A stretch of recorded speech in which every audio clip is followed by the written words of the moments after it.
Of the General Assembly is called to order. By His Excellency Philip Edward Davis, Prime Minister and Minister for Finance of the Commonwealth of the Bahamas. I request protocol to escort His Excellency and invite him to address the Assembly.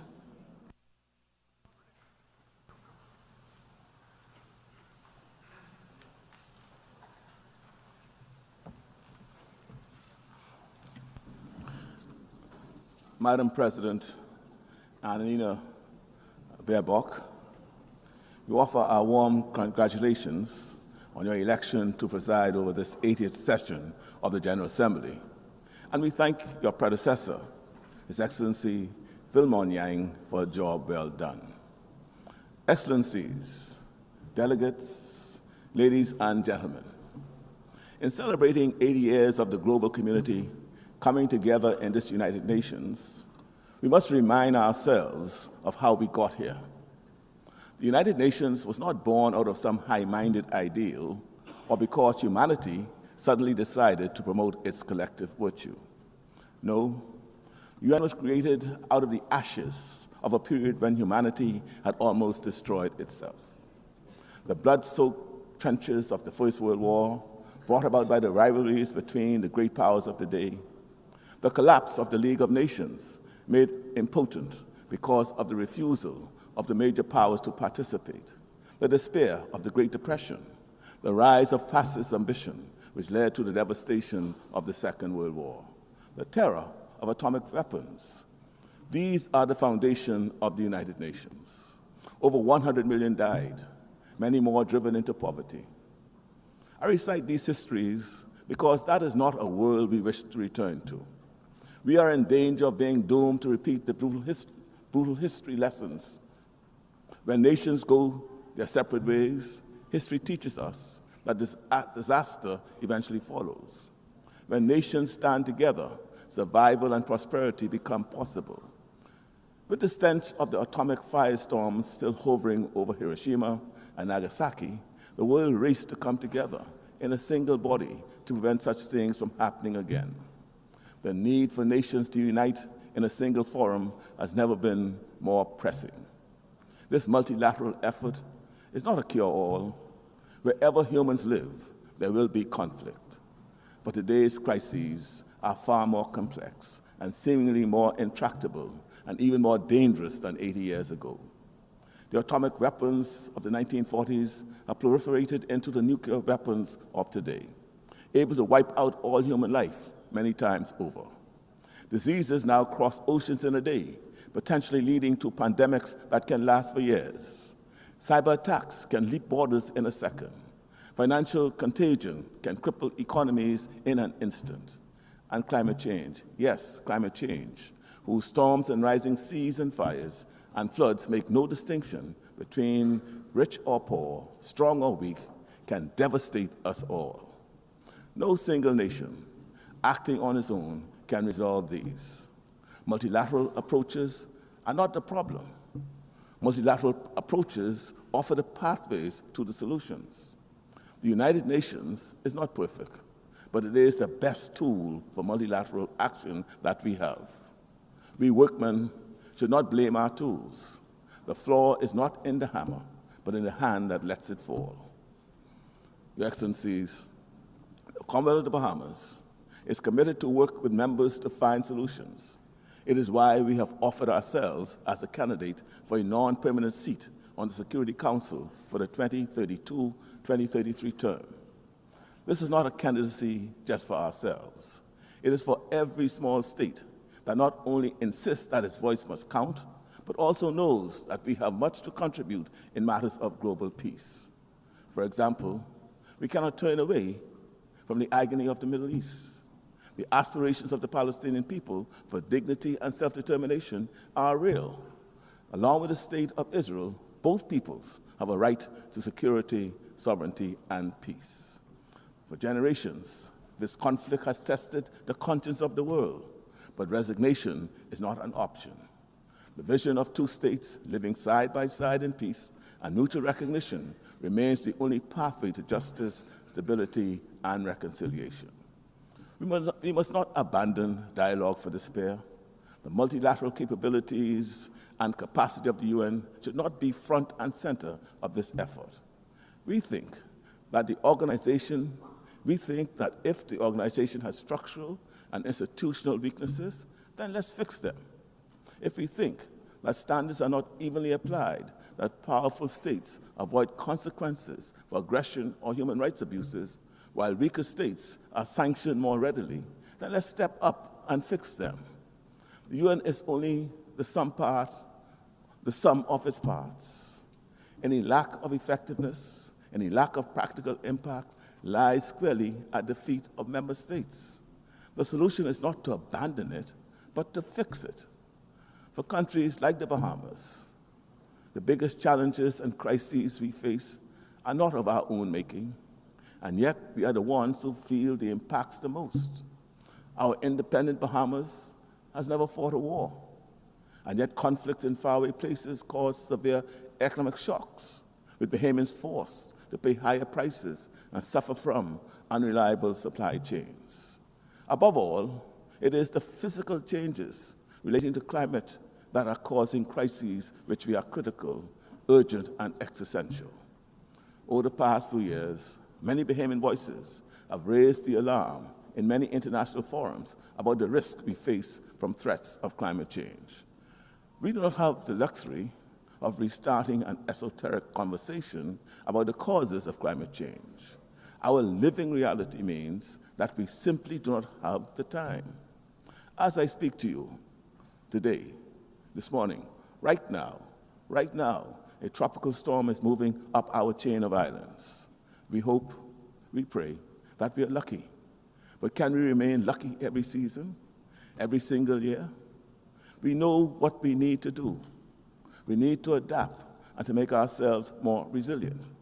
But even with the best intentions, a small island state like ours, with a population of around 400,000 people and an economy of approximately $12 billion, we do not have the resources. We have one of the cleanest air in the world and emit far less than 1% of carbon generated by human activity. So we have to rely on others to also adapt. Is it really too much to ask of those most responsible to change their behavior so that the rest of us might have a better chance at survival?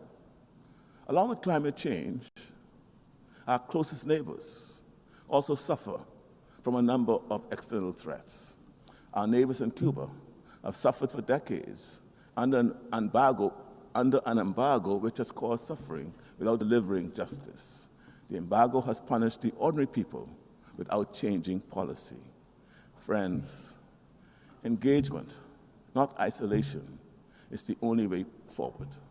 And so the Bahamas will continue to add its voice to the many who say the time for the embargo to be lifted is now. And what of Haiti? Too often the suffering of its people has been met with indifference. The multinational security support mission under Kenyan leadership has been an important bridge, but bridges must be a pathway to the solution. That mission must evolve into a force strong enough to meet the still present threat of violence and lawlessness. But Haiti needs more than security. It needs investment, partnership, and hope. The lack of security in Haiti disproportionately adversely impacts the security of the Bahamas. And we can no longer continue to carry so much of the burden and plight of the Haitian people. The world must act. We say this not out of fatigue, but out of conscious realization that a crisis of this magnitude cannot be left to neighbors alone. It requires a global response. The Bahamas therefore calls for a dedicated United Nations Support Office for Haiti, an institution to coordinate aid, sustain international attention, strengthen institutions, and nurture democracy. We cannot claim fidelity to peace and at the same time ignore Haiti. Your Excellencies, the lessons of history are clear. To retreat into a world of isolationist protectionism where might is right and resources of the planet are plundered for the few, is to return to a time when life was famously described as nasty, brutish, and short. There would be a fairly swift breakdown in international peace and security. With no global forum for conflict mediation, there's a strong likelihood that disputes would more often escalate into wars, border clashes, and proxy conflicts. With every country facing increasingly dangerous and rapid climate change, the collective action needed to address it would likely hasten to climate breakdown.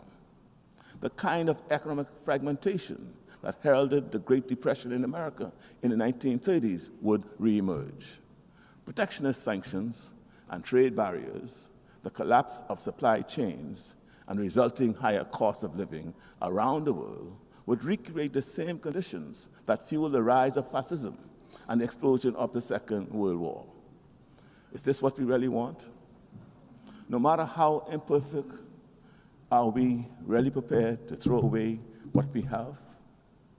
Your Excellencies, we recognize that we seem to live in a time when the global community appears indifferent to the suffering and deaths of millions of our fellow human beings.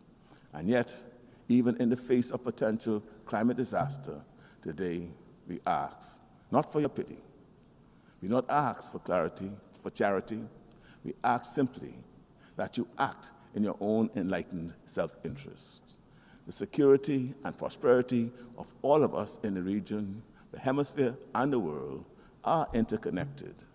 Even if we do not agree on the causes, as I have previously said to this assembly, our lived reality is that our storms and hurricanes are your fires and floods. If the Bahamas were to collapse because of the disproportionate risks we face from climate change, economic vulnerabilities, and external geopolitical pressures, the world would lose one of the more best tourist destinations on this planet. We ask for nothing more than what we all want, the right to live in peace and security and in the pursuit of happiness. But most of all, just let us live. Just give us the right to live. Thank you.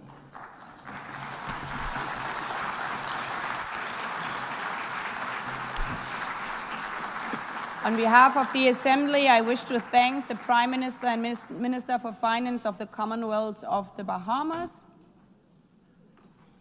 The Assembly will hear an address by His Excellency Dickon Mitchell, Prime Minister and Minister for Infrastructure and Physical Development, Public Utilities, Civil Aviation and Transportation, and Minister for National Security, Home Affairs, Public Administration, Information and Disaster Management of Grenada. I request the protocol to escort His Excellency and invite him to address the Assembly.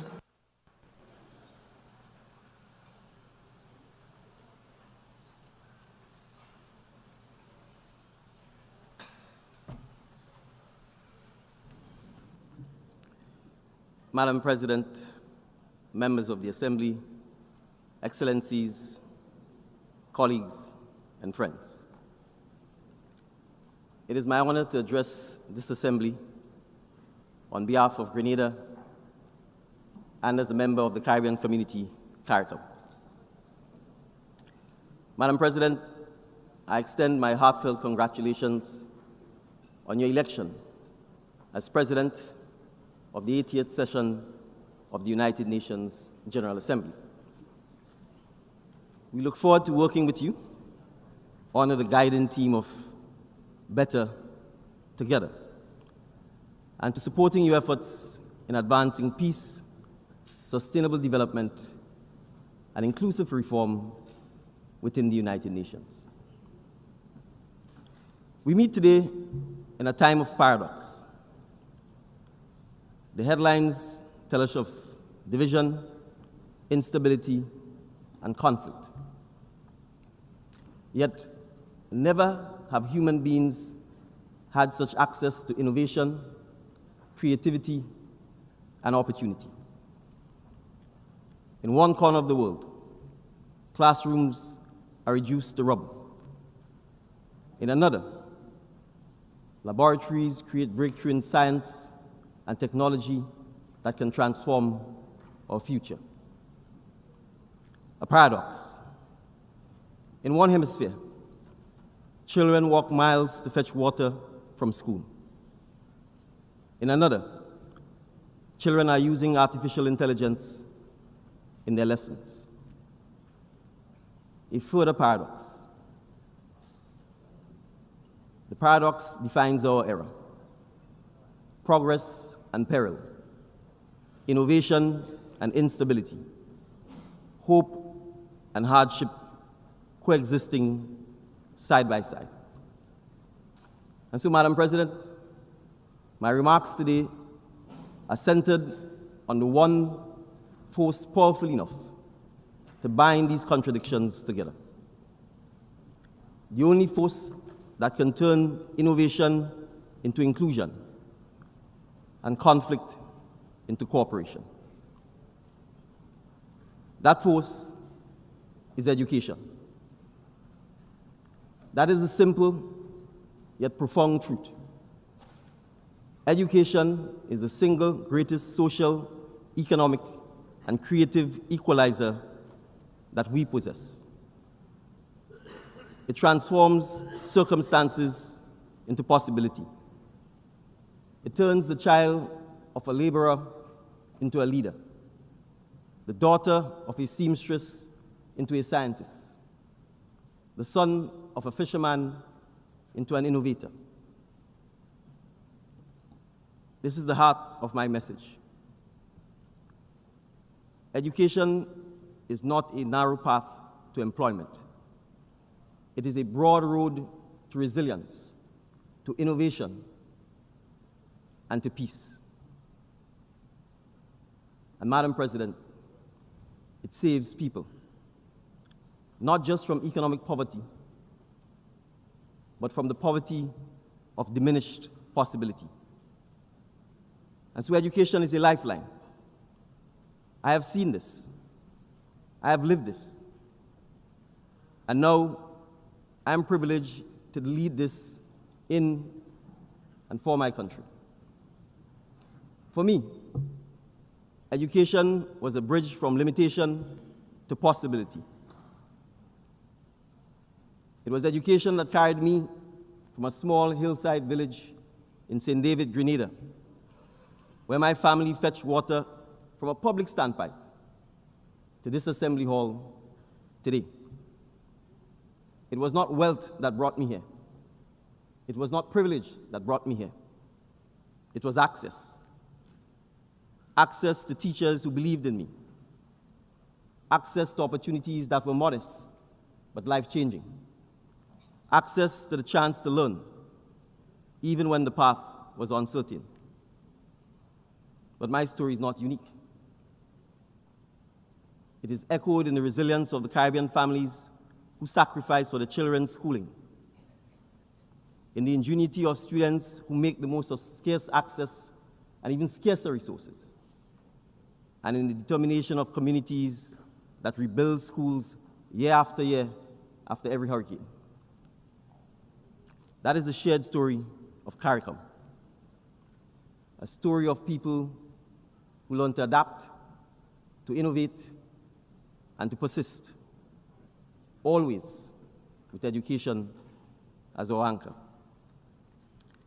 And yet today, we must admit that the definition of education itself is changing. Education can no longer be defined solely by university lecture halls or college campuses.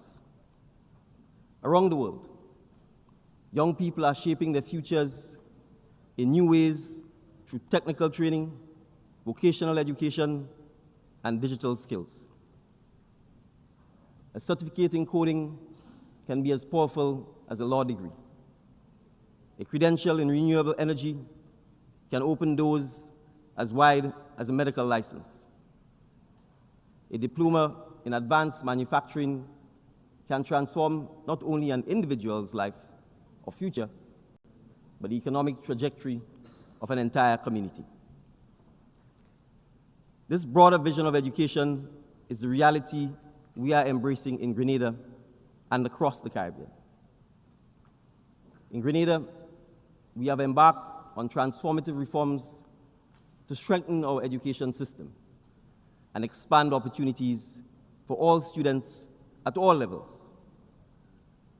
We have established universal secondary education and passed legislation to raise the mandatory school age to 18, ensuring that more of our young people remain engaged in formal education. Not as charity, but as a matter of justice and national survival. We have modernized school curricula to prepare our students for the future. Coding and technology clubs are now part of the school environment, and all students leaving primary school are assessed through electronic testing, prioritizing both digital literacy and problem-solving schools. We have placed student well-being at the heart of our reforms, hiring counselors, school feeding officers, and attendance officers to strengthen support for student mental health, nutrition, and engagement. We have also expanded our special education department and increased the number of early childhood officers, ensuring greater support for students with diverse learning needs. Because in a small island, every child's potential is a national asset. Additionally, and importantly, we have taken bold steps to make education more affordable and inclusive, eliminating school fees at the pre-primary, primary, and secondary levels.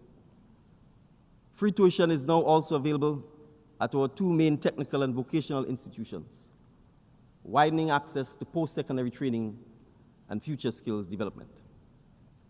Across the Caribbean community, we are investing in skills for the new economy, such as digital literacy, renewable energy, climate adaptation, and advanced technologies.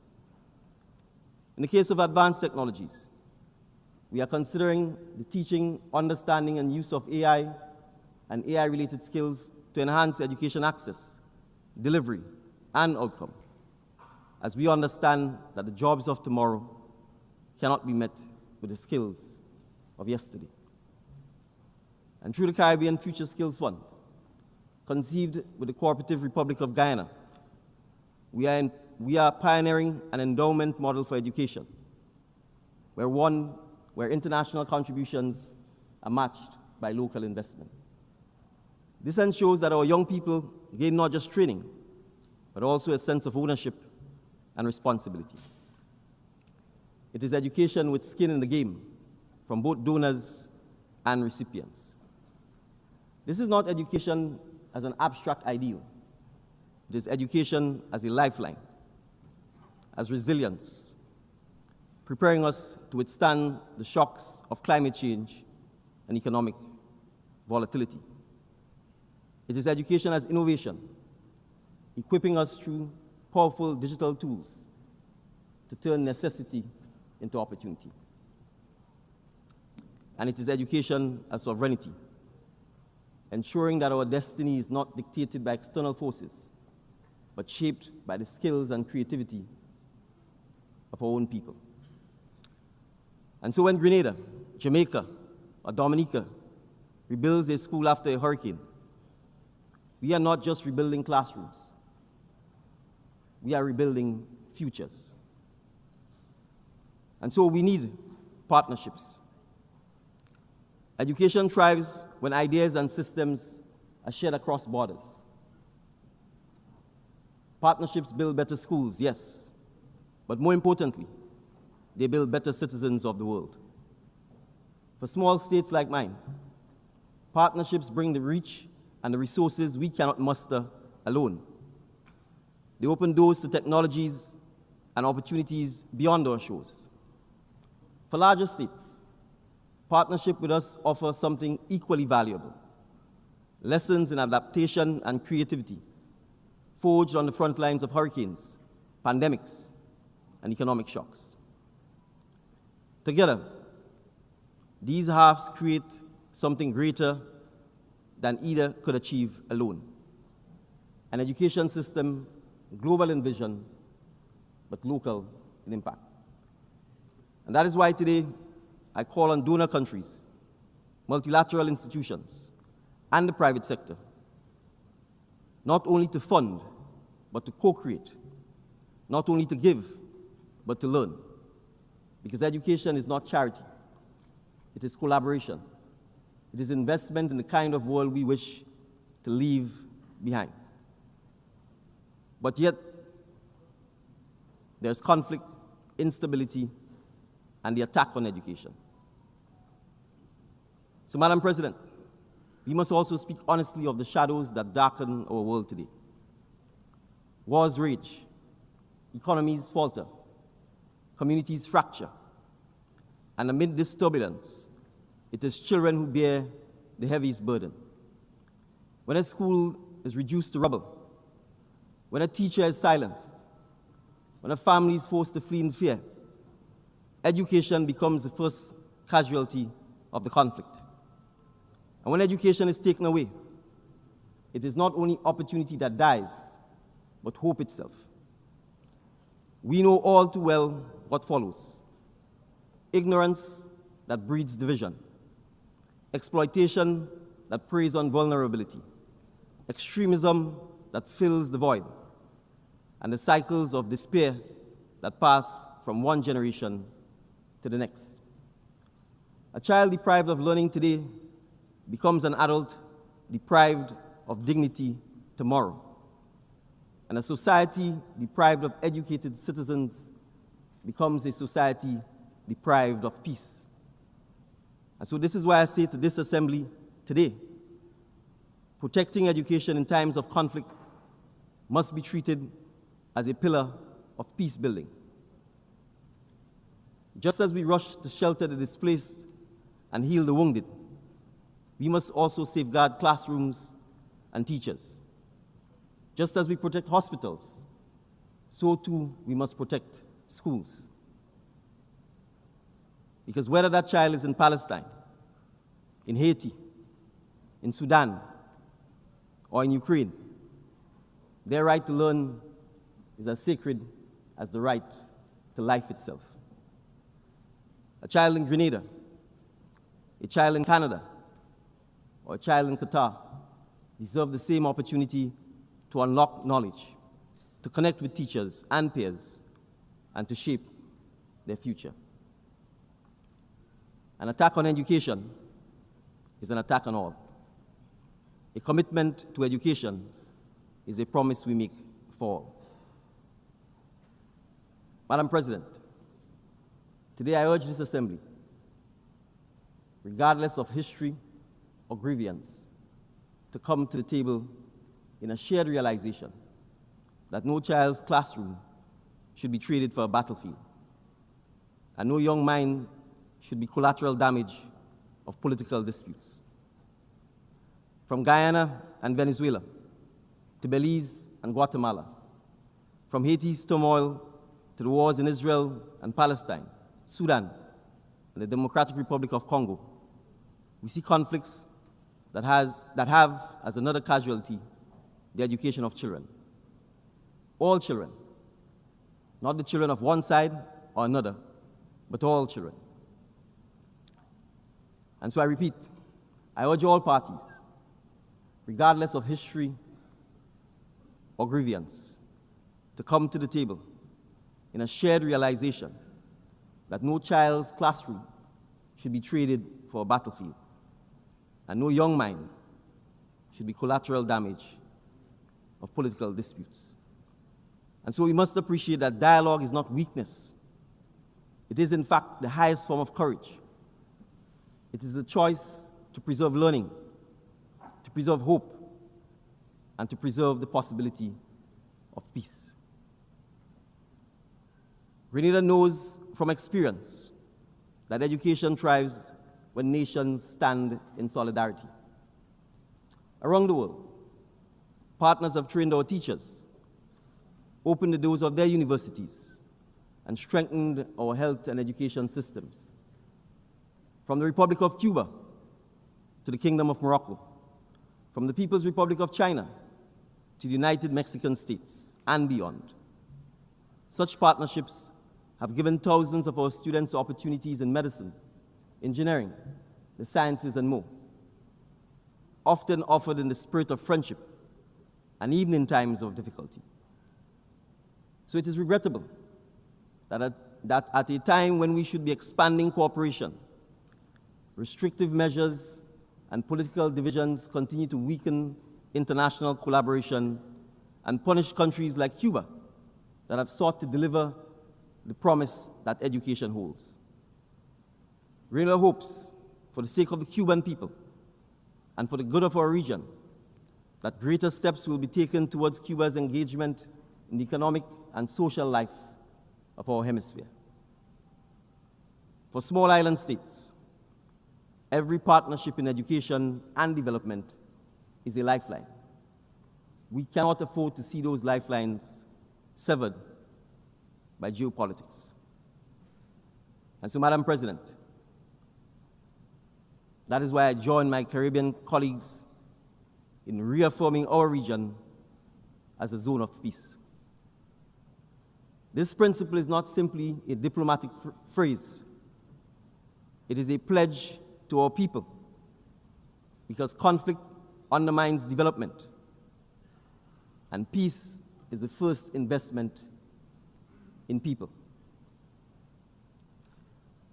Other courageous champions of education have reminded us that classrooms must be defended even more fiercely than borders. Her Highness Sheikh Mahmouza bint Nasser has echoed the sentiments that in times of war, and I quote, "The right to education should be defended just as we defend the right to food and shelter," unquote. The children of Palestine deserve that right to education. They too deserve the right to a future. Gordon Brown, Rasta Machel, Kalish Satir, and Malaya Yousafzai have carried the same conviction onto the global stage, that protecting learning is protecting humanity's future. Education cannot wait for the end of conflict. It must be safeguarded in spite of it.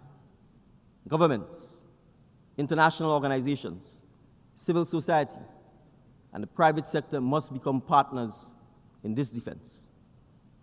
We must work together to rebuild schools and create systems that are resilient enough to withstand war and disasters.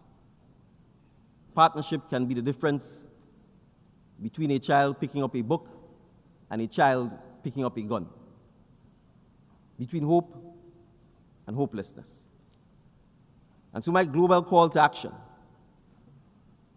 the numbers speak for themselves. Each additional year of schooling raises a person's earnings by an average of 10%. If every child in low-income countries left school with basic reading skills, 171 million people could be lifted out of poverty.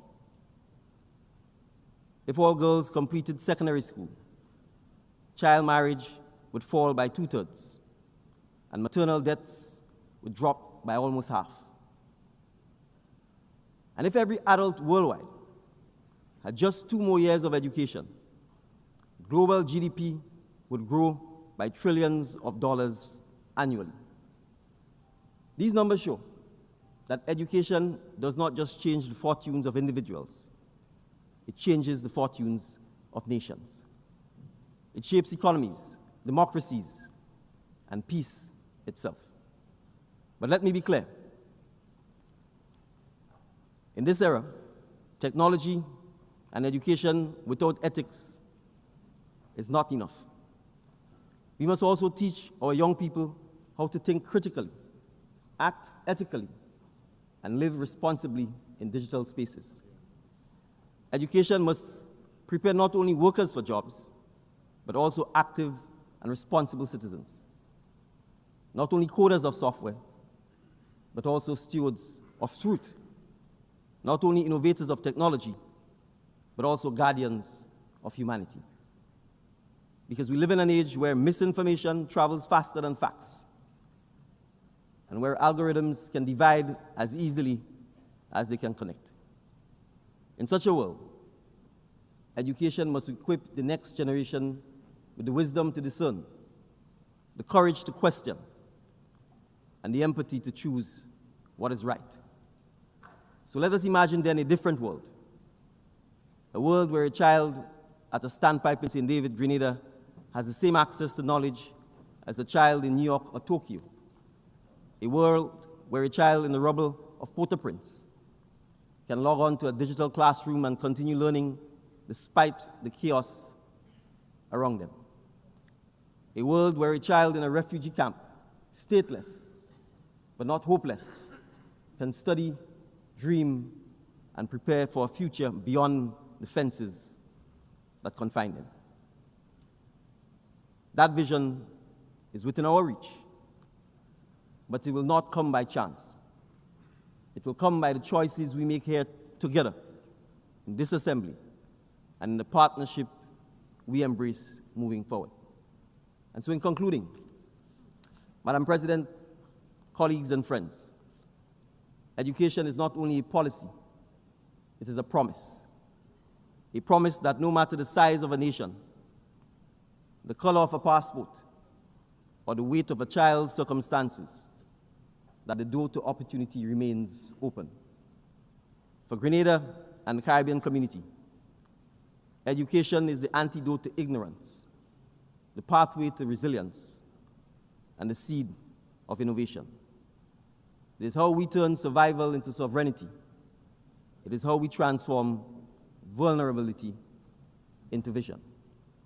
And so I urge this assembly, let us protect our classrooms as fiercely as we protect our borders. Let us value our teachers as highly as we value treaties. And let us treat education not as a privilege for a few, but as a right for all. Because when we safeguard education, we are safeguarding peace. When we democratize knowledge, we democratize hope. And when we give a child, whether in St. David, Grenada, or Port-au-Prince, Haiti, or Gaza, Palestine, or in a refugee camp anywhere, the tools to learn, we give humanity itself the tools to endure. So let us resolve together that no classroom, no student, and no country will be left behind. Let us believe that together, that resilience is not just surviving the storms of our time, but building a world where education ensures we thrive beyond them. Thank you, Madam President. On behalf of the Assembly, I wish to thank the Prime Minister and Minister for Infrastructure and Physical Development, Public Utilities, Civil Aviation and Transportation, and Minister for National Security, Home Affairs, Public Administration, Information and Disaster Management of Grenada. The Assembly will hear an address by His Excellency Reem Talba San Emmanuel Ouedraogo, Prime Minister and Head of Government of Burkina Faso. I request protocol to escort His Excellency and invite him to address the Assembly.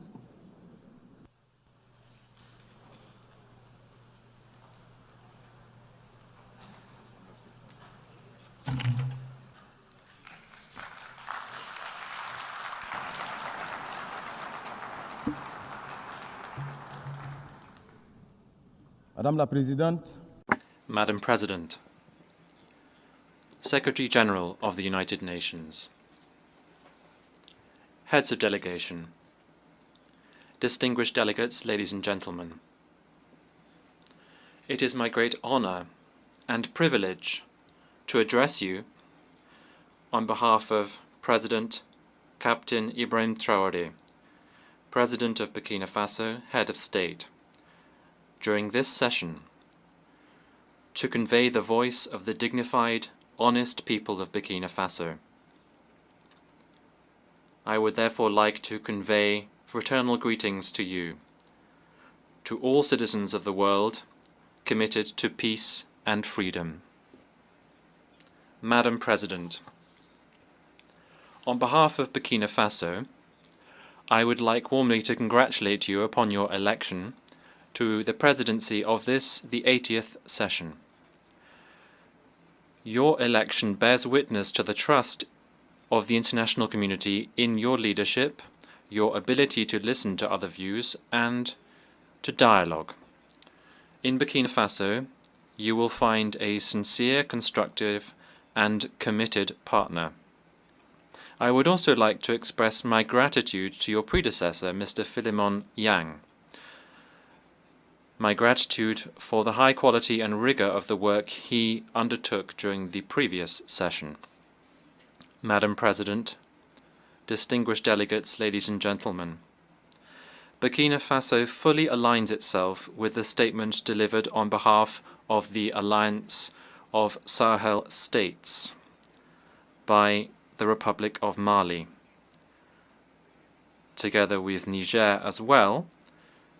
We belong to a community of aspirations in a forum of renaissance and breaking with the past. Secretary General, Burkina Faso would like to pay tribute to the work of the UN system and its partners in this common quest for stability and prosperity. The present meeting, which is being held 80 years after the adoption of the United Nations Charter, is a suitable opportunity for us to take stock candidly of what our organization has achieved. And that is what the topic for this meeting suggests that we do. Better together, 80 years and more for peace, development, and human rights. This is fully relevant in light of our mutual commitment to bring about a world that is more just and to build more effective multilateralism. It is therefore part of this approach that should guide every nation, every sub-regional, regional, and international group. This is the oak anniversary after 80 years that should really lead for us to carry out an introspective assessment of what we have achieved. Rather than being a cause for celebration, this anniversary is in fact akin to looking at an embarrassing fiasco, a collective disappointment, and a structural failure. Because we have to be honest with ourselves, we should humbly recognize that even though globally there have been some achievements, there is rather a negative backdrop as a result of 8 decades of optimism that have been sorely put to the test, 8 decades of disappointment, 8 decades of shattered dreams, 8 decades of failure to meet the moment, in a nutshell. That is unfortunately the bleak picture of a UN that many of our forefathers from 1945, if they were still alive, would have struggled to accept. It is therefore difficult to celebrate given such a mixed backdrop to this anniversary. How can we understand the fact that Africa, the cradle of humanity, and where there are so many conflicts, and which represents more than 1 billion human beings, remains excluded from the Security Council's decision-making bodies? How can we accept the fact that peacekeeping missions, financed to the tunes of billions of dollars, are leaving our countries in the lurch and are leaving behind frustration and suffering rather than tangible results? The causes of this collective failure are well known to all, notably the member states themselves, who, after 8 decades, have, within this General Assembly, devoted their energies to defend noble causes and to propose realistic reforms without being successful in this quest. What can we do if the decisions of the General Assembly, which are not binding, are simply making it irredeemably inaudible and ineffective? Could we expect the Security Council to be more successful when it is tarnished by politicization and when it is powerless as a result of its inconsistencies and ineffective because of its permanent divisions. What is even worse is that this Council, whose role today is misused, the Council is in fact a troublemaker as a result of the tacit, underhand and sometimes active complicity of some of its permanent members, who are themselves major actors and financiers of the crises of our time. That is what the Security Council has become. It has become a pernicious body, which, as a result of the predatory behavior of some of its permanent members, they can decide which country will be on the Council's agenda, in which other country peacekeeping operations can be sent, as if to better legitimize their role. We are therefore powerless in the face of the failure of initiatives which are nevertheless good ideas as a result of the rivalries between states and the unresolved crises that are so numerous, the most emblematic of which is the conflict between Israel and Palestine, which has lasted too long. The sinful inaction of the international community in the face of lack of trust and the authority of states which have been undermined by terrorists.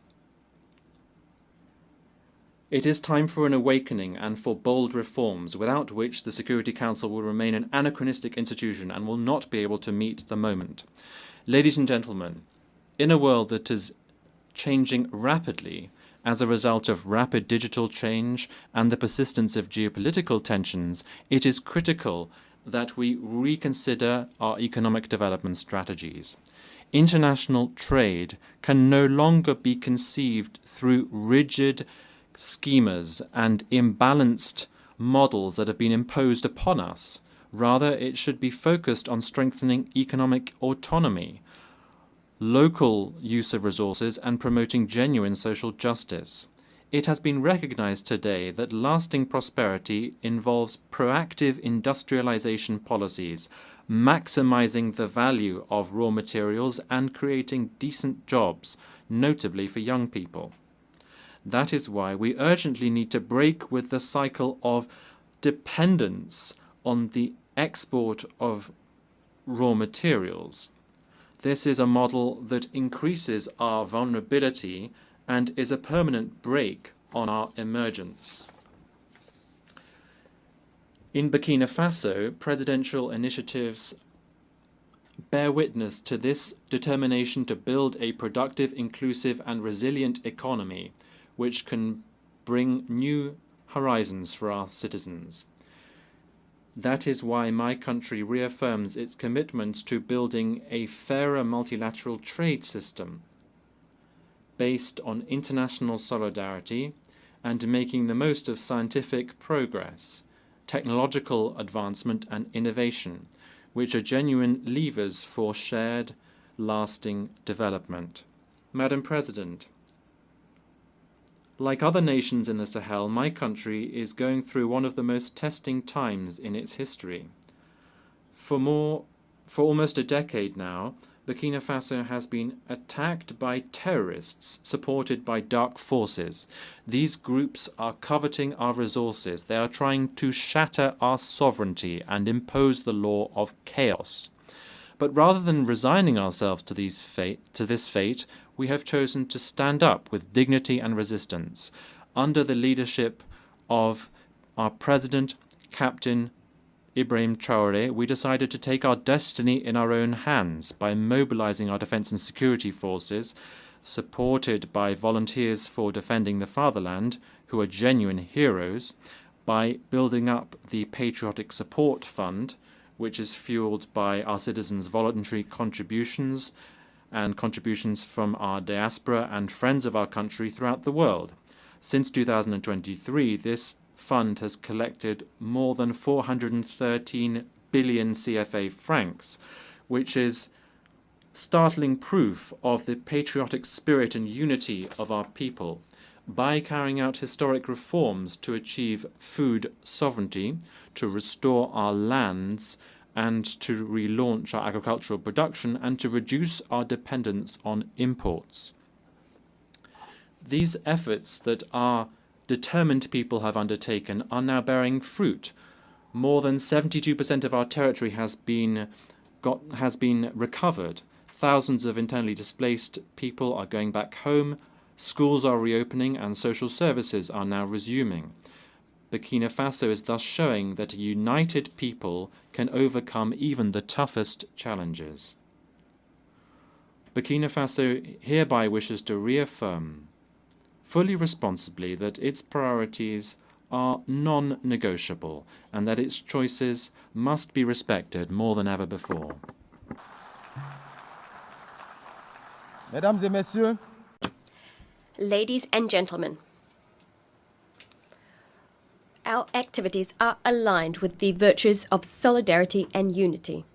We are deeply convinced that a people brought together around a common ideal can achieve great things.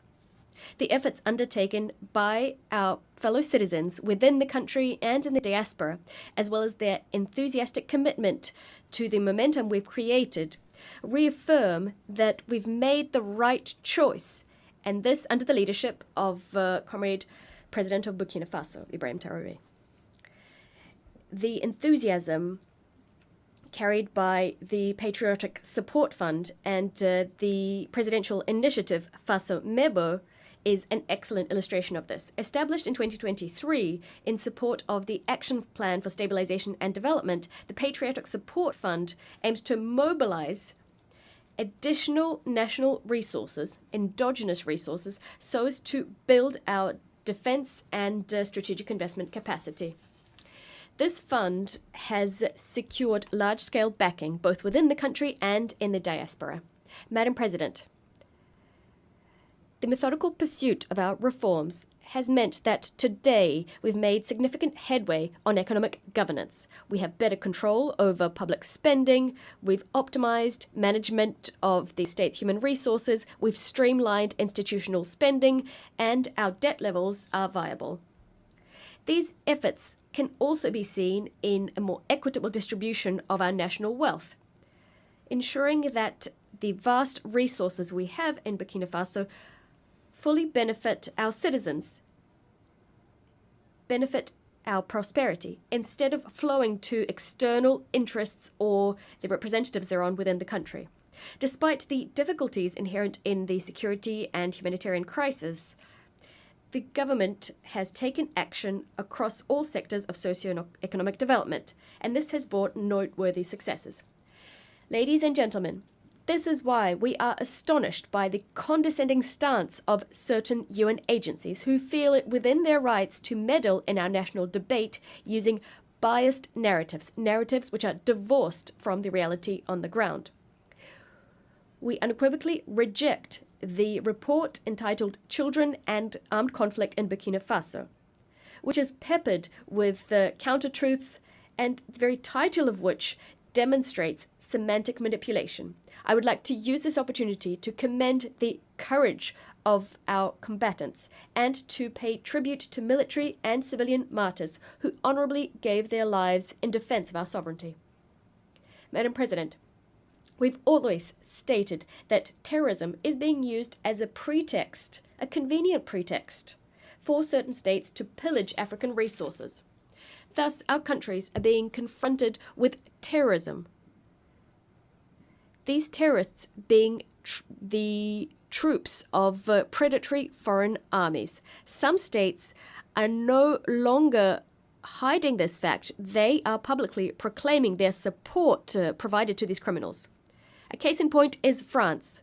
The Macron regime's public media, in addition to the daily disinformation it offers, has become a mouthpiece for the communication of these criminals, perpetrators of cowardly, barbaric attacks committed against our peaceable citizens. On this note, we'd like to reiterate our call for a response to be given to the request submitted on the 20th of August 2024 by the member states of the Confederation of Sahel States. This was addressed to the Security Council. To this day, this request has gone unanswered. This ongoing silence further discredits this institution, leaving doubts about its implicit connivance. What's even more concerning is the fact that some members of the Security Council are continuing to trample over Resolution 1373, which is actually binding. This resolution imposes the suppression of terrorism financing, strengthening border controls, and enhanced international cooperation. In the Sahel, we've taken note of this reality. As a result, we've adapted our security arrangements to the reality on the ground, in addition to revising our modalities of cooperation with certain countries. Madam President, we remain convinced that the United Nations should be the framework for dialogue and cooperation. But what we're calling for is a renewed partnership underpinned by mutual respect, equality, and genuine solidarity. Ladies and gentlemen, confronted with common threats and external interference, Burkina Faso, Mali, and Niger have pooled our forces so as to establish the Confederation of Sahel States.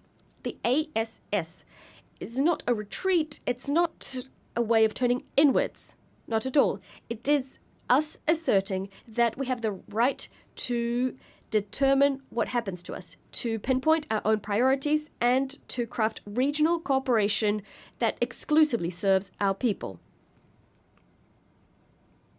This choice is a matter of dignity.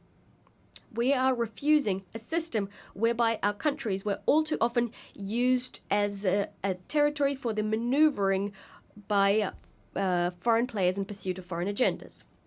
It is our willingness to be the agents of our history, to write ourselves the future our children will live out.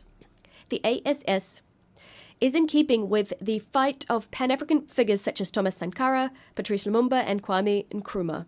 Today, a new generation of leaders is taking up the baton. Firmly convinced, and this conviction brimming with inspiration, the inspiration given by the father of the August 1983 revolution, the idea that only struggle liberates. Madam President, Africa, for 80 years now, has sought to claim its legitimate place on the Security Council. It is high time to deeply reform our organization. Specifically, what we need is to introduce a bold Security Council reform, granting Africa a permanent seat on the Council. We must also improve resource management to make the United Nations more effective, to bring it closer to the people it claims to serve. We must also staunchly address the structural causes of international injustice, whether that be terrorism that's been instrumentalized by some, the embargo on Cuba, sanctions against Venezuela, Russia, Nicaragua, inter alia, and the Israeli-Palestinian conflict, the impasse that surrounds it. There's also the role to be played by China in our future. There is also the specific case of the Bolivarian Republic of Venezuela. We'd like to reiterate our unswerving support to the Venezuelan people, which for decades has suffered campaigns of isolation, illegal sanctions, and constant provocations. Faced with this flagrant interference in the sovereign affairs of this nation and this economic attack, which has disastrous humanitarian consequences, we'd like to express our solidarity with this country, Venezuela.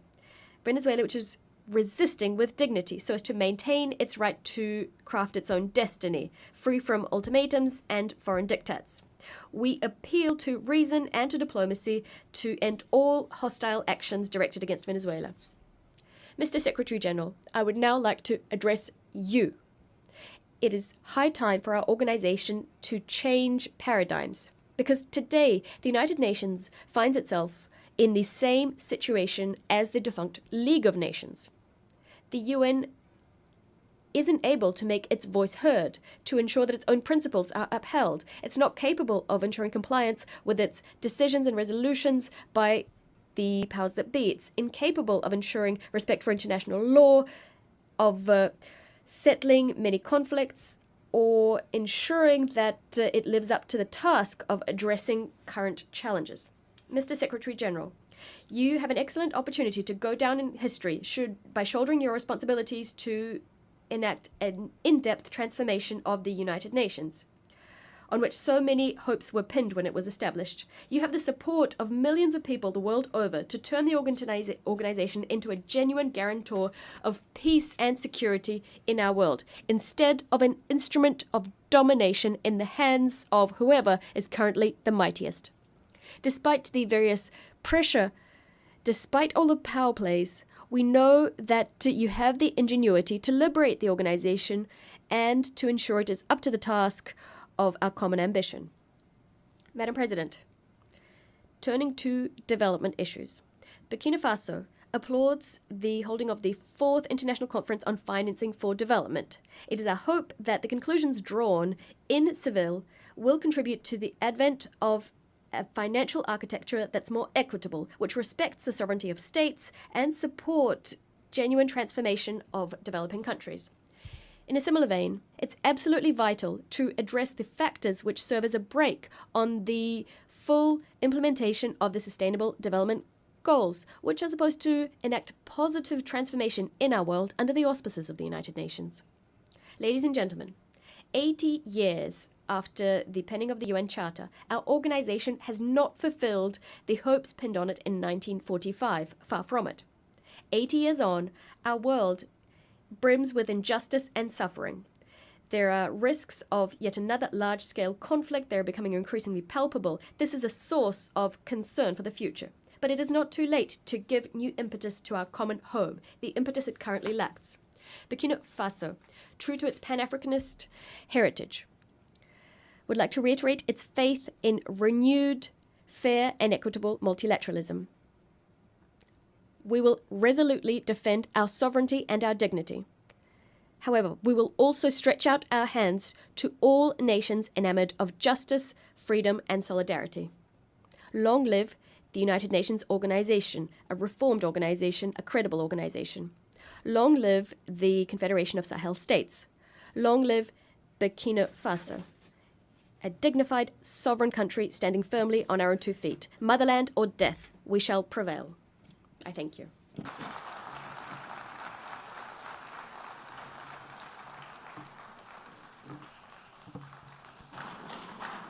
On behalf of the Assembly, I wish to thank the Prime Minister and Head of Government of Burkina Faso.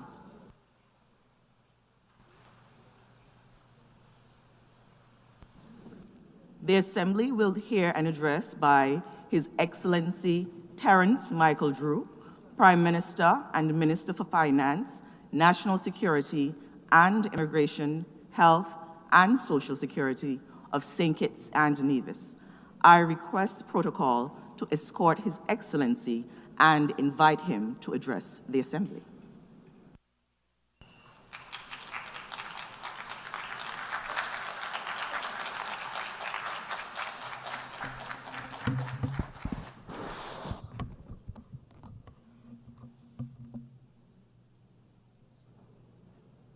Madam President, Secretary General Antonio Guterres, Excellencies, distinguished delegates, friends of conscience and colleagues in the cause of civilization, and to my fellow Kittitians and Nevisians at home and across the seas, I bring you greetings from our twin island federation, and I bring you a plea that must no longer be deferred.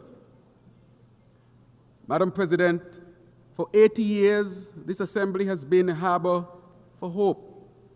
From these benches, ideas were born that banished hunger, cured children of diseases, and stitched torn treaties back together. We have reason to honor what has been achieved: rights extended, ladders out of poverty raised, medicines and measures moved across borders. Yet alongside these triumphs are truths we must not hide: partial pledges, procrastination, and the persistent practice of putting profit before people. Where progress has been made, too often it has been piecemeal. Where promises have been given, too often they have been broken. We meet now at a moment of moral measure. The map of human destiny is not drawn merely by the large or the loud, but by the just and the judicious. Diplomacy that is polite but passive is not enough. Language must be matched by labor.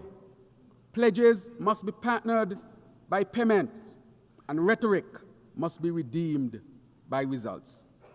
St. Kitts and Nevis stands ready to work, to partner, and to perform.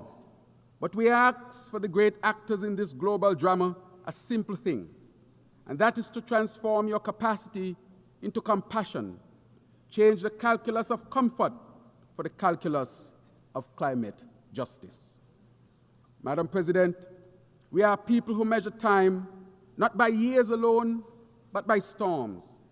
Imagine, for example, an elder fisherman, hands like weathered rope, watching the reef that used to cradle his nets die away until there is nothing left to catch but mere memories. Imagine classrooms without roofs and homes without running water. These are not metaphors for us. These are our fears at the turn of every hurricane season.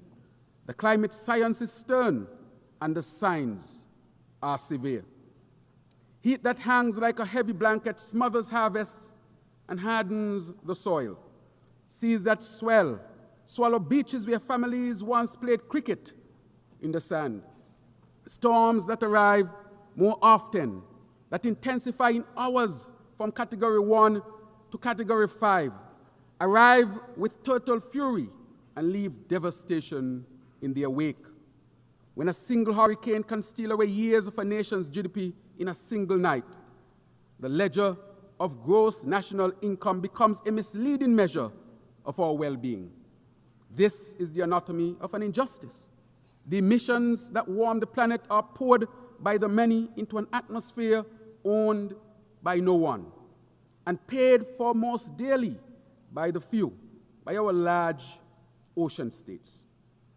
What was forged by centuries of industrial development now returns as tempest and trial to those least responsible. That is not merely an accident of geography. It is a failure of stewardship, a moral failing that we must name, and a responsibility we must repair. We therefore welcome the ICJ's landmark ruling on the responsibility of states for climate change, and which makes clear that under international law, states have a binding duty to protect our planet from the escalating climate crisis. We must do better.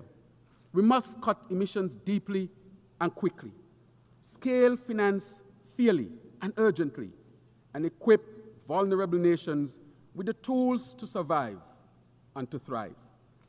I am also pleased to inform that on August 29th of this year, St. Kitts and Nevis ratified the BBNJ Treaty.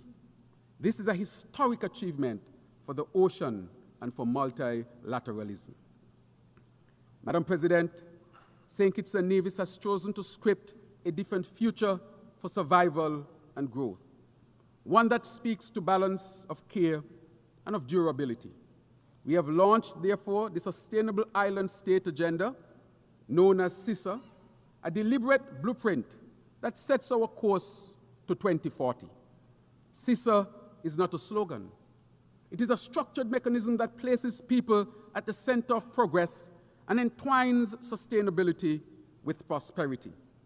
It is guided by 7 fundamental pillars: energy transition, water security, food and nutrition security, sustainable industries, sustainable settlements, circular economy, and health and social protection. Each pillar reinforcing the others like ribs, holding up the body of a nation that intends to continue standing strong. Our path on the SISA is both practical and poetic. We are reimagining energy so that the power that lights our homes does not darken another nation's future. We are investing in water as a right, not as a luxury, by drilling wells, restoring reservoirs, and integrating desalination powered by the sun so that a child need not learn to ration. We are reworking food systems so farmers can feed nations, not just our markets. We are building homes that will shelter hope in the time of storm, hospitals that will heal in the time of shock, and schools that will kindle the skills to continue economic diversification. These are not abstract ambitions. They are concrete commitments. A 70,000 gallon per day solar desalination plant already commissioned, and a 2 million gallon desalination plant nearing completion.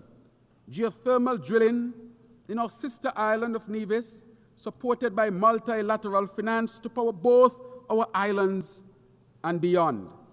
An ambitious smart homes program, a new smart climate resilient hospital, all expressions of our small nation answers a large challenge. We are taking bold, tangible actions that demonstrate how sustainability can be sewn into the simplest seams of daily life.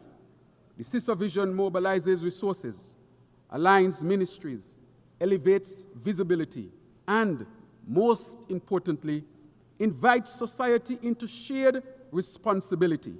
It is an audacious plan because audacity is required of small states when the storm approaches. Madam President, distinguished colleagues, just last week, this Assembly took a vital step toward when the United Nations adopted by consensus a progressive resolution that revitalizes the Commission on the Status of Women. St. Kitts and Nevis was honored to co-facilitate this resolution alongside our island, a natural partner for equity, sustainability, and resilience. St. Kitts and Nevis has made the empowerment, protection, and upliftment of women and girls a cornerstone of our national agenda. Today, our parliament boasts the highest number of female members in our nation's history, and it is led proudly by a woman Speaker of the House. This is not symbolic, it is structural. It is proof that when women lead, nations rise. Our sustainable island state agenda is deeply rooted in gender equality. By empowering women and girls, we are not only advancing fairness, we are reinforcing resilience. For we know this truth: when women are given the tools to thrive, families flourish, communities strengthen, and nations become unshakable.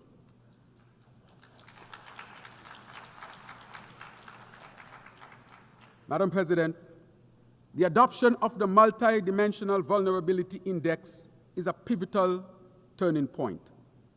The MBI centers vulnerability, not just income, as the criterion for concessional financing.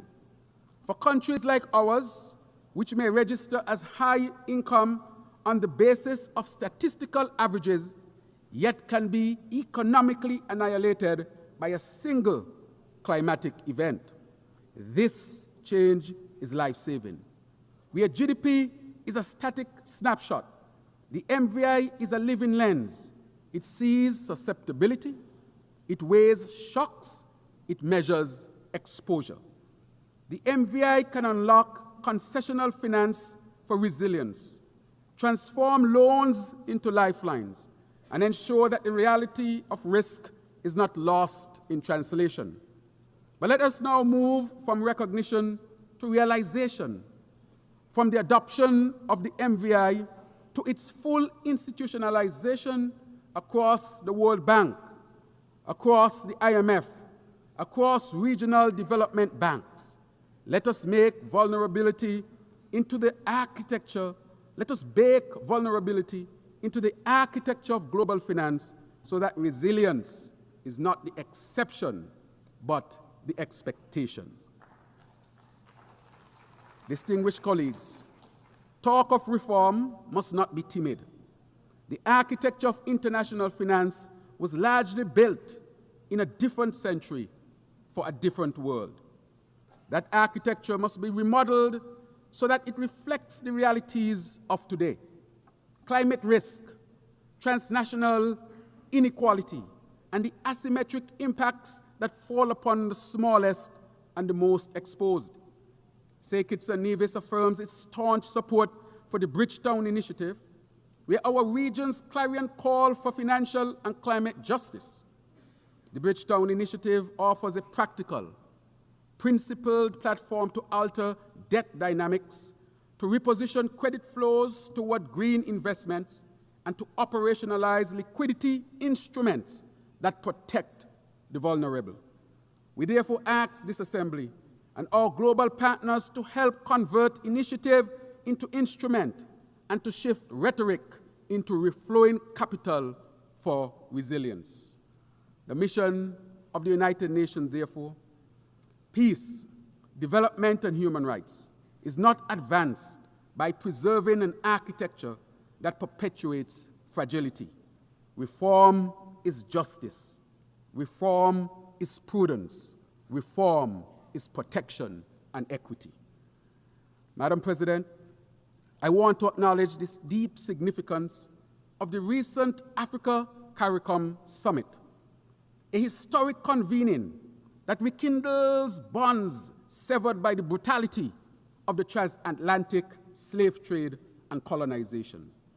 This diplomatic meet was a profound moment of remembrance, resistance, and reconnection. We gathered as descendants of a common ancestry, forging a shared agenda for reparatory justice, trade, transport, investment, sustainability, peace and security, climate action, and technical cooperation. Our partnership sounds loud, not only a call for financial redress, but for justice. Reparatory justice is not just about giving money, it is about correcting a moral wrong. For centuries, our ancestors were forced to work, beaten to work, dehumanized to work for free.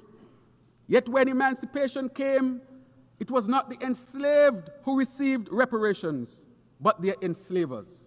This moral inversion must be corrected. And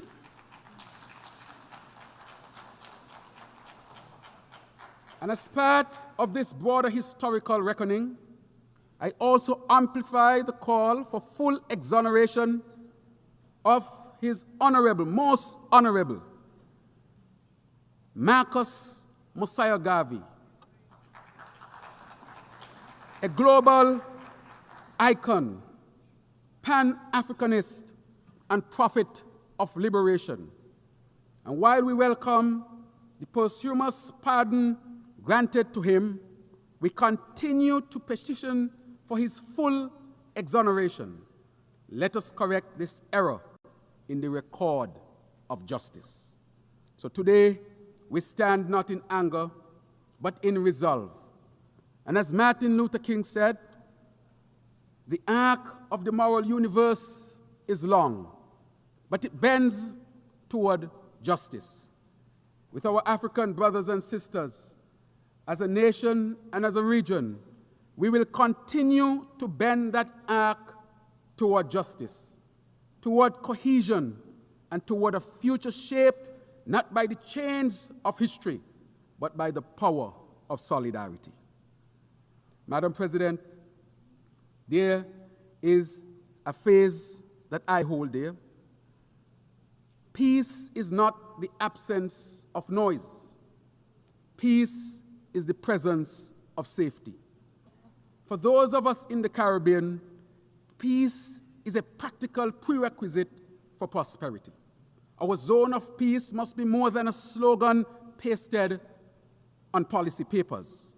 It must be defended by concrete measures, better public health frameworks, stronger interdiction of illicit weapons, greater cooperation on maritime security, investment in community safety and youth empowerment programs, and international support for capacity building in policing and justice systems.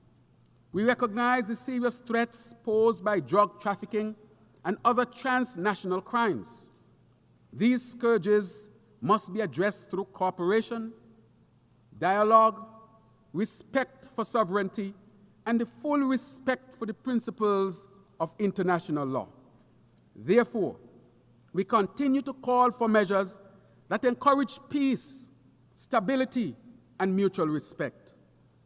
These are the only foundations on which lasting security and sustainable development can be built and maintained in our hemisphere. Historically, in our region, disputes have been resolved through dialogue. As such, we encourage dialogue between our two dear friends, the Bolivarian Republic of Venezuela and the United States of America, to ensure that our region remains a zone of peace. We are not asking for pity or imposition. We are asking, therefore, for partnership, for tools to block the flow of guns and the flow of funds that fuel violence, for initiatives that create opportunities so that young men and women find purpose in productive work rather than perilous pursuits. Partnership, not pity. Prevention, not punishment. And yet, Madam President, partnership alone may not be enough. The time has come to reshape the United Nations itself, to reform its structures so that they reflect the realities of our modern world. The Security Council, the very body charged with maintaining international peace and security, cannot be credible if it excludes representation from the regions most vulnerable to the threats of our time: Africa, Latin America, and small island developing states such as those in the Caribbean. To secure a world of peace, those who suffer the sharpest edges of insecurity must have a seat at the table where peace is forged. Across the globe, conflict continues to wreak havoc. In Gaza, Ukraine, Sudan, the Democratic Republic of Congo, Yemen, and each theater of violence is a theater of human cost. Children displaced, parents bereft, infrastructure destroyed. The pathway to peace is hard and long, but there is no ethical alternative to persistent and constructive diplomacy, to humanitarian corridors that put people above politics, and the courage and will of leaders to commit to a world rooted in peace, justice, and compassion. St. Kitts and Nevis therefore calls for an end to the anguish caused by the horrific genocide that is unfolding in Gaza. We categorically condemn this affront to humanity, for which there must be accountability. We urge for an immediate and unconditional ceasefire for the protection of civilians, of children, of women, of the vulnerable, of the weak. And we also call for the release of hostages and for the restoration of basic necessities and humanitarian access. International law, conscience, and human decency demand no less. Further, the path to lasting peace between the state of Israel and the state, yes, the state of Palestine, one that guarantees human rights, dignity, and security for all, lies in the implementation of a two-state solution. Madam President, distinguished delegates, our region remains incomplete while Haiti suffers. Haiti's struggle is our shame if we do not respond with resolve. The people of Haiti carry within them an extraordinary history of emancipation and courage. Yet that history has been marred by instability, natural disasters, and foreign interventions that have too often deepened dependency and deprivation rather than delivered dignity. St. Kitts and Nevis and the Caribbean community welcome the commitments of partner states, notably the Kenya-led multinational security support mission and the backing of the OAS and other regional actors to help restore security and to assist in rebuilding Haitian institutions. But security is only the first step. We must invest in Haiti's health, education, agriculture, infrastructure, and governance. We must help rebuild markets so that merchants trade rather than flee. We must help rebuild schools so that children learn rather than languish. We must help rebuild hospitals so that mothers are treated rather than traumatized. Haiti must be allowed to write and lead its own restoration story, and the international community must be a steadfast partner, not a script writer. Madam President, the economic, commercial, and financial embargo against Cuba is a relic that continues to wound an entire people and weaken regional solidarity. Year after year, this Assembly has reaffirmed that the embargo is gravely unjust.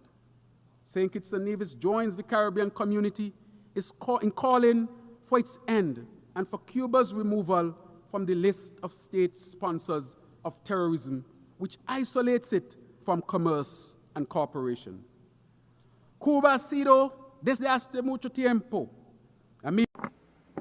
Cuba has, for a long time, been a friend of our region, one of the most generous states in our region, and our partnership with Cuba will be long-lasting and will always be based on respect for the human rights of people, fully in line with international law.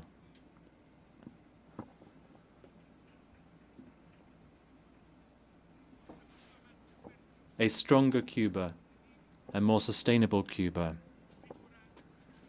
will not just improve the well-being of their own citizens, but also the security and sustainability of the entire Caribbean.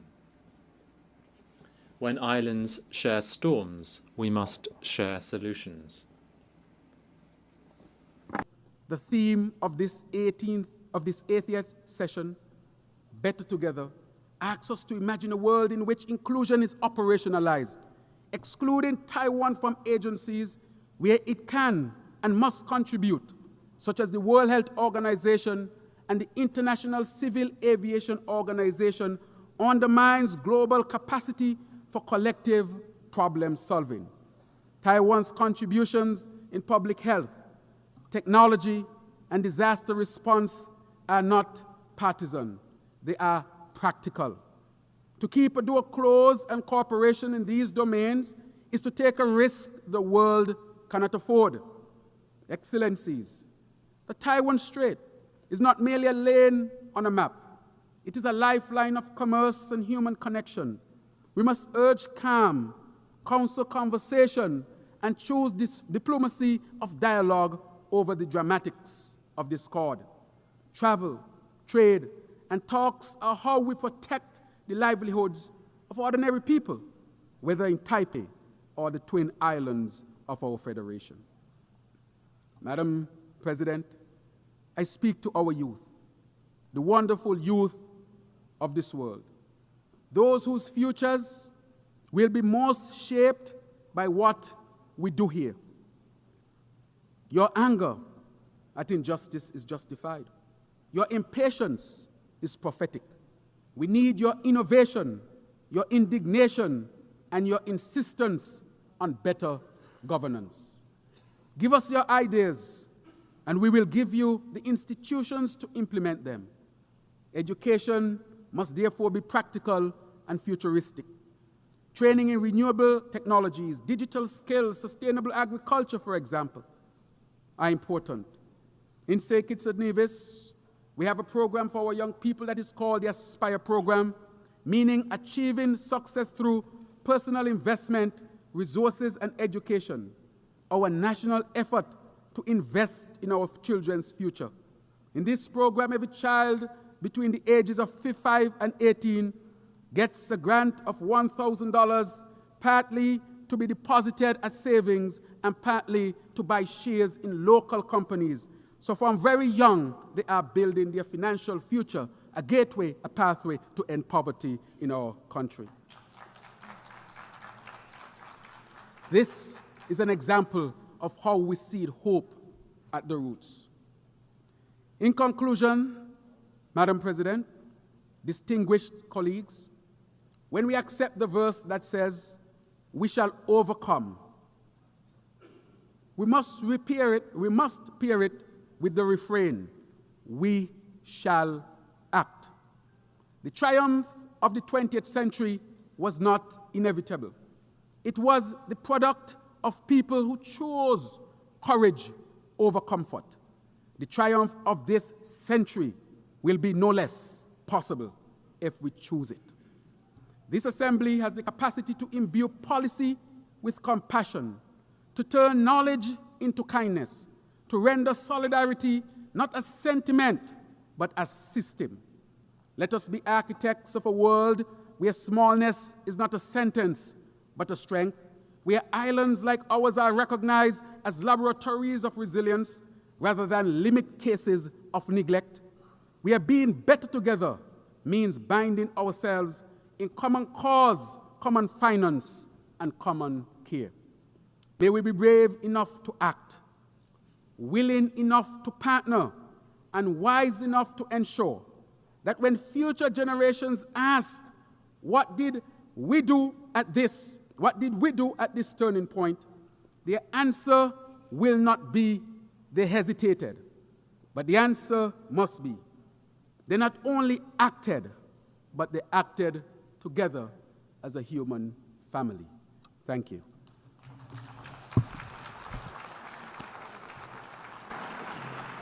On behalf of the Assembly, I wish to thank the Prime Minister and Minister for Finance, National Security and Immigration, Health and Social Security of St. Kitts and Nevis.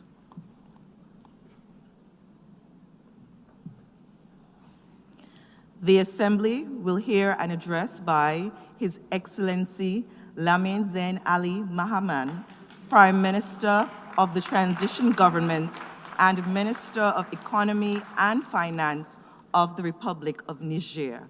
I request protocol to escort His Excellency and invite him to address the Assembly.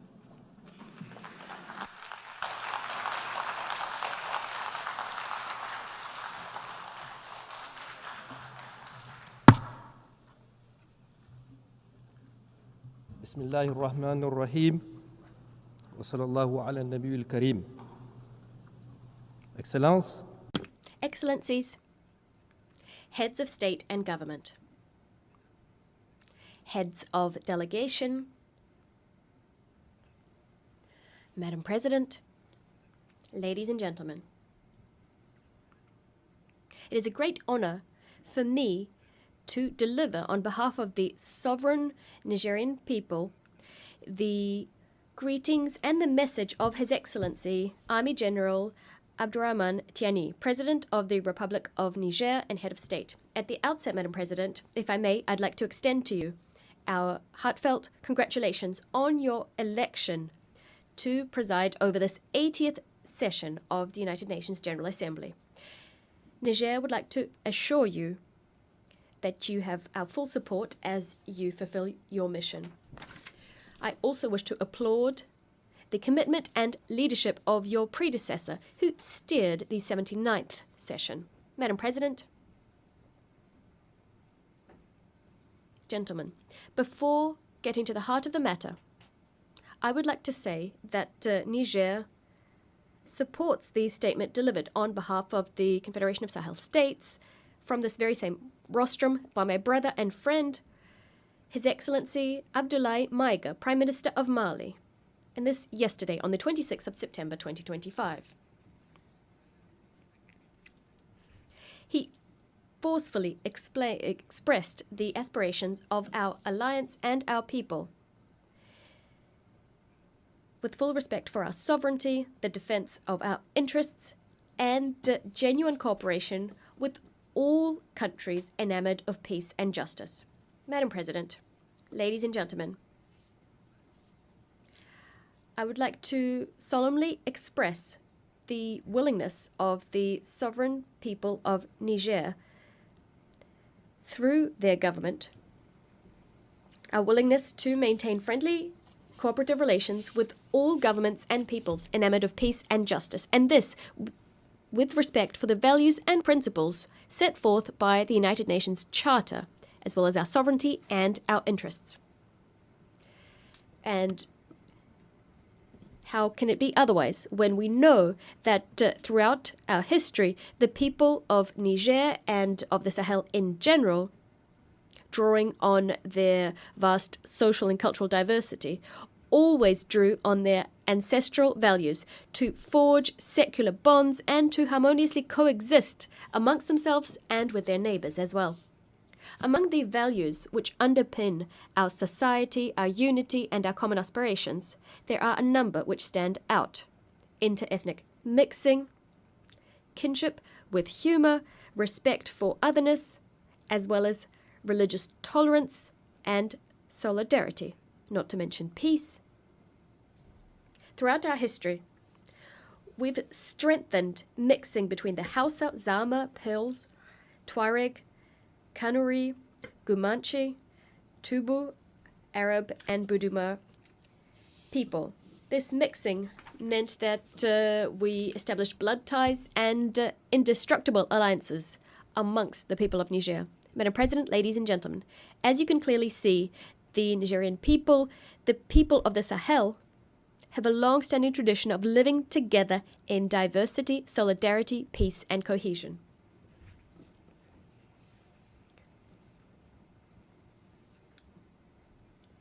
Across the vast territory of the Sahel, where the climate is often arid, our people understood very quickly that it was necessary to organize, to establish bonds, to cooperate with one another, so as to live in peace and security on this shared territory. These people understood that sticking together, expressing solidarity, is not an option, a way of becoming stronger. It was a precondition for their very survival. And it is for that very reason that we naturally support all initiatives which support international cooperation and solidarity so as to achieve our common objectives, that is peace, development, and the well-being of all. For that same reason, we rise up against all initiatives or any actions which undercut the international community's efforts directed at achieving peace and development. Drawing on these principles, the people of Niger unreservedly condemn the Israeli genocide in Gaza. We unswervingly support the establishment of a sovereign Palestinian state.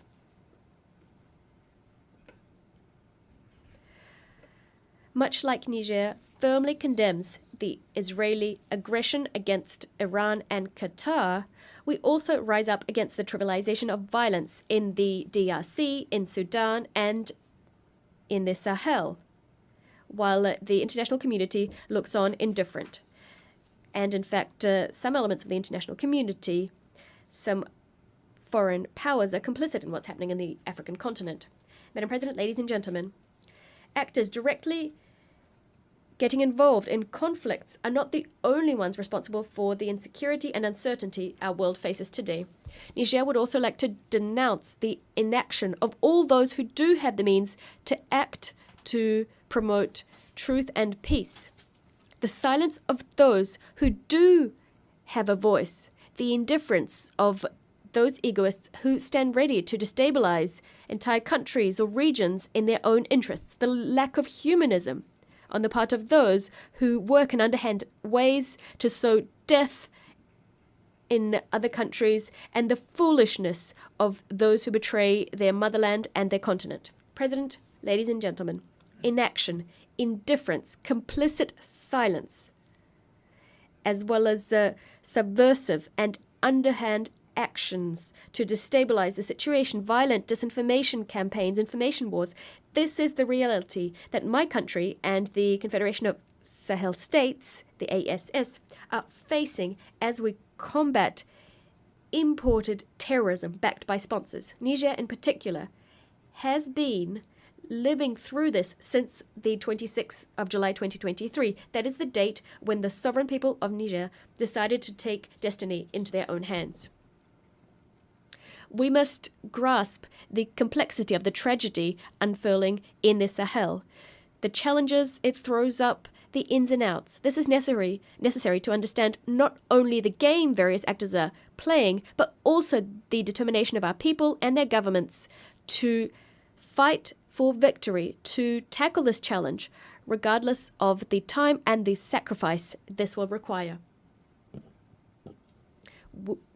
We will be defending our countries to ensure our survival. We will be defending our territory and our people. Madam President, ladies and gentlemen, the usual narrative states that the situation in the Sahel can be explained away by the fall of the Gaddafi regime in 2011 and the collapse of the Libyan state, which resulted in armed groups being unleashed in our region and large quantities of weapons flowing into that same region. Others might mention the victory of the people of Algeria, a victory over terrorism which they achieved in the 1990s, which as a result pushed the conflict to the Sahel as terrorists found refuge in the Sahara and the Sahel. We must add to that the indisputable fact that as Western powers and armies set up shop in the Sahel countries, in Mali, Niger, and Burkina Faso in particular, to supposedly help these countries to combat terrorism, what we actually saw is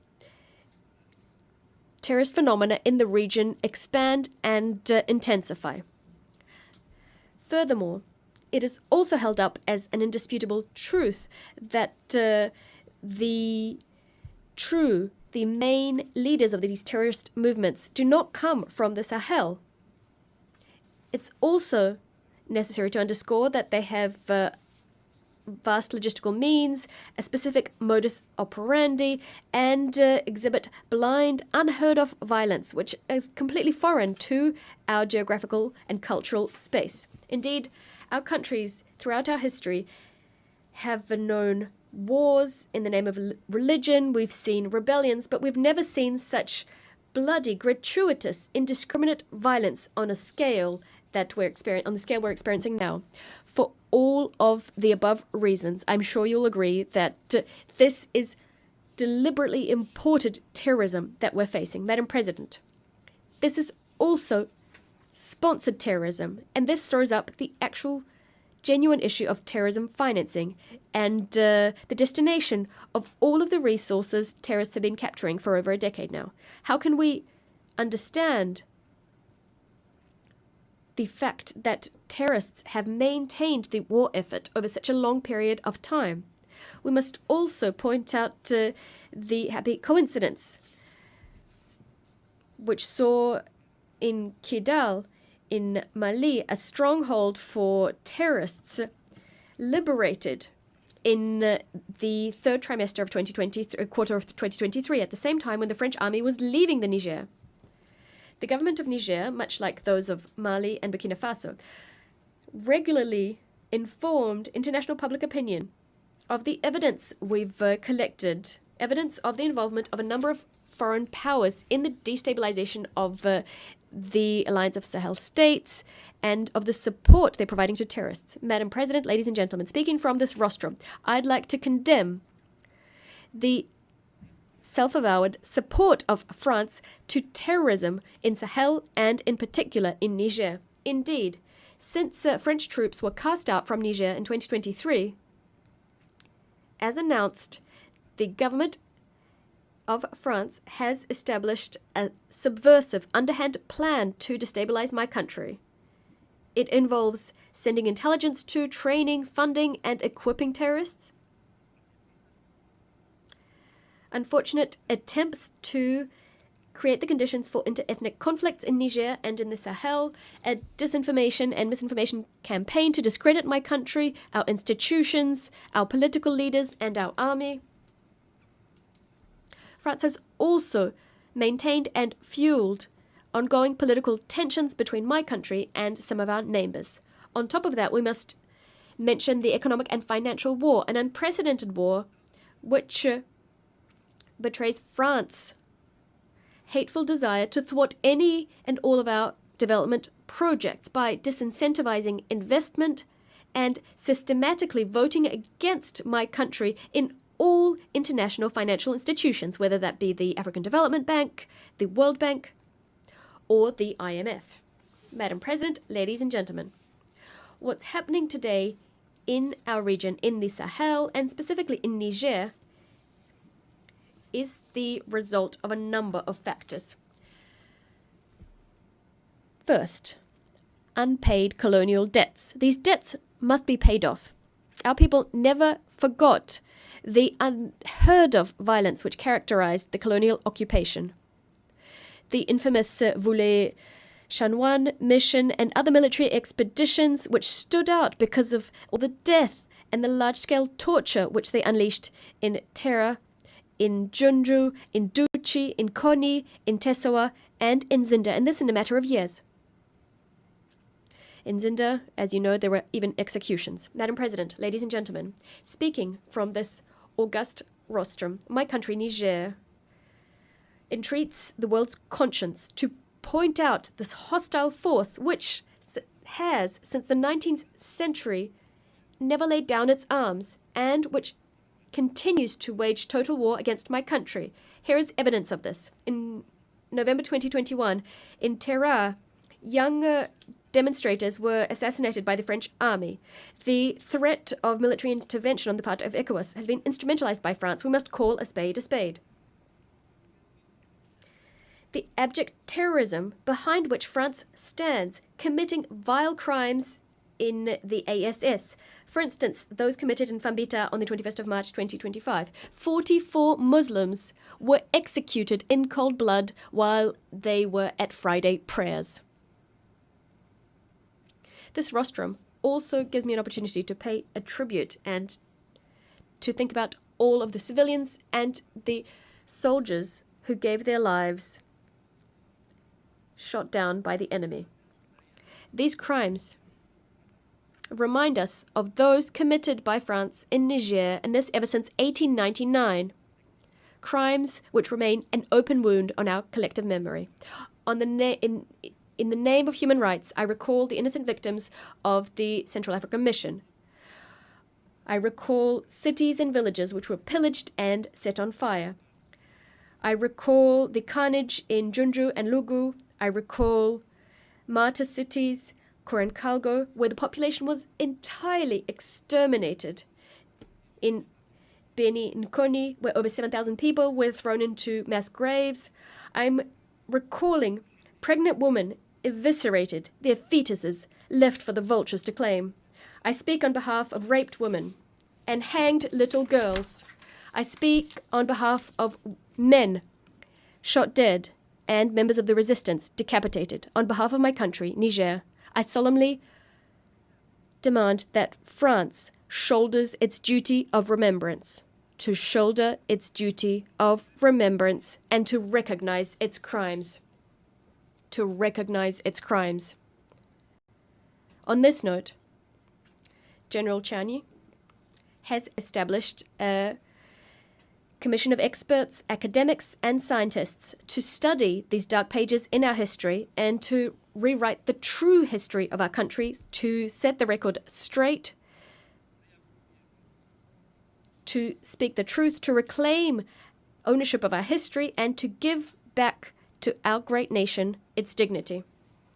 The pillage of our resources, to the detriment of Nigerians and the environment. Following half a century of exploitation, uranium has brought our people nothing but misery, pollution, rebellion, corruption, and despair, while the French prospered and bolstered their power. All of our aquifers are contaminated. It's unacceptable. Also, since the advent of the National Council for the Safeguard of the Homeland and the decision taken by our government to exercise its sovereignty over its resources, the French government, dismayed, has tried to drag us into endless legal proceedings before it will stop exploiting and selling our minerals. Ladies and gentlemen, Que loin de briser I would like to be clear that rather than breaking our spirit, the struggles we've had to face have only strengthened our determination to fight to the end, to vanquish the terrorists and their sponsors.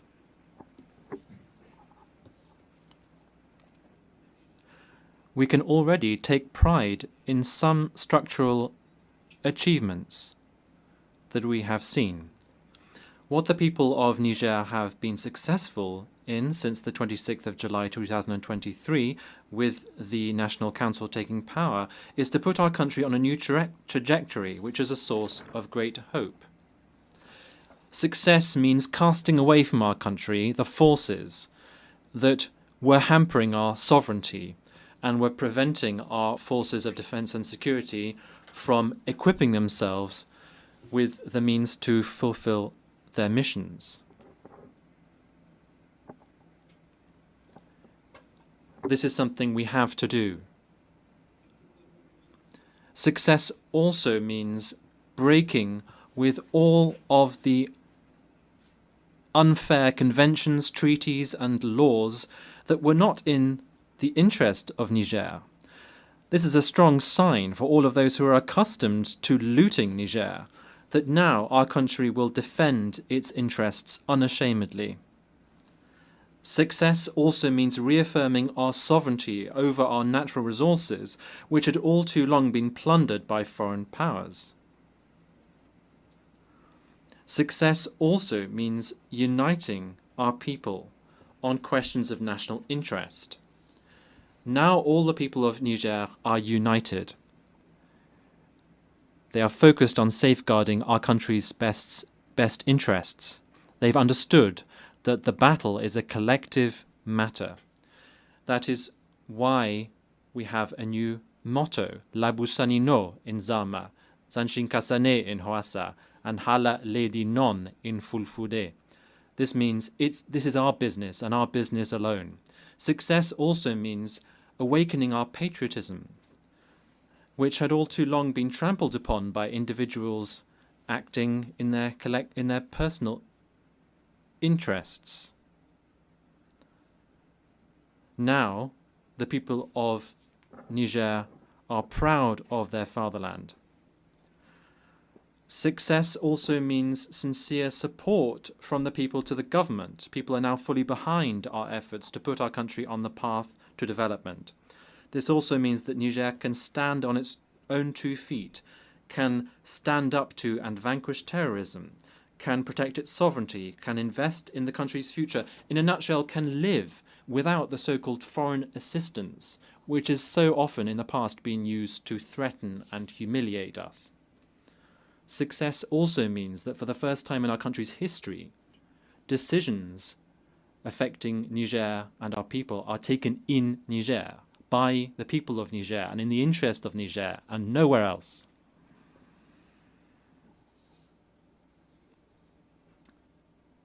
That is what has allowed us, in spite of the difficult circumstances that we're all aware of, to take social measures, which are both robust and symbolic, which include lowering the price of petrol and gasoline, reducing the costs of some medical and surgical services, reducing school fees, and making sure that basic goods are affordable.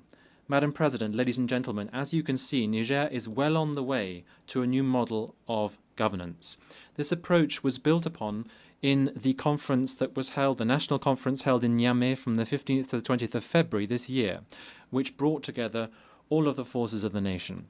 This led to the adoption of significant recommendations and the drafting of a reform charter for our country. In line with the charter, it also allowed us to progressively establish our institutions, such as the Reform Council, the State Court, the Audit Court, the Commission to Combat Economic, Financial and Fiscal Crimes, the National Communication Unit, and the Authority for Regulation of Public Procurement. Next, in the diplomatic domain, Niger has not just enlarged its diplomatic relations with many countries and redefined consular positions, but has also redefined the framework of cooperation with its partners. This is now based on the absolute respect for our sovereignty, our strategic choices, and the legitimate aspirations of our people. Niger is therefore not isolated, far from it. We're also committed to a vast agricultural program to ensure food self-sufficiency for our hard-working people by ensuring that we fully use the thousands of hectares of arable land through large-scale irrigation. The head of state has asked for this to be a reality, and now the results that we've achieved are encouraging, 1 year since we've implemented these measures. For the first time in our recent history, the country has not been through a lean period, the period during which generally we had to request support from the international community. Our ambition is for Niger to have food sovereignty. Inshallah, we will no longer need to ask for support to feed our people. Turning to economics, in spite of the iniquitous sanctions imposed on Niger and the economic blockade supported and financed by France, who are trying to hamper our country, we have courageously kept going with our macroeconomic reforms, and this has led in particular to our taming inflation to minus 0.1% at the end of August of this year. And now we plan to see economic growth of some 7% looking in the period 2025-28. In addition, our budget deficit, which was 5.4% of GDP in 2023, will, we hope, be contained to 3% by the end of this year. And significant efforts have been made to improve our debt profile. Madam President, ladies and gentlemen, now when it comes to the issue of human rights, Niger reaffirms its commitment to the international legal instruments to which it is a party. Nevertheless, we condemn the selective approach used in implementing human rights principles by some countries whose only aim is to harm our state's image. I would also like to clearly say that Niger and all of the Confederation of Sahel states, profoundly committed to respecting human dignity and the flourishing of our people, will not take any human rights lectures from any kind of body.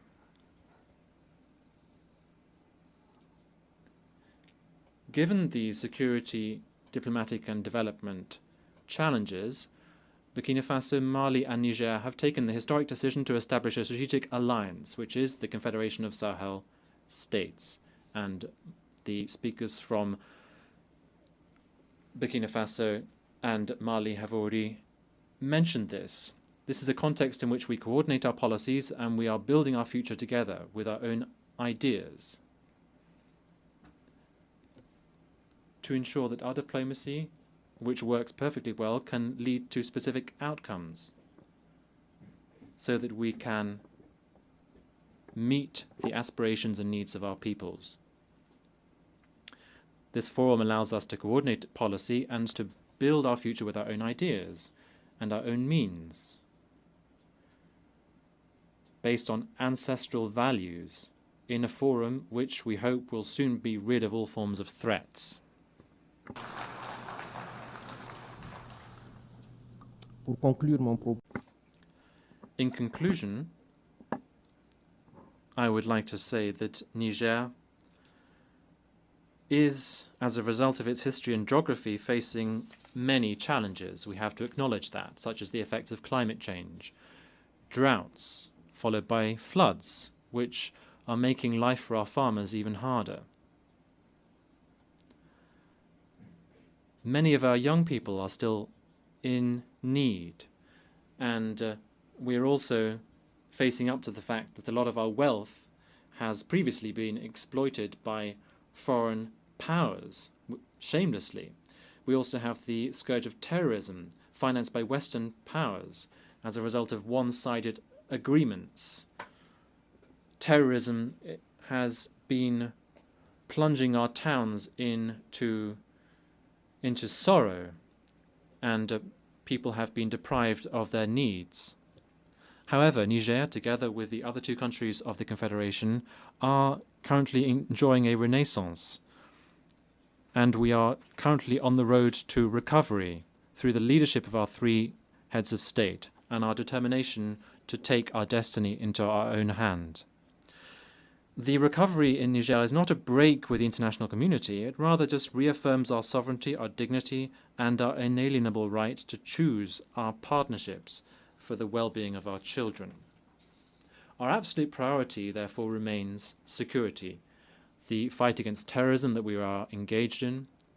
We are doing it ourselves, for our region, and also for the stability of the entire world, because we understand that we have to be self-sufficient.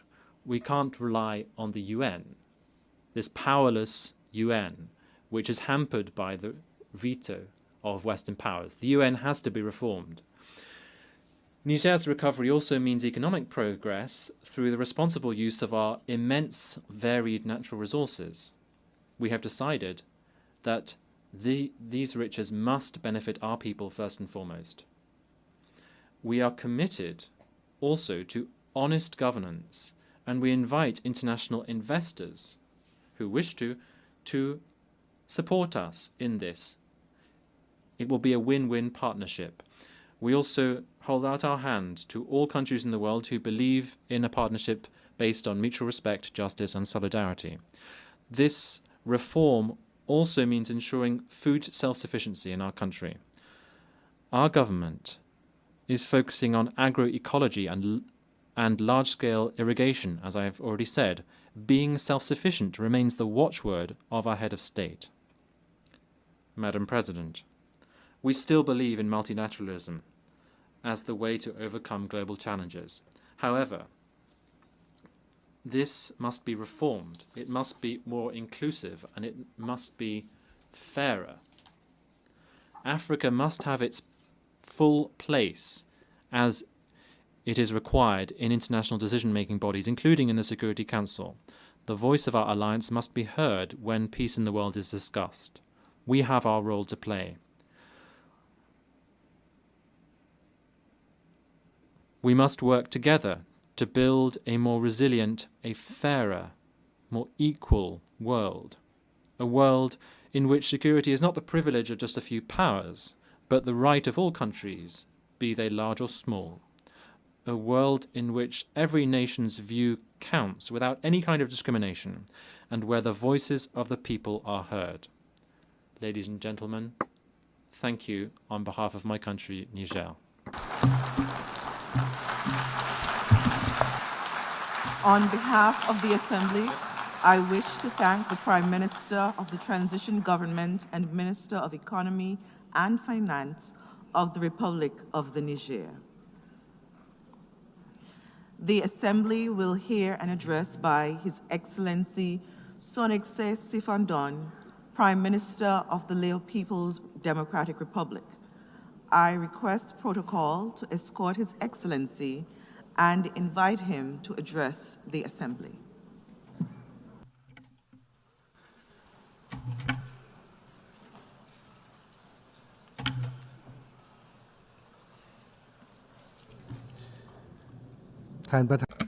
Madam President, at the outset I would like to extend my warmest congratulations to Her Excellency Annalena Baerbock on her election as President of the 80th session of the United Nations General Assembly.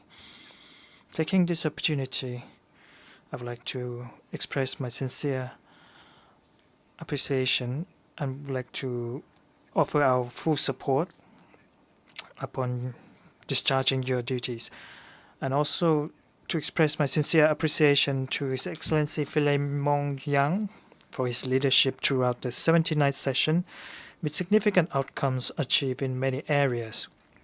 Madam President, this year marks the 80th anniversary of the founding of the United Nations. This General Assembly being held under the theme Better Together 80 Years and Beyond for Peace, Development, and Human Rights. is of historical significance as it recalls the shared aspiration of the international community that led to the adoption of the UN Charter in 1945, following the catastrophic destruction of the Second World War.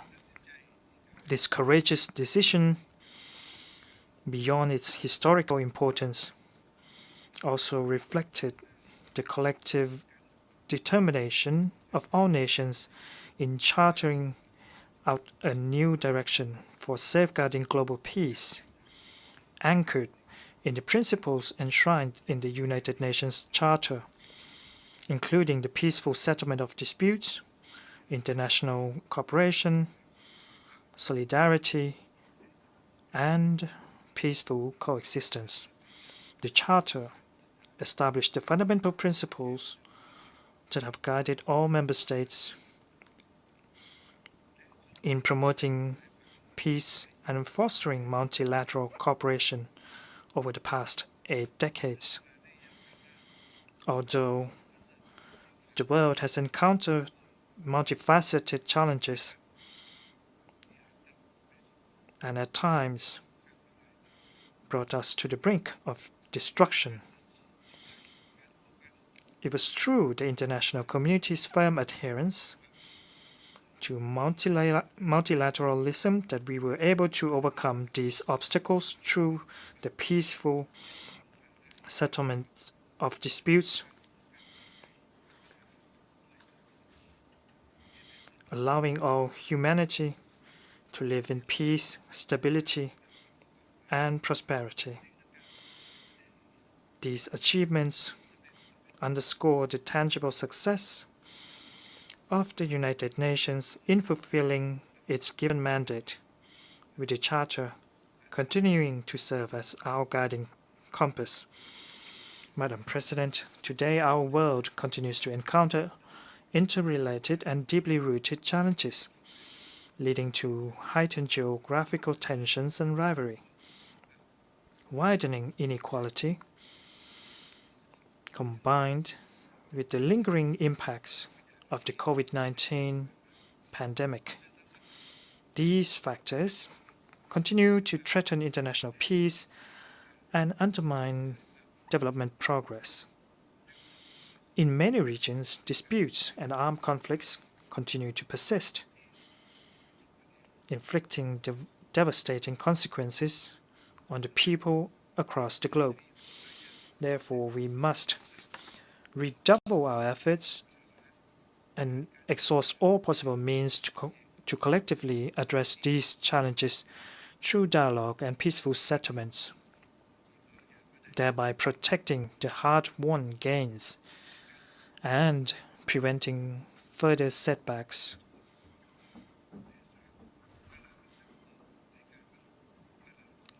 In the implementation of the 2030 Agenda for Sustainable Development. In this context, the Lao PDR supports the UN80 initiative proposed by the Secretary General, which fully aligns with the emerging opportunities and pressing needs of time. This initiative reflects the international community's continued commitment and aspiration to strengthen the United Nations in addressing the emerging global challenges. I firmly believe that in our ongoing efforts to reform the United Nations, priority must be given to maintaining peace, which is the most essential foundation for advancing sustainable development, ensuring justice, and preserving human dignity.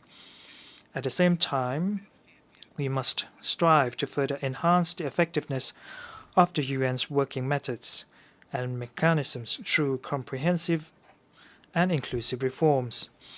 Madam President, the Lao PDR attaches great importance to enhancing its partnership with the United Nations. Over the years, our contributions in various areas as a member state reflect the steadfast commitment to promoting the role of the United Nations and upholding the principles enshrined in the UN Charter. The UN Charter provides the fundamental principles to which every member state must adhere to safeguard global peace and create an environment conducive to sustainable development. Over the past 7 decades, cooperation between the Lao PDR and the United Nations has been gradually expanded.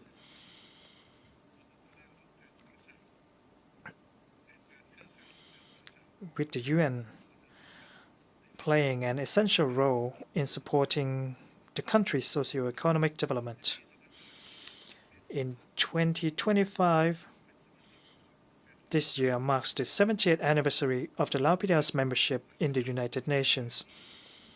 On this important occasion, as a peace-loving nation, I would like to reaffirm the Lao PDR's firm commitment to the principles and objectives of the United Nations. Madam President, we welcome the successful outcome of the high-level meeting on the peaceful settlement of the question of Palestine and implementation of the two-state solution, which was held in between 28 to 30 July 2025. The adoption of the New York Declaration marks an important milestone for the international community in reaffirming our collective commitment to the pursuit of peace, justice, and shared responsibility. The Lao PDR continues to support the two-state solution, with the state of Palestine and Israel living side by side in peace and security, in accordance with the relevant UN resolutions. The Lao PDR sincerely hopes that the long overdue question of Palestine, which has persisted for decades, will be resolved by peaceful means. On this note, we call on the international community to intensify our efforts to support recovery and reconstruction work for the Palestinian people to return to normalcy.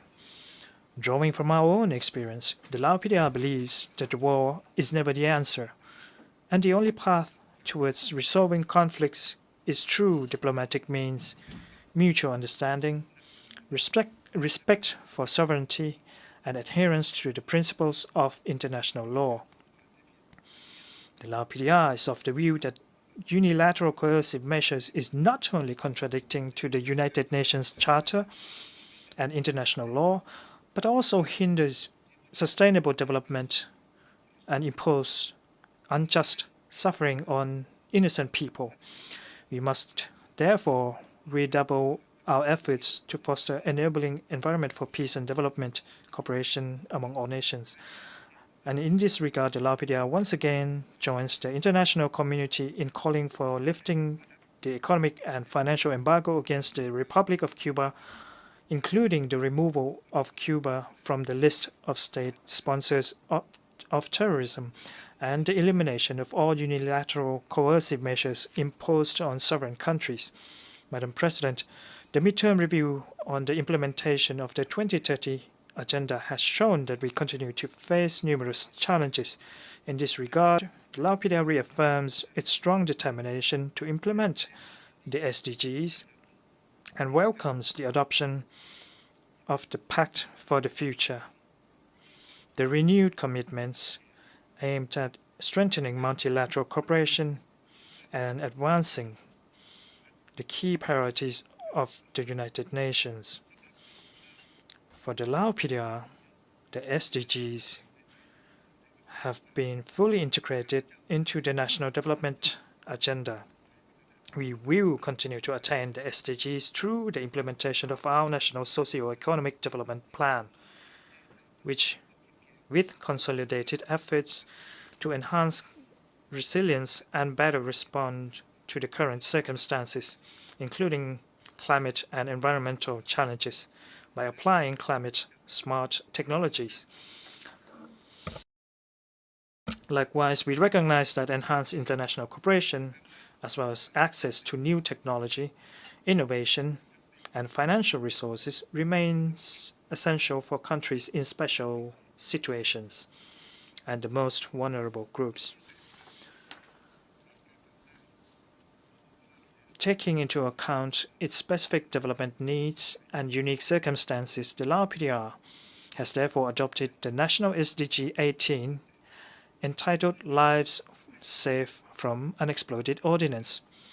UXO contamination continues to pose major threats to the livelihood of the Lao people across the country and hinders national development efforts.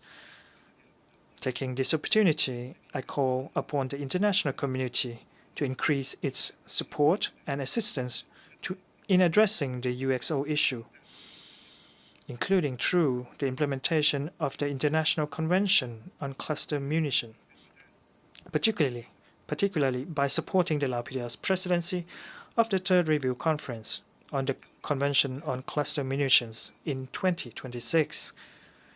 We are gratified to note that the Lao PDR continues to meet the thresholds for LDC graduation.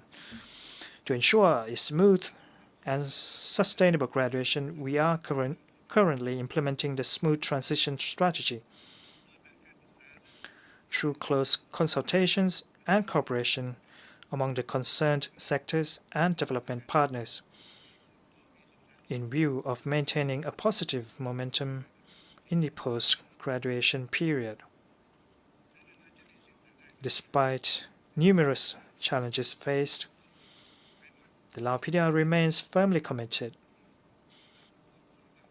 to fostering self-reliant capacity and building resilience in all dimensions, including by putting in place basic economic structures, developing human capital, and enhancing domestic productive capacities, in view of realizing a self-reliant and independent economy. These efforts constitute the key objectives in the preparation process for LDC graduation, in line with the upcoming 10th Five-Year National Socio-Economic Development Plan for 2026-2030. The Lao PDR commends the successful outcomes of the Third UN Conference on Landlocked Developing Countries, particularly the adoption of the Awaza Program of Action. The Lao PDR will continue to streamline this program of action into the upcoming National Socio-Economic Development Plan to achieve our national development objective of transforming from a landlocked into a land-linked country.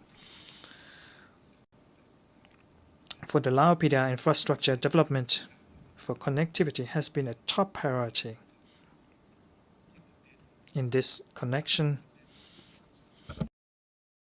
notable progress includes the completion of the Lao-China Railway, the development of the Lao-Vietnam International Seaport in Vung Ang, and the railway extension connecting Kham Muon Province in central Lao PDR to Vung Ang Seaport is also in the pipeline, as well as all expansions of the dry ports and multimodal transport service hub. These initiatives have contributed to the efforts to reduce transportation costs and open new routes for regional economic and trade integration. Madam President, climate change and natural disasters, which are occurring more frequently, have had severe impacts on many countries, including the Lao PDR. Therefore, the international community must redouble its efforts to implement the Paris Agreement and strengthen disaster preparedness, climate adaptation and mitigation, and to reduce the impacts of natural disasters. To ensure sustainable use of natural resources, the Lao PDR has adopted the National Strategy on Climate Change and remains committed to fulfilling its national obligations outlined in its nationally determined contributions. However, adequate financial support, technology transfer, and capacity building remain crucial for effective implementation of the said commitments. In this connection, we call on the international community to fulfill its obligations, particularly by providing $100 billion annually to support global climate action and assist the most vulnerable countries. Another untapped potential for sustainable development lies in digital, scientific, and technological innovation, which can serve as a powerful catalyst for accelerating progress toward attaining the SDGs. The Lao PDR supports the implementation of the Global Digital Compact and underscores the importance of digital access and inclusive governance, aimed at enhancing mutual trust and shared benefits. At the regional level, ASEAN continues to underscore the importance of digital transformation and the application of modern technology to enhance efficiency and strengthen adaptability.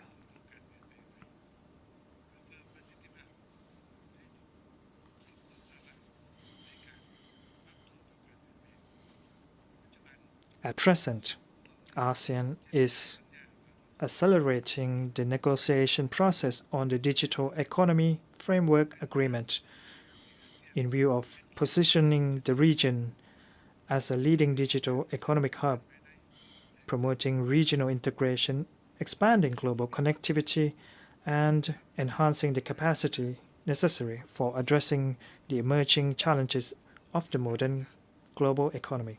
Madam President, in conclusion, I would like to reaffirm the Lao PDR's commitment to promoting and supporting the United Nations in fulfilling its mandate, particularly by upholding the principles of the UN Charter. I am confident that a strong and effective United Nations not only plays a vital role in maintaining global peace and stability, but also accelerates progress towards achieving the SDGs and ensuring that the benefits are equally shared among all member states.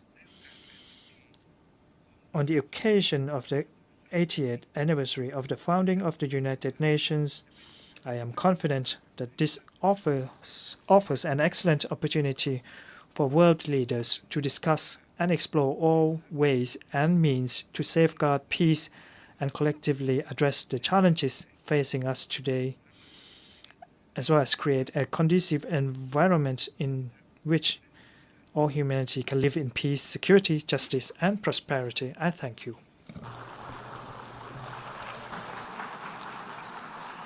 On behalf of the Assembly, I wish to thank the Prime Minister of the Lao People's Democratic Republic,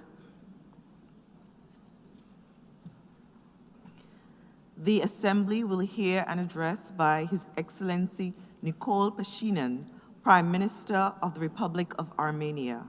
I request protocol to escort His Excellency and invite him to address the Assembly.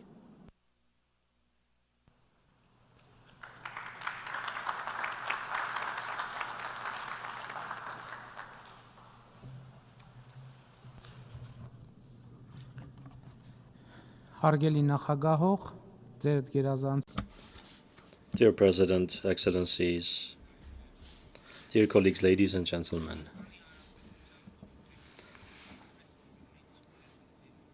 the main substance of speeches of all leaders of the Republic of Armenia from this rostrum has been dedicated to the conflict between the Republic of Armenia and the Republic of Azerbaijan. Such were also my speeches from 2018 to 2023. Last year, speaking at the 79th session of the General Assembly, I tried for the first time to speak not about the conflict between Armenia and Azerbaijan, but about peace. My narrative was very cautious, very uncertain, although at that time already more than 12 kilometers of the Armenia-Azerbaijan interstate border had been demarcated for the first time, and the regulations on the joint activities of the demarcation commissions of the two countries had been signed by the two deputy prime ministers. After my speech, pivotal events have occurred in Armenia-Azerbaijan relations. Firstly, The regulations on the joint activities of the demarcation commissions were ratified in both Armenia and Azerbaijan, receiving the highest legal force. This is the first bilateral international document signed and ratified between Armenia and Azerbaijan. In this document, the 1991 December 21 Alma-Ata Declaration is mentioned as the basic principle of border demarcation between the two countries. I'm referring to the demarcation of the interstate border. Thus, the optimistic processes of the preceding period continued over the past year.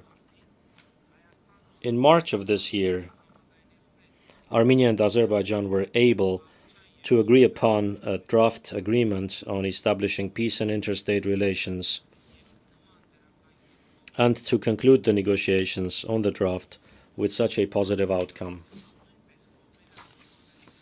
In that document, too, the parties, referring to the Alma-Ata Declaration, confirmed their understanding that the borders between the former Soviet Socialist republics of the USSR have become the international borders of the respective independent states, and on this basis, they recognize and respect each other's sovereignty, territorial integrity, inviolability of international borders, and political independence.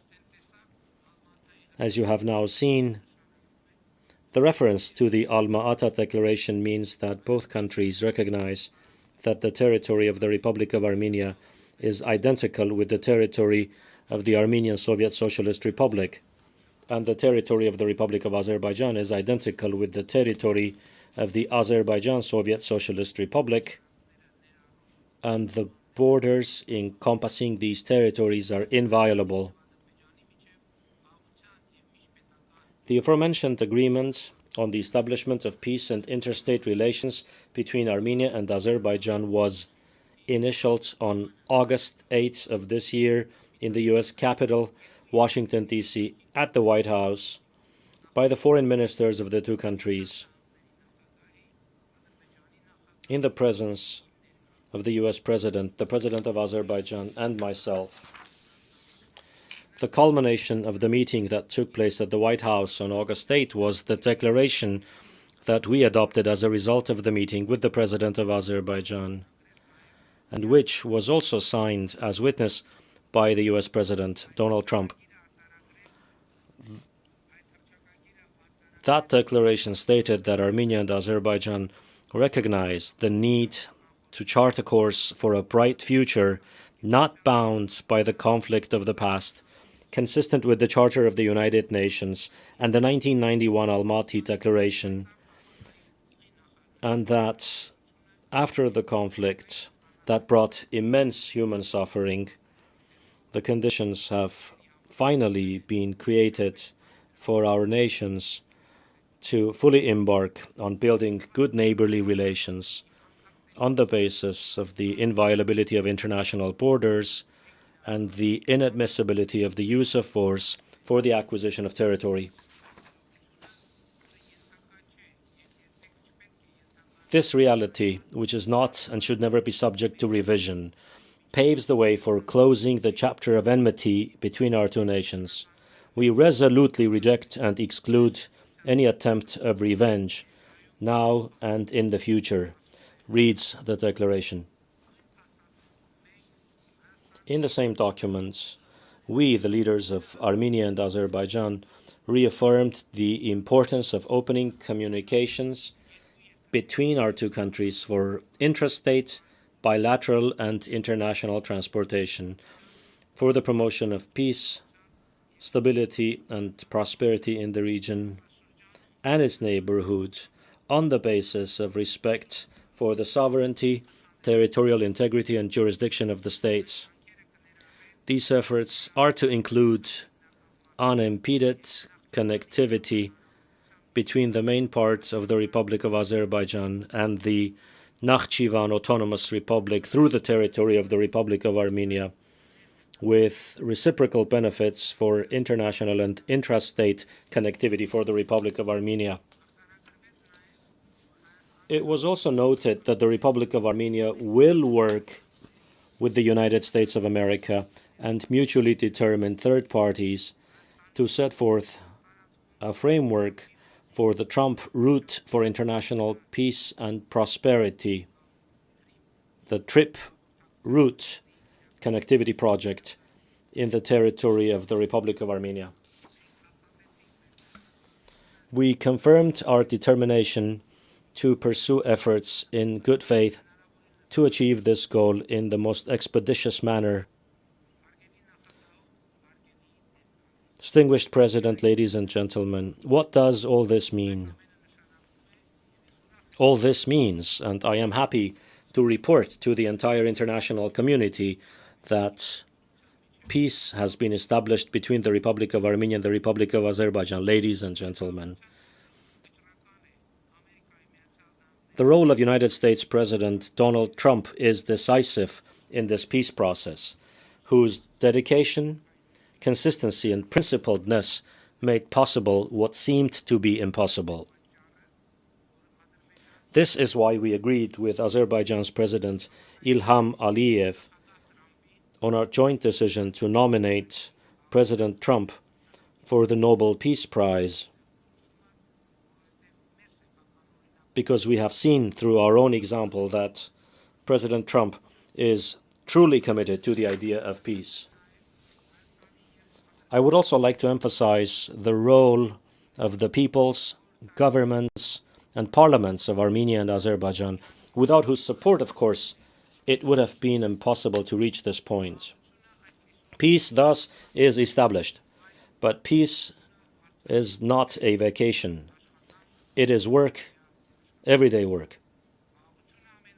Peace requires daily care, like a newborn baby, to be protected from infections, the cold and the heat, the indifference and the pessimism.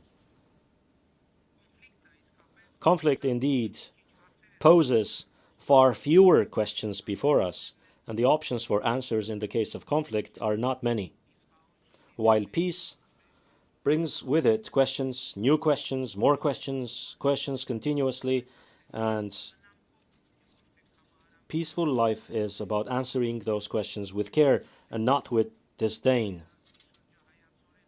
Thinking diligently about those questions and formulating the answers in good faith is the institutionalization of peace, which is a continuous necessity and something we ought to deal with every day. In this context, it is extremely important to clarify the fate of persons whose whereabouts are unknown and to address the issue of persons deprived of liberty as a result of the long-standing conflict, which is also part of our daily work agenda. The TRIP Route infrastructure project will operate in the territory of the Republic of Armenia with a business model agreed upon in a bilateral US-Armenia format, consisting of several dozen kilometers of various infrastructures. The TRIP route will have both regional and global significance and impact. By the way, in the context of caring for and nurturing the established peace, it is very important to use a pro-peace, legitimate and agreed-upon narrative when speaking about this project as well. The President of Azerbaijan, with whom we adopted the Washington Declaration, has used the so-called Zangezur corridor expression several times since then, including from this rostrum. Such an expression does not exist in the documents agreed upon in Washington. It has never been in the Armenia-Azerbaijan negotiations or documents. I think it makes sense for my Azerbaijani counterpart to clarify what he means by using that expression, because in the Armenian reality, it is perceived as a territorial claim on Armenia and is associated with conflict narrative.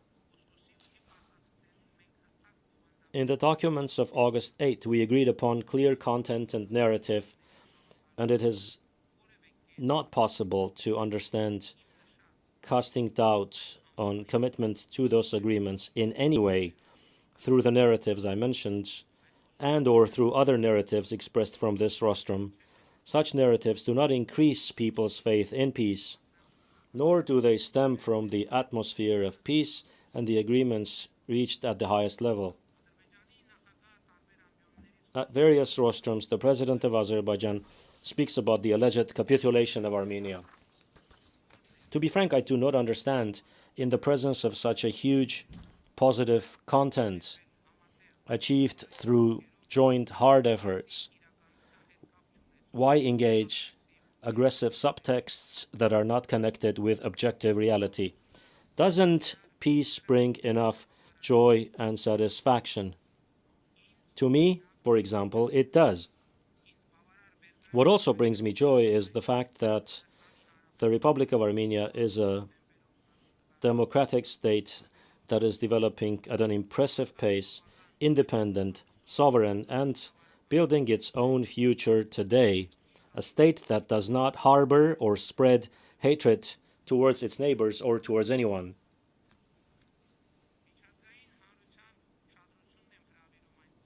I call on the international community to take note that the so-called Zangezur corridor and similar narratives do not stem from the agreements reached. They have no connection with the agreements. They have an irritating and negative impact and are perceived as a territorial claim against a sovereign country, despite the agreements reached and declared. But this will not divert us 1 millimeter from the practice of celebrating the peace achieved and implementing the agreements declared. In my speech today, by the way, you will not find even one relevant provision or phrase, the justification for which I could not point to in the written agreements reached between Armenia and Azerbaijan in various formats, or in the documents signed and published in Washington on August 8. I suggest that my Azerbaijani counterpart focus on the prompt and precise implementation of the agreements reached, for which the use of legitimate narratives is essential. And so, under the TRIP route project announced in Washington on August 8, a railway, a highway, pipelines and electricity transmission lines will pass through the territory of Armenia, linking the east to the west. As a result of this agreement, the north will also be linked with the south. The mere geographic enumeration is enough to conclude that this is an accurate reflection of the Crossroads of Peace project, which I had the opportunity to present from this rostrum. The TRIP route infrastructure project stems from the Crossroads of Peace program, about the capacity development of which we signed a bilateral memorandum with President Trump on August 8 in Washington. I consider it necessary to note that, in accordance with the Washington Declaration, the opening of communications between Armenia and Azerbaijan for intrastate, bilateral and international transportation will take place on the basis of respect for the sovereignty, territorial integrity, and jurisdiction of the states. And as I indicated earlier, these efforts will include unimpeded connectivity between the main part of the Republic of Azerbaijan and the Nakhichevan Autonomous Republic through the territory of the Republic of Armenia, with reciprocal benefits for international and intrastate connectivity for the Republic of Armenia. These agreements are a good opportunity for the Republic of Armenia to implement state-of-the-art technologies for border, customs, and other controls, not only on the TRIP route, but also at other border crossings, which will comply with the most advanced modern standards. The opening of the Armenia-Turkey border is important for the TRIP route infrastructure project, meaning the opening of the railway and the highways, with the prospect of developing pipelines, electricity transmission lines, and cables. I am pleased to note that in recent years, an unprecedented positive dialogue has been established between Armenia and Turkey. My meetings with President Erdogan are regular, with a continuously growing level of trust. This is an achievement that I highly value and am confident will bring positive results in the foreseeable future, namely the establishment of diplomatic relations between Armenia and Turkey and the full opening of the interstate border. Ladies and gentlemen, in recent years, the geography of diplomatic relations of the Republic of Armenia has been visibly and pleasantly expanding. During the 30 years of independence, the Republic of Armenia did not have diplomatic relations with Saudi Arabia and Pakistan. I am glad to note that now diplomatic relations have been established between our countries and a dialogue is taking place. And the traditional ties of the Republic of Armenia are developing noticeably. Our dialogue and brotherhood with the Islamic Republic of Iran and Georgia are becoming more visible. These relations, along with our relations with Turkey and Azerbaijan, are extremely important for seeing the South Caucasus region as a peaceful, stable, and developing environment. In this sense, I also value the 3+3 format, which is an important platform for us to engage in dialogue with the countries of our region and to develop our traditional dialogue with the Russian Federation, although we always have active contacts with Russia in a bilateral format. We have recently established a strategic partnership with China, and we have active political and trade economic ties with India. A balanced and balancing foreign policy opens up new horizons for us. We are intensifying our relations with Japan, Mongolia, the Middle East, and Central Asian countries. Ladies and gentlemen, in March of this year, the National Assembly of the Republic of Armenia adopted the law on initiating the process of Armenia's accession to the European Union, which is of great importance for our agenda. This law is not only the manifestation of our unprecedented high level of relations with the European Union, but also a direct testament to our commitment to democratic values. Many ask when Armenia will become a member of the European Union and how realistic it is. Firstly, 2 of our 4 neighbors are candidate countries for EU membership. And secondly, the law on starting the process of becoming a member of the European Union is above all an incentive for us to consistently continue the democratic reforms. We want to be institutionally and substantively compliant with the EU standards. Short of such compliance, it is impossible to become an EU member. Therefore, when Armenia objectively complies with the standards of the European Union, from that point on, we will have 2 paths. Either we will be accepted into the EU, or we will not be accepted.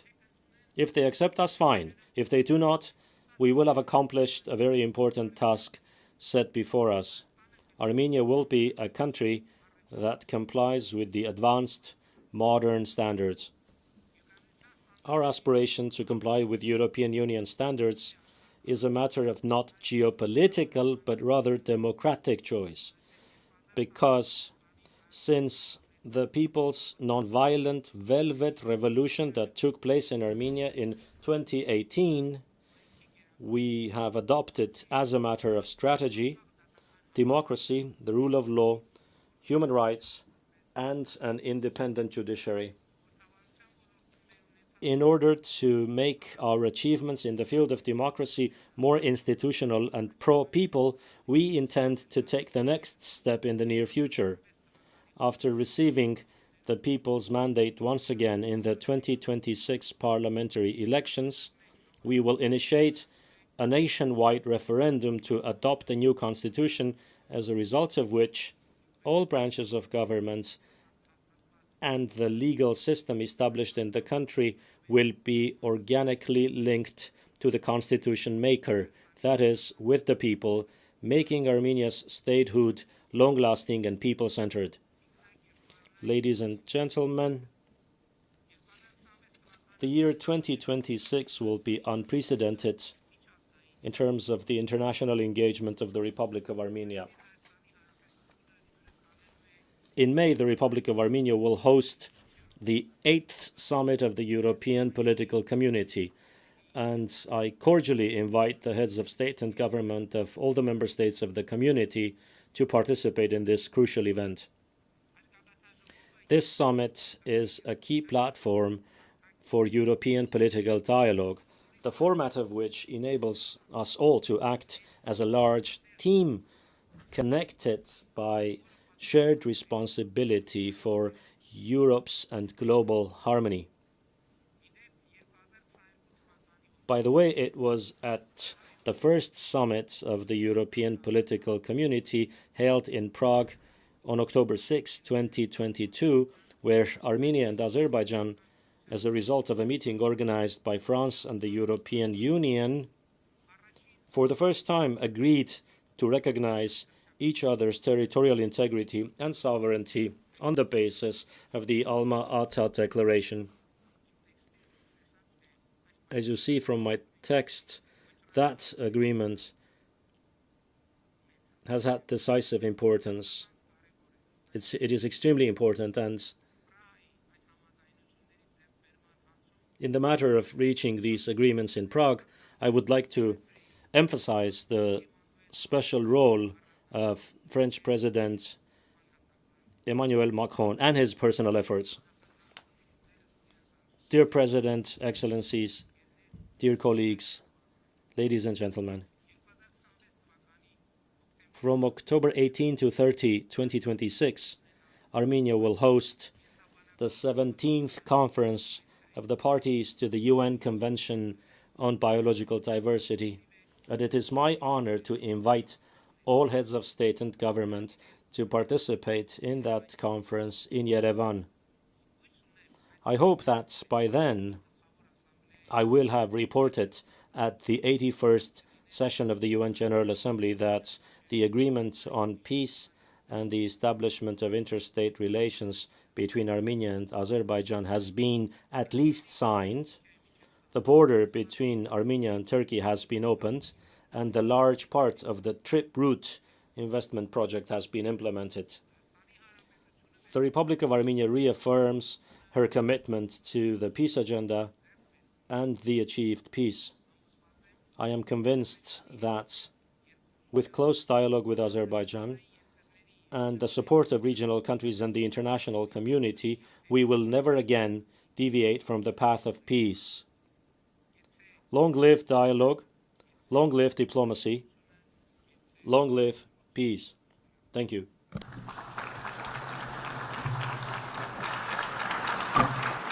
On behalf of the Assembly, I wish to thank the Prime Minister of the Republic of Armenia.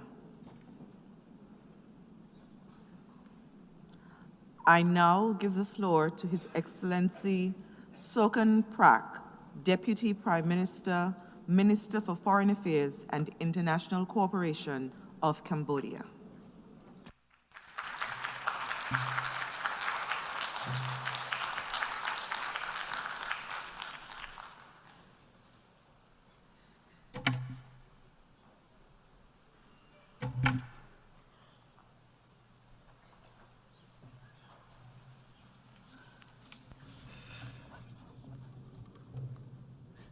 Madame la Présidente. Madam President, Your Excellencies, distinguished delegates, first of all, I would like warmly to congratulate Her Excellency Annalena Baerbock upon her election to the presidency of the 80th session of the United Nations General Assembly. I would also like to congratulate His Excellency Philemon Yang for his stewardship of the 79th session. The Pact for the Future that was adopted during his mandate is fully relevant given the topic for this year, Better Together, 80 Years and More for Peace, Development and Human Rights. This illustrates the spirit of continuity and cooperation that underpins this august global body to remain a source of hope for all of humanity. This year's theme is not just a slogan. It solemnly reminds us that the UN's promise only remains when we act united, when we work to achieve solidarity between nations and peoples, and when we measure success not just in national terms, but in line of the common well-being of citizens of the world. 8 decades ago, after a devastating global war, nations large and small gathered together behind a unique vision. Peace, development and human dignity can only be guaranteed through collective action. Nevertheless, as we gather here to mark this important stage, the ideals of multilateralism are being put to the test. Geopolitical divisions have only got worse. Rivalries between major powers all too often hamper the Security Council's decisions. This leaves many crises throughout the world unresolved and puts millions of lives in danger. The world is now facing the harsh reality that might makes right, and that interdependence is no longer the cornerstone of peace, but rather a tool of threat and coercion. If we genuinely believe that we are better together, we must reinvigorate trust in multilateral institutions, invest in preventive diplomacy, and ensure that the UN is equipped, both politically and financially, to respond decisively and effectively to old and emerging challenges. Madam President, Excellencies, ladies and gentlemen, allow me to speak about peace and to do so from lived experience. For decades, war and genocide traumatized our people and destroyed our country. Dialogue and not war between two true statesmen, our late King Father, His Majesty Samdechព្រះ Norodom Sihanouk, and our former Prime Minister, Samdech Teo Hun Sen, both blessed with wisdom, willpower, and genuine patriotism, had engendered the peace process and national reconciliation. It is now well known that peace was finally achieved through the win-win policy of Samdech Teo Hun Sen that ended 30 years of conflict without a single bullet being fired. We remain forever grateful to the many countries and to the UN peacekeeping operation that have extended support to Cambodia throughout the peace process. Across our towns and villages, the word "we thank peace" are not mere decoration. They are a daily affirmation that peace in our nation's is our nation's most precious treasure. This peace allows us to rebuild from complete ruin. Before the pandemic, our economy achieved an average annual growth of around 7%, positioning Cambodia to graduate from least developed country status by 2029. Through this development, millions has been lifted out of poverty in the past decades. We are grateful for our partners who are supporting Cambodia towards smooth graduation through, among others, open and inclusive trade. Guided by our pentagonal strategy, Cambodia aligns its development agenda with the Sustainable Development Goals. We officially launched last year the roadmap to achieve the universal health coverage in Cambodia by 2035, and expanding access to quality education, ensuring that our youth are equipped for a changing world. Our women now hold leadership positions in government and private enterprises at unprecedented level, strengthening the fabric of our society. We are firmly committed to protecting and expanding the civic space and strengthening democratic governance, knowing that development and human rights are inseparable pillars of lasting peace. On climate action, one of humanity's greatest collective tests, Cambodia has submitted its third nationally determined contribution to the UNFCCC.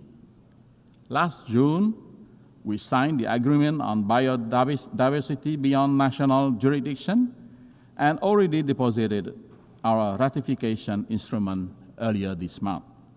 These steps reflect our belief that environmental stewardship is a global duty and a moral imperative.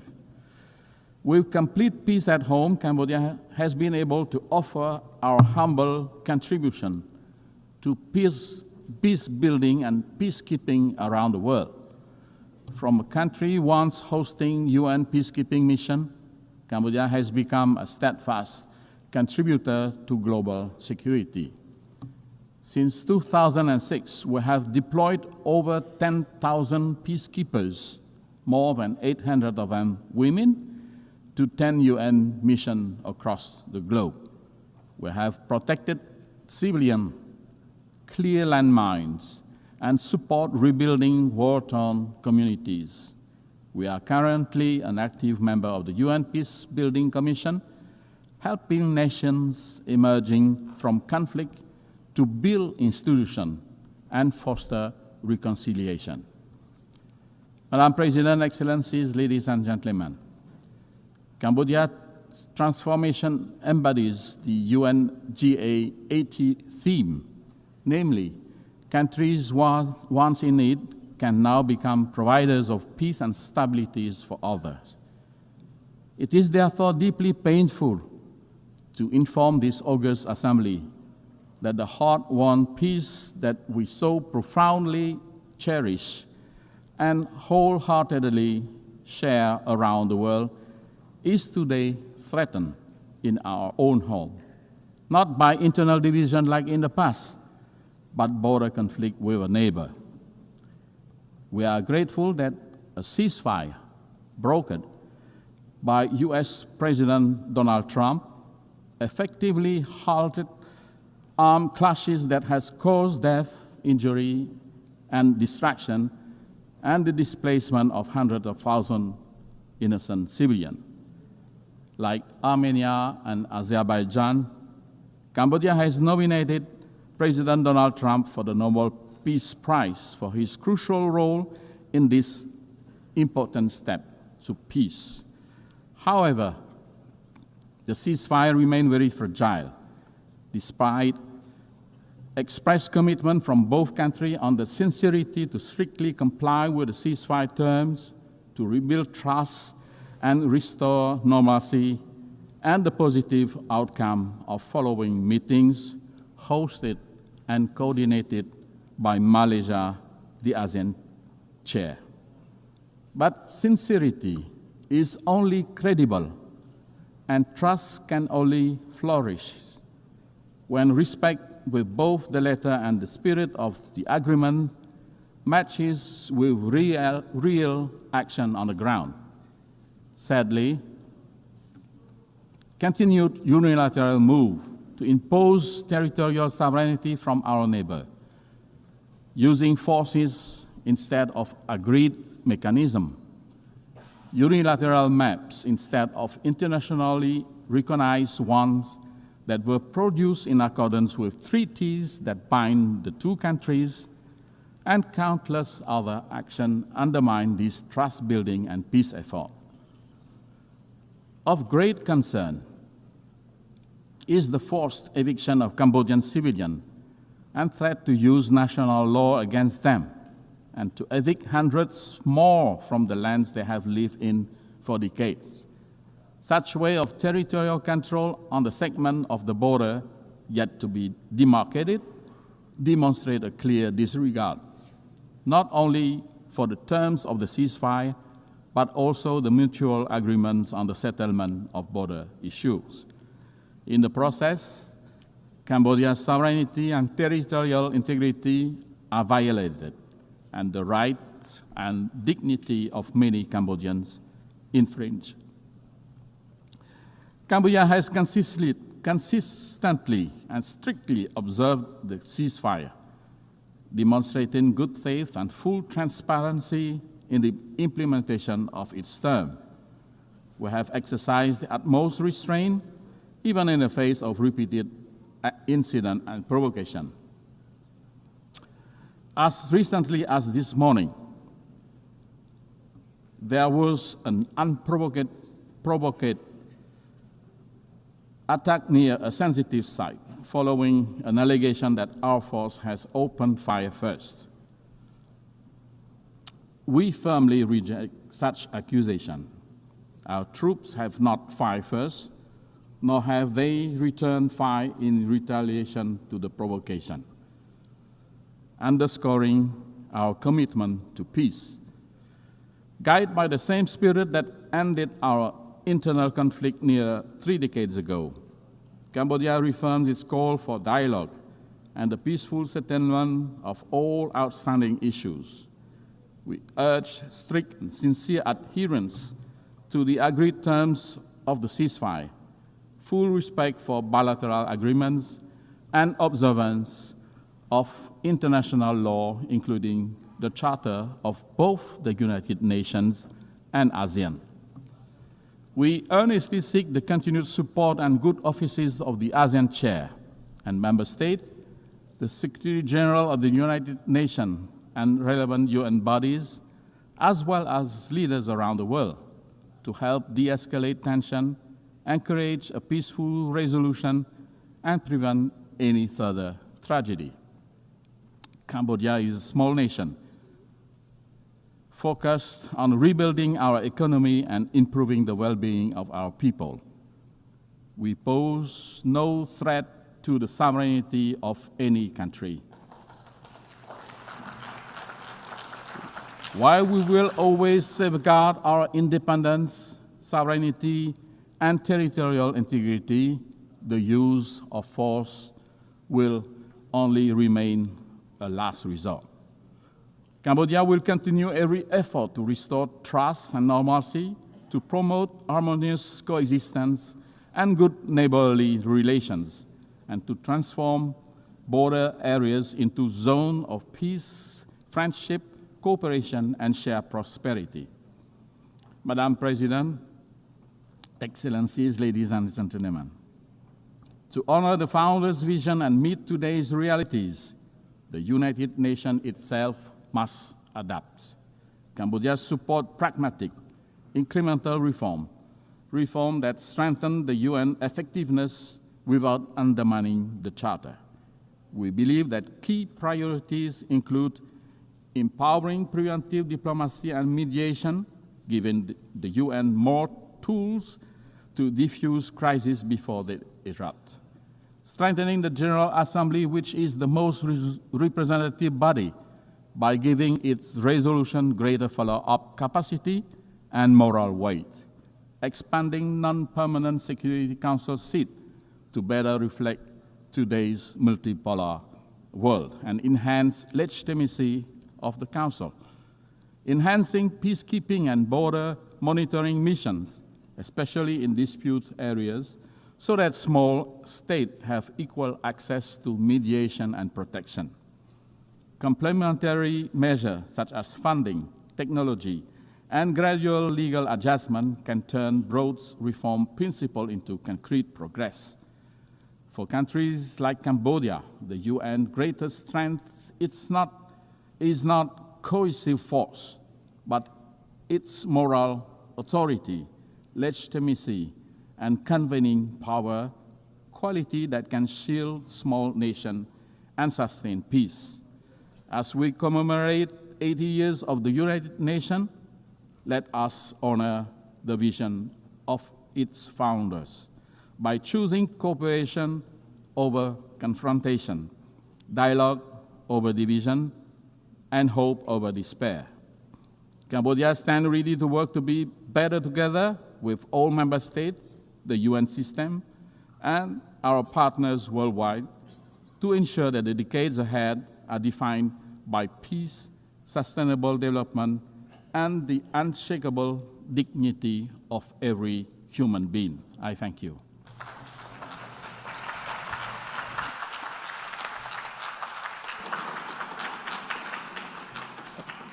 I thank the Deputy Prime Minister, Minister for Foreign Affairs and International Cooperation of Cambodia.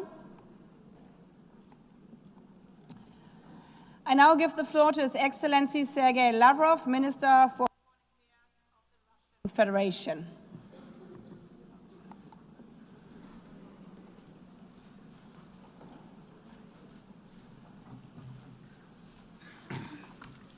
Госпожа председатель. Madam President, ladies and gentlemen, 80 years ago, the most terrible war in human history came to an end.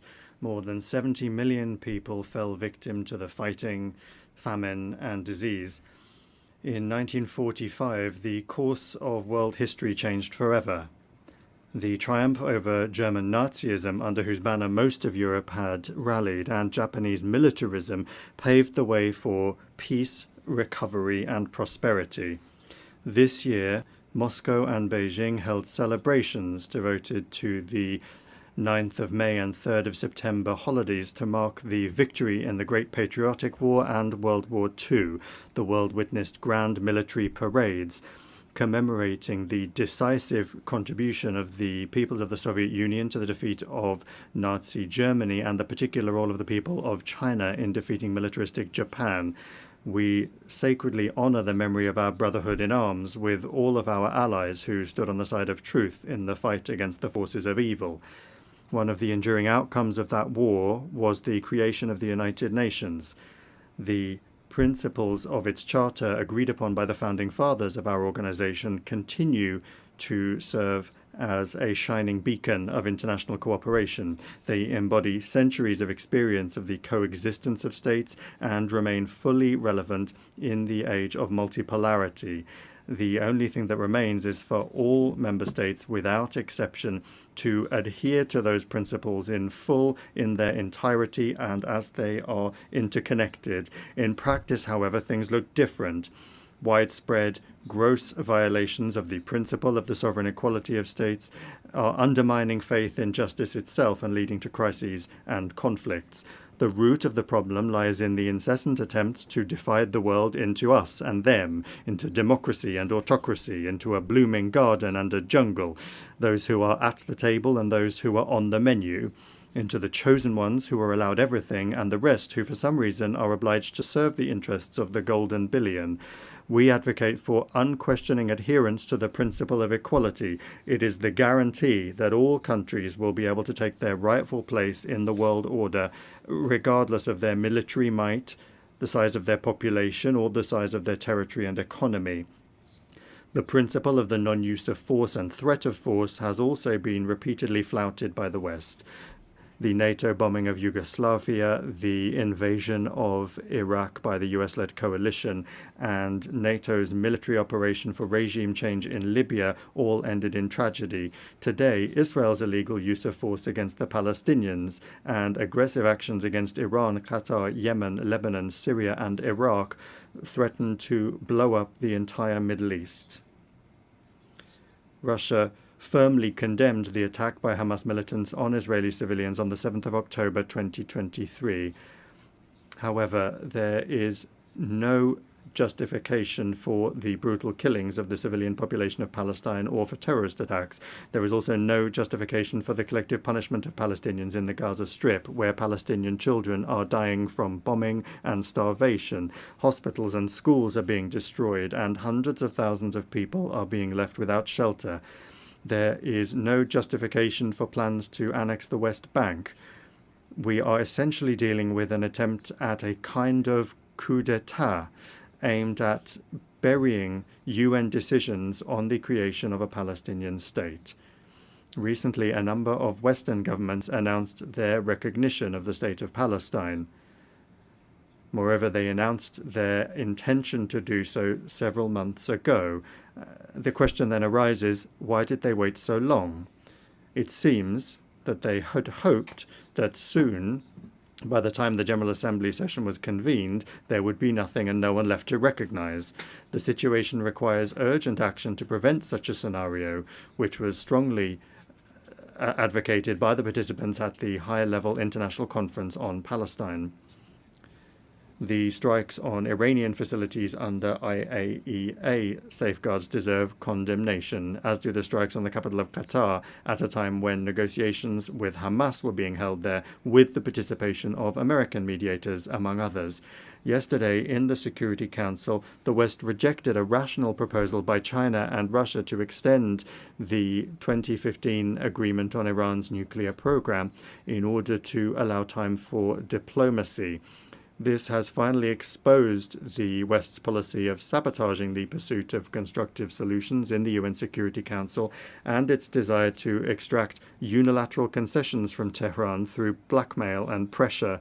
We consider such a policy to be unacceptable and consider all manipulations to restore anti-Iranian UN sanctions as well as the sanctions themselves to be illegal. The West is not accustomed to observing the principle of non-interference in internal affairs. The color revolutions have become a sad phenomenon of our time, and illegal unilateral sanctions have long since become the main tool of Western diplomacy.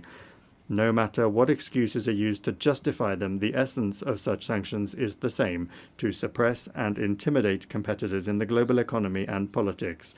Russia, together with an absolute majority of UN members, calls for the immediate lifting without prior conditions of the trade blockade against Cuba, which has been in place for more than 60 years, and for it to be removed from the notorious list of state sponsors of terrorism. We express our solidarity with the people of Venezuela in the face of external sanctions pressure and threats. We advocate for Latin America and the Caribbean to remain a zone of peace and cooperation.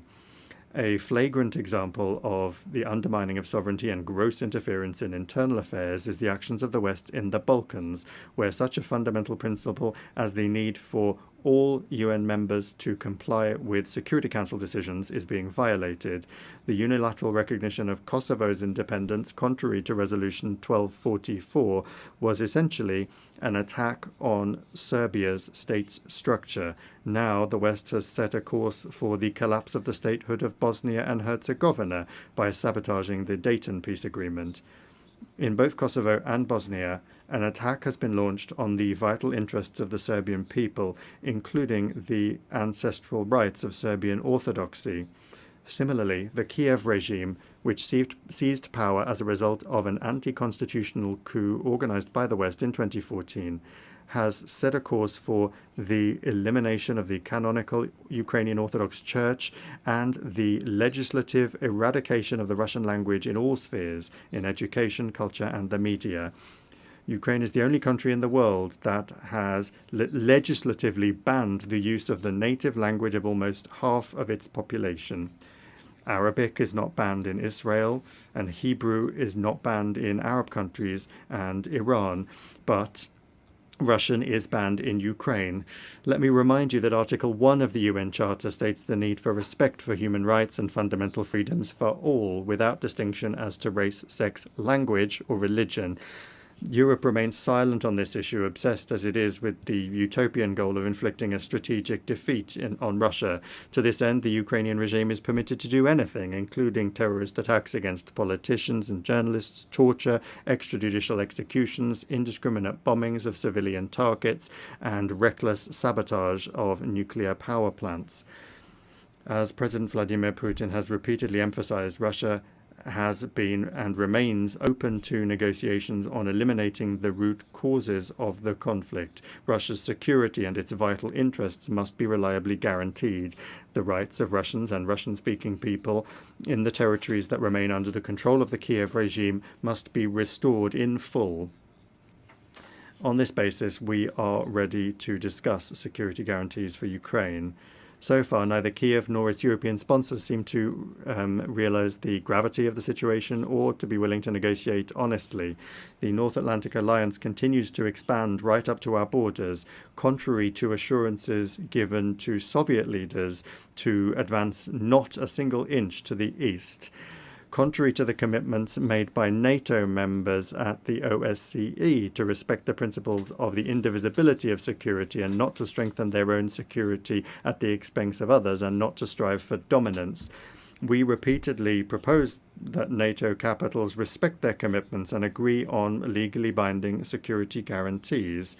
Our proposals in 2008 and the subsequent ones, including in December 2021, have been ignored and continue to be ignored to this day. Moreover, threats of the use of force against Russia are increasingly being made. Russia is being accused of almost planning to attack the North Atlantic Alliance and the European Union countries. President Putin has repeatedly debunked these provocations. Russia has never had and does not have any such intentions. However, any aggression against my country will be met with a decisive response.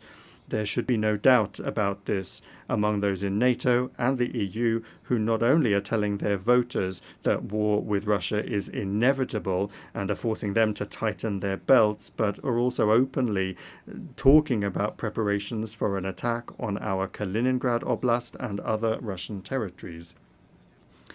We have some hopes for the continuation of the Russian-American dialogue, especially after the summit in Alaska.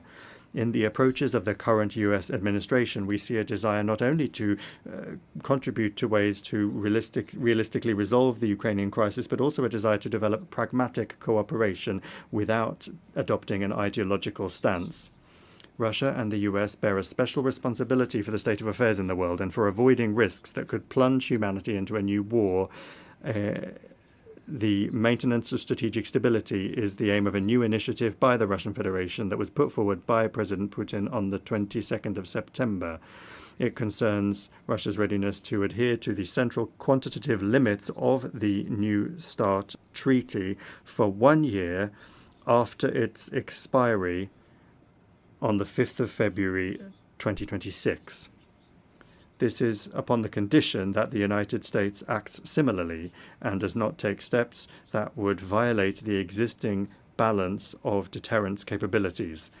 We believe that the implementation of our proposal would create the conditions necessary for avoiding a strategic arms race to maintain an acceptable level of predictability in the nuclear missile sphere and to improve the overall atmosphere in Russian and American relations. Colleagues, in December this year, we will mark the 65th anniversary of the adoption by the General Assembly of the Declaration on the Granting of Independence to Colonial Peoples and Countries. The decolonization process, with a leading role played by the Soviet Union, was a direct consequence of the realization of the right of nations to self-determination.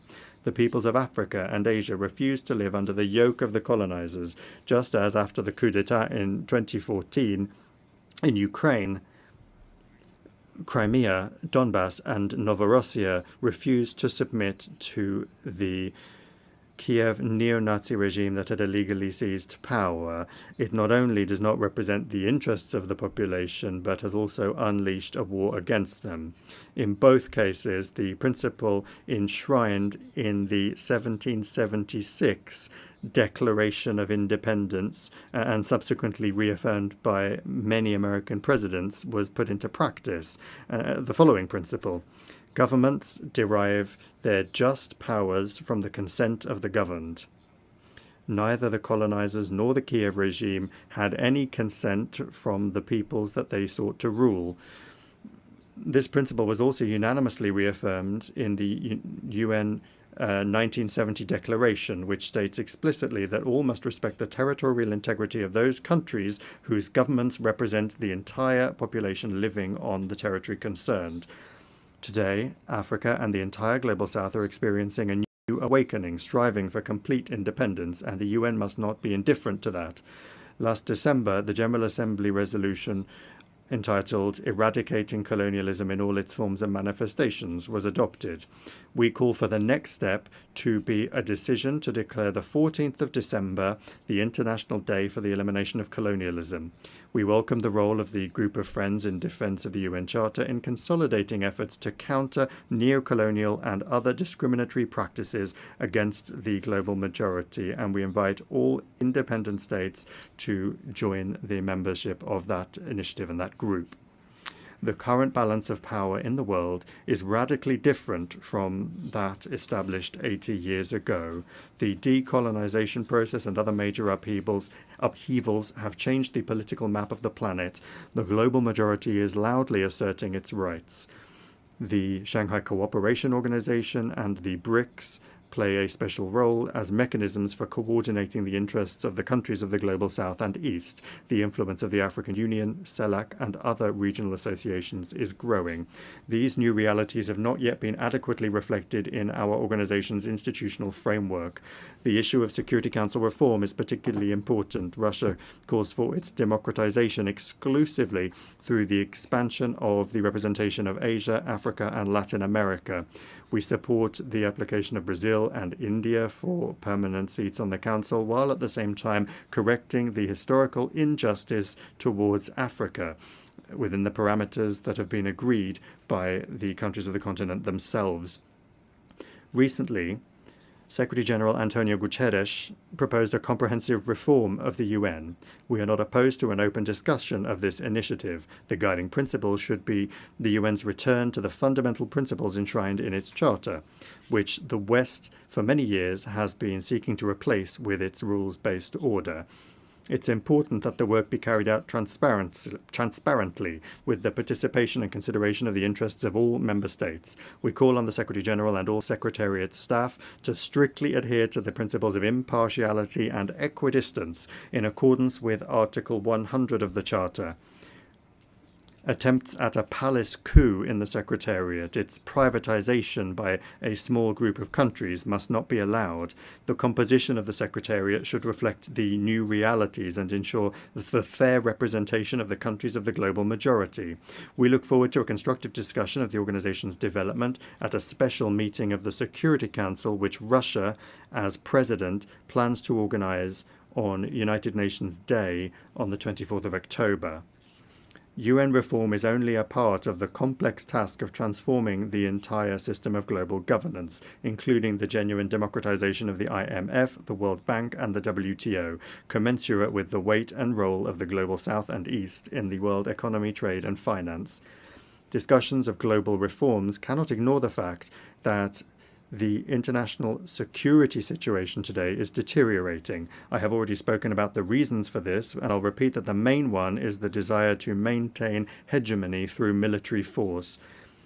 More and more countries and regions are becoming involved in confrontational schemes. NATO is finding itself cramped in Europe and is penetrating into the Pacific Ocean, the South China Sea, and the Taiwan Strait, undermining the universal mechanisms of ASEAN and creating threats not only for China and Russia, but also for other countries that are located in the region. This new stage of expansion is justified by NATO leadership with the slogan of the indivisibility of Euro-Atlantic and Indo-Pacific security, and they're trying to use this slogan to surround the whole of Eurasia with a military ring. Russia and its like-minded partners are offering a constructive alternative to this dangerous course, to build in Eurasia an architecture of equal and indivisible security, not just for NATO members and their allies, but for all countries and associations on the continent without exception, including the SCO, the CIS, ASEAN, the EAEU, CSTO, the Gulf Cooperation Council, and others. To this end, Belarus and Russia, as partners in the Union State, are proposing the development of a Eurasian Charter of Diversity and Multipolarity in the 21st century. A truly continent-wide process is unavoidable after the West's behavior has rendered the Euro-Atlantic security model based on NATO, the EU, and the OSCE meaningless. We see no prospects for restoring this model in Europe in its former form, as some European capitals have suddenly started to contemplate. When talking about the future, we must not forget the lessons of the past, especially in a situation where Nazism is rearing its head again in Europe and militarization is gaining momentum under the same anti-Russian slogans.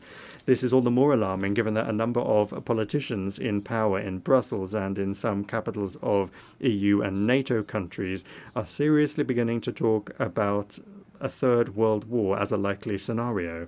These figures are undermining any efforts to find a fair balance of interests among all of the members of the international community by trying to impose their unilateral approaches on everyone else in gross violation of the key charter requirement, which I have repeatedly mentioned already, that is the respect for the sovereign equality of states. It is this equality which is the foundation for the objectively emerging multipolarity. Russia is not agitating for revolution against anyone. Our country has suffered more than others from revolutions. We are simply calling on member states and the Secretariat's leadership to strictly adhere to all of the principles of the UN Charter without exception, without double standards. Only then will the legacy of the founding fathers of the UN not be squandered in vain. Thank you for your attention. On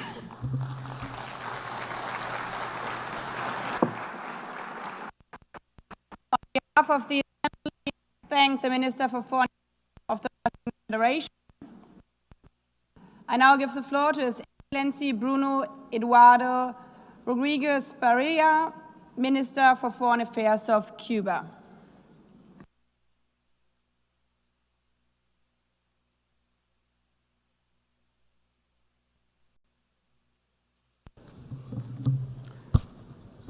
Señora Presidenta. Madam President of the General Assembly, Secretary General, as we meet here, 2.2 million human beings in Gaza are condemned to hunger by the genocidal extermination and ethnic cleansing actions of the Zionist regime, which enjoys the military and financial supplies and the impunity guaranteed by the government of the United States.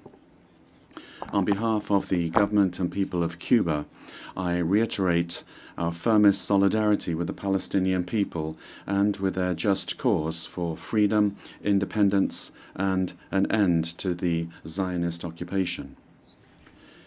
If the Security Council proves itself impotent because of the veto that the United States wields or threatens to wield, and is incapable of adopting effective measures to halt the barbarity, then this General Assembly has the duty and the capacity to put forward concrete measures without delay. At the very least, it must unequivocally declare Palestine's right to be a UN member state within the pre-1967 borders, with East Jerusalem as its capital, and with the right of refugees to return.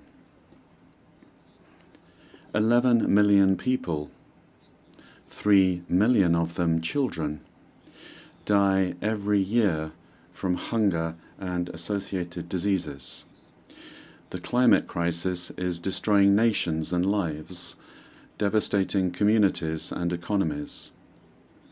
A handful of countries and individuals have amassed more wealth than the vast majority of all other countries combined. Colossal inequalities stifle and prevent sustainable development. There has been no effective global response to today's serious challenges. There could not be, because the current world order reflects a bygone era when most developing countries did not even exist as independent states. 80 years ago, the United Nations was founded with only 51 member states. Today, we are 193. The most urgent priority is to create a new international order that guarantees peace, the right to development, sovereign equality, participation and representation of developing countries in global policy decisions, that provides for the common good and prosperity in harmony with nature, and ensures the exercise of all human rights for all people. Let us aspire to a new civilized coexistence in which solidarity, international cooperation, and the peaceful settlement of disputes prevail as alternatives to war, the use of force, aggression, and occupation,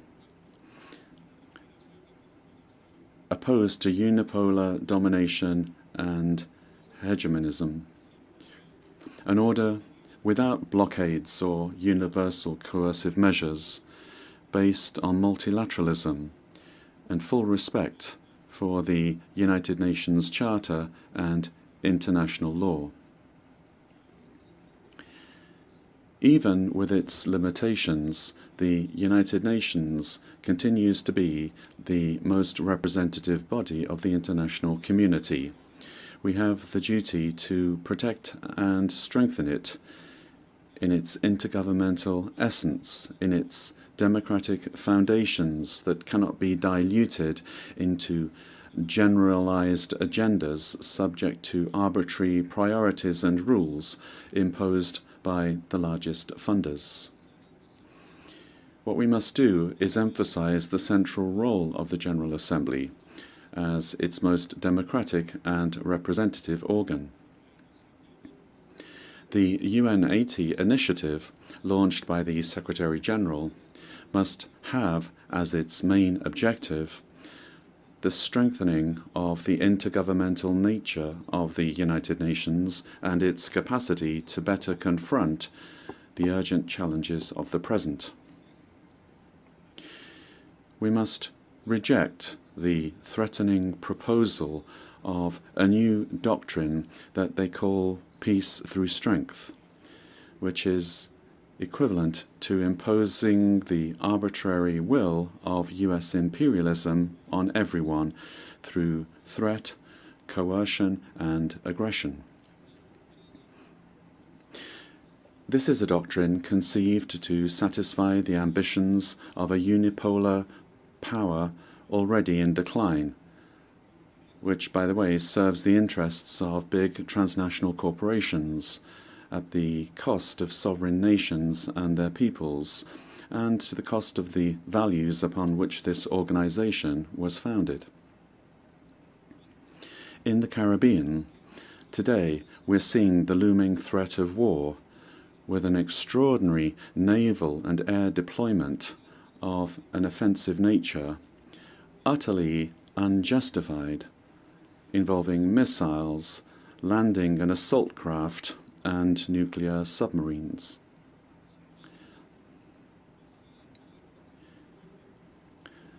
Test missiles with nuclear capacity are being launched. The United States brandishes the pretext of fighting crime and drug trafficking. This is a tale which no one in this chamber believes. The attack and destruction of unidentified boats, the assassination or extrajudicial execution of civilians, the interception of fishing vessels, and aggressive actions by the United States generate a dangerous situation that violates international law, threatens peace and regional security. We reaffirm our energetic rejection of threats of aggression against Venezuela and our full support for the Bolivarian and Chavista government of this sister Latin American and Caribbean nation, and for the People's Military Union led by the legitimate President Nicolas Maduro Moros. We repudiate the Monroe Doctrine and any attempt at militarization, intervention or imperialist domination in Latin America and the Caribbean, proclaimed as a zone of peace in 2014 in Havana, with the signatures of the heads of state and government of the Community of Latin American and Caribbean States.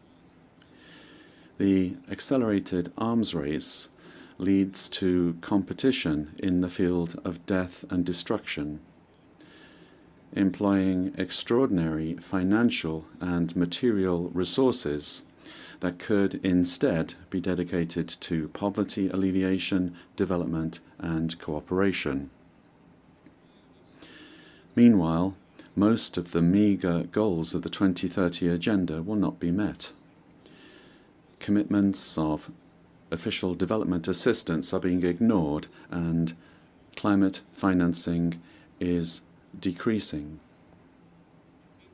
In 1960, before this very assembly, the historic leader of the Cuban Revolution, Fidel Castro, stated, and I quote,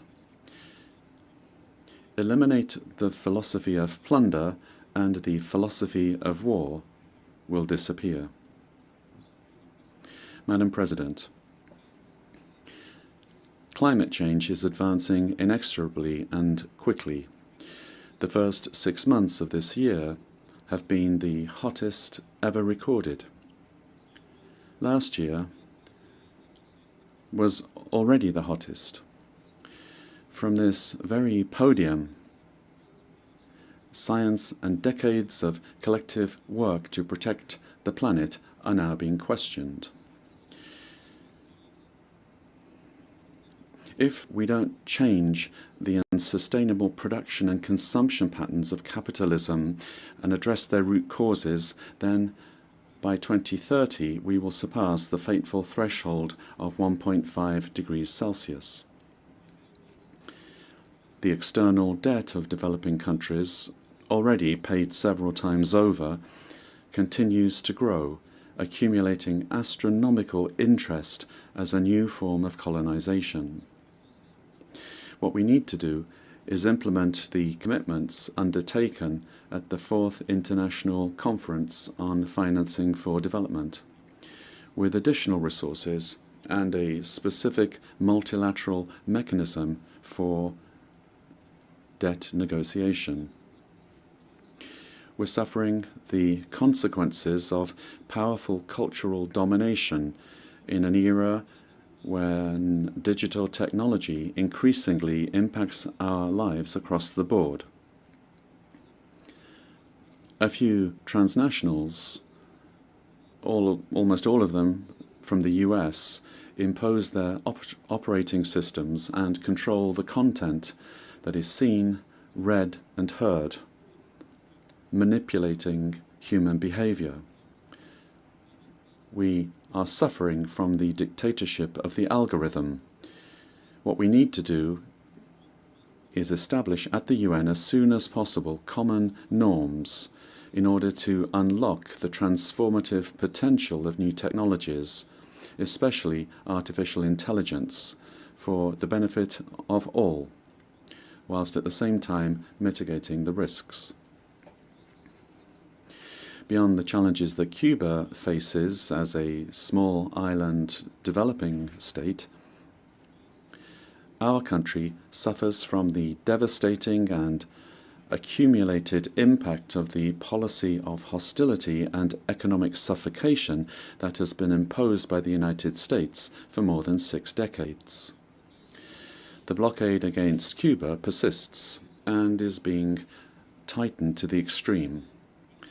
It is really a comprehensive and prolonged economic war aimed at depriving Cubans of their livelihoods and sustainability, of their existence as a supportive, educated, and joyful people.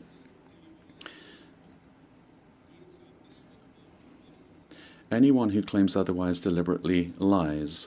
The very promoters of this war boast of its destructive effect and its ability to strike anywhere in the world and affect the standard of living of an entire people. The aggression has escalated to unprecedented levels in the last 8 years, including increasingly acts of persecution and economic pressure on third parties, the countries that you represent, and that increasingly are elaborate, surgical, and extraterritorial in nature. They affect productive capacity and have commercial and financial effects, affecting services and policies that guarantee social justice and life itself. Today, Cuba faces a grave scenario of prolonged and daily blackouts, difficulties in affording food, insufficient availability of medicines, reduced public transport, limited community services, and pronounced inflation, which is eroding real incomes. In 1960, the U.S. Undersecretary of State Lester Mallory drafted the infamous Memorandum of Coercion and Blockade against Cuba, and it is this that has guided U.S. policy ever since, and currently governs the policy of the U.S. He wrote, and I quote, "All possible means must be promptly used to weaken the economic life of Cuba, a line of action that achieves the greatest progress in depriving Cuba of money and supplies, to reduce its financial resources and real wages, provoke hunger, desperation, and the overthrow of the government." End of quote. The current Secretary of State of the United States is the reincarnation of that macabre figure. Madam President, Cuba is a country that is a victim of terrorism, and for decades we have been subject to state terrorism from the US. For years, and still today, terrorist acts against our country are organized and financed from US territory. And these people live here in total impunity, and they are recognized as perpetrators of horrendous acts of aggression against the Cuban people, causing thousands of deaths, mutilations, and significant material damage. In compliance with our counter-terrorism responsibilities and with UN efforts against this scourge, the Cuban government has officially shared with the US government in recent years the names and information relating to 62 individuals and 20 organizations based in this country who have been responsible for violent and terrorist acts and who continue from US territory participating in such acts against Cuba. No response has been received, nor is it known if the US authorities have taken any action against any of them.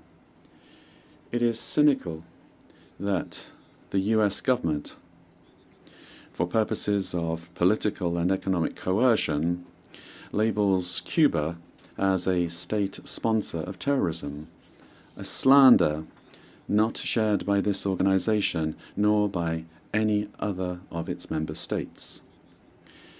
Many national institutions, both banking and financial as well as commercial, of nearly all the countries represented here, are intimidated by this false designation of the US government.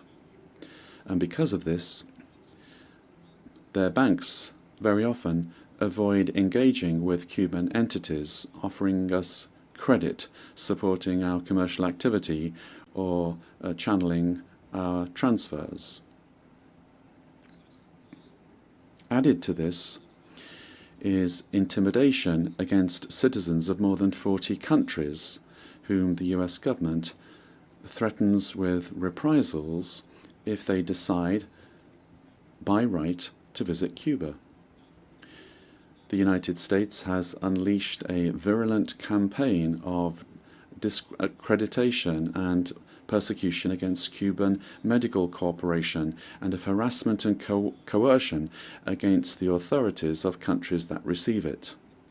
This is a strategy directed by the State Department directly. It seeks to disparage this cooperation, which has saved millions of lives and, in many cases, has been the only option for access to healthcare for large population groups. This altruistic and supportive cooperation rests on entirely legitimate bilateral agreements and aligns fully with international standards of this organization in the field of cooperation, as it does with the standards of other organizations. I confirm once again that Cuba will maintain its commitments with all countries with which we have bilateral medical cooperation agreements and programs, and we will remain willing to expand them with all governments who are prepared to develop such cooperation, respecting international law, national legislation, and all of this for the well-being of their peoples. Since 1963,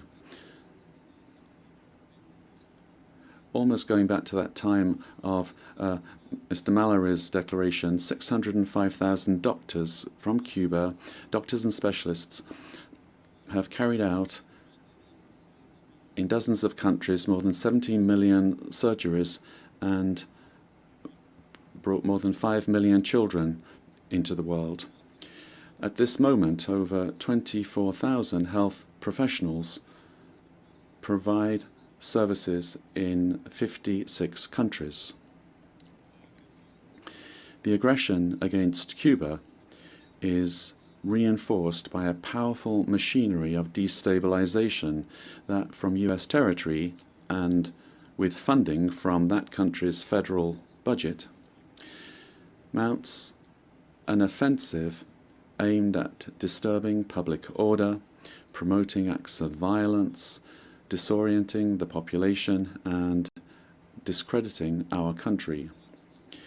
It is a strategy of unconventional warfare that combines emotional manipulation with informational intoxication in order to impose an atmosphere of despair and political demobilization. Faced with such an asymmetric onslaught, our people's determination is strengthened. We are aware of the great challenges that we face and of the need to direct with creativity and with everyone's contribution economic recovery and the strengthening of social policies. Last July, President Miguel Díaz-Canel said, and I quote, "We are not an accident of history. We are the logical consequence of a history of resistance and rebellion against abuse and injustice." End of quotation. We will not desist in our effort to build our dreams of a socialist country, better and more prosperous for all, based on the constitutional order chosen freely by our people, guaranteeing sovereignty, national and cultural identity, and reflecting the dream of José Martí, summarized in his memorable aspirations, and I quote, "The worship by Cubans of man's full dignity and to conquer all justice." We have designed a realistic program of economic recovery which is adapted to the very particular and extraordinary conditions of our country, aware as we are that we must overcome the devastating impacts of the economic blockade, correct the deficiencies of the current economic structure, and, I quote, change everything that must be changed. We don't have any illusions, but results are already beginning to be felt at the macroeconomic level, although they have not yet been reflected in daily life for families. Cuba is a nation of peace. Despite all of the harm that the United States has and continues to inflict upon us, we have always been willing to engage in dialogue without preconditions and to attempt to move toward a respectful and civilized relationship with that country without subordination or limits on our sovereign prerogatives. Both peoples would benefit from that opportunity. A considerable number of Cubans live here in the United States, many of whom today feel threatened, having been vilely betrayed by politicians, especially in Miami, who have built careers and enriched themselves by supposedly representing them. With the constant sowing of hatred and political manipulation, these politicians are now opportunistically supporting xenophobic, racist, and repressive measures of intimidation and reprisals unjustly applied against them. This is happening particularly in the State Department. We must not forget that the vast majority of Cubans came to this country over more than 60 years ago. They were driven by the conditions created by the blockade, and they were attracted by politically motivated laws and practices of stimulus, reception, and protection, regardless of whether they immigrated regularly or not. Madam President, we reaffirm our commitment as a partner of country of BRICS. We reject the application of unilateral coercive measures which are intended to subjugate the sovereign will of peoples. We express our support for Belarus, Nicaragua, Venezuela, Zimbabwe, the Democratic People's Republic of Korea, Iran, Russia, and other nations victimized by them. We reaffirm our solidarity with the Government of Reconciliation and National Unity of Nicaragua. We reiterate our support for the inalienable right of the people of Puerto Rico to self-determination and independence. The sister nations of the Caribbean deserve fair and differentiated treatment as well as reparations for the horrors of colonialism and slavery. The international community bears great responsibility toward the Haitian people. We maintain our modest cooperation in health with this brotherly country, and Cuba will join any international effort to support it, based on respect for its sovereignty without imposition or military intervention. We support Argentina's legitimate and sovereign right over the Malvinas Islands, South Sandwich Islands, South Georgia Islands, and the surrounding maritime areas. Cuba remains committed to peace in Colombia, and we feel solidarity with President Gustavo Petro today. Africa, the cradle of humanity, will always be able to count on Cuba and the solidarity of Cubans. We support its just claim for reparations for the damage of colonization. We reaffirm our solidarity with the Sahrawi people and their right to self-determination. We reaffirm our support for the One China principle. We oppose NATO's aggressive military and nuclear doctrines. We firmly believe, without utopia, that a better world is possible. We believe it is our duty to struggle and work to achieve it.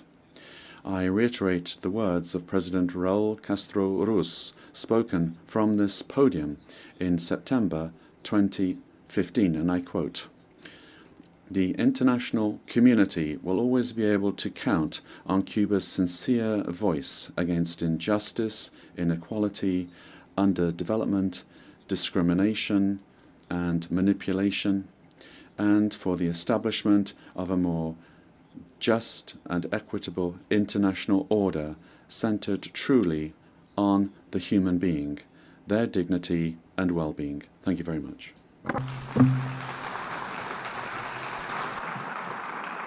Muchas gracias. I thank the Minister for Foreign Affairs of Cuba.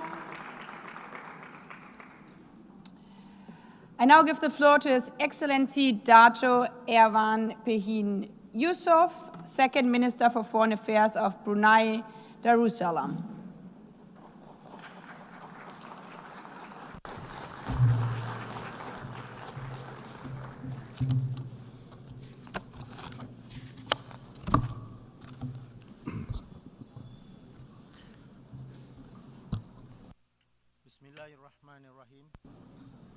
Madam President, Mr. Secretary General, Excellencies, ladies and gentlemen. Assalamu alaikum wa rahmatullahi wa barakatuh. Peace be upon you all. At the outset, I bring the warm greetings of His Majesty Sultan Haji Hassanal Bolkiah, Muizzaddin wa Daulah, Sultan and Yang di-Pertuan of Brunei Darussalam, to this esteemed assembly. Allow me also to extend heartfelt congratulations to you, Excellency Annalena Baerbock, on assuming the presidency of this historic 80th session of the General Assembly. We wish you a successful tenure. I also express appreciation to His Excellency Philemon Yang for his leadership of the 79th session, and I commend Secretary General Antonio Guterres for his tireless service in guiding our organization through turbulence and uncertainty. Madam President, the 80th anniversary of the United Nations is more than a commemoration. It is a solemn opportunity for reflection and renewal.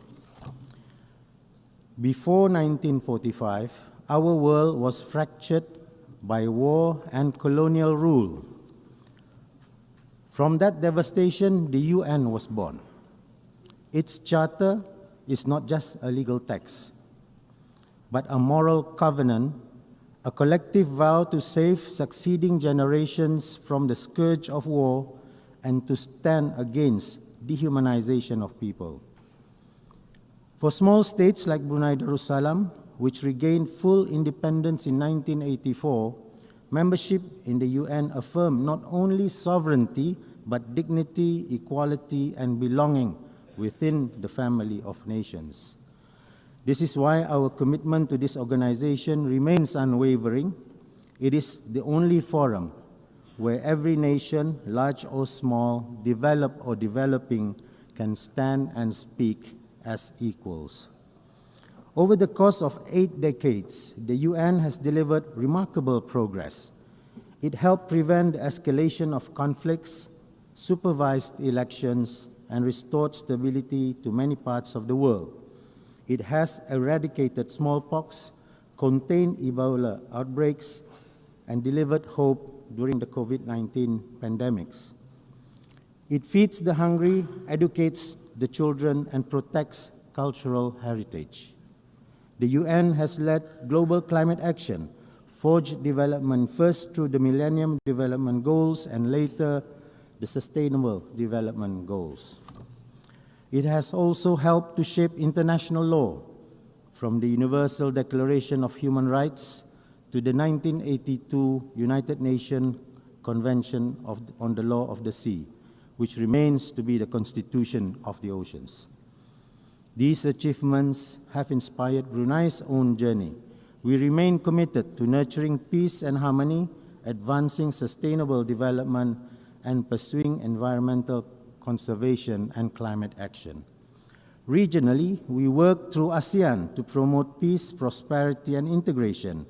We also engage beyond the region through our participation, among others, in APEC, FIALAC, the Belt and Road Initiatives, and the CPTPP to strengthen cooperation and enhance our development.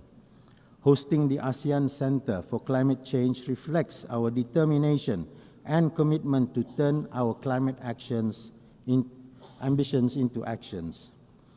Guided by the principles of the United Nations, even a small country like Brunei Darussalam has found a place in the world, contributing to peace through humanitarian aid and peacekeeping.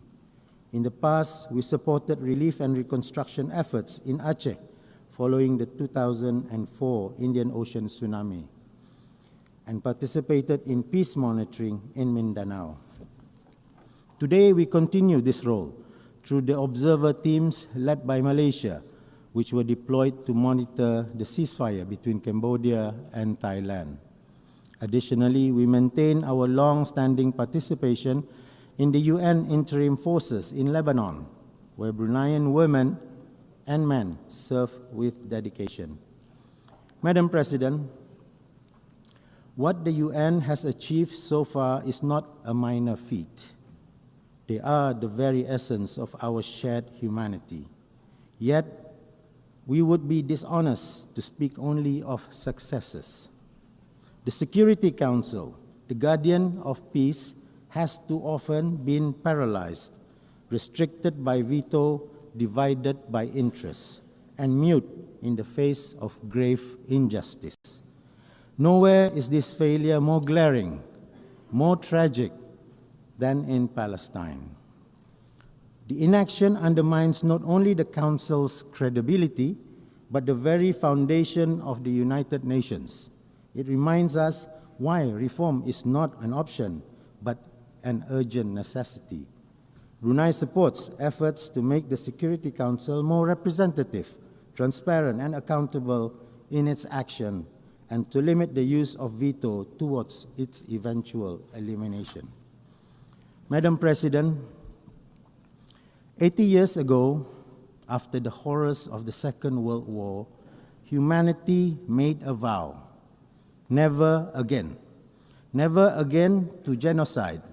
Never again to killing with impunity. Never again to silence in the face of atrocity. Yet today, in Gaza, we see actions that betray that vow. Indiscriminate bombings, forced displacements, collective punishments, and weaponization of food and medicine. Entire neighborhoods in Gaza has been reduced to rubble under the guise of security. Children are born under blockade. Water is undrinkable. Electricity is a luxury. Freedom is a dream.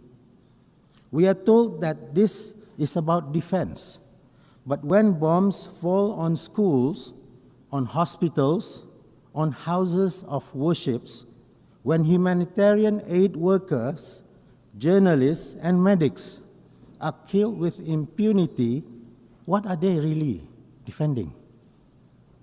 The suffering inflicted upon the Palestinian people bears chilling resemblance to the last century's darkest chapters, chapters marked by the Holocaust, by ethnic cleansing, and by the mass uprooting of entire populations during the Second World War. Today, to ignore such patterns of suffering is not neutrality, it's complicity. It is humanity abandoning its conscience. It is profoundly troubling that the very phrase, never again, born from the ashes of the Holocaust, finds itself contradicted by the actions of the occupying regime. its relentless pursuit of expansionism through annexation, illegal settlements, and the systematic erasure of Palestine echoes the ideologies of the past, such as the Greater Germanic Reich, which once sought domination at the expense of justice and humanity. Both of these ideologies contradict international law and the collective vow of never again. Never again does not belong to one people alone. It is a universal promise for all mankind, and we should stop breaking that promise. Recognizing the state of Palestine and supporting its full membership in the UN is not a reward. It is an inherent right of the Palestinian people. It is a matter of principle, justice, and humanity. Brunei stands in unwavering solidarity with the Palestinian people, and in this regard, we fully support the New York Declaration endorsed at the high-level conference on the question of Palestine, which was co-chaired by the Kingdom of Saudi Arabia and the French Republic. We believe it offers a path for a just and lasting peace. We say all this not out of hatred, but out of hope for a future where both Palestinians and Israelis live in peace, not with domination, but with dignity, not with revenge, but with reconciliation. Madam President, the theme of this year's General Assembly, Better Together, is more than a slogan. It is a responsibility. It means renewing our faith in multilateralism. It means strengthening the United Nations' three pillars: peace and security, human rights, and development. And it means embracing inclusivity, transparency, and respect. For small states, multilateralism is not an option. It is our lifeline. As we confront climate change, pandemics, inequality, and conflict, no nation can stand alone. Only together can we secure a peaceful, just, and sustainable world for generations that are yet to come. The United Nations at 80 is not only about history, it is about a promise to be better together, a promise to ensure no voice is silenced and no nation, regardless of its size, is left behind. And so, I end the speech by quoting the words of His Majesty, the Sultan and Yang di-Pertuan of Brunei Darussalam, spoken in this very hall last year during the Summit of the Future. I quote, "Let us reaffirm our commitment to upholding the UN Charter and international law without prejudice or discrimination, to unite our nations strongly," end quote. So let us reaffirm multilateralism, because the world is watching us, because the future is listening, and because together, only together, we will endure and keep the promise of never again. Thank you very much.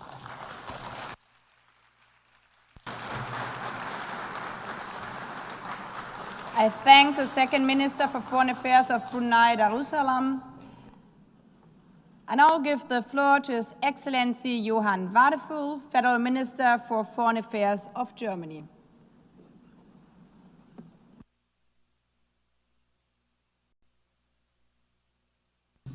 Madam President, it's a pleasure to see you and a pleasure to see you in this role.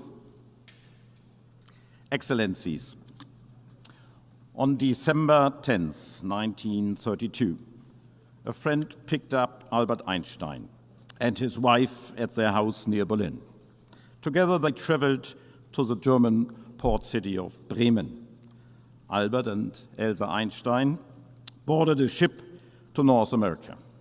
He planned to accept a 3-month position as visiting professor at the California Institute of Technology. Albert Einstein, one of the greatest physicists of all time, would never return to Germany. Only weeks later, the Nazi Party came to power. Excellencies, this year marks 80 years since the San Francisco Conference and the founding of the United Nations. The Holocaust and the World War, started by Germany, taught us that the denial of human dignity destroys lives, nations, cultures. The founders of the UN came together in the belief that the defense of freedom strengthens our shared humanity. It was a belief in a world order that gave my country the opportunity to be engaged for peace, prosperity, and security and the family of nations, the United Nations. As Germans, we are deeply grateful for this opportunity. But it also means we feel particularly responsible for our United Nations. As Albert Einstein wrote in 1947, quote, "No international organization can be stronger than its component parts want it to be." In other words, it is up to us, the member states. We are the United Nations. We want these United Nations to be strong. Today, my country is running again for a seat as a non-permanent member of the Security Council for 2027-28 term. We do so at a time of unprecedented instability and upheaval. In Sudan and neighboring countries, we are witnessing the worst humanitarian catastrophe of our time. Over 30 million people in need of humanitarian assistance, over 12 million forced to flee their homes. We all need to do more to end this tragedy. The security of the entire region is on the line. The terrible war in Gaza is raging on, hell on earth, a humanitarian nightmare as we speak. This war must end. The hostages must be released.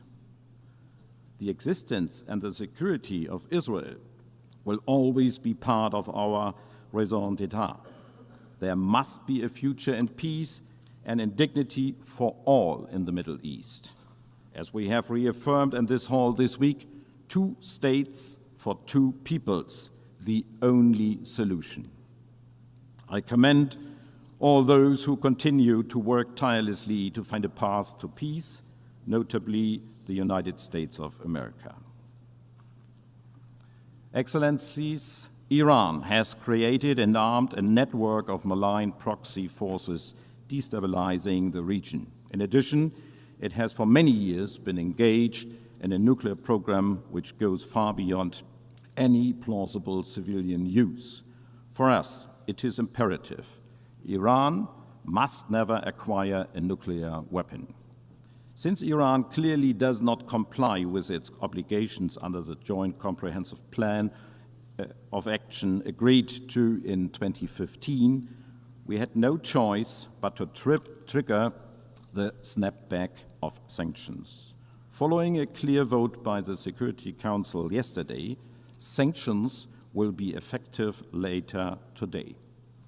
But let me emphasize, we remain open to negotiations on a new agreement. Diplomacy can and should continue. And on my own continent in Europe, Russia is waging a war of aggression against its sovereign neighbor, Ukraine. A war that Ukraine did nothing to provoke. A war that demonstrates the disregard for the most fundamental of all rules of the UN Charter, that all member states shall refrain from use of force against territorial integrity of other state, a rule that permanent members of Security Council bear a particular responsibility to uphold.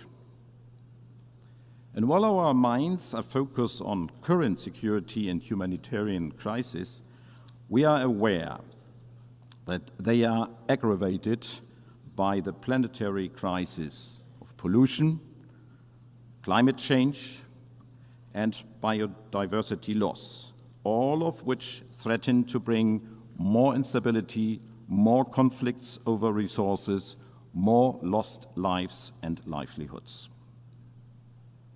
At 80 years, our cherished organization is challenged by a budgetary crisis, by a crisis of multilateralism, and by lack of respect for international law. At this time of crisis, we have set ourselves 3 key objectives. These have been at the heart of Germany's work at the United Nations for decades and summarize our Security Council bid today: justice, peace, respect. Since joining the United Nations, we have been adamant justice means development. Where hunger persists, there can be no lasting peace, German Chancellor Willy Brandt said in his first address to the United Nations in 1973. Justice requires that every human being has access to food, to clean water, to education, and to health care. Germany is the second largest contributor to the UN system. We are one of the largest donors of humanitarian assistance to Gaza. We will continue to provide aid through well-established partners operating in line with humanitarian principles, including the UN. This aid must get through to the people who need it most. We repeat our urgent call on Israel to enable safe humanitarian access. We support UNHCR's work in refugee camps in Sudan and neighboring countries. Through UNHCR, we have supported countries in providing shelter, food, and medical services for refugees. And we are investing in giving people a long-term perspective.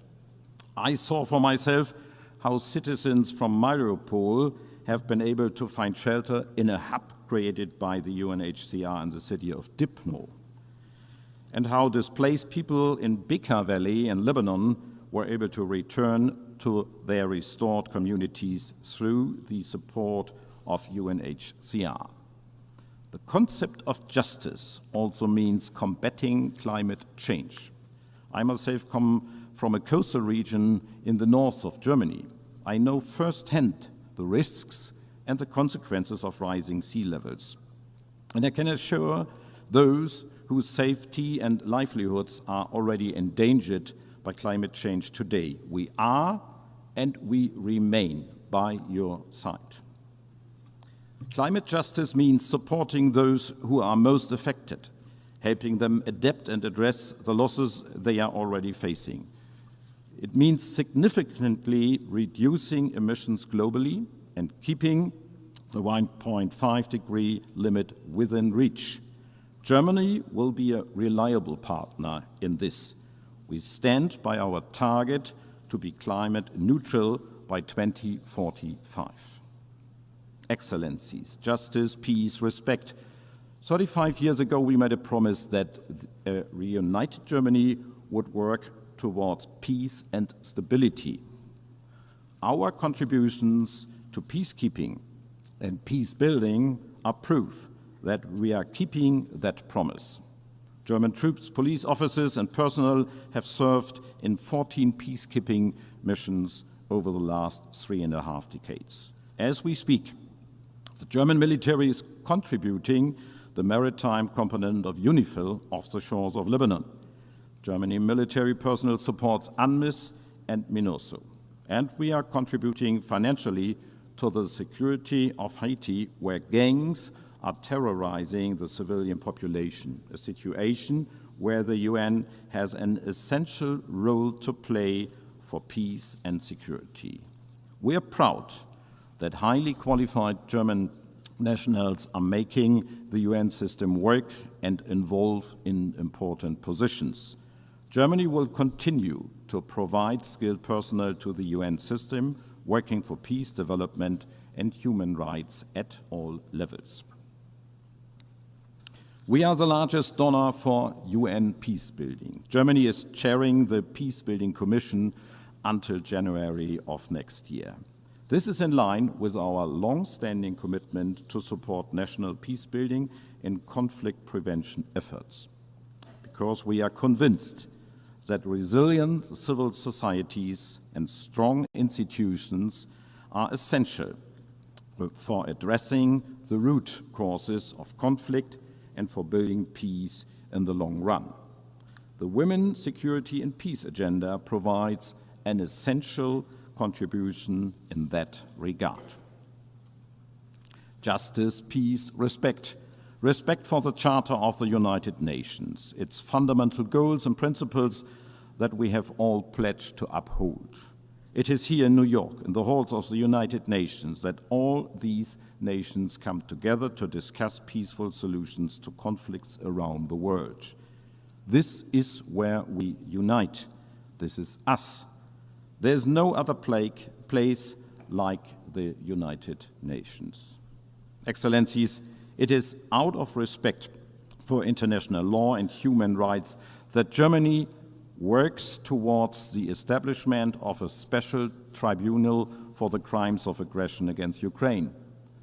That's why we support and defend international courts. That's why we work to protect human rights defenders where they are at risk. We stand by international humanitarian law. Ladies and gentlemen, respect also means reform. After 80 years, we must make sure that our institutions represent the world as it is today. The Security Council needs additional seats, permanent and non-permanent, in order to reflect the world's actual realities. Germany is convinced that additional permanent seats must go to regions underrepresented today: Africa, Asia, and Latin America. Now more than ever, we need our United Nations to be fit for purpose. Therefore, the UNAT process must succeed. Today, the United Nations needs our support. Excellencies, we all would only stand to lose in a world where might makes right, where international rules are obsolete, in a world where treaties are only binding for the weak, and where war is a continuation of diplomacy by other means. Such a world would ultimately be governed by force. Justice, peace, respect, that is Germany's offer to each and every nation represented here in this great hall. It is an offer to listen, to cooperate, to find solutions. It is an offer rooted in our willingness to listen carefully to your concerns. And it is an offer which we are ready to back up. It is an offer you can always count on, now and in the future. Thank you.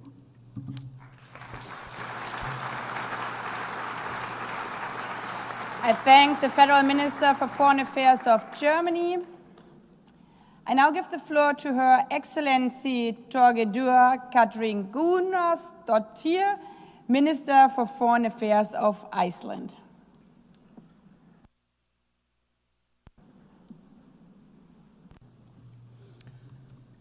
Madam President, Excellencies, at the heart of the UN Charter lies a simple but powerful principle: the dignity and worth of the human person. It is a reminder that the international cooperation is not about institutions for their own sake, but about people, ordinary people whose lives are freer, safer, and more prosperous when nations choose cooperation over confrontation, dignity over domination, rules over force. This vision, born in San Francisco 80 years ago, must remain our compass. Without it, our world would be less free, less just, and far less secure. For Iceland, a small state whose independence and prosperity depend on respect for international law, the rules-based order has been nothing short of essential. And sadly, these very foundations are under siege. Fundamental principles of self-determination and equal rights for all nations are increasingly being undermined and even deliberately abandoned.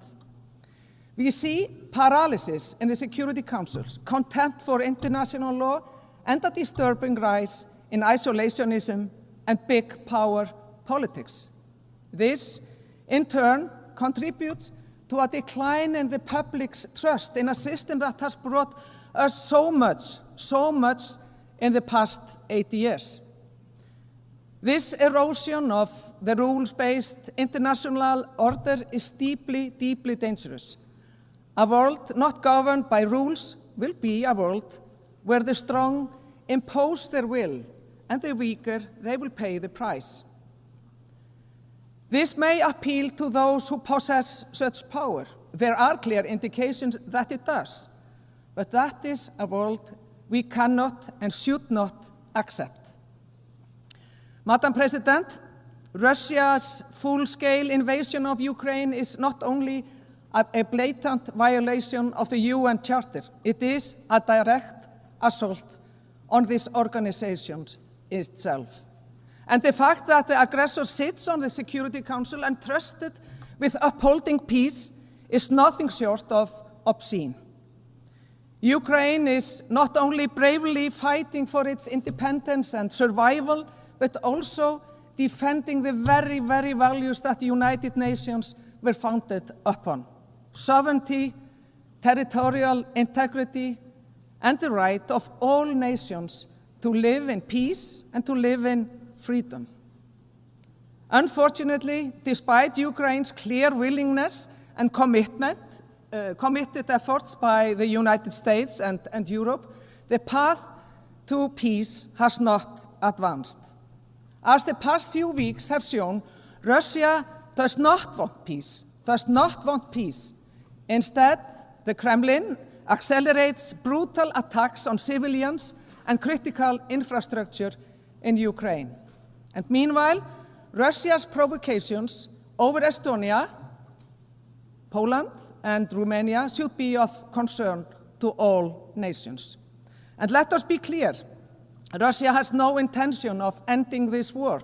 It escalates, it terrorizes, it tears children from their homes. Tens of thousands of Ukrainian children have been abducted, a heinous crime, an attack on Ukraine's very, very future. If the dignity and worth of the human person mean anything, it is that these children are returned immediately. To the people of Ukraine, I say, Iceland stands with you, not only out of solidarity, but also because you are on the front lines, defending a rules-based order where law prevails over brute force. You must, dear friends, have a just and lasting peace. Dear colleagues, we must speak with equal clarity about Gaza. We are witnessing now crimes against humanity and war crimes in broad daylight. What appears before us is systematic ethnic cleansing. This needs to end. We need an immediate ceasefire, full humanitarian access, and the unconditional release of all hostages. We need peace for all the innocent people. Iceland unequivocally condemned Hamas's gruesome terrorist attack on Israel October 7th. There is no justification for such brutality, nor the taking of hostages. But nothing, and I mean nothing, can justify the collective punishment of millions of Palestinians. Starvation, bombardment, forced displacement. These acts are cruel, they are inhumane, and they are illegal.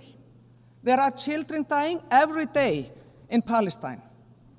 For the past 2 years, at least one child has been killed every hour in Gaza. Every single hour. Iceland recognized Israel in 1948 and Palestine in 2011. Our position remains clear. Both peoples have equal rights to self-determination.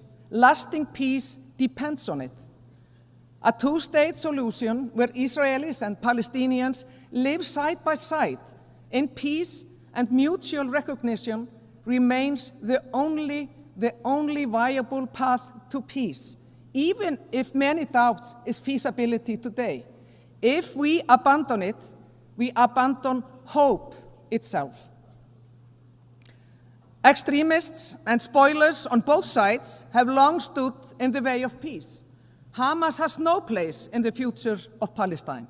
And when Israeli officials call for annexation or the expulsion of Palestinians, they are not defending Israel's security. They are not defending Israel's security.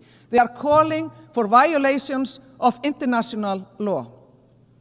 And we call it what it is: hateful, illegal, and a direct obstacle to peace. President Russia's aggression in Ukraine, Israel's military operations in Gaza, as well as the horrific war in Sudan, are the starkest demonstrations of deeply troubling global trend. Growing disregard for international law and multilateral commitments. We are seeing this when it comes to international courts. The opinions of the International Court of Justice, ICJ, and the International Criminal Court has been defied and targeted with punitive measures. At a time when more accountability is most needed, the very institutions that were set up to exert that accountability, they are now being actively eroded. And it pains me to see friends partake in this.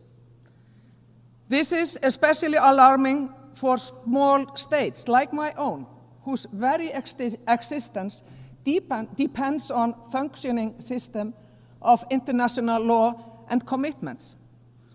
When the powerful abandon the rules, all nations are at risk. The same applies to arms control, disarmament, and non-proliferation, with troubling erosion of long-standing commitments and the weaponization of emerging disruptive technologies. We must also recognize new challenges, global corporations that transcend borders, shaping economies, technology, and also daily life without sufficient accountability. This is a reality without precedent, and one that demands also international responses. I implore all of you, not least those representing major powers, to think about this, to ponder what kind of world we actually want to live in. I, for one, know my mind in this respect. Madam President, human rights are not optional. They are not optional. They are universal, indivisible, and fundamental to peace and prosperity. It is a matter of pride for us that Iceland is seen as a global trailblazer in terms of gender equality. 50 years ago, next month, the women of Iceland set out to strike against the systematic inequality in the so-called women's strike. This set us on a path. But no country is perfect, however, and none has achieved full equality. My government, which is led by 3 women for the first time, is committed to pushing this progress further. And on that topic, Iceland expects nothing less than to see the United Nations finally led by a woman when the next Secretary General takes office. Dear colleagues, I must speak plainly. Those who rely on democracy, human rights, and free trade, we are under pressure. Populist movements are gaining ground, and we see how disinformation and conspiracy theories spread online, corroding trust in facts, in institutions, in one another. The result is predictable: rising intolerance, especially towards marginalized groups, women, LGBTQI+ groups, and persons, minorities, people whose only crime is being who they are. And let us be clear, women are not the problem. LGBTQI+ people are not the problem. Minorities are not the problem. The problem lies with those who spread fear and division. This trend is deeply dangerous for democracy, and it is why Iceland, as a member of the Human Rights Council, will continue to speak loudly and very clearly. Equality is not negotiable. Human dignity cannot be bartered away. Freedom of expression is the cornerstone of democracy. It is also the foundation of innovation, of culture, of progress. But freedom comes with responsibility. To distort free speech into the mass production of lies, propaganda, or AI-driven disinformation is not the exercise of freedom. It's betrayal. Twisting facts into fake news, science into lies, and upending reality is an attack on truth itself. Iceland will continue to defend freedom of expression, but also to insist that it be used responsibly, not as a weapon to harm or to divide. President, as global needs are at an all-time high, we are seeing large-scale reductions in development budgets by several major donors with profound consequences for the poorest countries and the most vulnerable. Iceland, we will not follow that path. Ultimately, development cooperation is an investment in our common rights and freedom, bringing us towards a more stable, just, and a peaceful world. The climate crisis that we are certainly facing knows no borders. In the high north, where Iceland lies, temperatures are rising more than twice the global average. Glaciers retreat, permafrost thaws, oceans warm. And it is the poorest, those least responsible, who suffer then the most. For us Icelanders, renewable energy is the backbone of our security and also of our independence. And the ocean is our lifeblood, our history, our livelihood, our identity. Its health is inseparable from the fight against climate change and from the protection of biodiversity. The ocean gives, but it also takes. That shared understanding deepens our solidarity with small island states and others who are now on the front lines of sea level rise. Their reality must be faced by the entire UN membership together as a global family.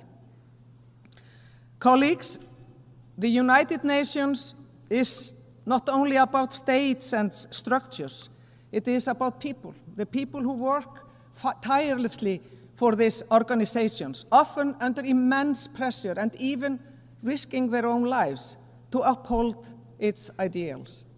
To them, Iceland extends its deepest gratitude. Your dedication reminds us that the United Nations, imperfect as it is, we know that, still has a beating heart. But it is also about us here, the leaders gathered here. These are serious times that demand serious leaders as well.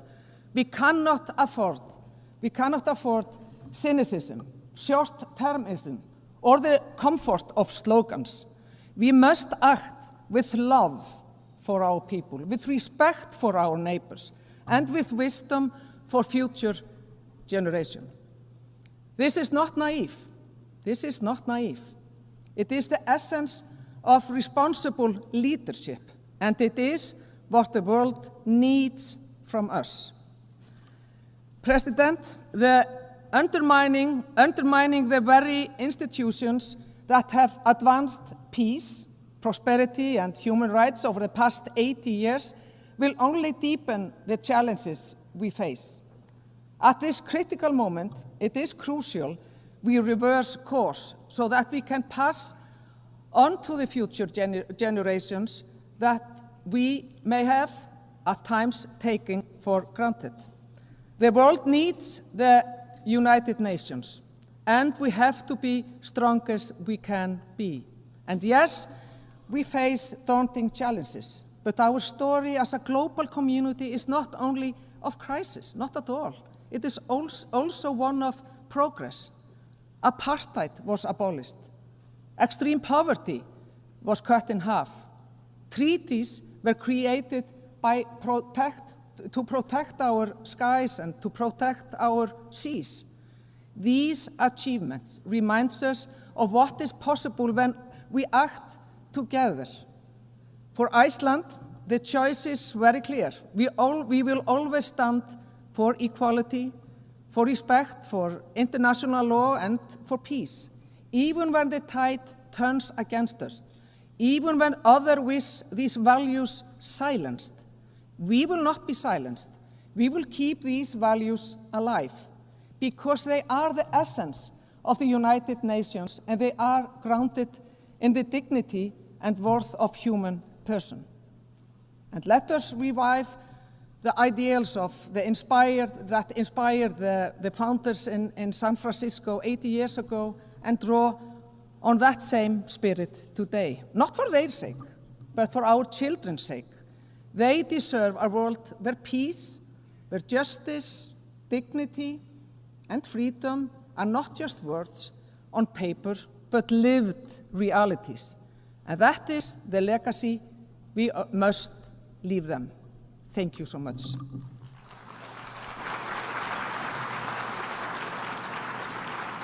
I thank the Minister for Foreign Affairs of Iceland. I now give the floor to His Excellency Subramaniam Jaishankar, Minister for External Affairs of India.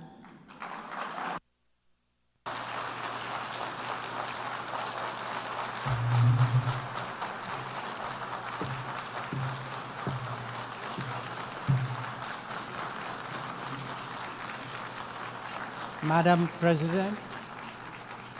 President, Excellencies, ladies and gentlemen, Namaskar from the people of Bharat. We are gathered here 8 decades since the founding of this unique body. The UN Charter calls on us not just to prevent war, but to build peace. Not just to defend rights, but to uphold the dignity of every human being. It challenges us to stand as good neighbors, uniting our strength so that generations to come inherit a world of justice, of progress, and of lasting freedom. Madam President, forces unleashed by history since the founding of the UN propelled this body forward.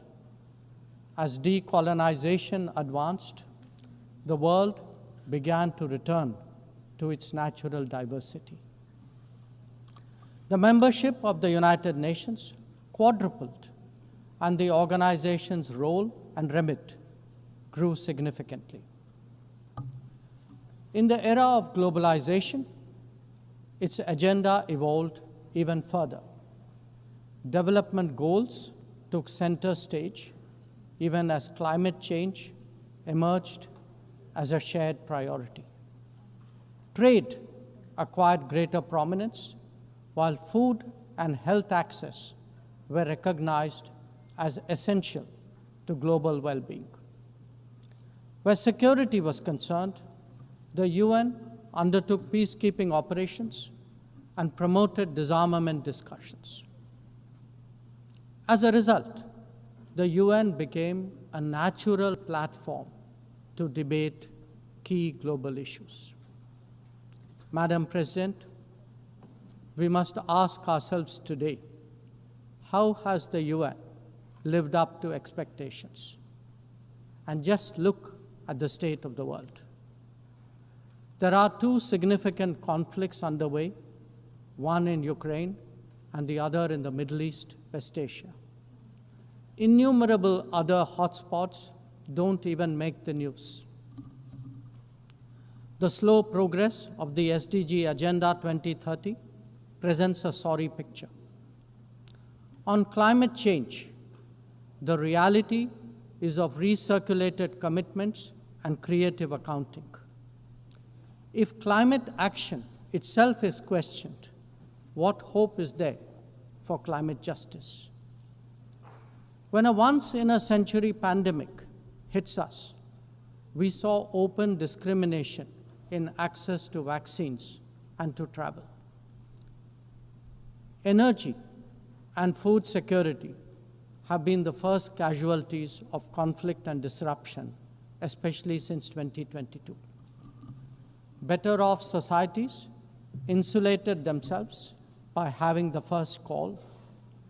The resource-stressed ones scrambled to survive, only to hear sanctimonious lectures thereafter.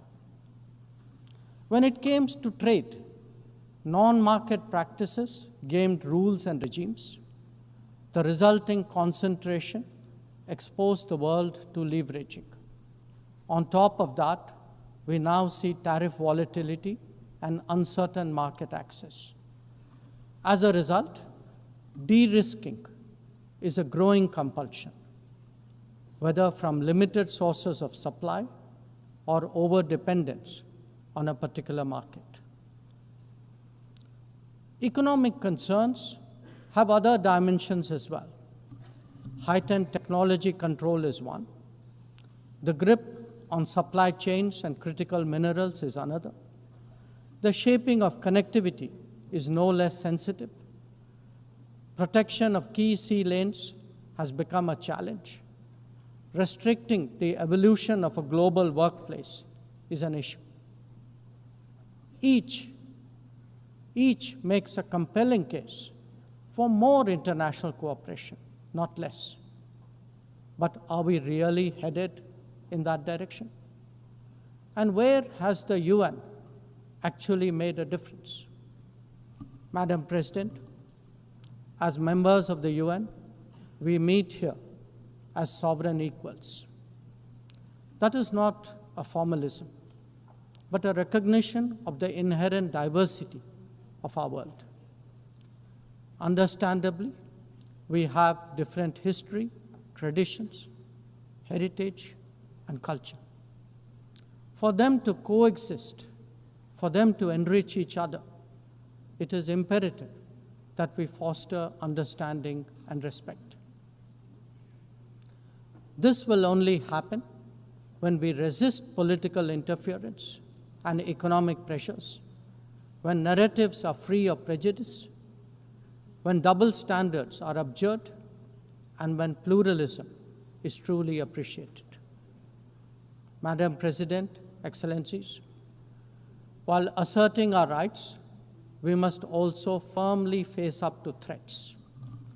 Countering terrorism is a particular priority because it synthesizes bigotry, violence, intolerance, and fear.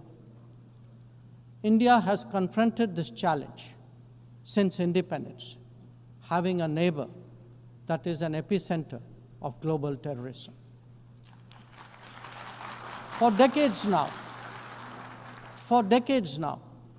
major international terrorist attacks are traced back to that one country. UN's designated lists of terrorists are replete with its nationals.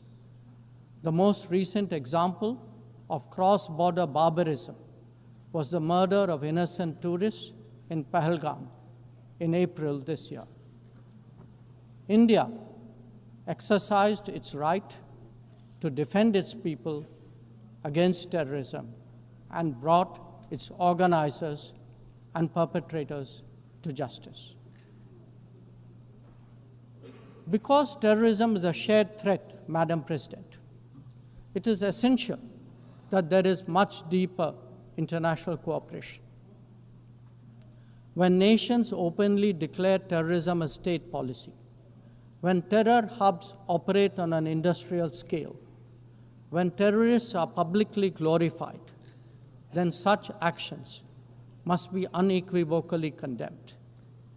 The financing of terrorism must be choked, even as prominent terrorists are sanctioned. Relentless pressure must be applied on the entire terrorism ecosystem. Those who condone nations that sponsor terror will find that it comes back to bite them. Madam President, an objective report card will show that the UN is in a state of crisis. When peace is under threat from conflicts, when development is derailed by lack of resources, when human rights are violated by terrorism, the UN remains gridlocked. As its ability to forge common ground diminishes, belief in multilateralism also recedes. Central to the erosion of the UN's credibility has been resistance to reform. Most members strongly desire change, but the process is being made an obstacle to the outcome. It is imperative that we see through this cynicism and purposefully address the reform agenda. The historical injustice done to Africa should be redressed. Both permanent and non-permanent membership of the Council must be expanded. A reformed Council must be truly representative, and India stands ready to assume greater responsibilities. Madam President, today the predicament of the Global South is especially acute. Bharat, under the leadership of Prime Minister Narendra Modi, believes that it has both a duty to contribute and an obligation to motivate. That is why we have undertaken more than 600 major development projects in 78 countries, as well as innumerable community-based initiatives. They range from large infrastructure to small livelihoods, from capacity building to people's welfare, from concrete assets to education and training. Turbulent times require that we step forward during moments of crisis. India has been forthcoming in that regard, especially in its immediate vicinity. Whether it is finance, food, fertilizer, or fuel, we have responded to the urgent requirements of our neighbors. Madam President, climate events and conflicts have created a demand for HADR assistance. Reflecting our growing capabilities, Bharat has endeavored to be a first responder. Be it essential medicines or relief supplies, the operations of a field hospital or limb fitment camps, these efforts covered 19 nations last year. The people of Afghanistan and those of Myanmar saw India extend its hand during recent earthquakes. Our efforts at ensuring safe commerce, combating piracy, and preventing attacks on shipping in the Northern Arabian Sea also bear mention. And the Indian tradition of UN peacekeeping operations continues in the Democratic Republic of Congo, in Western Sahara, Central African Republic, Golan Heights, Cyprus, Lebanon, Abyei, South Sudan, and Somalia. To put it clearly, our soldiers ensure peacekeeping, our sailors protect maritime shipping, our security counters terrorism, our doctors and teachers facilitate human development the world over, our industry produces affordable products, our techies promote digitization, and our training facilities are open to the world. These remain the core of our foreign policy. Madam President, each one of us has the opportunity of contributing to peace and prosperity. In the case of conflicts, especially Ukraine and Gaza.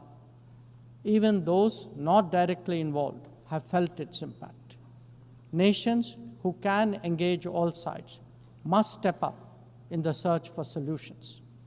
India calls for an end to hostilities and will support any initiative that will help restore peace. The last decade in Bharat has also seen transformative changes due to the vision of Prime Minister Modi. Our digital public infrastructure has redefined governance and enabled delivery of public services on an unprecedented scale. Our startup ecosystem, innovation culture, and microfinance are changing the face of society. Our rapidly growing infrastructure facilitates both ease of doing business and ease of living for citizens. India remains committed to sharing its experiences and tools with others on their journey of development. Artificial intelligence, as a horizontal and cross-cutting technology, has a particular promise for development. India's approach is to harness it responsibly for human welfare. Inclusion and impact will be the watchwords for the summit that India will host in 2026. Madam President, Bharat approaches the contemporary world guided by three key concepts. One, Atmanirbharta, or self-reliance. That means developing our own capabilities, building our own strengths, and nurturing our own talent. We see its results already, be it in manufacturing, in space programs, in pharma production, or in digital applications. Make, innovate, and design in India also benefit the world. Two, Atmaraksha, or securing oneself. We remain determined to protect our people and secure their interests at home and abroad. That means zero tolerance for terrorism, robust defense of our borders, forging partnerships beyond, and assisting our community abroad. And three, Atma Vishwas, or self-confidence. As the most populous nation, as a civilizational state, as a rapidly growing major economy, we are confident about who we are and what we will be. Bharat will always maintain its freedom of choice and will always be a voice of the Global South. Madam President, these are certainly challenging times for the international community. Many of our assumptions and expectations no longer hold. In such circumstances, it is imperative to stay strong, to hold firm, and to deepen friendships. International cooperation must prevail because islands of prosperity cannot flourish in an ocean of turbulence. A world order requires common purpose, as it does empathy for others. That is where we look to the United Nations. Madam President, every member who can make this world a better place must have the opportunity to do their utmost. And for that to happen, reformed multilateralism is the obvious way. The 9th decade of the UN must be one of leadership and hope. Bharat will do its fair share and more. I thank you.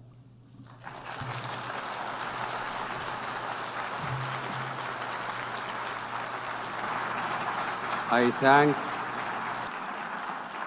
thank the Minister for External Affairs of India. والآن أعطي الكلمة.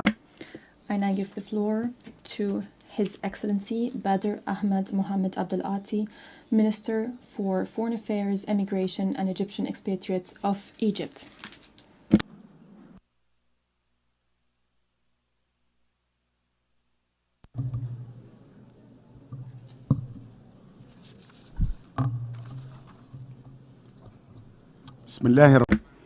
In the name of God, the merciful, the compassionate, Your Excellency Annalena Baerbock, President of the General Assembly, Your Excellency Antonio Guterres, Secretary General of the United Nations,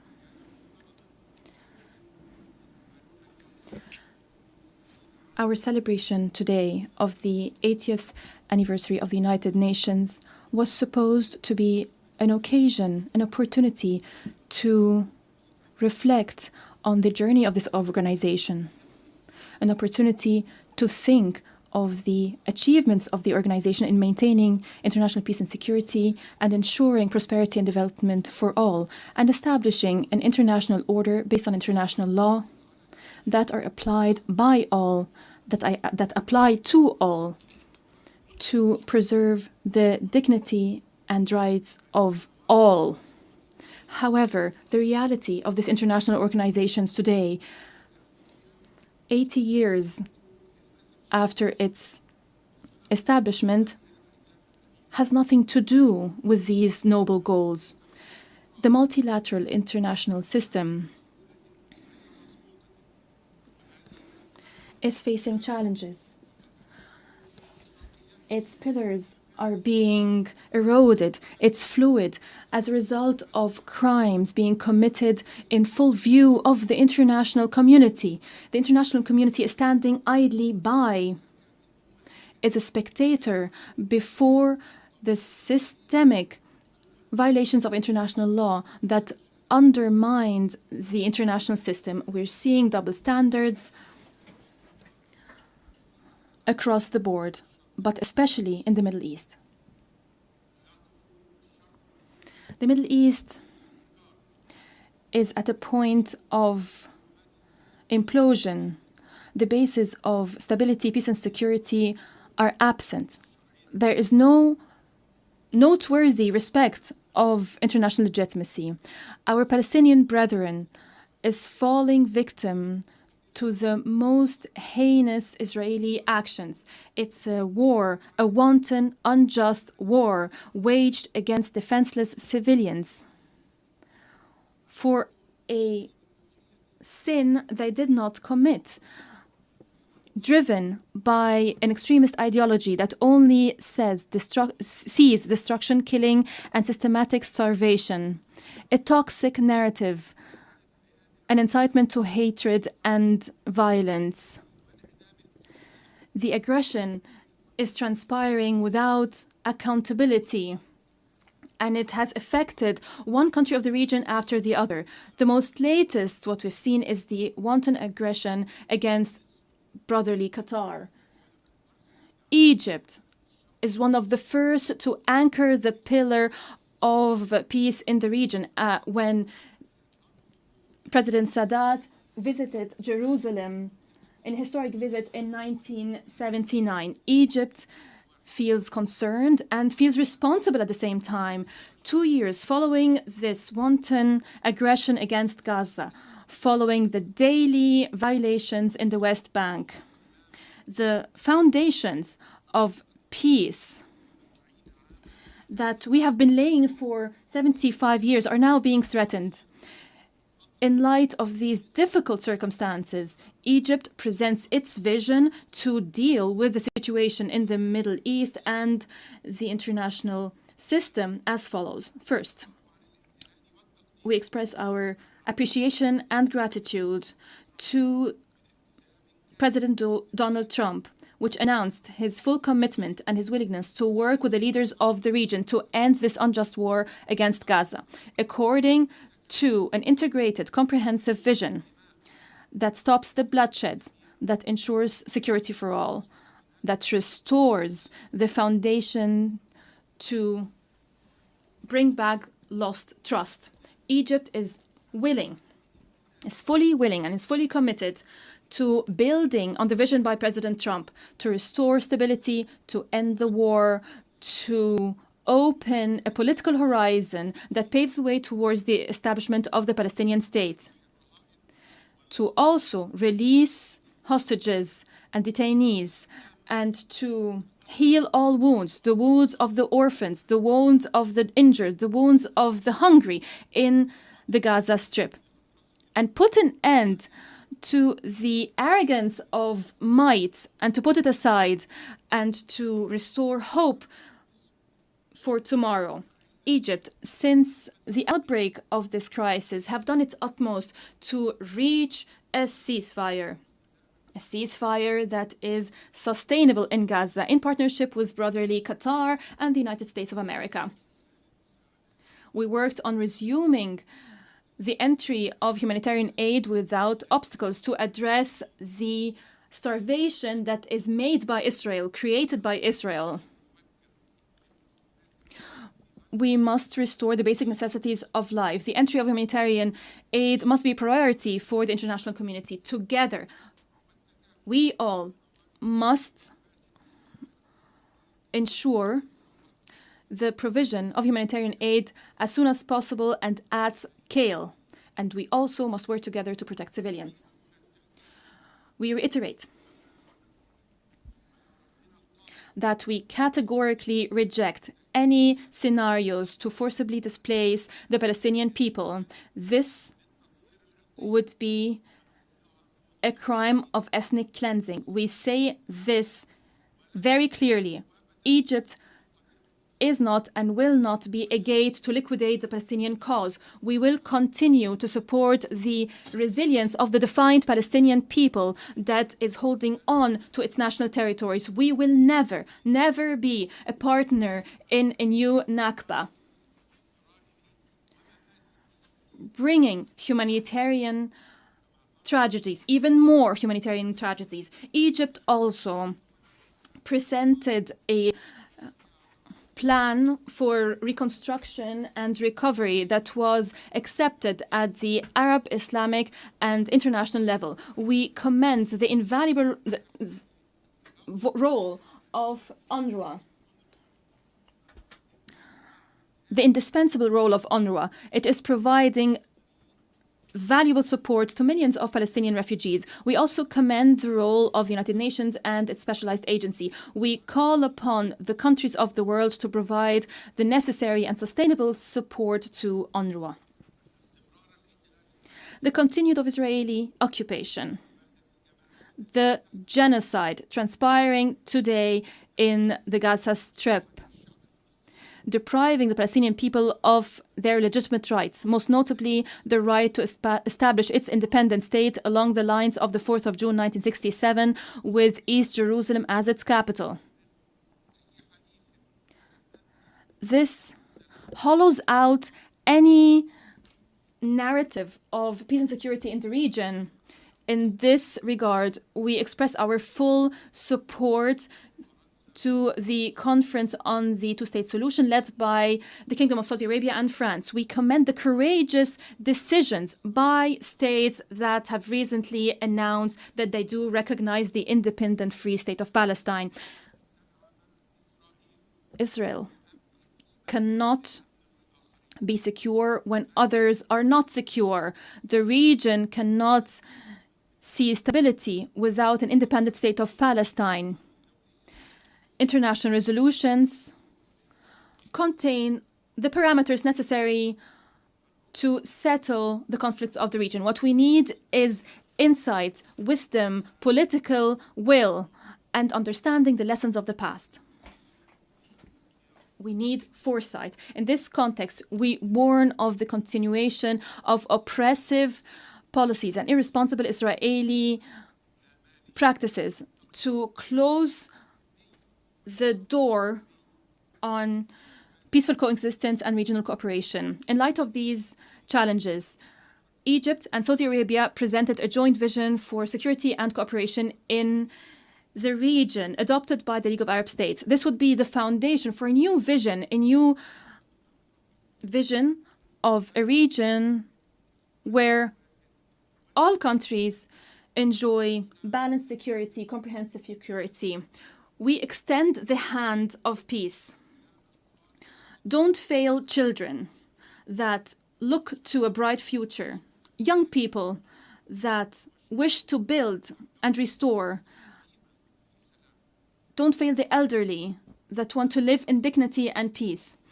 I quote President Abdel Fattah al-Sisi: "Peace is Egypt's strategic choice to ensure a secure and stable future for the peoples of the region. End of quote. Second, Egypt looks at the conflicts in the region from a perspective of international law, from a perspective that gives precedence to the sovereignty of states and settling disputes by peaceful means and maintaining national states and national institutions. Also, counter-terrorism. These are all bases for stability.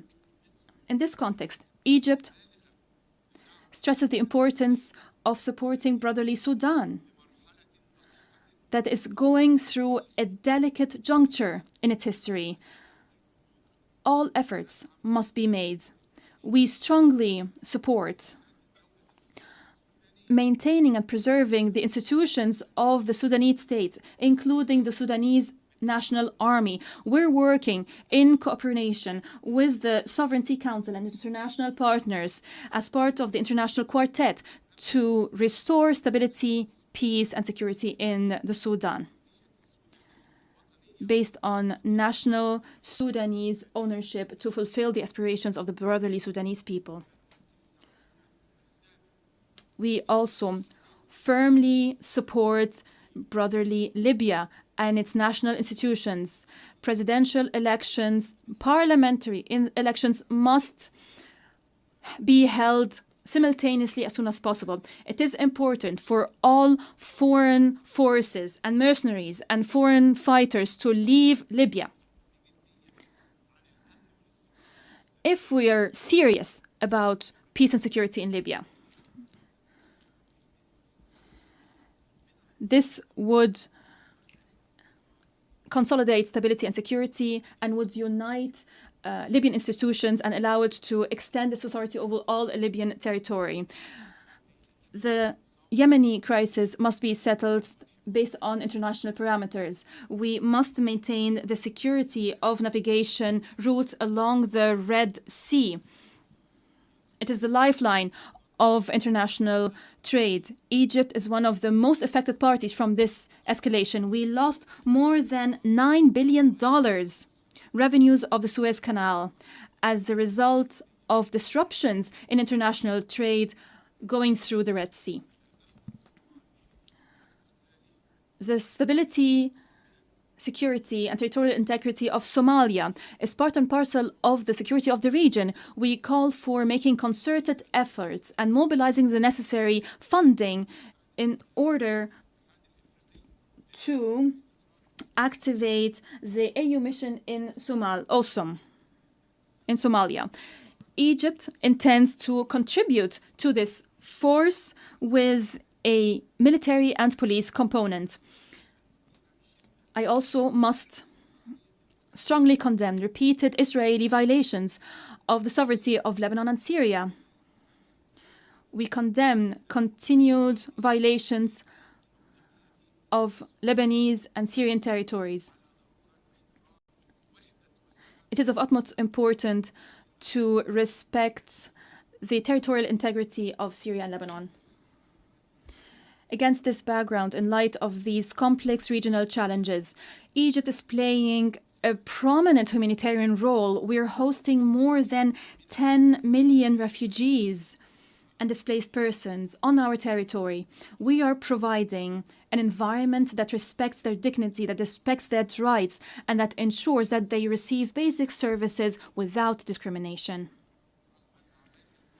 Despite increasing burdens that go beyond our capacity, and I don't think that there is any other country in the world that is hosting such a number of refugees, providing this kind of services and treating them as Egyptians. As I said, these burdens go beyond our capacity, especially in light of regional international economic crises. Nevertheless, Egypt continues to fulfill its moral and humanitarian responsibility. We believe it is important to share responsibility. The principle of shared responsibilities is contained in the International Convention on Refugees.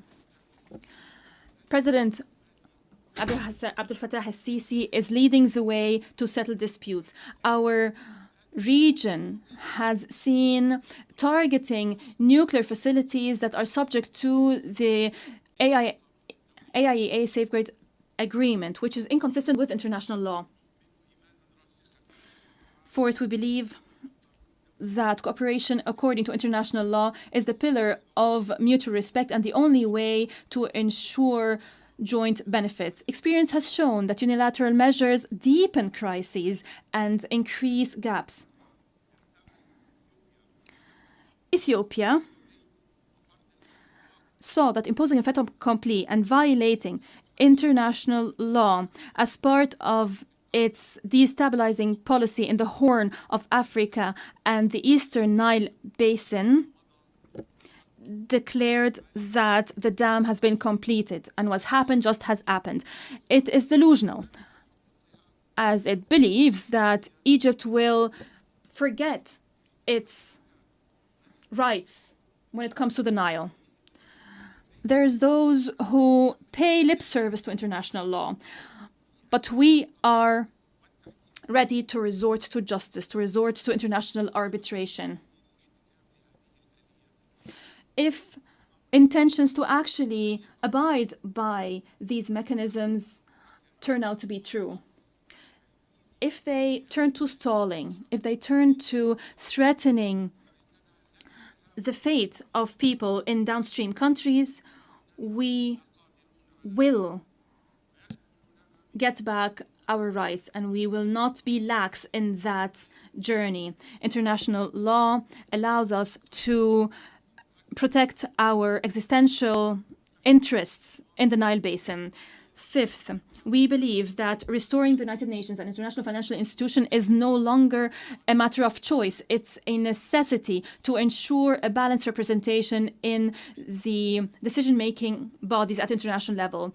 Egypt is committed to the Zelwini Consensus and the CERT Declaration to lift the historic injustice that has inflicted the African continent. We also believe it's important to provide concessional financing and address the debt crisis. In conclusion, once again, I stress that we look forward to building upon the outcomes of the 4 Financing for Development conference hosted by Spain in July to take effective steps to finance development. We also look forward to enhancing efforts for developing countries to have access to AI and digital technologies. At COP20, at the COP conference hosted by Egypt, we made efforts to ensure we have a loss and damage fund, especially in light of crisis in climate financing. It's important to provide financing to developing countries without increasing the debt burdens on these countries. Ladies and gentlemen, the international landscape is critical and precarious at the moment. In light of our role, regionally, internationally, and in light of our historic role, we had to warn of the upcoming danger and present a roadmap to address this critical phase. We are at a critical juncture. Either the Middle East would go back to reason, to go back to international law, or we rush towards a state of chaos that some might think would be able to control by force, by the arrogance of force. However, experience and history has shown that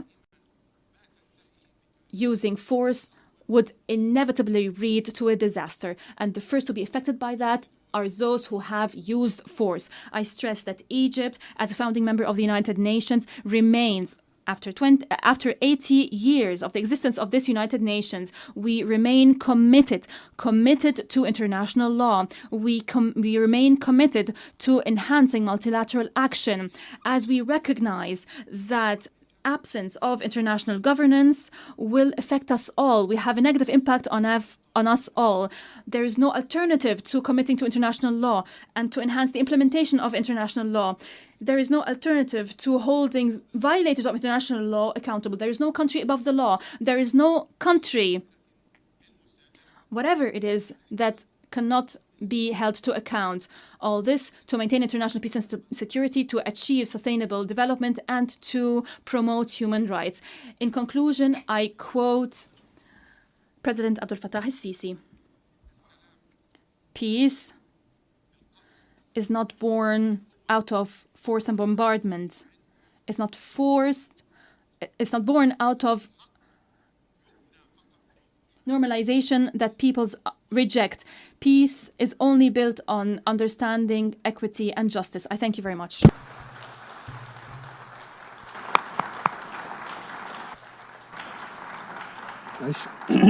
أشكر معالي وزير I thank His Excellency, Minister for Foreign Affairs, Immigration and Egyptian Expatriates of Egypt. I now give the floor to His Excellency Maxim Bezhenkov, Minister for Foreign Affairs of Belarus.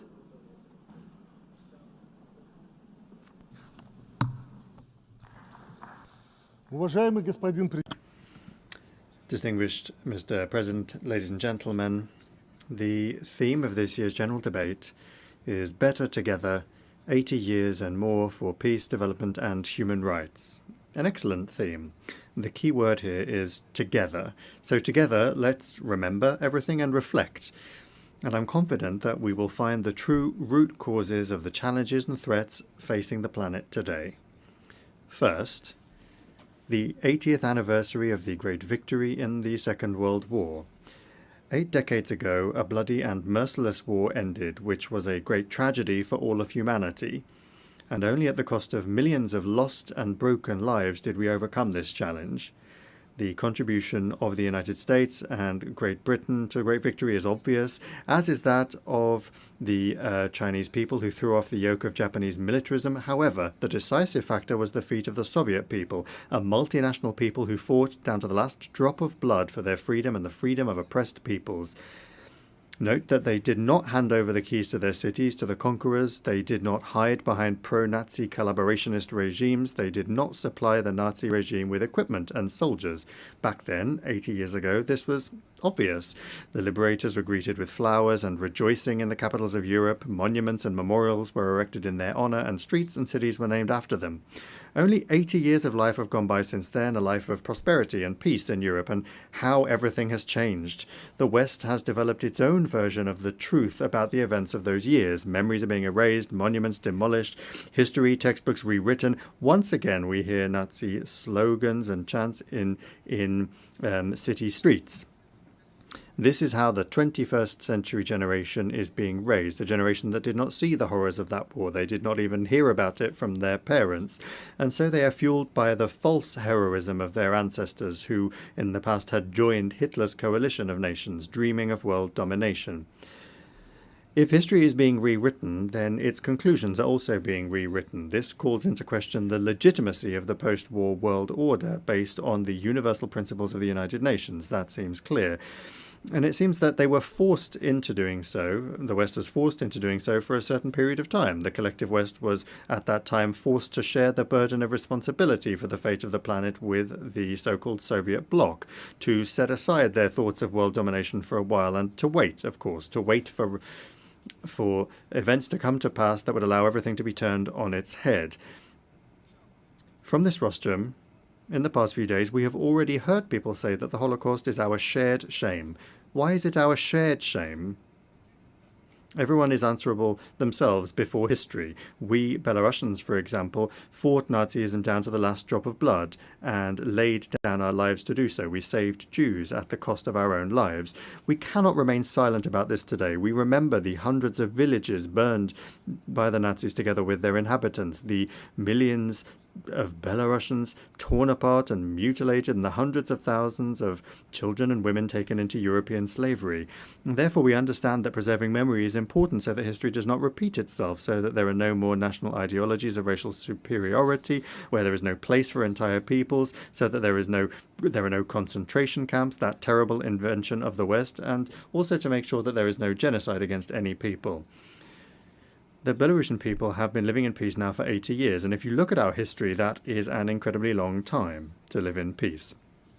Never have Belarusians lived so well, with such dignity and under such peaceful skies as in the last 30 years, when, under the leadership of our president, we have been successfully building a socially oriented state in the interests of ordinary people.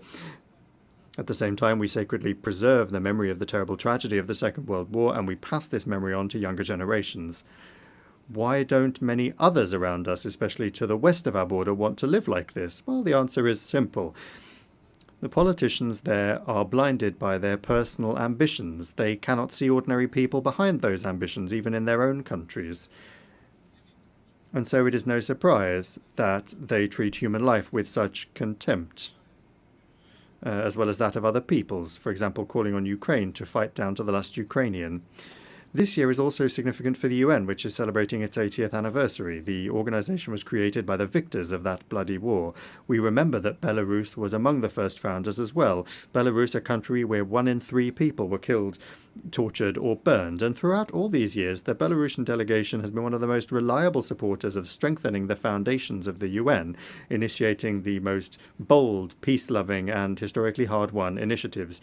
Therefore, we have the right to speak directly today about what our organization has achieved by the time of its anniversary. And I would like to talk about 3 key elements. First, it is indisputable that the UN remains a central element of international life. This has been made possible by its undisputable legitimacy, its universal membership, and its comprehensive agenda. However, we can see that the principle of universality has been seriously undermined, especially in the last decade. And that has been done by those that are constantly trying to turn the UN into a tool for advancing their own interests, in addition to doing so contrary to the aspirations of humanity. Secondly, the UN is indeed preserving the planet from another world war. Its key mechanism, the Security Council, allows the great powers to discuss matters of war and peace at the table rather than on the battlefield. However, unfortunately, this body is being used less and less. Its influence on world affairs is no longer what it used to be, and let's be honest, the UN has proved incapable of preventing many of the bloody regional conflicts of our time, and the further thing goes on, the more this is true. Thirdly, a huge network of international structures has been created under the UN, and a multitude of legal documents have been developed. This infrastructure provides an opportunity for effective interaction across the entire spectrum of human activity. But if you look closely, only some of the UN structures remain truly effective and are actually fulfilling their functions. Why is this happening? Well, it's obvious. The organization has to keep up with the times. That requires reform, which our Secretary General Antonio Guterres has been talking about, and first and foremost, that of the UN Security Council. And here I'm talking inter alia about expanding the category of permanent members to include developing countries from Africa, Latin America, and Asia. Over the past 8 decades, the membership of the organization has grown exponentially, and many states that were not even on the world map when the UN was founded want their opinions and voices to be heard, and they have a right to do so, as now they are important political and economic actors. They rightly expect the UN will work in the interests of all of its members and to strengthen cooperation between them, rather than being a tool for manipulation by individual countries. And this includes settling scores with other states. Fourth, we also see a problem in the fact that the UN is being used for certain purposes. The actions of the United States of America to reduce its support to the UN, which has already caused plans to cut staff in our organization, are a very unpleasant wake-up call. But you'll have to agree that if the UN is able to be an impartial forum and move with the times, it will be in demand by everyone, the weak and the strong, the developed and the developing. Otherwise, it will suffer the same fate as the League of Nations. And Belarus does not want that to happen because, for the time being, we do not see any alternative to the UN. And that is why talking about these institutional problems sincerely today is important to understand their nature and to correct them. The 50th anniversary of the Helsinki Final Act is being marked this year as well. This document, initiated incidentally by the leadership of the Soviet Union, consolidated the realities that had developed in Europe after the Second World War. The act also predetermined the stable nature of relations between the Soviet Union and the United States, which was reflected in all regions of the world, and helped to make the Cold War slightly more manageable. It also introduced the principle of indivisible security, adherence to which prevented the Cold War from escalating into a hot one. The Helsinki agreements provided an opportunity to build a united, indivisible and prosperous Europe during and after the Cold War. However, history took a different path. Today, the so-called victors of the Cold War have completely forgotten this principle and adopted a logic of superiority and confrontation. Incidentally, it was precisely this logic that was behind NATO's eastward expansion. As a result, the balance of power in Europe was undermined and security threats arose for many states. The Yugoslav crisis, the bloodshed in a number of post-Soviet republics, and the conflict in Ukraine are the most striking examples of such consequences. Today it is clear that the way to end the bloodshed in Ukraine lies in all parties in Europe returning to an understanding of the importance of respecting the principle of indivisible security.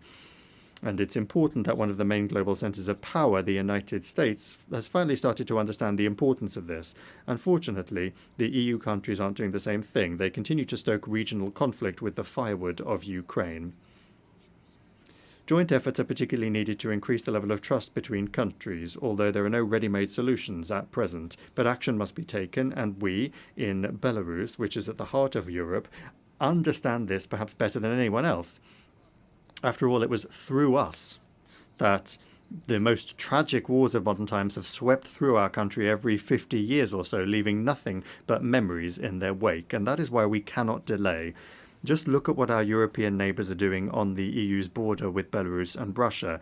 They are laying mines, building walls, moats and trenches, defensive lines and barbed wire.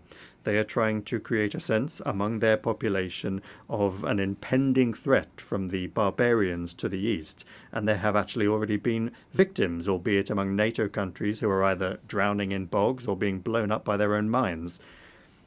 Incidentally, I saw here on the North Lawn near the UN building a piece of the Berlin Wall has been set up as a monument to human rights, and the inscription says 155 kilometers and 200 victims during its existence, or something to that effect.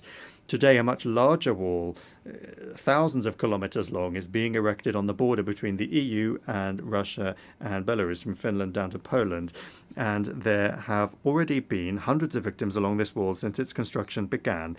Today, hundreds of innocent migrants from countries of the south who, in search of a better life, are striving to reach the EU, which has destroyed the normal way of life in their countries, are dying. So if we are not able to prevent the construction of this wall together, then let us at least reserve a place on the North Lawn where we can put up a piece of that wall when the countries in question come to their senses and decide that such a wall is no longer necessary. We could say how long it was and how many people died as a result. And we can say that this is a monument to the right of freedom of movement. Belarus is speaking out and proposing concrete solutions.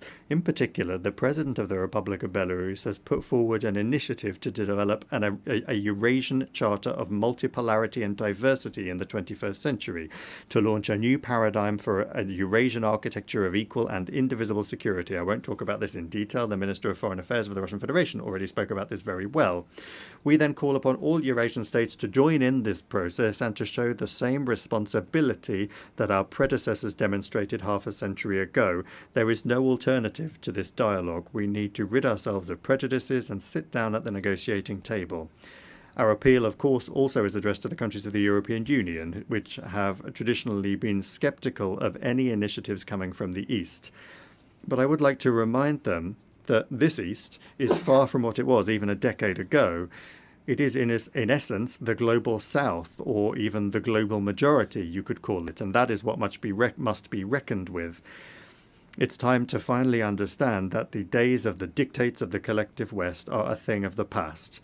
And therefore, I would like to advise European countries to reflect on their place in the world in light of the transformations that are underway, which, as we can all see, are not clearly in their favour. The decline in economic competitiveness is undermining the traditional European model of the welfare state, leading also to a fall in living standards and rising inequality, as we can see. The crazed militarization of the region is driving Europe, especially the new EU and NATO member states, into a deep financial abyss. The foundations of European society are being rapidly destroyed as a result of the virtually uncontrolled mass migration that's taking place and the failed policy of false multiculturalism as a response to this challenge. And all of this is happening against the backdrop of ever more fences that are being hastily erected in the East. These are not just concrete fences, but political, ideological, interpersonal ones, and in essence, civilizational fences. What then do they think lies beyond these fences in the East? It's not just Belarus and Russia anymore.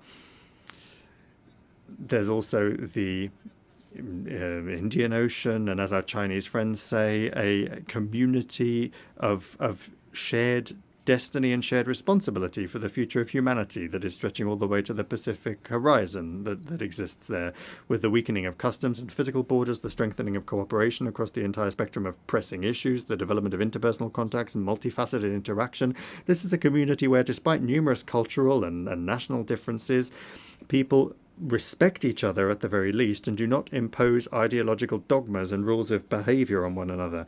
Billions of people, millions of kilometers of territory, a powerful, rapidly growing economy, and the most advanced technologies, ones that are now our own. We have everything, and our own modern mechanisms for cooperation as well. The BRICS, the SCO, ASEAN, the African Union, the League of Arab States.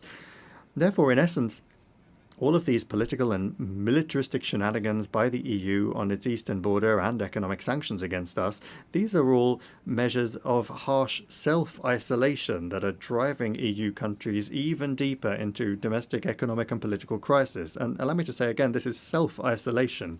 If European elites intend to continue in the same vein, it will become even worse for the peoples of Europe. However, all of these problems can be solved if, instead of self-isolation, Europe accepts the concept of Eurasian cooperation and security on our vast continent.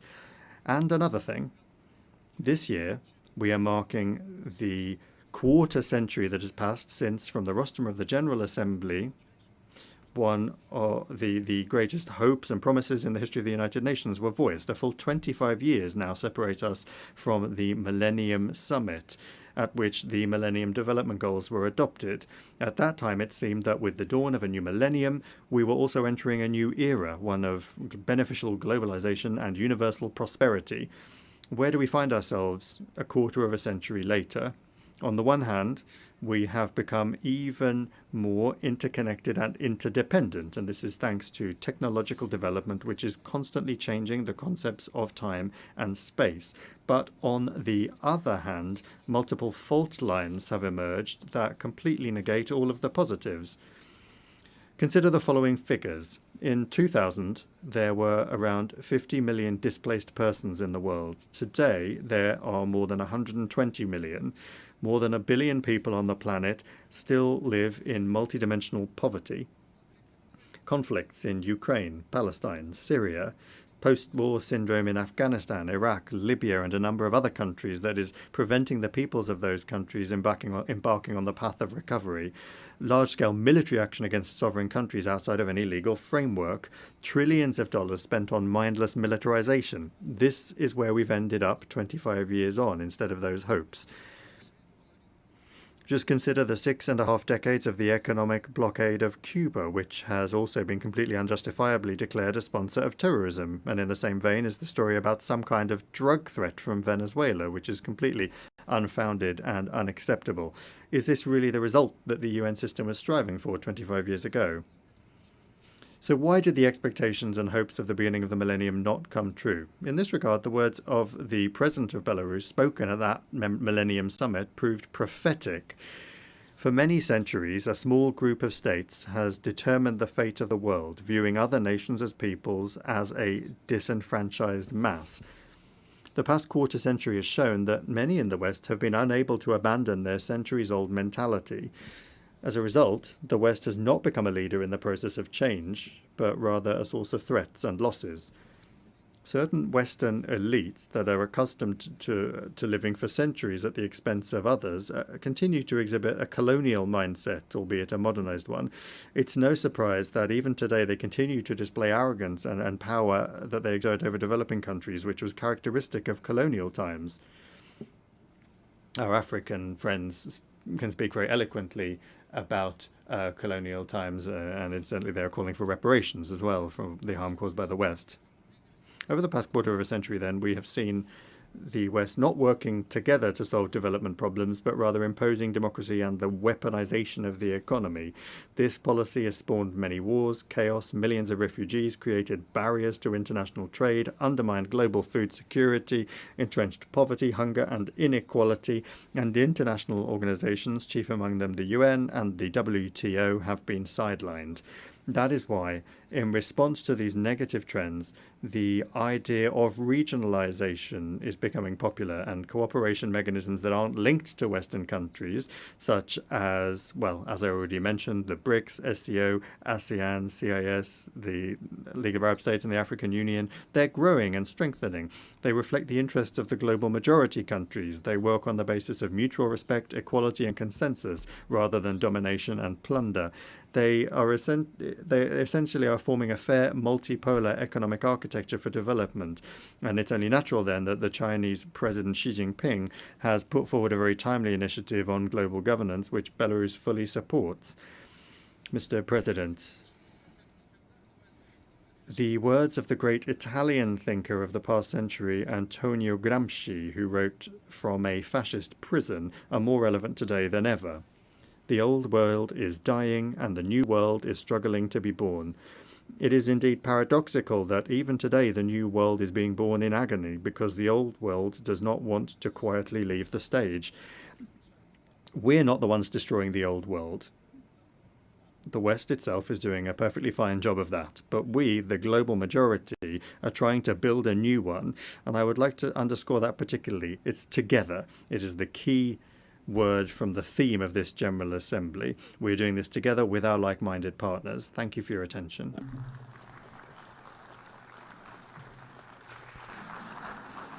I thank the Minister for Foreign Affairs of Belarus.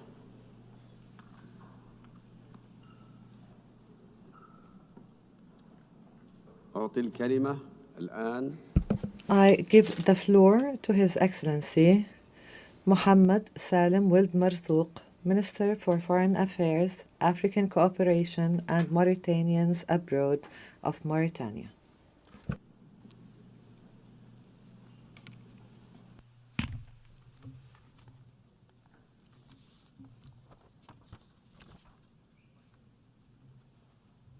In the name of God, the merciful, the compassionate.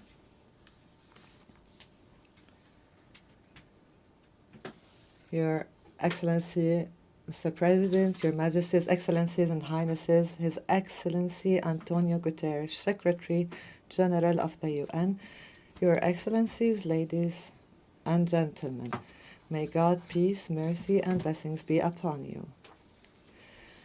I would like at the outset to extend my warmest congratulations to Her Excellency Ms. Annalena Baerbock on her assumption of the presidency of the 80th session of the General Assembly. I am confident that her rich experience and her high competence will contribute to her successful leadership of this session. I would like to also extend my sincere thanks to His Excellency Philemon Young for the highly competent leadership of the 79th session. I also extend my thanks to His Excellency Mr. Antonio Guterres, the Secretary General of the UN, for his tireless efforts to develop and enhance the role of the UN. Mr. President, ladies and gentlemen, I'm pleased to convey to you the greetings of His Excellency Mr. Mohammed Wild Sheikh Al Ghazwani, President of the Islamic Republic of Mauritania, and his wishes for the success of the 80th session of the GA. His Excellency honored me by allowing me to deliver on his behalf the address of the Islamic Republic of Mauritania. This session, of course and naturally, represents an opportunity to celebrate 80 years of achievements by our organization in the service of humanity as a whole and in various fields. But it is also an opportunity to objectively diagnose the major shortcomings and deficiencies that have characterized this or that aspect of the UN's journey over the past 8 decades. In this context, it is clear that our world today consists of two contrasting realms, two contrasting worlds. One is rapidly advancing toward the fourth industrial revolution and artificial intelligence, while the other remains hostage to poverty and marginalization.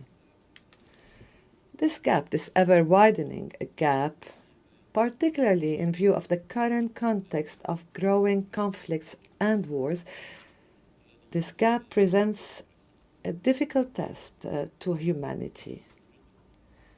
It requires us to unite our efforts, to devise solutions that are capable of narrowing this gap by achieving just and comprehensive human-centered development and the right of every human to a dignified life. The theme of our session today reflects and accurately captures this noble goal. Better together, 80 years and more for peace, development, and human rights. Mr. President, ladies and gentlemen, the session is convened amidst a global context that is extremely complex and challenging. We see tensions, wars, conflicts that are escalating in various regions. We see also the exacerbating effects of terrorist threats and natural disasters resulting from climate change. Human suffering is increasing, and the humanitarian burdens on entire populations are multiplying. This exposes international peace and stability to increasing risks and reinforces the need for a more effective role of the UN. Amidst all of this, the genocidal war being waged against our people in Gaza is a true litmus test to the human conscience and the credibility of the international system. We in the Islamic Republic of Mauritania condemn this aggression and this genocidal war and reiterate our support for the Palestinian people. And we stress that violence cannot bring lasting peace and security, and that stability in the Middle East as a whole depends inevitably on enabling the brotherly Palestinian people to realize their right to establish an independent state with East Jerusalem as its capital, in line with relevant international resolutions and the Arab Peace Initiative. In this context, we are pleased to have seen the momentum in the efforts to recognize the state of Palestine. That was powerfully demonstrated by the overwhelming vote in the UN General Assembly in favor of the New York Declaration on the implementation of the two-state solution, which was the outcome of the high-level international conference that was held in July 2025 at the initiative of the Kingdom of Saudi Arabia and the Republic of France. I have here to thank, on behalf of my country, the Kingdom of Saudi Arabia and the Republic of France for organizing the aforementioned conference despite all the challenges and the obstacles. I commend the positions of those countries that have recognized the state of Palestine, and I hope that other countries will follow suit in upholding the principles of truth and justice until Palestine becomes a full member of the United Nations. In the same vein, my country reiterates its strong condemnation of the recent Israeli aggression against the brotherly state of Qatar, which constitutes a flagrant violation of this country's sovereignty and of all international norms and conventions. We also affirm our support for peaceful solutions in Libya, Sudan, Yemen, and Syria. We support all international efforts regarding Western Sahara, and we call for a negotiated end to the Russia-Ukraine war to spare the world further tragedies. At the same time, we commend the peace agreements between Rwanda and the Democratic Republic of Congo on the one hand and between Pakistan and India on the other. Mr. President, ladies and gentlemen, in a world where conflicts, poverty, disease, climate change are burdening humanity, the need is more urgent for more just and effective international and global political, economic, and health governance that places and prioritizes human life and dignity.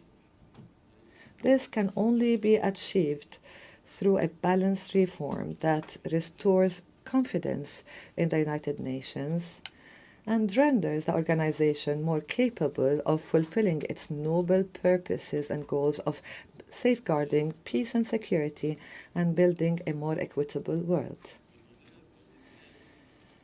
Accordingly, my country renews its commitment to the legitimate demands of our African continent as set out in the Eswatini Consensus for Equitable Representation in Global Governance Structures. We call the international community to support developing countries in addressing challenges of food security, climate change, the problem of debt, and to support their efforts towards achieving the Sustainable Development Goals. Madam President, ladies and gentlemen, the Islamic Republic of Mauritania places a high priority on the strengthening of the rule of law and good governance, the consolidation of values of justice and equality as its top priority. Therefore, we have implemented a range of strategies and reforms aiming at promoting transparency in the management of public affairs, reforming and enhancing the independence of judiciary, supporting the role of the parliament in oversight and accountability. This will ensure fighting against corruption and the protection of rights and freedoms, as well as strengthening the trust among the different national components. In the same context, and in an attempt to reinforce our status and image as a land of stability and consensus and a state of law, His Excellency President Mohammed Al-Ghazwani has chosen to make a dialogue a constant approach in managing all public affairs, making sure to engage all Mauritanians and consolidate good governance.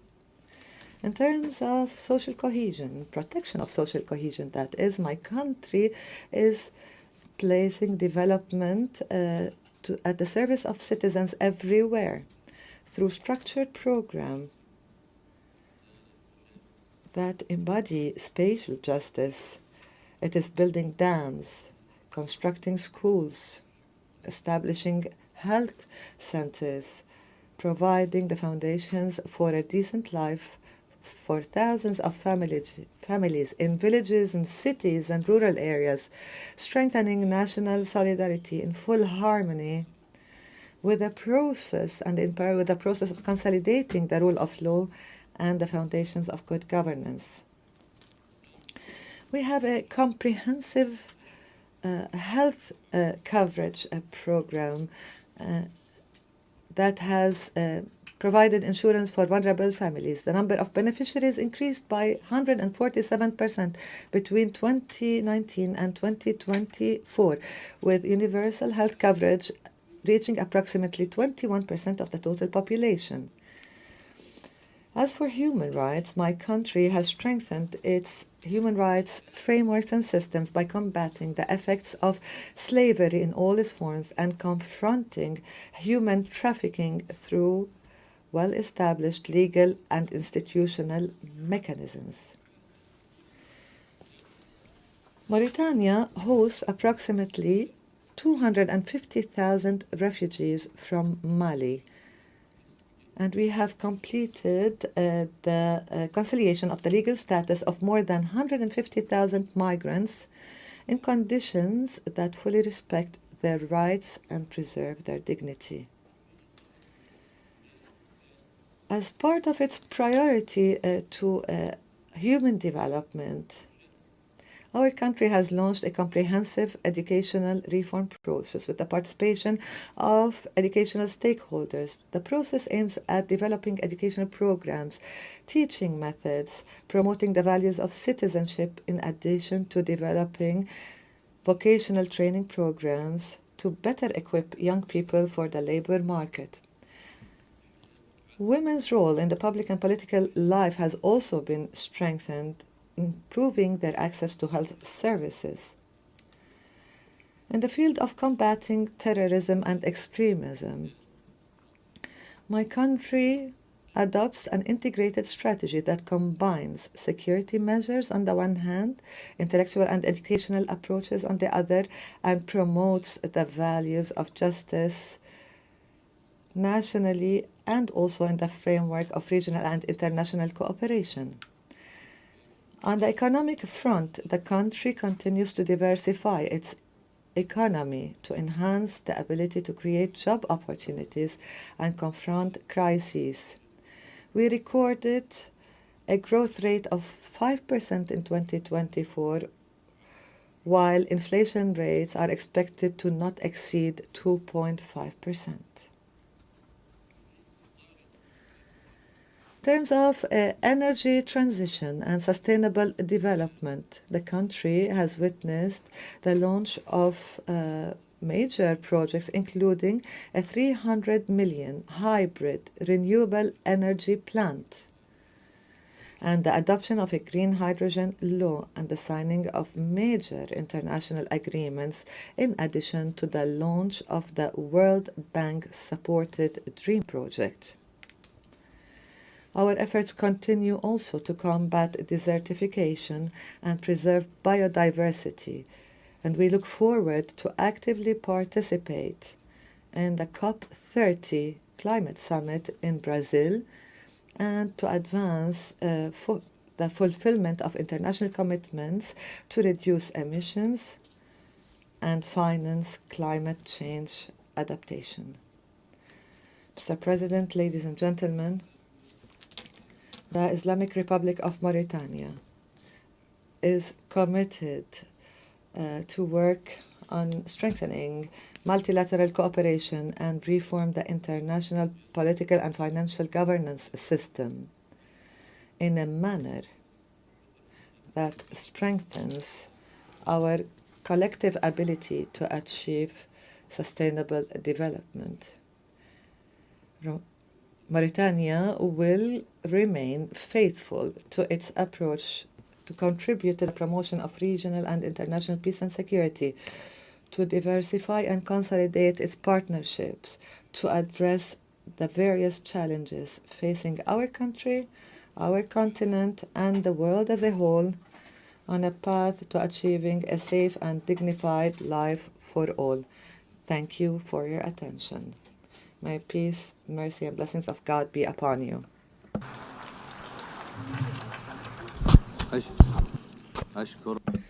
I thank His Excellency Minister for Foreign Affairs, African Cooperation and Mauritanians Abroad of Mauritania.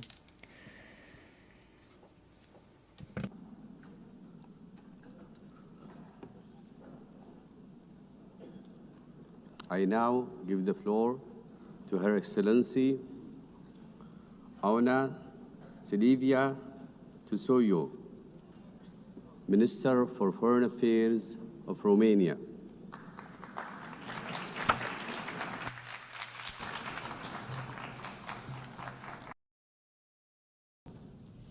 In conclusion, I would like to renew our support to the UN system for a better world and a prosperous future.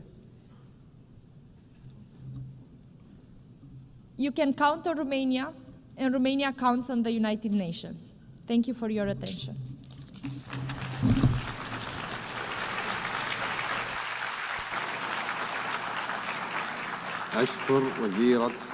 I thank Her Excellency, the Minister for Foreign Affairs of Romania.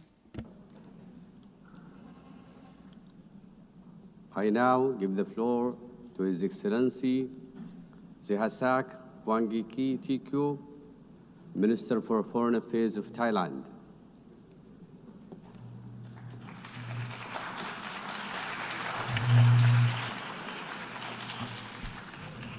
Mr. President, Excellencies, distinguished delegates, at the outset, I would like to congratulate you, Mr. President, Madam President, on your assumption to the presidency of the 80th session of the General Assembly. Though I assumed office only a few days ago, my government made it a priority for me to be here today because we believe this moment matters.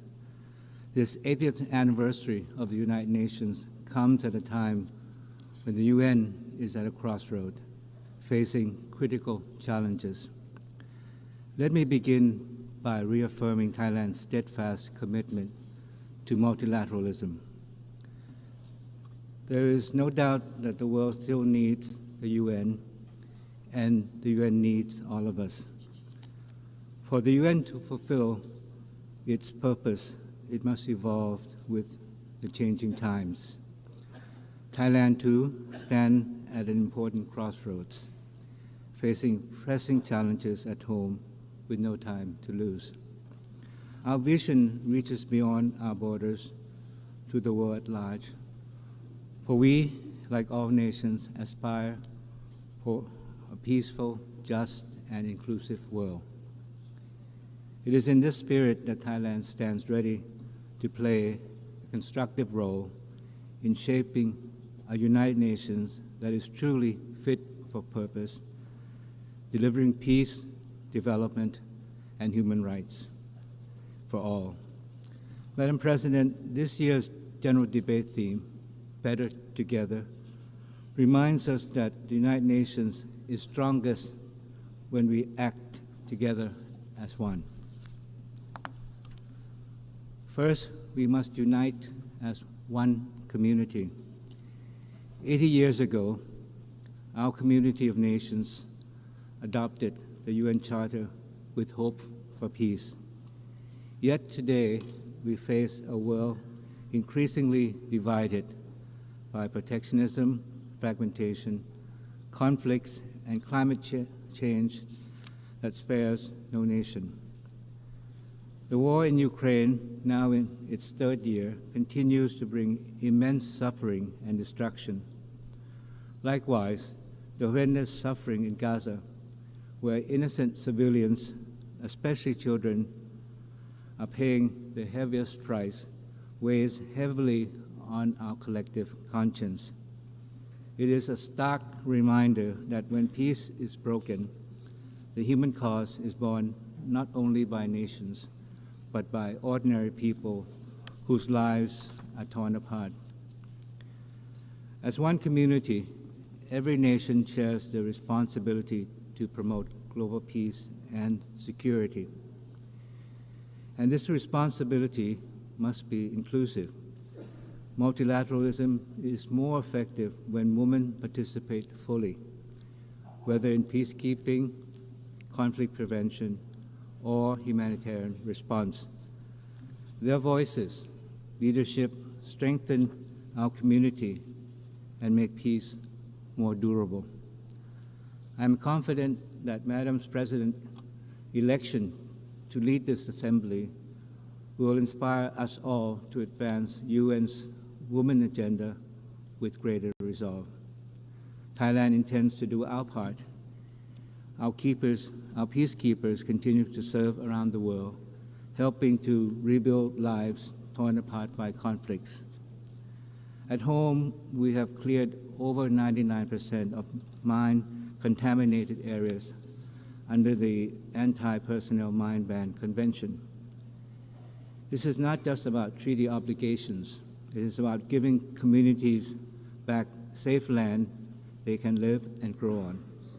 It is about fulfilling our duty to our people. Protecting people at home is only part of the task.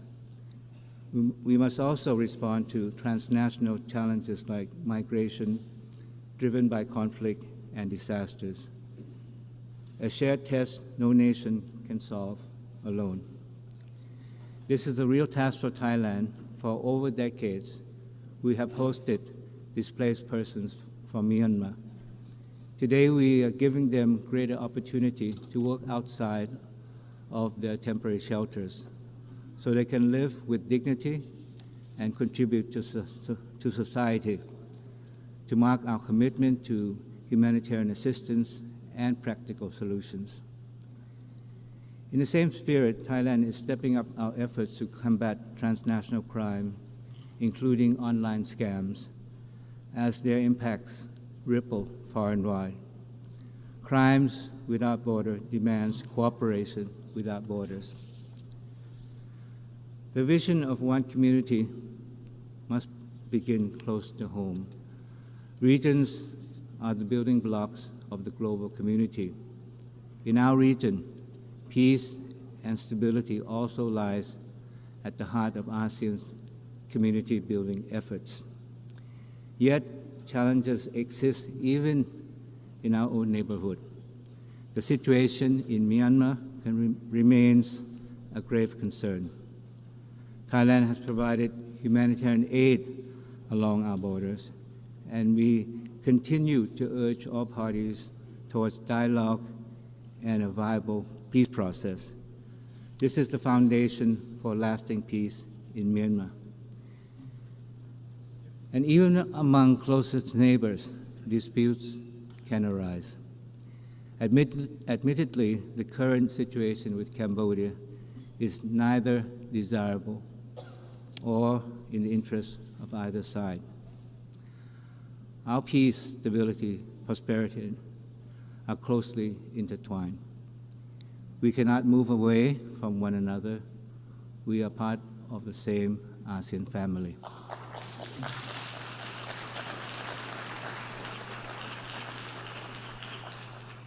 This morning, I intended to say something different and positive, reflecting hope for the future. But I had to rewrite the speech because of the most regrettable remarks by my Cambodian colleague. To my dismay, Cambodia continues to present itself as the victim. Time and time again, it has portrayed its own versions of the facts, which does not hold up to scrutiny because it is simply a distortion of the truth. We know that who are the real victims. They are Thai soldiers who have lost their legs from landmines, children whose schools were shelled, and innocent civilians who were shopping that day at the grocery store that came under attack from Cambodian rocket fire.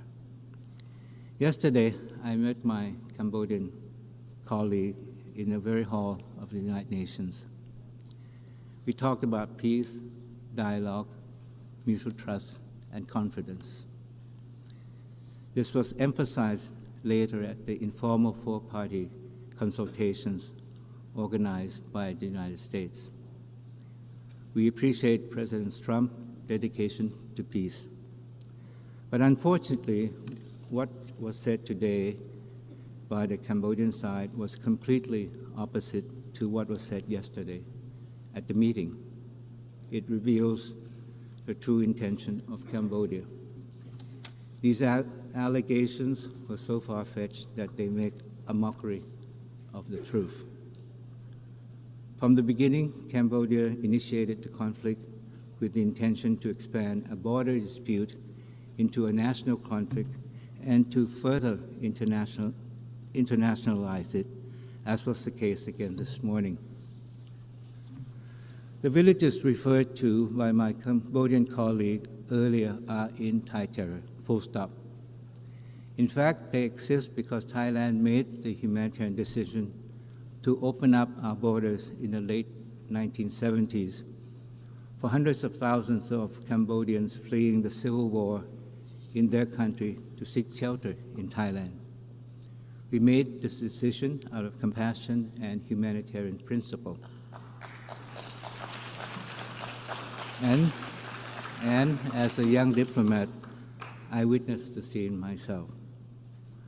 Although the civil war has ended and the shelters were closed, the Cambodian villages have expanded over the decades. And despite Thailand's repeated protests, Cambodia has ignored those requests to address this encroachment. And when peace returned to Cambodia after the 1991 Paris Peace Agreement, we were there to rebuild and to rehabilitate the Cambodian nation to sustain peace. We built homes, roads, hospitals, because peace in Cambodia is in Thailand's interest. This is what neighbors should do for one another.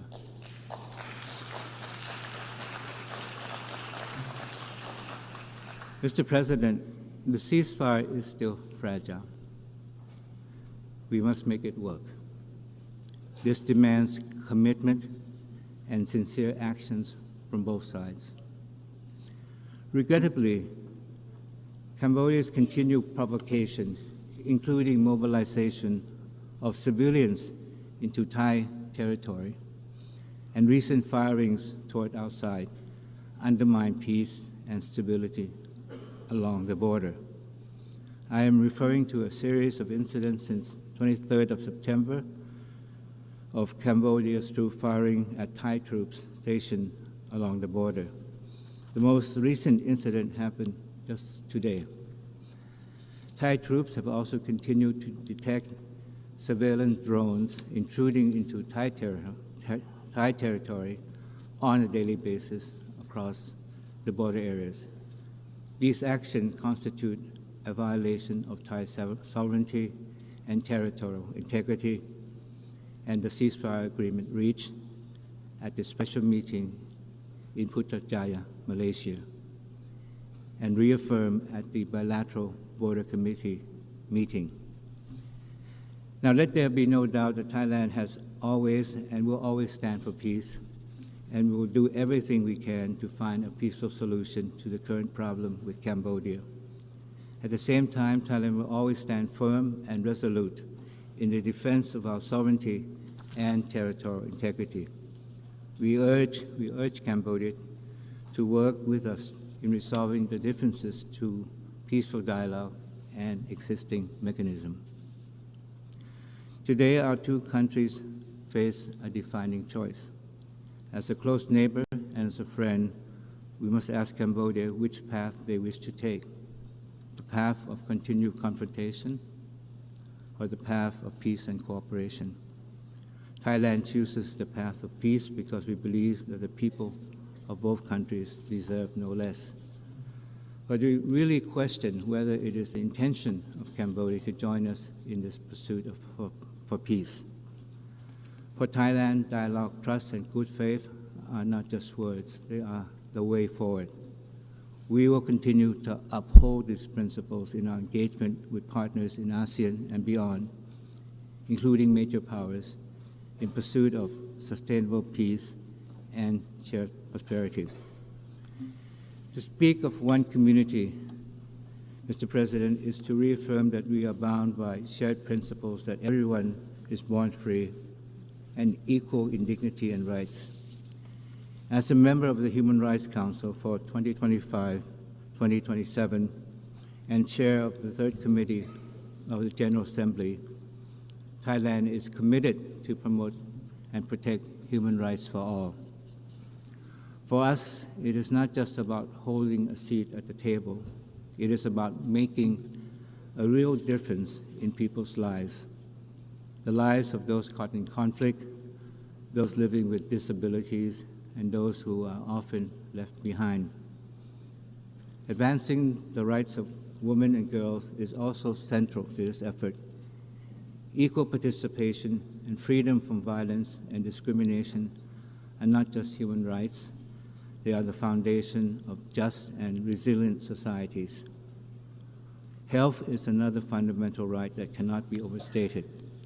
Ensuring access to care is not only about saving lives, it is about giving every person the chance to live with dignity and security. This is why Thailand champions the right to health at home and globally. Our universal health coverage and village health volunteers put people first so that no one is left behind and every community is given the tools to thrive. Thailand is also contributing to global efforts on non-communicable diseases and pandemic preparedness, including through the WHO pandemic agreement. We do not know when the next pandemic will strike, and only by working together can we be prepared and ready. Mr. President, peace and human rights cannot stand without sustainable development. Yet today, development is under threat from rising protectionism, tariffs, and trade barriers may serve short-term interests, but they hurt us all in the long run and divide us when we need the most solidarity. Thailand believes that true prosperity is built not on walls of tariff, but on bridges of trust. Our path forward is open and fair trade, rooted in people-centered and inclusive development. But sustainable development is not just growth. It is about values and balance between progress and preservation. That is why Thailand's sufficiency economy philosophy, built on balance, resilience, moderation, has guided our development journey. It reminds us that true progress must empower people while protecting the planet. With only 5 years left to achieve the SDGs, we must strengthen partnership at all levels and confront the inequalities and financing gap that still hold back our common future. At the same time, we must never forget that the planet lies at the core of sustainable development. Climate change, the overarching threat of our time, is widening the gap between the haves and have-nots. Without stronger support for those most affected, we will fail both our people and our planet. As the UN turns 80, our task is simple but profound: to come together under one dedication.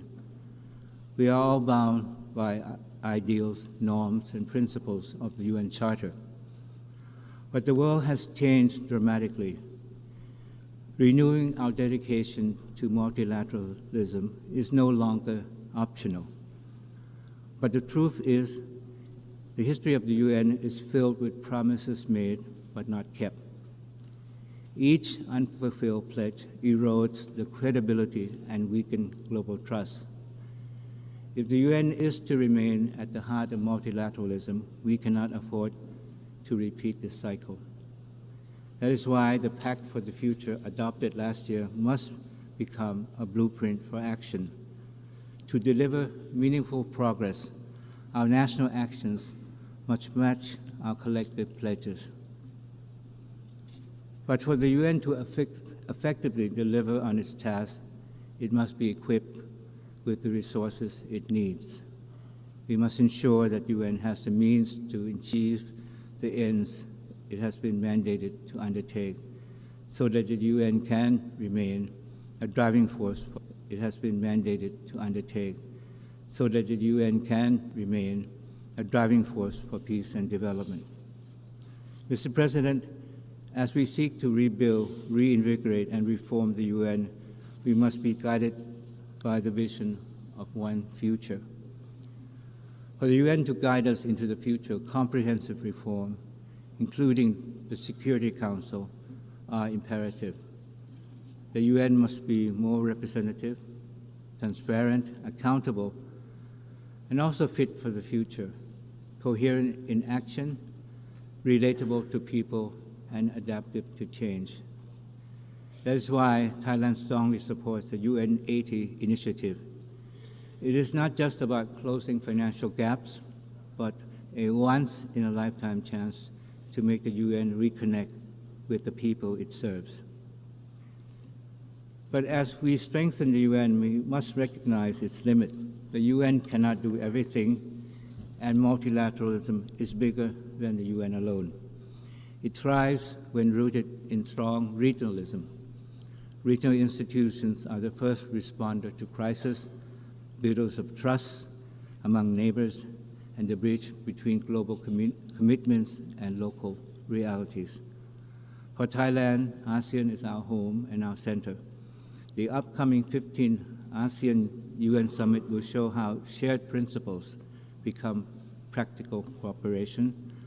Thailand is fully committed to advancing this partnership so that regional voices are fully heard in shaping global solutions. Building a strong global community goes beyond our generation. That is why we must embrace the power of youth. Marking the 30th anniversary of the World Programme for Action for Youth, Thailand reaffirms its commitment to invest and empower young people and give them real opportunities to drive change. With this in mind, Thailand is proud to have youth delegates joining our national delegation to the UNGA so they can actively participate in shaping the future they envision. For in the end, the future belongs to them. It should therefore be built by them. Mr. President, Excellencies, distinguished guests, in its 80th year, the United Nations must live up to its very name, nations that stand united. We gather here not only in celebration of what has been achieved, but to look ahead to what more we can accomplish together. The lessons of 80 years is clear. We are strongest when we stand as one community, bound by one dedication, and united in shaping one future for all. This is the true meaning of better together as one. Thailand pledges to do our part, and more than that, we challenge ourselves and all our friends here today to turn words into deed. That is how we will make the next 80 years better than the last. Thank you very much.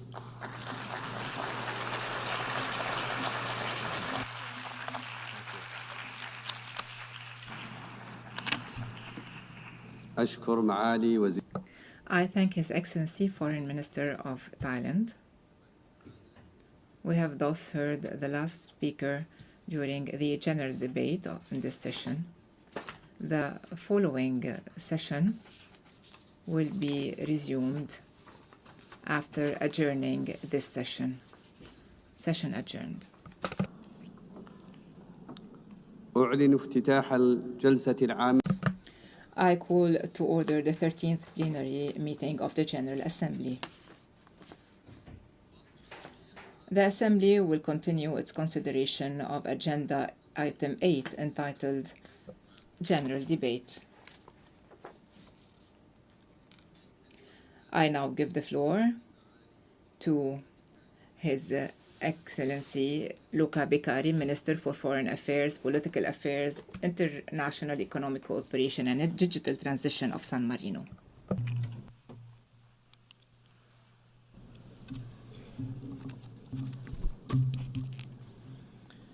Madam President, Mr. Secretary General, Excellencies, ladies and gentlemen, on behalf of the government of the Republic of San Marino, I would like to congratulate Excellencies Annalena Baerbock on her election as a President of the 80th section of the United General Assembly and to wish her a fruitful work.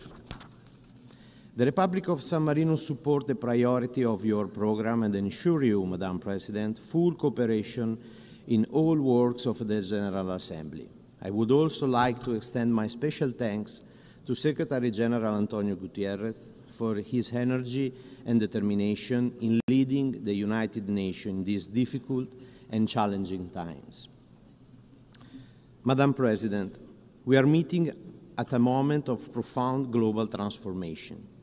The global order is undergoing fundamental shift, impacting trade, technology, and international cooperation. In such time, the enduring value of a rule-based multilateral system becomes even more critical.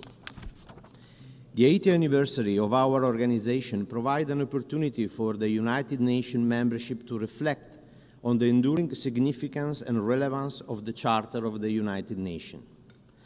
As geopolitical dynamics change and new global challenges emerge, this year's general debate must train our collective reaffirmation of the spirit of San Francisco and the founding principle of the United Nations enshrined in the Charter.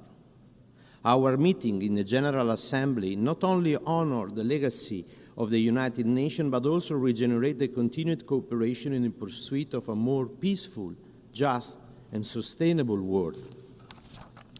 Madam President, unfortunately, the search of a peace remains as urgent today as it was in 1945, emphasizing the need for renewed commitment, collective action, and stronger multilateral effort. Conflict continues to rise in different parts of the world, inflicting immense human suffering and devastation. If we want that the United Nations remain a light of hope for those who are experiencing the despair of the war, we must advance our strategy for prevention, mediation, and resolution conflict. We acknowledge the essential role of the UN in delivering life-saving assistance and protection to millions of people in countries and areas that are enduring conflict, such as the Horn of Africa, the occupied Palestinian territory, including East Jerusalem, the Sudan, Ukraine, Yemen, and beyond. But it is not enough. We, Member States, must do more in advancing international peace and security, guided by the Charter and the mandate of the General Assembly and the Security Council. The war of aggression against Ukraine brought dramatic consequences for the civilian population, including civilian death, destruction of vital infrastructure, and massive displacement. San Marino condemned the Russian aggression against Ukraine and support Ukraine's independence, sovereign, and territorial integrity within its internationally recognized border. We remain committed to ensure that Russia is held fully accountable for its war of aggression against Ukraine. At the same time, San Marino welcomes all international efforts for a comprehensive, just, and lasting peace in Ukraine, in line with the UN Charter, the resolution of the General Assembly, and international law. Madam President, the humanitarian catastrophe unfolding in Gaza and the West Bank is unbelievable and remains one of the most painful and long-standing tragedies of our time. San Marino condemned unequivocally the horrific terror attack perpetrated by Hamas on 7 October and call once again for the immediate and unconditional release of all hostages.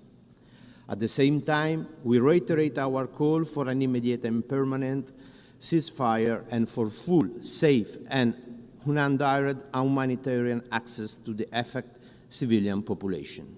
Nothing can justify the collective punishment of the Palestinian people through indiscriminate bombing, starvation, and displacement. The continued expansion of settlement, including highly sensitive projects such as E1, together with the devastation in Gaza, threaten the erase of a concrete possibility of peace.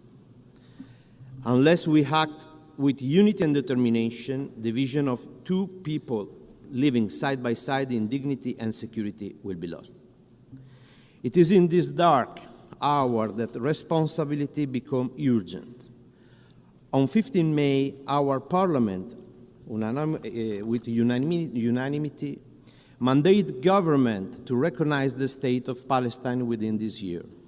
Today, before this Assembly, we announce the fulfillment of that mandate. San Marino officially recognized the state of Palestine as a sovereign and independent state within secure international recognized border in line with the resolution of the United Nations. Having a state is the right of the Palestinian people. It is not and can never be a reward for Hamas. This decision is consistent with the message delivered last July at the high-level conference co-chaired by France and Saudi Arabia, and with the New York Declaration, which call on states to take concrete and reversible steps. By joining today the group of countries that move from word to action, San Marino intends to send a strong political and diplomatic signal. Recognition of Palestine is essential to reaffirm that peace must be built on justice and equality. San Marino will also continue to support Palestine's admission as a full member of the United Nations. Madam President, civilians continue to bear the brunt of armed conflict worldwide. The death toll of civilians, including children and women trapped in conflict, has reached a shocking number. We cannot remain silent in front of such tragedy. They have been targeted, killed, injured, kidnapped, and tortured. The number of civilians that have been displaced has reached new records. Civilians have been deprived of water, food, and humanitarian assistance. Houses, critical infrastructure, schools, and hospitals have been targeted and destroyed or damaged, leaving civilians in despair, leaving children without education, patients without health care. Extensive use of explosive weapons in populated areas have caused the majority of civilian casualties in different conflicts. San Marino condemns such attack and calls on all states to support and implement the political declaration on explosive weapons in populated areas. San Marino is deeply concerned about violence against children, particularly children in situations of conflict. As we celebrate the 20th anniversary of Security Council Resolution 1612, San Marino renews its commitment to the CAAC agenda and support the role of the Special Representative for Children and Armed Conflict. We are particularly worried about the high number of grave violations against children that have been reported, the denial of humanitarian access, killing and maiming of children, and the recruitment and use of children, abduction, rape, and other forms of sexual violence. San Marino calls on all armed forces and armed groups to constructively engage with the United Nations for reaching and implementing action plans to end and prevent grave violations against children in accordance with their obligation under the international law. San Marino also firmly condemns attacks on schools and hospitals, as well as their use for military purpose. We reiterate our support for the Safe School Declaration. Educational facilities should be a safe place for all children, students, and teachers. We call on all member states to ratify the optional protocol to the Convention on the Right of the Child on the involvement of children in armed conflict. We also encourage all parties to support other important tools, such as the Paris Principle and Commitment and the Vancouver Principle. San Marino reiterates the importance of accountability for all violation against children. Impunity for the perpetrator of grave violation is not acceptable. The international community has the duty not only to stop and prevent this violation, but also to assist child victims and to work for their reintegration. Regrettably, Violence has increased also against the humanitarian actor and journalists. Humanitarian personnel and aid workers are being killed in unprecedented numbers. Attack against humanitarian personnel, aid workers, and journalists must end, and they are illegal and unacceptable. San Marino firmly condemns such attacks and cannot remain silent against the fact that impunity is becoming the new normal. Attack on humanitarian personnel cannot be tolerated. San Marino has recently endorsed the Declaration for the Protection of Humanitarian Personnel, developed by Australia with a group of countries. This declaration demonstrates a strong political will to protect humanitarian personnel and to uphold compliance with international law. The urgency and uncertainty underpinning the current international context are jeopardizing progress towards sustainable development. San Marino is concerned about the crises that are precluding progress on the SDG, particularly where terrorism, regional conflict, acts of aggression are unraveling the year of achievement. Sustainable development must remain high on our agenda. The Pact for the Future, adopted last year, is a crucial opportunity to reinvigorate multilateralism and turbocharge the SDG and the 2030 Agenda. We believe that monitoring and evaluating the Pact is a decisive part of the implementation, as it not only enables to access progress, identify gaps, and make the necessary adjustment, but also help ensure that our collective commitment lead to tangible results. With the 2030 Agenda as our collective roadmap, we must act to reverse the current backsliding in the implementation of the SDG.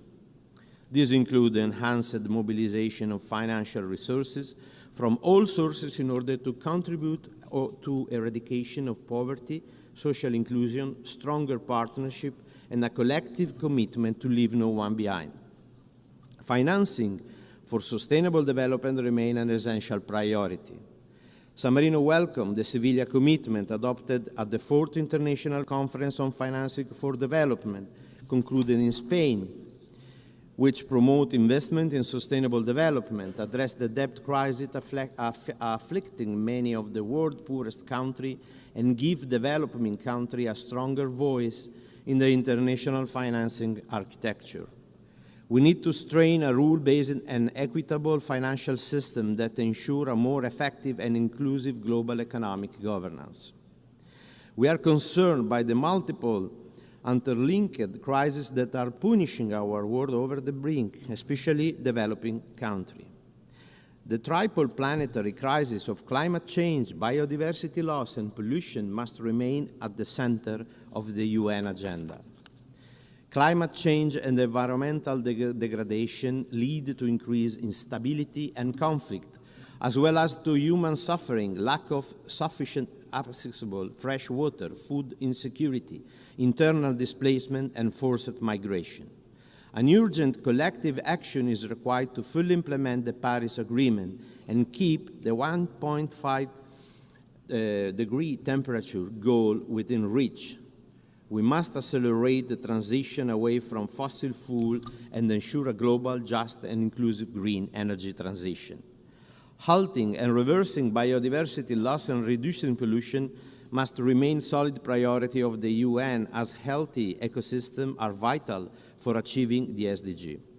Malnutrition, unhealthy diets, unsustainable agriculture, and most alarming, the threat of famine caused primarily by ongoing conflict and negative consequences of climate change take a terrible toll on human suffering. Addressing food security must also be at the core of the work of the UN. In this context, San Marino firmly believes that the fight against food loss and waste will contribute to promote food security and welcome all the initiatives aiming at developing awareness in such responsible behaviors.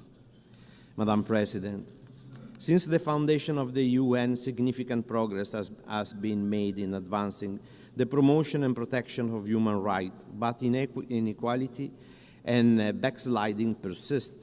The world continues to witness persistent violation of human rights. In 2025, 30 years after the adoption of the Beijing Declaration and Platform for Action, gender equality remains one of the world's greatest challenges and most transformative opportunities. It is extremely important to address the root of gender inequality alongside the effort to combat gender-based violence in all its forms. San Marino supports women, youth, and vulnerable groups' equal, full, effective, and meaningful participation in all spheres of public and political life. We support the Declaration of Future Generation adopted last year at the Summit of the Future, which aimed to unleashing future generation full potential through the all and inclusive and equal access to quality education. San Marino believes it is essential to safeguard the human rights and digital age. In this respect, the Global Digital Compact is an important tool that underscores our collective commitment to bridging the digital divide and promoting digital inclusion, creating a more equitable and sustainable future, and finally ensuring that digital technology are used for the benefit of all humanity. Moreover, the establishment of an independent international science panel on AI and on the global dialogue on artificial intelligence governance are fundamental to promote scientific understanding of AI and to ensure inclusive multi-stakeholder discussion on this matter, that it will contribute to building the UN membership capacity by fostering shared knowledge, common understanding, and pooled experience, equally benefiting the stakeholders, particularly from developing countries. We are worried about the risk related to new technology in the military domain. The rapid advance in artificial intelligence have led to concerning level of autonomy in conflict. Artificial intelligence has been used in conflict to select target and make decisions over life or death. San Marino believes that meaningful human control must be retained over such a decision guided by international law and ethical principles. San Marino is also worried about the enlargement and upgrading of nuclear arsenal, aimed at escalating global tension. The threat of nuclear weapon use continues to pose an existential risk to humanity. Furthermore, we are witnessing an unprecedented rise in global military expenditure. We are walking on a dangerous and unpredictable path. We need to redirect our effort on multilateral system, renewing our commitment to peace through diplomacy. Madam President, multilateralism and our international order stand on the principle of justice and international law.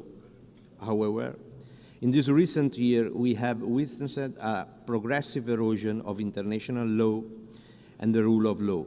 San Marino believes in the principle that the true rightness is based on fairness and ethics, not on brute force. The rule of law exists for this reason, to ensure that all states, regardless of their power, are held accountable, that a rule-based international order with the Charter at its center is our best guarantee against chaos and war. Thanks to its unique role at the center for setting goals, the United Nations serve the collective interest of all nations and people, transcending any individual state. San Marino reaffirmed its commitment to multilateralism, with the United Nations at its center, and in particular in the framework of the General Assembly, as the most representative body of the United Nations on account of its deeply democratic nature, universal participation, and undisputed legitimacy. Accountability is an integral and essential part of the multilateral system. It plays an important role in addressing global challenges, fostering trust and legitimacy in international institutions. We are deeply worried about the disregard and violation of international law. The Republic of San Marino reaffirmed its full commitment to the obligation under the human and humanitarian law, such as the Convention on the Prevention and Punishment of the Crime of Genocide, the Rome Statute, and the Geneva Convention. Madam President, We need to revitalize the United Nations by reinvigorating the multilateralism if we want to pursue credible solutions to the global challenges.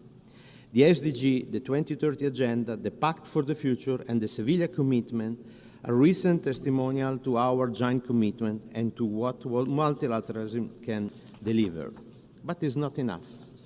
It is essential to rebuild trust in the potential of the organization, in its leadership, and most of all, trust between its members and all the stakeholders. Reform must remain the center of our action because they are crucial to future world stability and maintenance of international peace and security.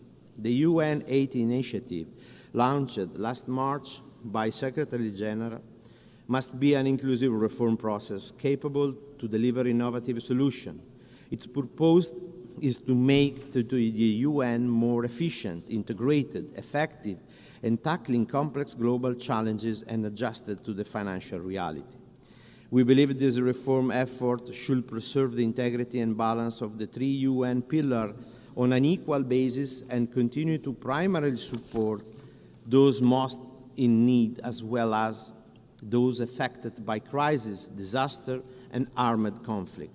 In conclusion, Member States must assume their responsibility, including that of making our organization able to fulfill its mandate, which is to protect the citizens of the world.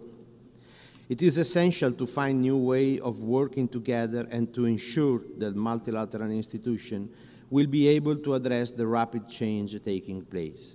I would like to reiterate the strong support of the Republic of San Marino to all initiatives aimed at implementing the principle enshrined in the Charter of the United Nations. Thank you.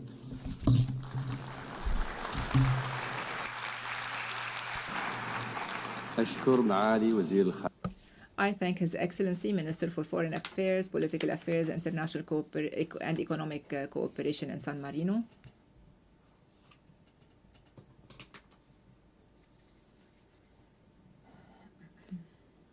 I now give the floor to His Highness, Prince Faisal bin Farhan Al Saud, Minister for Foreign Affairs of Saudi Arabia.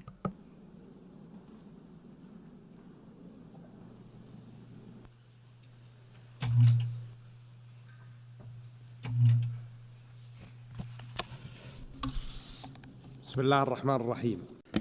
In the name of Allah, the most gracious, the most merciful. Your Excellency, the President of the United Nations General Assembly, and Mr. Secretary General of the United Nations, honored attendees, peace and God's blessings be upon you. We begin by congratulating Her Excellency Annalena Baerbock on her election as President of the 80th session of the United Nations General Assembly. We thank His Excellency Philemon Yang for the work that he did during his presidency of the previous session.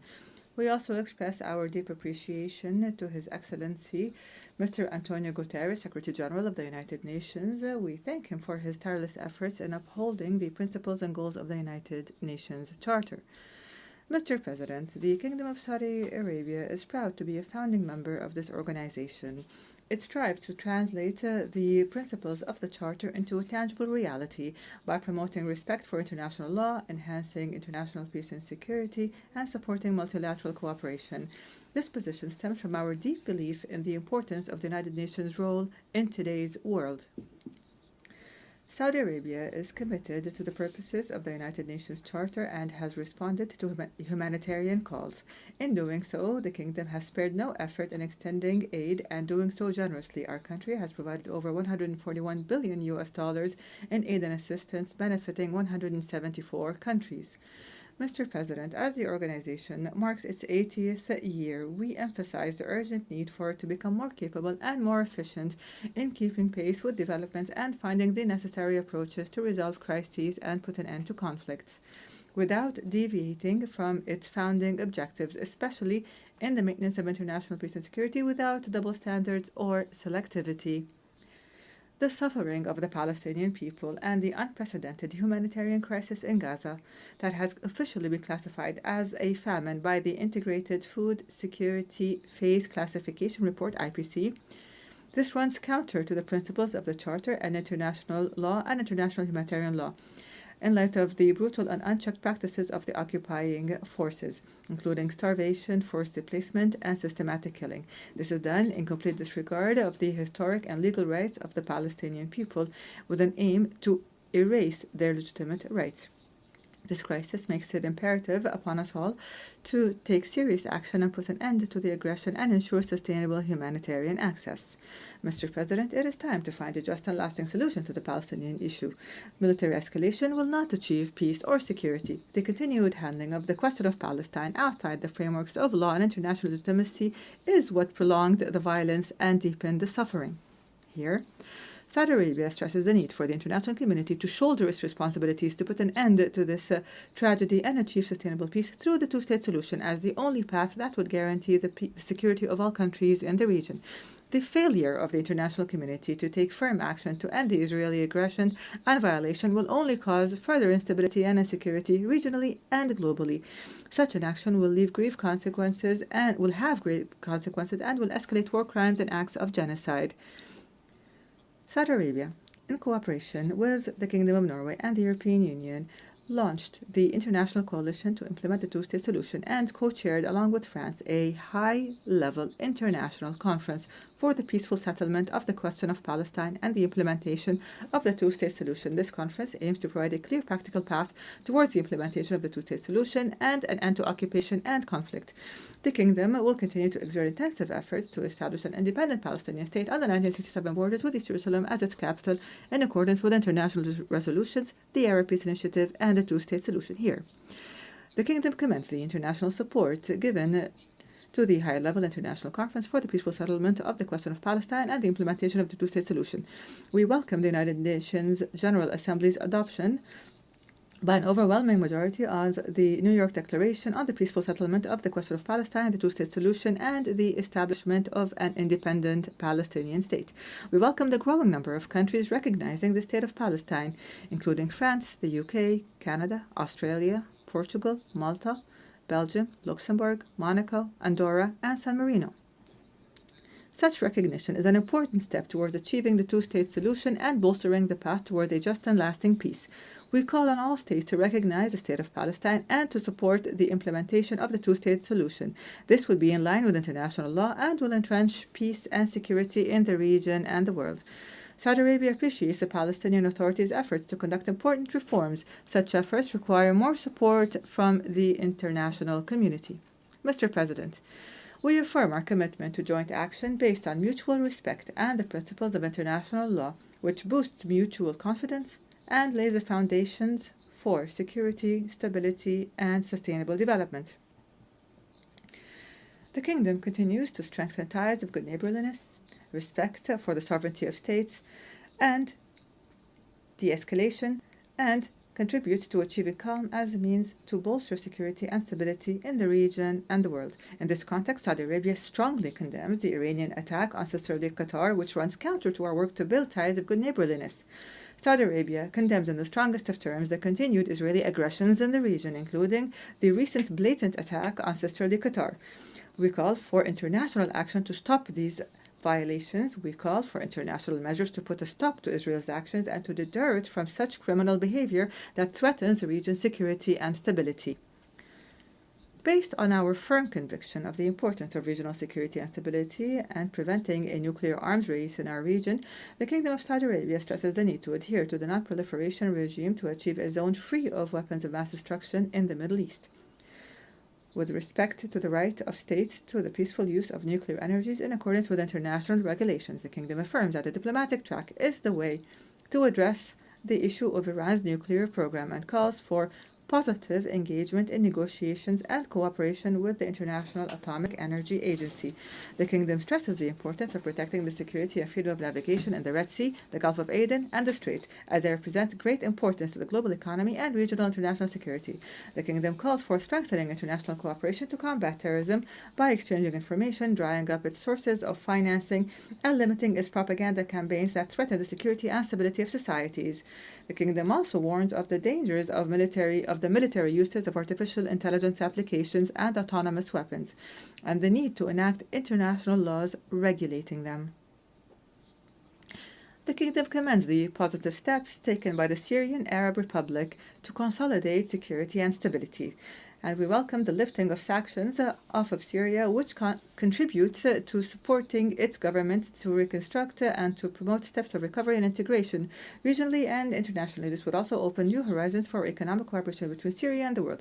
This would reflect positively on achieving stability, prosperity, and development for the brotherly Syrian people. The Kingdom stresses the need to stop the repeated Israeli aggressions on Syrian territory, and we support to everything that would contribute to the consolidation of Syria's security and stability, respecting its sovereignty and territorial integrity, and non-interfering in its internal affairs. The Kingdom reiterates its keenness to restore the security and stability of the Republic of Yemen, stresses the importance of reaching a comprehensive political solution, and its support for the United Nations efforts and relevant international resolutions. The Kingdom of Saudi Arabia continued its efforts to support the Yemeni economy and alleviate the human suffering there.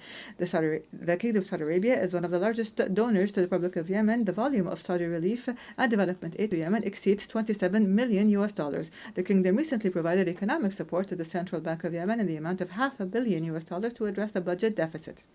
Moreover, on the 20th of the current month, the Kingdom provided new economic development aid to the Republic of Yemen valued at $368 million.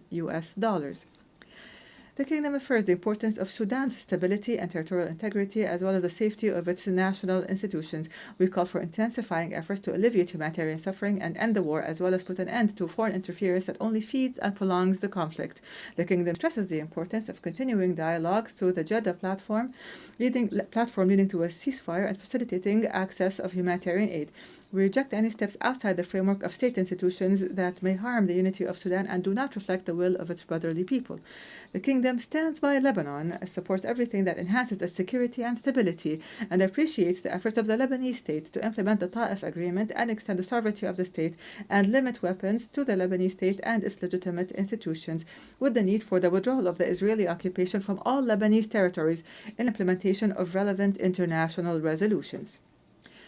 The Kingdom also supports a Libyan solution. We call for a commitment to the implementation of the ceasefire, which would consolidate Libya's unity and its national institutions and would support its counter-terrorism efforts. As for the Russia-Ukraine crisis, we call for the peaceful settlement through dialogue in the interest of all parties. We affirm our readiness to continue our mediation efforts based on our balanced position and reliable relations with the various parties to the crisis. In this context, the Kingdom hosted Russian, Ukrainian, American peace talks as part of our efforts to reach a political solution to this crisis, and in a manner that would enhance international peace and security. The Kingdom commends the response of Pakistan and India to diplomatic efforts and the wisdom of reaching an agreement that ends the tension between the two countries. We affirm our support to resolving differences through dialogue and peaceful means, based on the principles of good neighborliness and in a manner that would achieve peace and prosperity for the two countries and their peoples. Mr. President, a decade has since passed since the launch of the Kingdom's Vision 2030, which charted a long-term development path for the Kingdom, during which it established broad structural transformations at the level of the economy, society, and the government, through which we worked to empower youth and women, promote the values of tolerance, embrace innovation, and expand the horizons of international communication and cooperation. By the end of the year 2024, this plan has achieved 93% of its performance indicators in terms of programs, strategies, and interim targets, and has even exceeded them. The rate of unemployment among Saudis has decreased to 6.3% today, compared to 12% in 2016. The participation of women in the labor market increased to over 36%, and the value of the public investment fund's assets has reached $913 billion by the end of 2024, while the contribution of non-oil activities to the real GDP reached 56%. Within the framework of its Vision 2030, the Kingdom continues to complete the march of progress to develop its human capabilities and strengthen its international partnerships to represent a leading development model in national transformation and to build a more prosperous and inclusive future. Mr. President, the Kingdom of Saudi Arabia stresses the importance of strengthening international cooperation to reduce the effects of climate change within the framework of relevant international agreements by adopting a balanced and comprehensive approach to energy transition paths.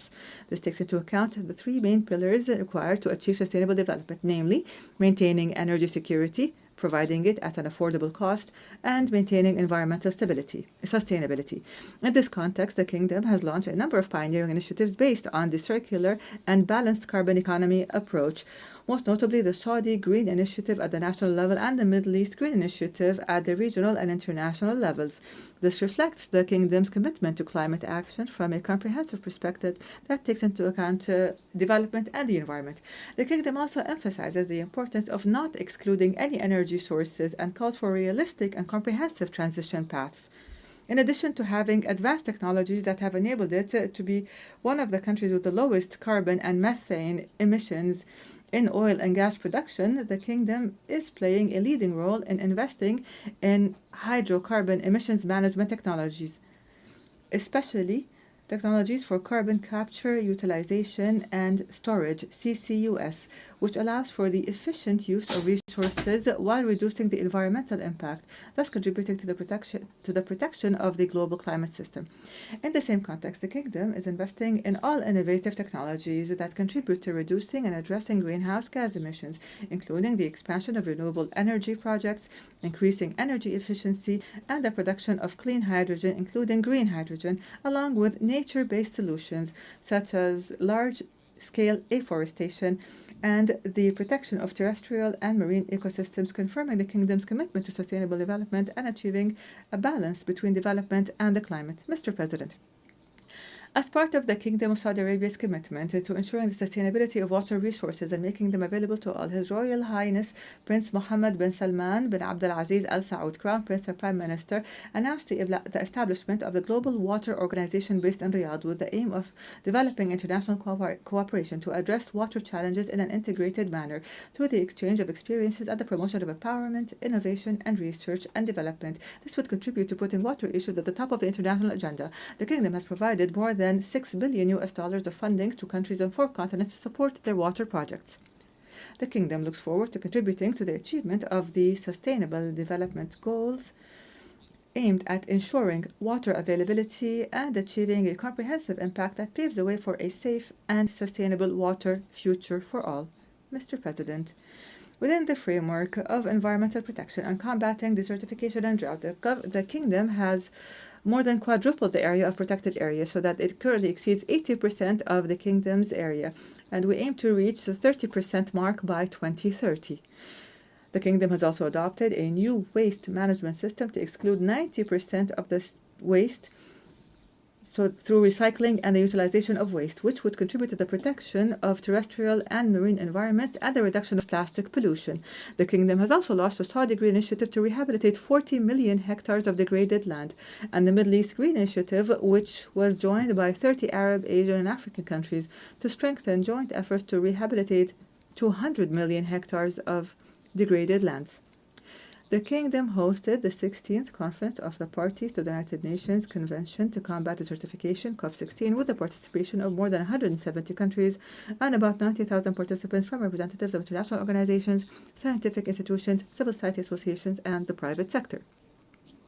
The conference witnessed the launch of dozens of initiatives, the most important of which are the Early Warning of Dust Storms Initiative and the Business Sector for Earth Initiative to enhance the role of the private sector in land conservation, and the Riyadh Global Partnership Initiative to enhance drought preparedness in 74 countries around the world, which is the first global initiative of its kind concerned with proactive preparedness for drought before it occurs. During the conference, regional financial institutions announced an allocation of $12.5 billion to reduce land degradation and the effects of drought.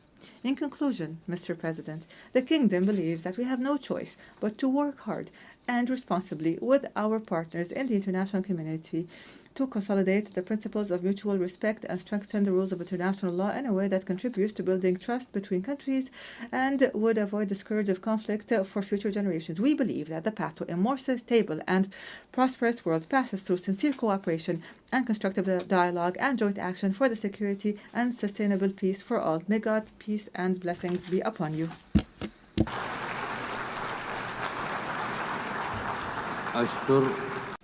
I thank His Highness Prince Faisal bin Farhan Al Saud, Minister for Foreign Affairs of the Kingdom of Saudi Arabia.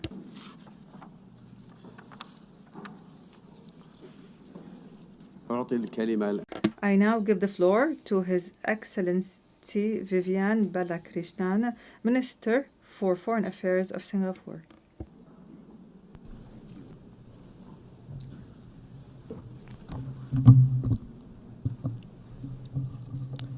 Madam President, Your Excellencies, the 80 years since the end of the Second World War has in fact been a unique period in history. The first half of the 20th century was amongst the bloodiest periods known to mankind. However, the victors of World War II were most unusual. Instead of collecting the spoils and imposing their wills on the vanquished, they decided that it was in their own enlightened self-interest to build and underwrite a system where sovereign equality, territorial integrity, and political independence of each nation, big or small, would be protected, where the interactions of states in security, trade, development were founded on a set of commonly agreed rules, international law, and trust. The ultimate goals were peace and prosperity and progress for all. And the centerpiece of this was the United Nations and the UN Charter. The UN Charter that provided the framework to govern interactions between sovereign states. The International Court of Justice stood as the principal judicial organ of the UN, offering states a forum to settle disputes under the rule of law peacefully. For small states, it was a world that operated on principles and international law, where might did not make right. The stability and predictability offered by this system allowed all countries to develop their economies, to leverage on one another's strengths, and to accelerate development. There was unparalleled dissemination of technology, of ideas, and intellectual property. Trade grew significantly, and companies built global supply chains based on the principle of comparative advantage and efficiency. And Singapore is a tiny city-state in the heart of Southeast Asia, a small and open economy. We rode on these megatrends. And that's why in 60 years, a hardworking and disciplined people have built our per capita GDP from $500 in 1965 to around $85,000 today. This multilateral system, founded on international law, also helped us to manage the global commons. For instance, the UN Convention on the Law of the Sea sets out the legal framework within which all activities in the oceans and seas must be carried out. It grants freedom of navigation and overflight as a universal right, crucial for an island city-state like Singapore, which depends on trade. It also provides the foundation for coordinating global efforts on sea level rise, pollution, and the loss of biodiversity. Meanwhile, specialized UN agencies such as the International Civil Aviation Organization, the International Maritime Organization, set common rules and standards to enhance safety and efficiency of all these essential arteries. Of course, the system was not perfect. The rules will not always apply equally, and international law was not always respected. But nevertheless, there was a clear framework, and people and states knew what was right and what was wrong. The first few decades after 1945 were marked by decolonization and the expansion of the membership of the UN. The Cold War spawned several proxy wars around the world, including some in our region. But thankfully, as a world, we avoided another world war between superpowers, and mutually assured destruction deterred the use of nuclear weapons, although we all know there were a few close shaves.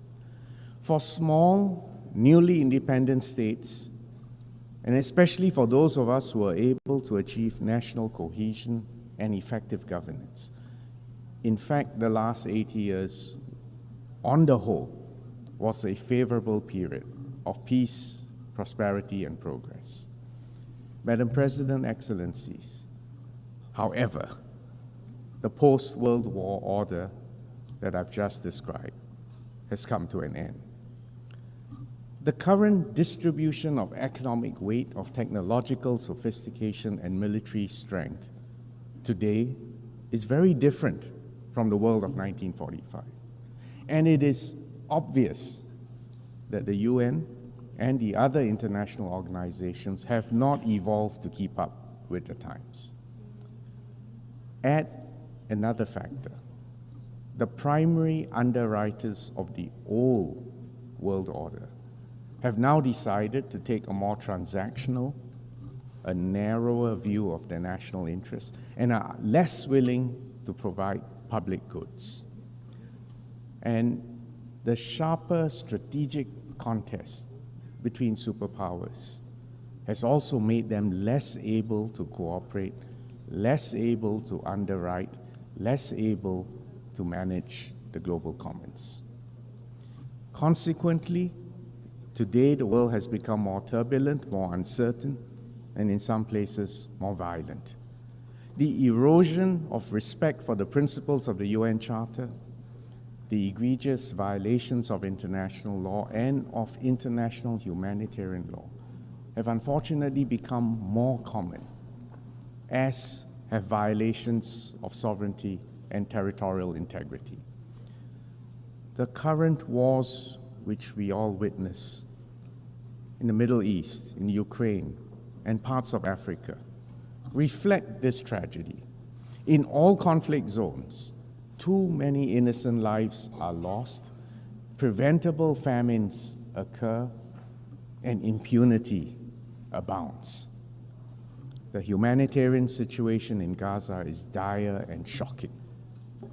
Singapore hopes there will be an immediate ceasefire, an immediate and unconditional release of all hostages, and for immediate access to humanitarian aid, food, and medical care for the civilians in Gaza. Singapore will recognize the state of Palestine when it has an effective government that accepts Israel's right to exist and categorically renounces terrorism. Singapore cannot recognize any unilateral annexation of occupied territory because this would be a flagrant breach of international law. And if the situation continues to deteriorate, or if Israel takes further steps to extinguish a two-state solution, we will then have to reconsider our position on when to recognize a Palestinian state. In the Ukraine, a permanent member of the Security Council has to comply with the UN Charter. And we must not forget the victims in Sudan and other conflict zones throughout the world. Madam President, Excellencies, these geopolitical shifts have also disrupted the multilateral trading and economic system. Decades of progressive trade liberalization and investments expanded opportunities and prosperity all over the globe. But today those are at risk.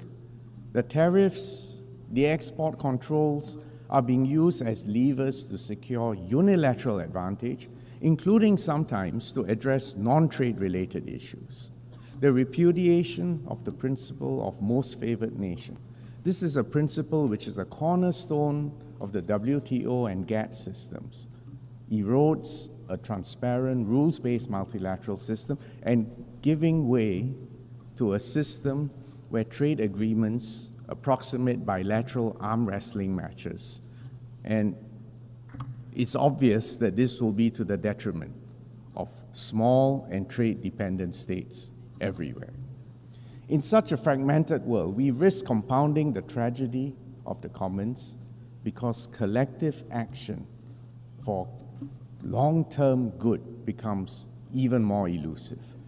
And climate change and pandemics are existential problems that no single country can resolve on its own. And if I may add, all of us need to base our decisions on scientific evidence and a commitment to fairness, both to current and future generations. Notwithstanding this prevailing pessimism, Singapore believes that the multilateral system and international law, underpinned by the UN, still remains the best way to uphold global peace and prosperity in a fair and inclusive way. As a small state, we cannot afford to be passive or fatalistic and pessimistic. In fact, we're here to call on all of us to double down on multilateralism founded on international law. Even small states and middle powers have agency, and we have strategic autonomy to collectively protect our long-term national interests and the global commons. And Singapore will support the UN AT process to strengthen this institution and the multilateral system.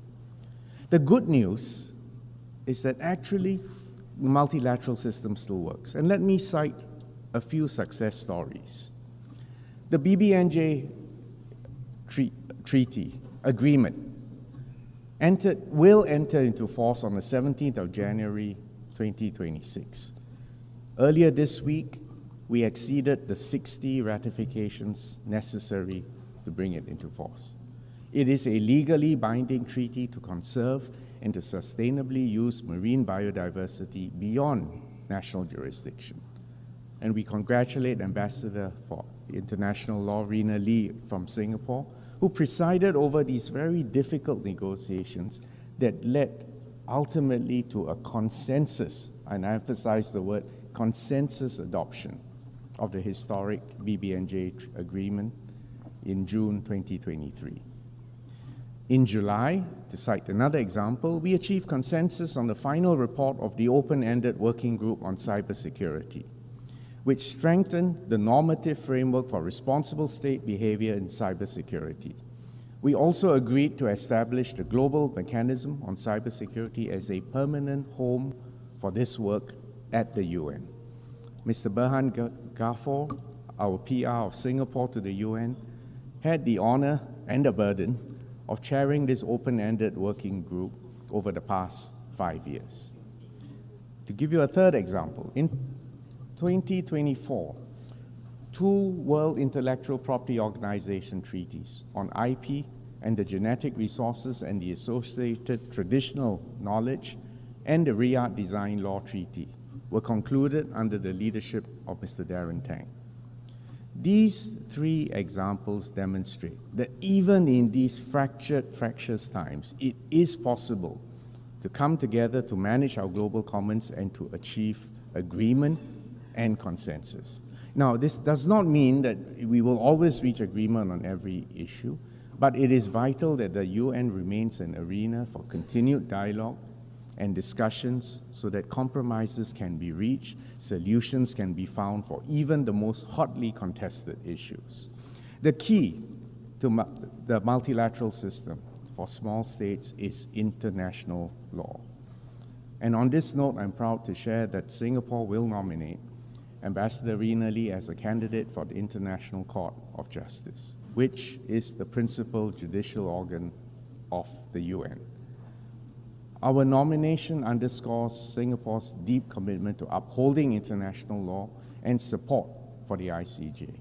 If elected, Ambassador Lee will be only the second person, and in fact the first woman from Southeast Asia to serve on this court. Madam President, Excellencies, just as the world has changed dramatically in the last 80 years, it is also clear that the UN needs to reform to be fit for purpose for the next stretch. We need a more representative and a more inclusive UN that reflects current realities. The UN Charter confers on the UN Security Council the primary responsibility for the maintenance of international peace and security. It clearly needs reform to better fulfill this mandate. The increasing, and if I may add, cynical use of vetoes by the P5 must be constrained, and the wider UN membership must reach reach agreement on how this veto is to be exercised in the future. We commend the role played by the elected members of the Council, which gives the wider membership of the UN greater agency in addressing the pressing issues of the day. We also believe it is important to strengthen the relationship between the Security Council and the General Assembly. We need a UN that delivers for real people on the ground. Clean water, education, pandemic preparedness, social mobility, jobs, education, and an international financial architecture that delivers stability and prospects of progress for all. These are the building blocks for sustainable development and human dignity. The commitments made at the Summit of the Future last year signal our collective resolve to implement the SDGs. The UN needs to be future-ready and to harness the potential of emerging technologies like AI as a force for good for all. Early and constructive and inclusive multilateral engagement is essential, and AI's transformative force can aid conflict prevention, peacekeeping, and humanitarian options, but you all know there are also downsides and dangers, and it requires guardrails so that it can be harnessed responsibly. Madam President, Excellencies, the first Foreign Minister of Singapore said it best 60 years ago in 1965. Quote, "Despite cynics who focus attention on its many shortcomings, Singapore has faith in the future of the United Nations simply because without it, there is no worthwhile future for humanity." Unquote. These words still ring true today. So together, let's ensure that this institution continues to serve as humanity's best hope for peace and prosperity for all of us. Thank you, Excellencies.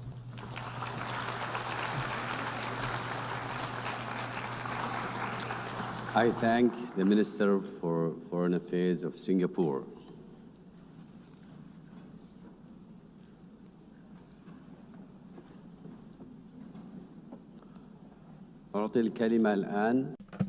I now give the floor to His Excellency Sayyid Badr bin Hamad bin Hamoud Al Abdul Saidi, Foreign Minister of Oman.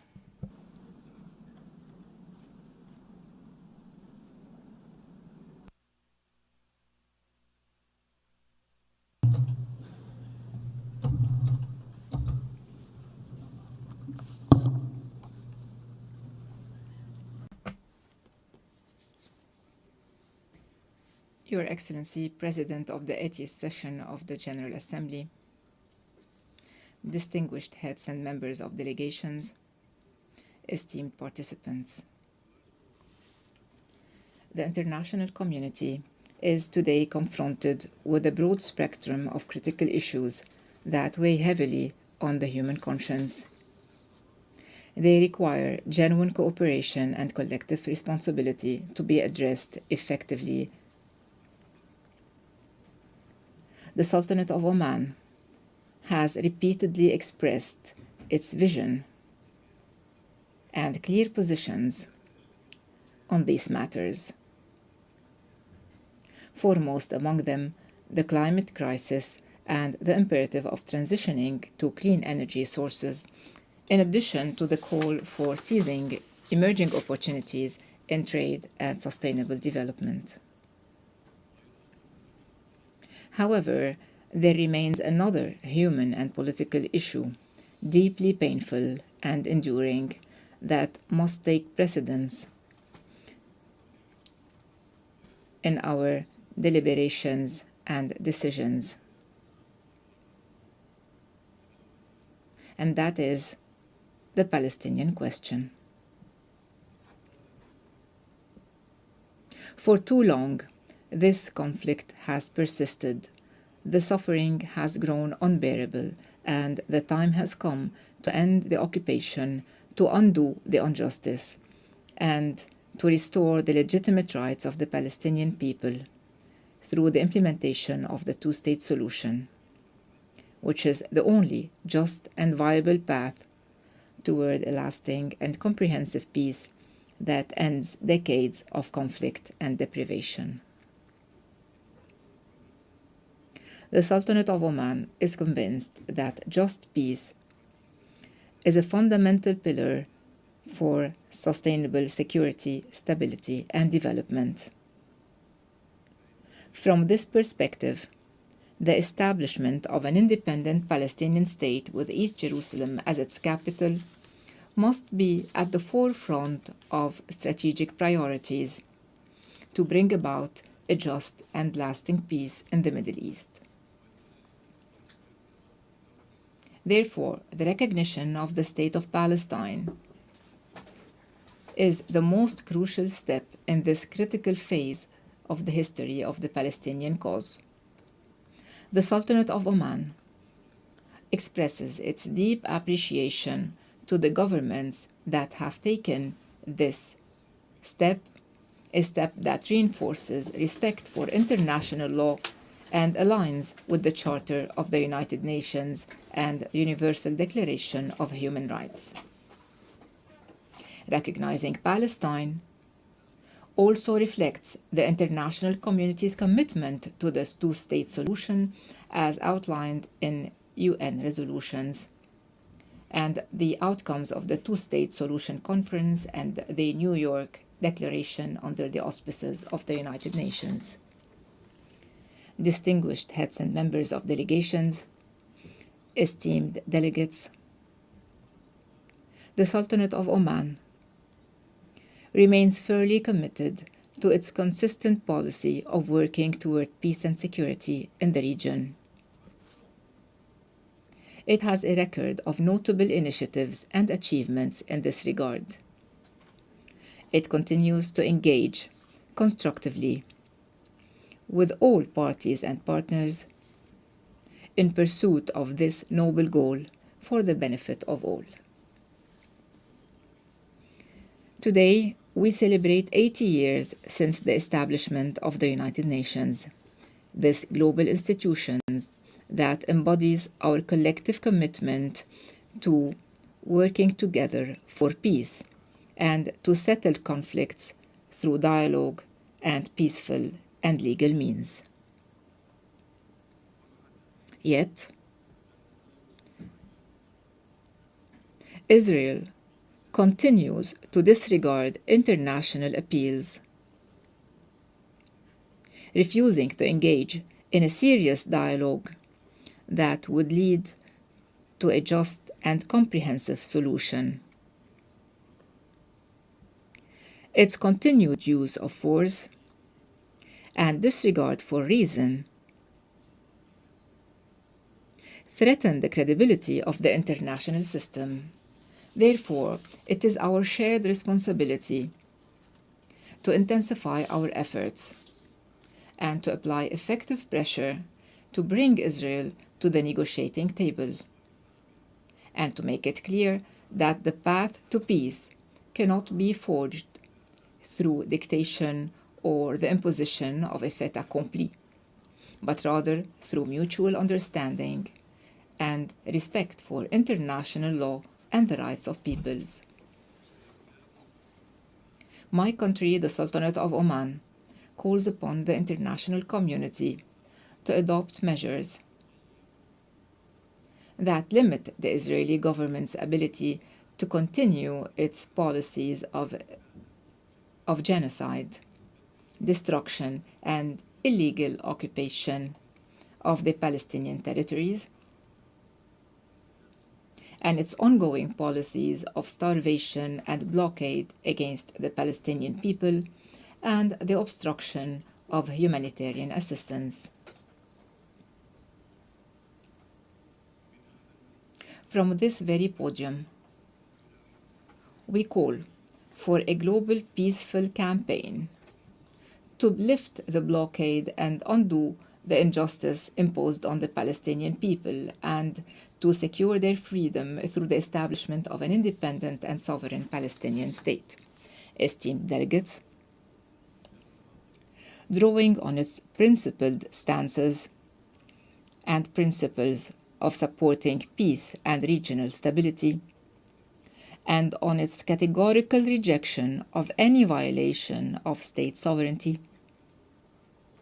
The Sultanate of Oman reaffirms its solidarity with the sisterly state of Qatar, supporting its right to take the dissuasive measures to protect its security and full sovereignty over all its territories. We renew our condemnation of the Israeli aggression against Qatar on the 9th of September of this year. We also renew our condemnation of Israeli aggressions against Iran, Yemen, Syria, and Lebanon. We call for imposing sanctions on Israel in response to its blatant violations of international law and its unlawful encroachments on the sovereignty of states. Distinguished delegates, the international community, particularly the permanent members of the Security Council, must empower the Secretary General to fulfill his mandate in line with the purposes of the UN Charter, particularly in the areas of international peace and security. We must also cooperate with him to achieve the Sustainable Development Goals, especially those related to inclusive economic growth, job creation, encouraging innovation, and reinvigorating global partnerships for development, as well as the eradication of poverty and disease, and ensuring food, health, and energy security. The Sultanate of Oman attaches the highest priority to education and health. We recognize them as fundamental rights for all and key pillars of development.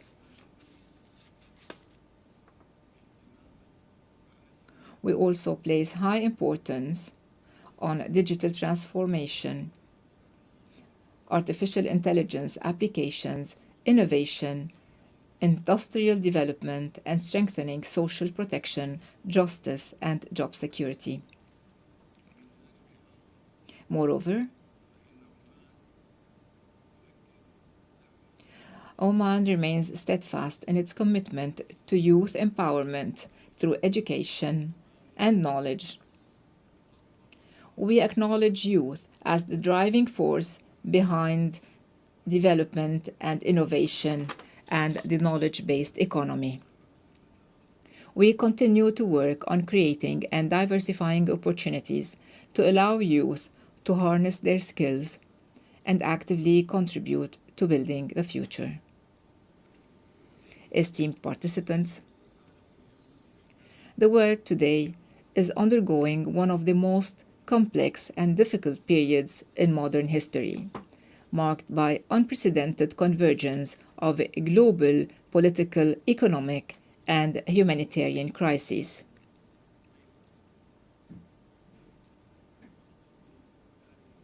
Amidst these critical circumstances, the international community is clearly unable to make decisive and effective decisions that could help de-escalate conflicts, alleviate human suffering, or address crises from a just and comprehensive perspective. However, and despite these challenges, we believe that the current moment represents a real opportunity to correct course and to renew the foundations of collective international action toward the future of justice and fairness. Let us, in this General Assembly, reaffirm our collective and genuine commitment to international law, international humanitarian law, and the enduring principles of the United Nations Charter. Let us strengthen the role of this international organization and all its subsidiary organs, so it may play a more robust role in maintaining international peace and security, in promoting sustainable development, and fostering a culture of justice, tolerance, and mutual respect.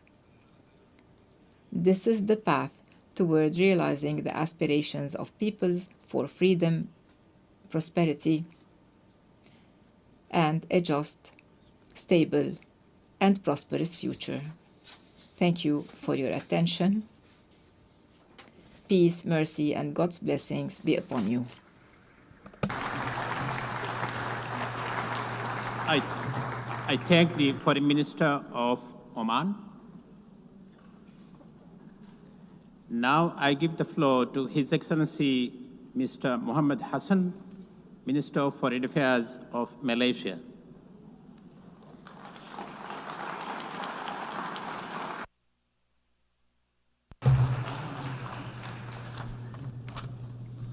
Bismillahirrahmanirrahim. Madam President, Your Excellencies, may I begin by congratulating President Annalena Baerbock on being elected as the President of the 80th session of the General Assembly. I also wish to thank His Excellency Philemon Yang for his leadership throughout the 79th session of the General Assembly. Madam President, it is now the 80th session of the General Assembly. Yes, 80 years since our dreams of bright future gave birth to the United Nations. Humanity has imagined the future in many ways. Among other things, we imagined that in some of its darkest version, information overload would numb critical thought while apathy take over. I fear that this has come to pass. 80 years after the end of the Second World War, we are watching in high definition as genocide unfolds around the world. 80 years, after all, after the fall of the empires, colonialism is still alive, armed, funded, and justified by some of the supposedly most liberal powers in the world. They have defended and supported the only party who has any real power in a conflict as it makes a fuss out of international law.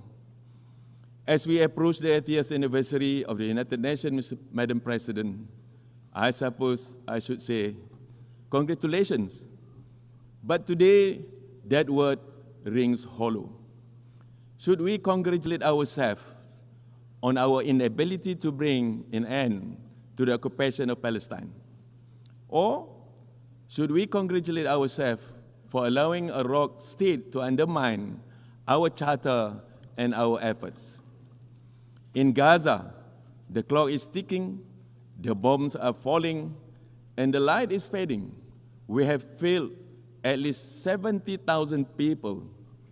Israel can no longer hide behind its pretense of victimhood. From London to Dhaka, from Paris to Sydney, from Montreal to Kuala Lumpur, populations have spoken out in grief and outrage. More and more people are standing up for the truth that Israel is committing genocide in Gaza. Remember, the eyes of the world are upon us. We must take action now, Madam President, now. Sanction Israel. The metastasis of Israel's brutality in the Middle East cannot go on. Their latest assault on Doha was not merely an attack on a few representatives of Hamas. It was an attack conducted on another state's soil and an insult to the efforts of all who have attempted to mediate. And it is a signal that Israel's violence will continue to destabilize the region. The effect of this will spill over to the rest of the world. The atrocities may have begun with Palestine, but they certainly will not end with Palestine. As the Middle East grows ever more dangerous for its residents, we will feel the reverberations all over the world. And this is why simply advocating for a two-state solution is not enough, Madam President.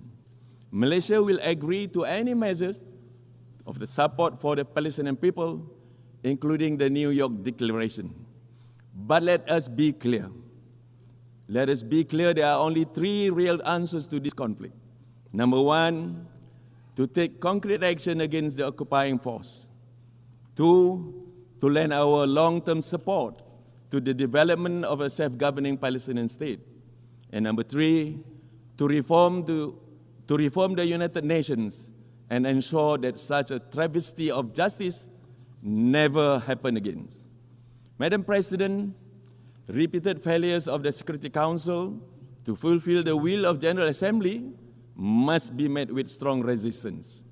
We must continue to demand accountability from the permanent members of the United Nations Security Council through Resolution 76/272, or popularly known as the Veto Initiative. And we must pursue results through Resolution 377A, that is Uniting for Peace. No more shall we quietly accept the dismissal of our collective voice. We must question and challenge the veto. We must free the Security Council from this humiliating paralysis.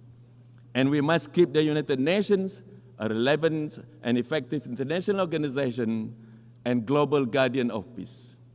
Madam President, over the course of our chairmanship of ASEAN this year, Malaysia too has learned of the colossal efforts that peace requires. As a unique example of an inclusive form of multilateralism, ASEAN has embraced change, expanded our membership, and engaged with the world over the past 58 years. And this is why it has been Malaysia's honor and our greatest task yet to take on such a serious challenge this year. When conflict threatened to spiral between our neighbors, ASEAN did not stand idle. We stepped in, convened both sides in Malaysia, and implemented a ceasefire, one that ASEAN is now ensuring takes root through active monitoring on the ground. Yes, challenges remain, but our message is clear. ASEAN will stay at the table, urging both states to honor their commitments, for there is no conflict, whether interstate or intrastate, that is worth risking the stability of our home. This is why our efforts to cultivate security and stability in Myanmar and to restore credibility to five-point consensus must continue. ASEAN is deeply disappointed that the agreed-upon ceasefires in Myanmar have been broken in some areas and that violence continues to endanger civilians. Those in power have a responsibility to remember that Myanmar is a part of a region, not an isolated country. There is a bright and safe future for all of our peoples if we work together in good faith towards a Myanmar-owned, Myanmar-led resolution to the crisis in the country. Madam President, as ASEAN's focus deepens on bolstering security, strengthening economic resilience, and advancing sustainability goals across the region, we will address not only our internal crisis, but also from beyond. The South China Sea must not be used as leverage in strategic competition. Southeast Asia and its waters become a theater for rivalry between superpowers. We therefore urge all parties to fully comply with UNCLOS and to avoid actions that could provoke miscalculation or conflict in the waters we share. We will also continue to champion the rights and the needs of the global South at large. Madam President, for far too long, the global South has borne the brunt of unequal economic policies that marginalize and prevent developing nations from participating fairly in the global economy. And today, the global South faces a staggering financing gap for sustainable development, despite being home to the world's most vulnerable populations. The irony is painful, Madam President. We constitute the world's majority, yet remain unrepresented in decision-making, underserved in development financing, and sidelined in global governance. These imbalances must be corrected. The voices, needs, and aspirations of the Global South are not secondary. Remember this, we cannot build a fairer international order without the Global South at its center. Malaysia will continue to advocate for dignity, equity, and opportunity for all developing nations. Madam President, Excellencies, the UN has served the world for 80 years, but the world we live is in shifting beyond any recognition from what it was back then. The test that we now face is an existential one, for the question of Palestinians has haunted the UN for nearly its entire life. 80 years of the United Nations and 77 years of the ethnic cleansing of the Palestinians. I cannot emphasize this enough, Madam President. If we cannot resolve this, the citizens of the world will lose faith in us and the international order. Because there is no longer any way to deny that this is modern-day colonization. Only the formerly colonized have been able to see it for what it is since the start. It is a genocide. And it is a genocide dressed in the cape of Western tolerance. For us to remain relevant, we cannot move forward on the habits of the past. We must summon the same courage that built this organization from the ruins of war. To conclude, Madam President, Malaysia believes that 3 urgent reforms are key to our survival. First, we must limit, if not abolish, the veto. We must challenge it each and every time that is wielded, particularly in cases of crimes against humanity. Second, authority must flow back to the General Assembly, and the most inclusive body, as the most inclusive body of this House, it should be allowed to serve as the conscience and voice of the world unimpeded. And third, we must redesign global financing mechanisms to ensure transparency and fairness for the Global South. Reform is no longer a choice, it is our imperative. Madam President, to be better together, we must change together. Billions of lives depend on whether we succeed. Madam President, I thank you.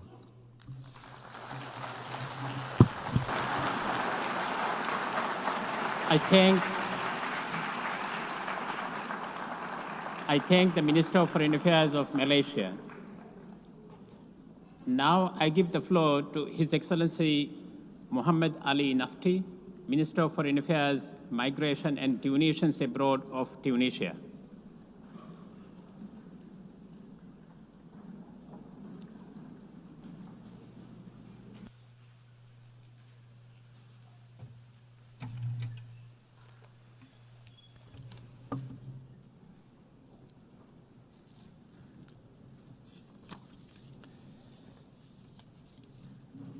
In the name of God, the merciful, the compassionate. Mr. President, Your Excellencies, ladies and gentlemen, at the outset, allow me to convey to you the greetings of the President of the Republic of Tunisia, Mr. Kais Saied. He expresses his deep appreciation to Mr. Antonio Guterres, the Secretary General of the United Nations, for his tireless efforts for rights, justice, and rebuilding trust in multilateral work. We reaffirm our support to his initiative, UN80, to reform and develop the work of the organization at this critical time for our world, a time of instability and unprecedented frequency of violations of the rules of international law and the principles of the Charter. I would also like to deeply congratulate Ms. Annalena Baerbock on assuming the presidency of the General Assembly during its 80th session. We wish her luck in managing its work. We would also like to express our thanks and appreciation to Mr. Philemon Young for successfully presiding over the 79th session of the General Assembly. Mr. President, during this session, we are proud to celebrate the 80th anniversary of the United Nations. On this occasion, we recall the number of principles and noble purposes for which it was established, notably human solidarity and the unity of our destiny, which inspired those who came before us in their diplomatic steadfastness and struggle. Our United Nations was established following the most brutal and vicious of wars in our history, so that it is the voice of collective conscience for our people, so that it is the bulwark that protects humanity from the scourges of conflicts and wars.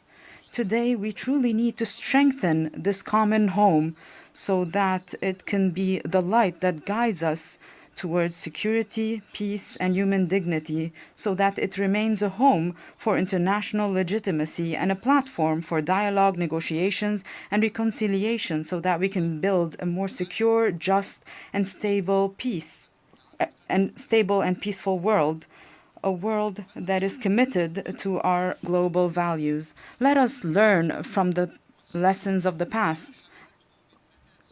We must learn from the wars and conflicts that caused humanitarian suffering and grave violations. We must learn that the logic of might, no matter its justifications, cannot break the will of people and their belief in their right to self-determination. Today, we stand on the steps of a new era that requires us to be determined and to work tirelessly to renew our trust in multilateral work and the ability of the United Nations to achieve the global goals for which it was established, to continue the path of reform and to adopt a comprehensive roadmap that is well defined in order to implement the UN 80 initiative to restore international legitimacy and to strengthen the theme of our former session, to leave no one behind. We renew our commitment to multilateral work and our common responsibility to confront the accelerating changes and the economic, social, security, environmental, and climate challenges confronting our world today. We trust the vital role of the United Nations to find suitable solutions for these challenges. The President of the Republic of Tunisia, on the occasion of the 80th anniversary of the United Nations, decided to consider 2025 as the year to strengthen multilateral work and enhance cooperation with the United Nations.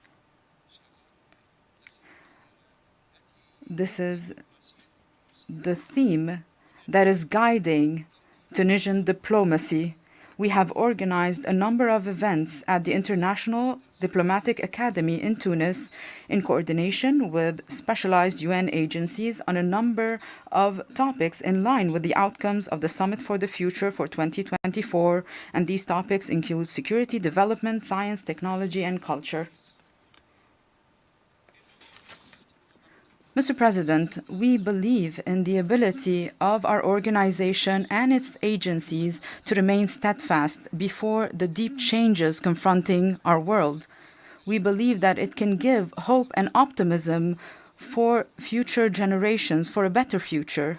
However, we feel disappointed today as the Security Council is still unable to put an end to the terrible humanitarian tragedy and the genocidal war and starvation against the steadfast Palestinian people, as the brutal occupying entity continues to worsen the suffering of the Palestinian people before the entire world, without accountability and with full impunity.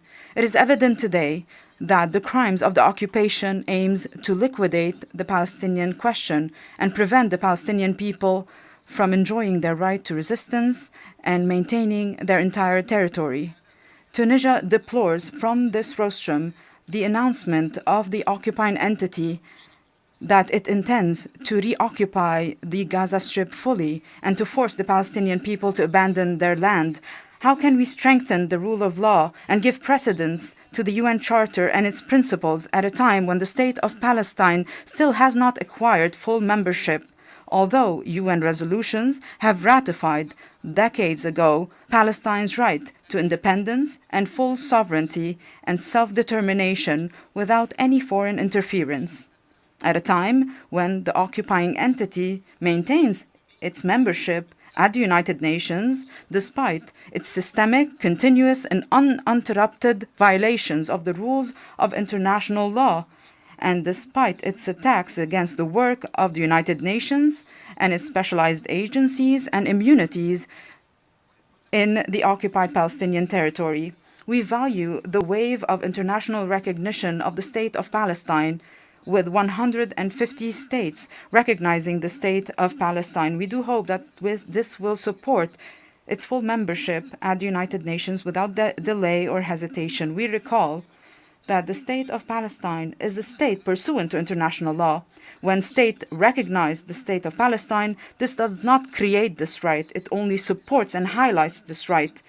The truth is clear as day, and what is right is evident. This right was reaffirmed by the ICJ in its advisory opinion on the 19th of July 2024, when it ratified that the occupying power is obligated to end its illegal presence in the occupied Palestinian territory as soon as possible, and all member states at the United Nations are obligated to not recognize the legitimacy of this situation resulting from this illegal presence, and not to provide any aid or assistance to maintain this situation. The United Nations and its main bodies must look at ways and procedures to guarantee that.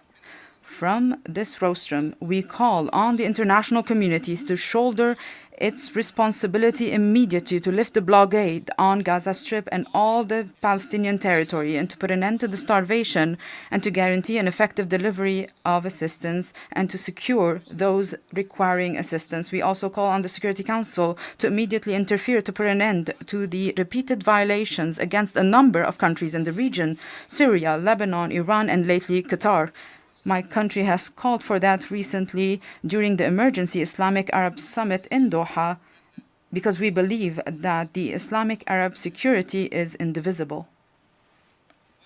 In this regard, we reaffirm that the process of reforming the United Nations and paving the way for a new phase for multilateral work and international relations, this cannot be achieved and this cannot be tangible for all countries unless we strengthen the value of equality among people, away from discrimination, selectivity, and double standards.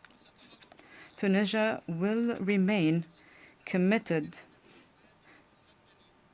with an unshakable will to support the Palestinian people in their struggle to reclaim their legitimate, inalienable, and imprescriptible rights, notably their right to self-determination and to establish an independent state, a sovereign state, all over Palestine territory, with Al-Quds al-Sharif as its capital. Mr. President, achieving the objectives of the Summit for the Future continues to guide our approach. However, these objectives continue to be difficult unless the international community truly wishes to make a change and reach a consensus on diagnosing the deep-rooted issues that led to the failure of the current international system.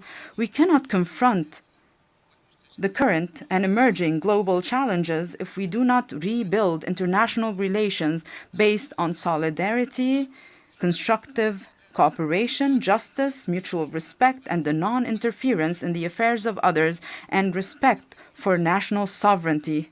This is the difficult formula that the Secretary General mentioned in his opening statement. Therefore, Tunisia renews its call for a comprehensive and deep reform of the international financing system and its institutions to guarantee justice and access to financial resources, to strengthen its effectiveness to serve comprehensive development by putting in place innovative mechanisms to finance development, similar to the ESQUA initiative, to swap debts for climate action, which we have joined, which aims to transforming obligations of external debt service to investment in climate work and the SDGs.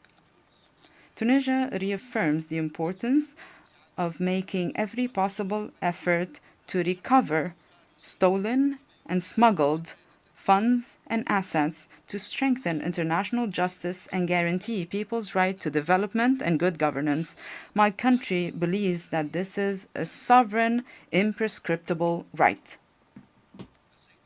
Mr. President, we believe that there are close links between development and peace. Therefore, my country reaffirms that investing in people, especially when it comes to education, health, infrastructure, environment, this is the main guarantee to prevent conflicts and to address the causes of irregular migration. Our approach when it comes to dealing with the flows of irregular migration is based on respecting human rights and rejecting all forms of racial discrimination and hate speech. Tunisian authorities continue to make every possible effort to save the lives of irregular migrants on land and at sea, to provide them with care and enable them to voluntarily return to their countries of origin in cooperation with the IOM. We renew our call to adopt a comprehensive approach to migration that takes into account the human and historic dimensions and not just the narrow security dimension. And we should not place on countries of the South a burden that exceeds their capacity. We need to support efforts of development in countries of origin and strengthen the integration of young people at the economic and social level and facilitate regular movement. We refuse to be a country of transit for irregular migrants that are victims of networks of human smuggling and human trafficking. Migration must be a choice and not a necessity. If it's regular, it allows us to create wealth and new job opportunities and maintaining human dignity. It is a lever for development and cultural rapprochement between countries. In this regard, we recall the International Conference on Migration that was held in Rome in 2023. We recall the initiative of the President of the Republic of Tunisia of reaching comprehensive and permanent development solutions and to mobilize financial resources to implement them. Tunisia reaffirms the need to separate between financing climate and financing development. We consider that climate financing is a historic responsibility and a right in terms of reparation. Despite the limited contribution of a number of developing countries to global emissions, however, they are the ones facing worsening climate challenges: water scarcity, agricultural land degradation, rising sea levels, and other extreme weather phenomena.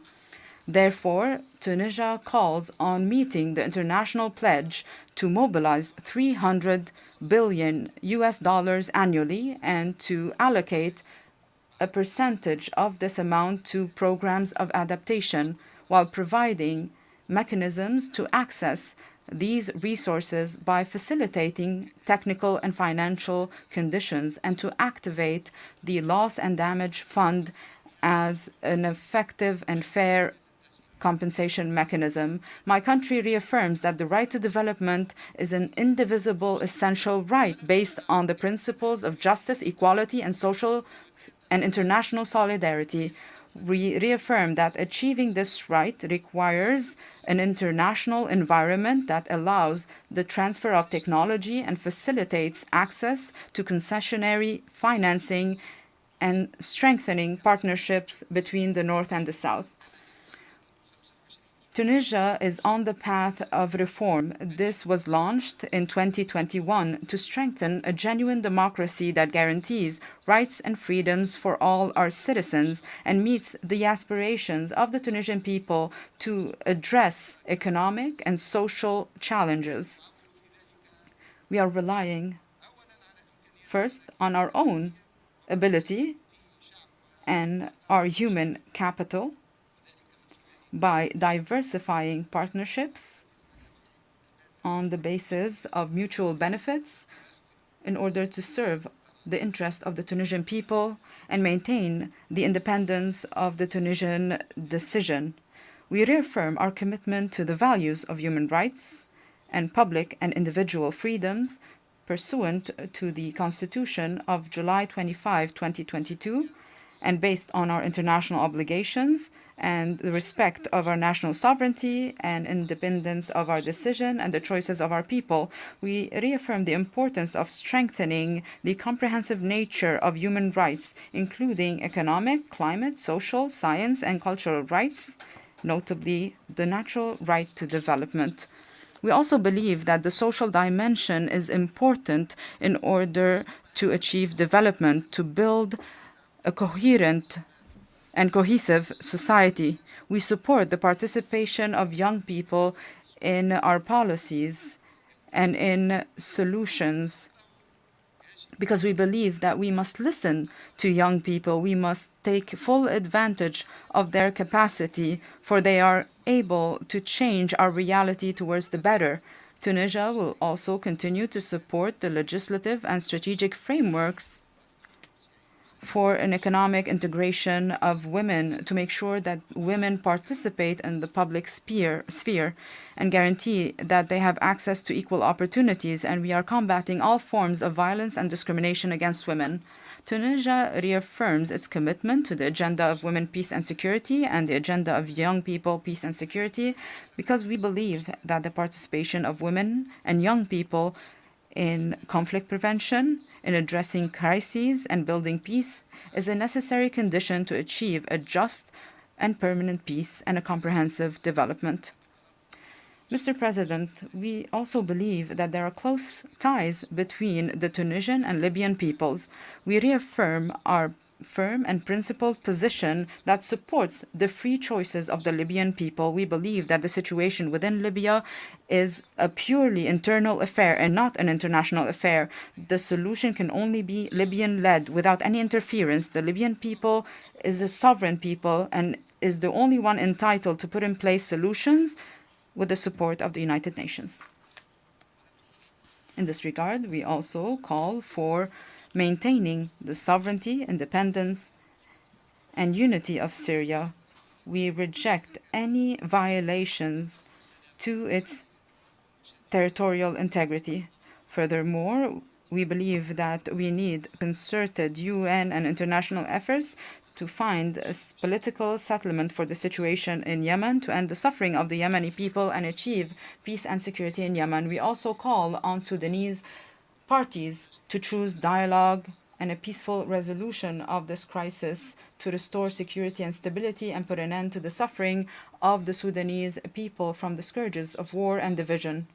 When it comes to the situation on the African continent, we are proud that we are a part of the African continent. Tunisia reaffirms the need to address the vulnerabilities confronting a number of countries in the continent. We call for more concerted UN and international efforts to assist Africa to confront the different challenges and to get rid of crises and advance the efforts to achieve stability, security, peace, and development. We also support the partnership between the United Nations and the African Union, especially by supporting financial resources to prevent conflicts, to address conflicts, and to guarantee the sustainability of peace and security and development all over the African continent. My country believes that we need African solutions for African problems.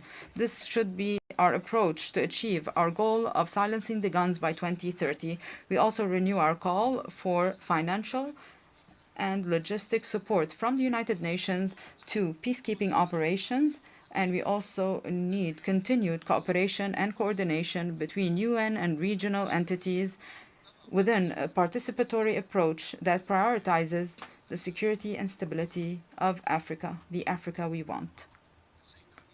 Mr. President, Tunisia renews its commitment to the culture of peace as a strategic choice and a firm principle in our foreign policy. We also reaffirm the need to intensify international efforts to combat hate speech and incitement of violence. We need to support the role of the United Nations in terms of conflict prevention and conflict resolution through peaceful means. Without selectivity, we also need to strengthen dialogue between civilizations and cultures as a cornerstone for peaceful coexistence between nations. Tunisia participates in peacekeeping functions based on our diplomatic and security doctrine that places people at the heart of our concerns.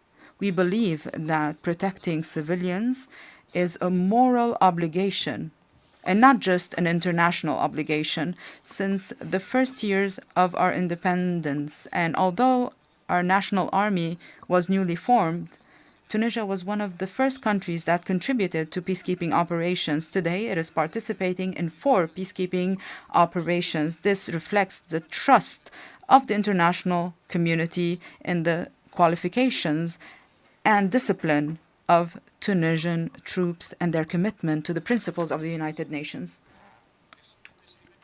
Based on our historic experience and our early engagement in these humanitarian operations, we believe that protecting civilians is not just a temporary response. It is a continuous action based on prevention and anticipation. Based on our experience, we have organized the International Conference on the Role of Armed Forces in Protecting Civilians in Peacekeeping Operations on the 10th and 11th of July 2025 in cooperation with the UN Peacekeeping Operations Department, which resulted in a number of initiatives and proposals to strengthen the protection of civilians and to achieve the desired outcomes from peacekeeping operations and to renew the trust of countries and peoples in these operations. In conclusion, I reaffirm, Mr. President, Excellencies, that Tunisia, which engaged in the work of the United Nations even before our independence and following our liberation to complete the components of our sovereignty. We are proud of what we have achieved since we have joined the UN on November 12, 1956, in order to defend the UN Charter and reinforce the principles of international peace and security in words and in deeds, and our contribution in the efforts of peacekeeping. With the same determination, Tunisia will continue to actively engage in all genuine initiatives to achieve security and stability for all people of the region and the world.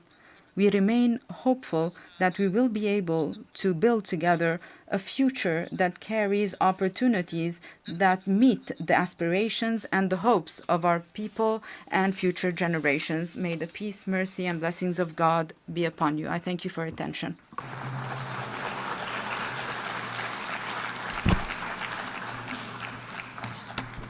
I thank the Minister of Foreign Affairs, Migration and Tunisians Abroad of Tunisia.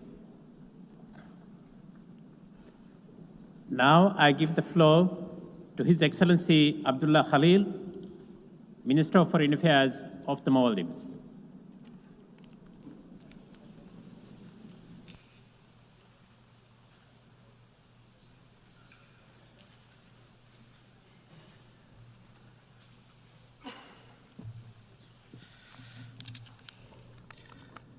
Bismillahir Rahmanir Rahim. Madam President, Mr. Secretary General, Excellencies, ladies and gentlemen. On the 21st of this month, we mark the 60th anniversary of the Maldives joining the United Nations. Over the last 60 years, we have placed our confidence in this institution and in the multilateral system it represents. A promise that sovereignty matters, borders are respected, and every country, small or large, has an equal voice in shaping our shared future. That confidence was never naive. It rested on the conviction that laws restrain might and rules hold firm against coercion. But assurances endure only when the rules-based order is upheld. When it is breached without accountability, we lose more than order. We lose faith in the system itself. And when faith collapses, it is not peace that fills the void. It is unrestrained might, power that redraws boundaries, silences voices, and tramples norms.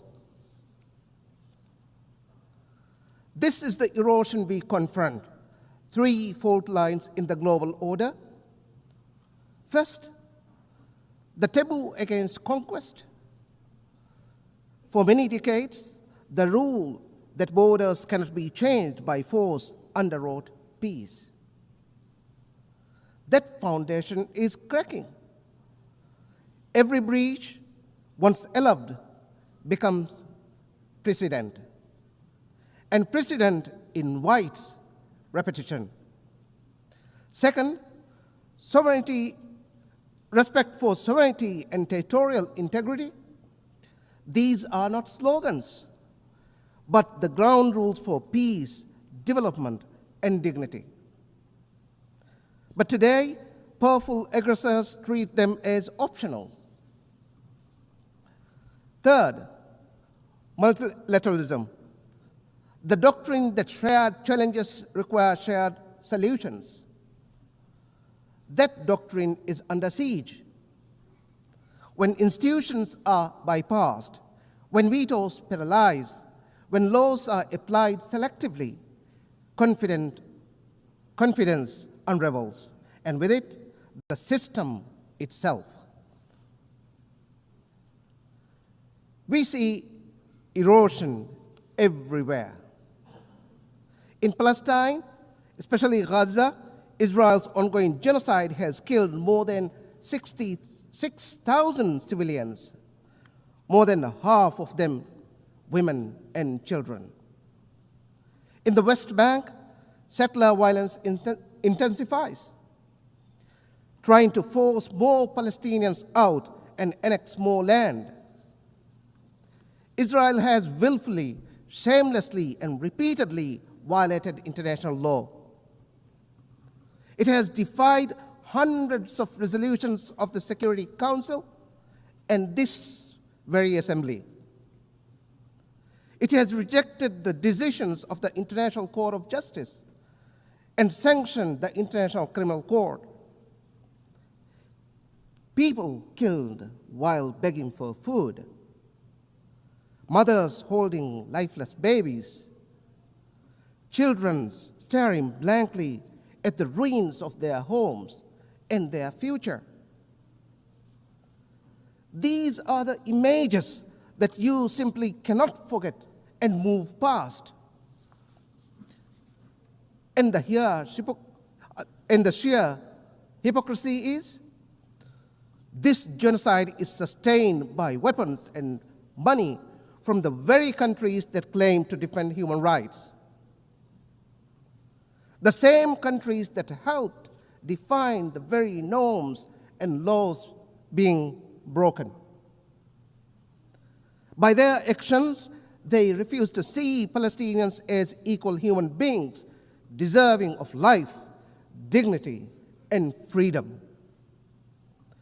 This complicity is the shame of this century. Once again, this complicity is the shame of this century. Let me be clear. Famine can never be a weapon of war. Innocents must not be mercilessly maimed, arbitrarily jailed, and ruthlessly killed. The assault on sovereignty is equally clear in Israel's illegal attacks against Qatar, Syria, Lebanon, Yemen, Tunisia, and Iran. Each strike is a reminder that borders are trampled when power speaks louder than law. In each case, where laws and norms give way to leverage, where responsibility gives way to convenience, the pattern is the same. If this erosion continues, the question will no longer be whether it will happen again, but who will be the next victim. UN80 must be the repair moment, the turning point. Reform is no longer optional. It is the only pathway forward. Any serious reform must tackle the Security Council, the Council's paralysis. We need an expanded and more representative Council. A rotating seat for SIDS is where we must start. We need a Council that is transparent in its deliberations and accountable in its decisions to the membership and to itself. We need a Council that does not hide under the threat of veto. The Secretary General's three-track reform should be member state-led, member state-driven, and implementation-focused. It should enhance the UN's presence, especially in SIDS. It should align mandates and secure predictable development finance. It should ensure sufficient program delivery staff. Realign must not mean less, but better service and better support. We must also confront another imbalance. The United Nations should exemplify equally. But the shameful reality is that it has never had a female Secretary General until today. The time has come to correct that.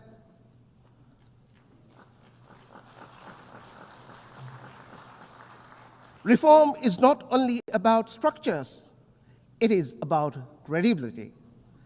And credibility lives or dies with trust in multilateralism. That trust is eroding, and unless we act, the institutions built to uphold our systems will weaken further. If the UN cannot act to prevent, to protect, and to provide, trust in multilateralism will continue to erode. UN80 must repair the guardrail before they fail beyond repair. Repair also begins with the global commons, the ultimate test of whether law and multilateralism still matter. A decade ago, this assembly adopted 3 foundational documents. But today, the 2030 agenda is off track. The promise of Paris is broken, and the Addis Ababa action agenda lies unfulfilled. The climate emergency deepens as major emitters evade their responsibility to cut emissions and to pay for loss and damage inflicted on countries like mine, the Maldives. Similarly, under the crushing weight of external debt, creditors and institutions tighten the vice, stripping developing economies of the fiscal space needed for resilience, health, and education. There are promises worth keeping. The BBNJ agreement entering into force next January must be universally ratified and fully implemented, with benefit sharing, technology transfer, and capacity building that are real, predictable, and accessible to citizens. Comments from the UN Ocean Conference, commitments from the UN Ocean Conference, and the Financing for Development Conference must translate into tangible gains for our islands, and above all, deliver debt relief. The global financial architecture must deliver deeper, faster, fairer structuring, scaling up concessional financing for SIDS, and ensure that climate finance is additional, predictable, and aligned with adaptation needs.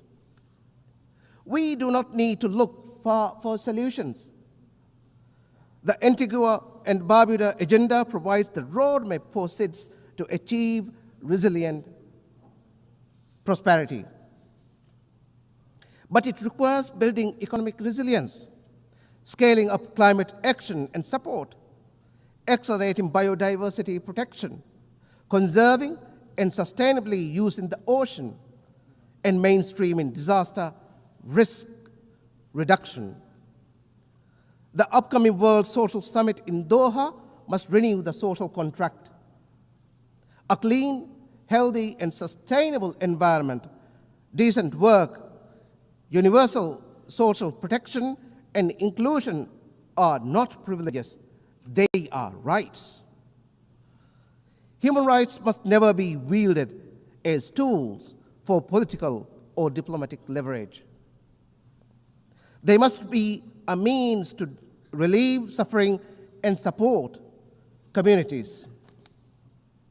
The Maldives will continue to champion core human rights values, including climate justice, gender equality, and the voice of youth.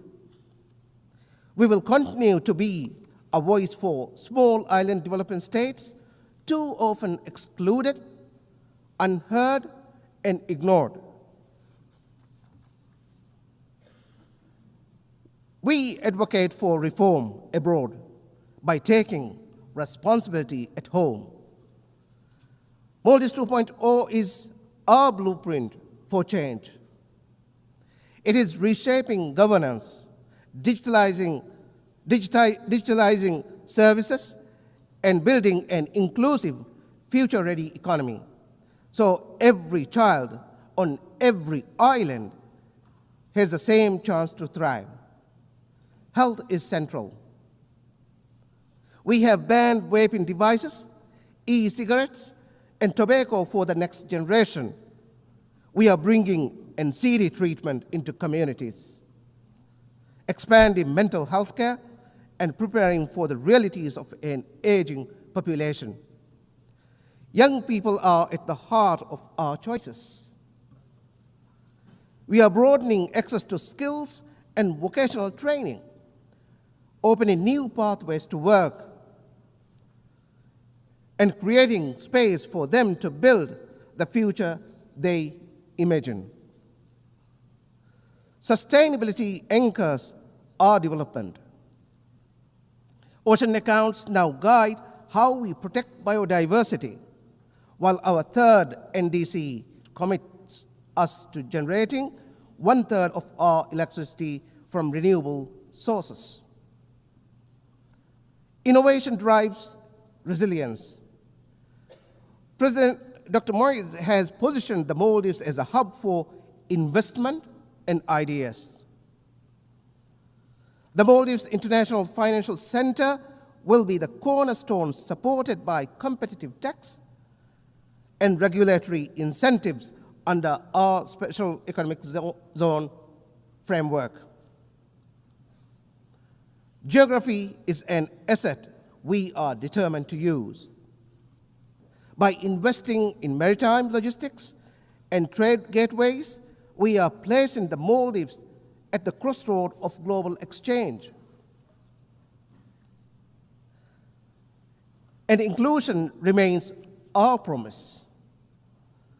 Content creators, entrepreneurs, and MSMEs, especially those led by women and persons with disabilities, will have the support they need to succeed. In doing so, we are not only building resilience at home, but also contributing to a fairer and stronger global community. The choice before us is stark. Either we rebuild the foundations of law and norms, or reconcile ourselves to a world where might makes right. Small states will be the first casualty of a lawless world. But we will not be the only ones who will suffer. No state, small or large, will be safe. In such a world, borders become bargaining chips. Human rights become selective, and the global commons become a free for all. We refuse to accept that fate. At UN 80, let us restore the taboo against conquest. Let us renew respect for sovereignty and territorial integrity. Let us revitalize multilateralism, not as a talk shop, but as a system that acts with courage, clarity, and conviction. If the rules stand, the small can stand. And if the small can stand, all of us will stand taller. I thank you all.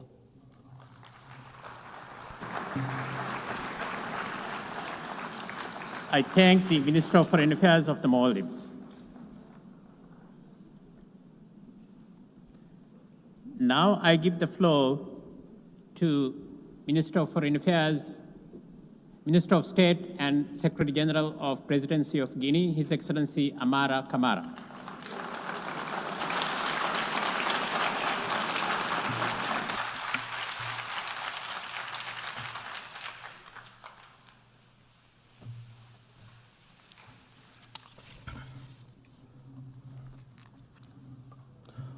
Bonsoir à tous.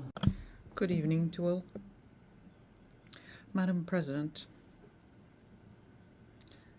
Mr. Secretary General, ladies and gentlemen, heads of delegations, it is an honor and a privilege for me to speak at this universal platform and to do so on behalf of His Excellency President Mamadi Doumbouya, President of the Republic of Guinea and Head of State.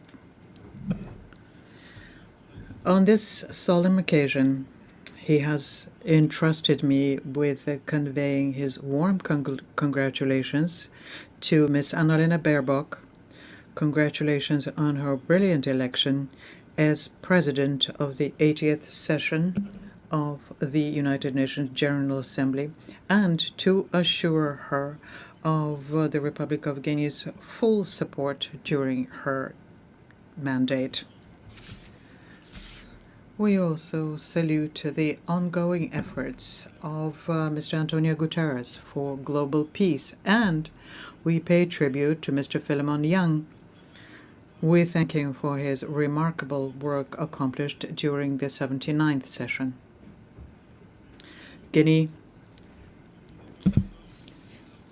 whose voice it is an honor for us to express here, fully identifies with the theme of this 80th session, which is Better Together, 80 years and more for peace, development, and human rights.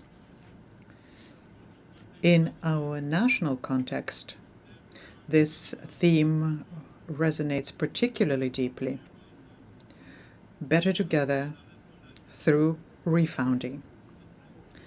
After more than 66 years of independence, peace, coexistence, development, and human rights are becoming a reality in Guinea. And I am asking you, ladies and gentlemen, to receive the congratulations and greeting of the people, the President, and the government of Guinea. 2 years ago, President Doumbouya stated, "My country continues to place hope in the United Nations to find appropriate solutions to the challenges facing our world. But the founding principles of our organization must adapt to the profound changes in our society."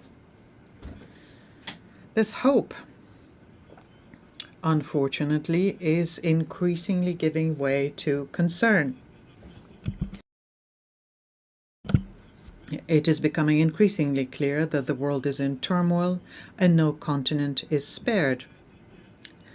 Spared the following: the fact that peace is becoming a luxury, that wars and conflicts are becoming normalized, international and regional organizations are weakening, and alliances depend far too often on the will of current leaders. At this pace, we must have the courage to acknowledge that the best years of our shared organization may be behind us. Ladies and gentlemen, there is an inseparable link between peace, development, and human rights. And we pay tribute to the men and women who fight for peace worldwide. But we must acknowledge that a mere denunciation of atrocities is far too often the ultimate level of international action. Furthermore, nature, which was once assaulted by human beings, now inflicts dramatic consequences in the form of the scarcity of arable lands, worsening droughts, increasing floods, and increasingly unbearable heat.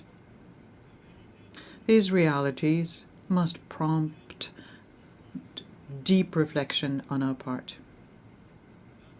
Ladies and gentlemen, the well-being of the people and people peacefully living together are true synonyms of peace. President Doumbouya made this a guiding principle of his leadership. And it is through his rigor and consistency here Guinea has been able to reconcile with itself and is now boldly advancing towards development. In acknowledging the end to an imbalanced and unjust era where Africa had no voice, President Doumbouya chose to fully embrace our national sovereignty. First, our mining sovereignty.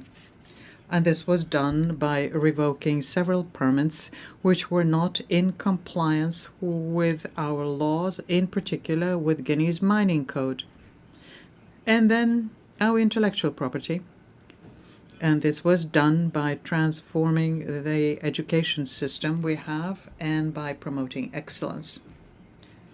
This led to the creation of Simandu Academy, which offers top-performing students of the country a chance to study in the world's best schools under the best conditions, thus providing our country with the human capital we need for development. Ladies and gentlemen, we know better than anyone the price of peace and the cost of underdevelopment. This justified the recent intervention of our defense and security forces to prevent a national collapse in the country. And now, with a methodical approach, which is a forward-looking one, President Doumbouya has launched Simandou 2040 program, which is built on the basis of 5 strategic pillars. The first one is agriculture, food industry, and trade, which is the engine of our growth. The second one is education and culture, and it is the foundation of our future. The third pillar, infrastructure, transport, and new technologies to better connect our country. The fourth one is economy, finance, and insurance to ensure our financial sovereignty. And finally, the health and well-being pillar, which is a national priority. The Simandou project, which is home to the world's largest iron deposit, will significantly contribute to global decarbonization due to its exceptionally high ore quality, about 65%. And to ensure the sustainability of the program, a sovereign fund will be established, financed essentially by Simandou revenues as well as other conventional mechanisms. Ladies and gentlemen, let me recall yet once again the words of a great African leader who spoke from this very podium and said, I quote, very clearly, without being hypocritical or pretending otherwise, looking at each other face to face, we all recognize that the democratic model imposed on us after the La Baule summit in France, almost religiously, this model does not work. Various economic and social indicators show it clearly. And this is not a value judgment on democracy itself. It's a statement of fact, a conclusion from decades of chaotic experiment of this model in our environment. A time which was focused only on political jousting at the expense of the essential, which is the economy.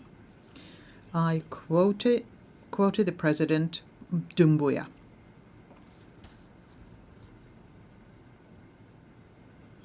And in this regard, I am pleased to announce that the Republic of Guinea has achieved a historic milestone. It's achieved its first sovereign credit rating, which was classified as B+ with stable outlook by Standard & Poor. Thanks to the vision and leadership of the President of the Republic, General Doumbouya, Guinea has reached today a major milestone with this international recognition.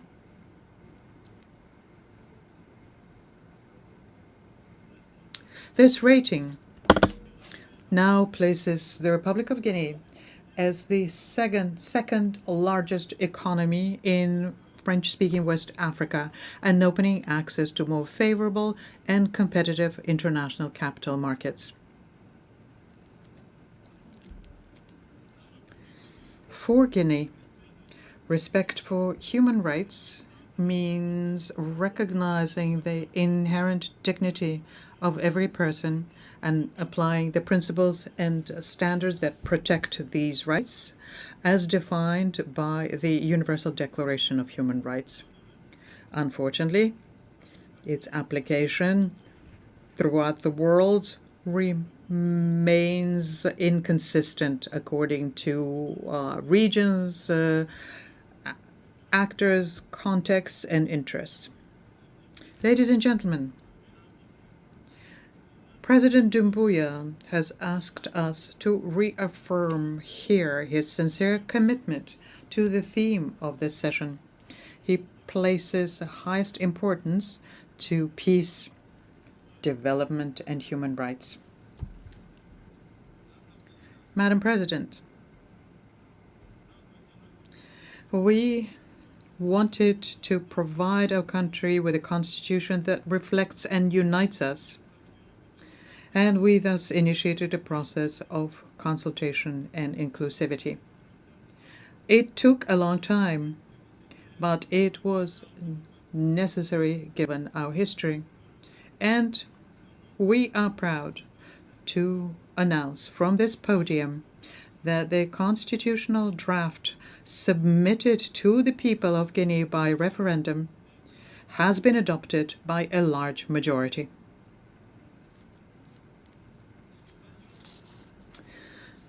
This is an opportunity for me to, on behalf of the head of state, to applaud the maturity of the people of Guinea and also applaud our commitment to the future of our country.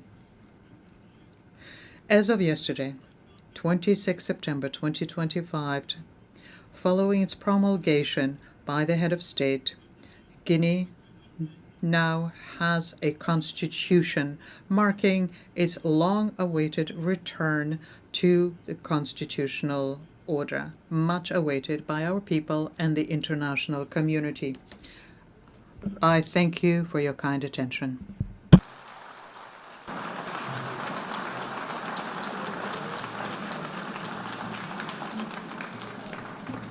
I thank Minister of State and Secretary General of the Presidency of Guinea. Now I give the floor to Her Excellency Maria Teresa Lazaro, Secretary for Foreign Affairs of the Philippines.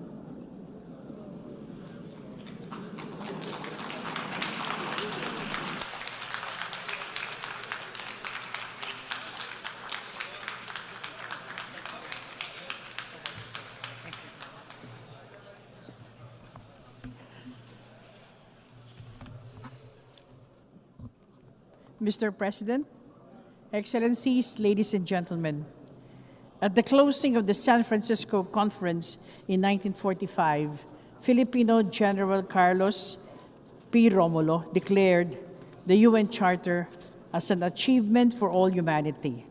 It is an accomplishment, he said, that will embrace and protect us at the same time that it liberates the human spirit. Our faith in the United Nations Charter endures as the international community celebrates the 80th anniversary of the United Nations. United in purpose, we, the 193 member states of the United Nations, are stewards of this office, of this edifice. It counts on our courage to be equal to the task it bestows on us. The United Nations was born in the rubble of war. We embark on a peace that works not only for the powers of that day, but also for all of humanity, for all time.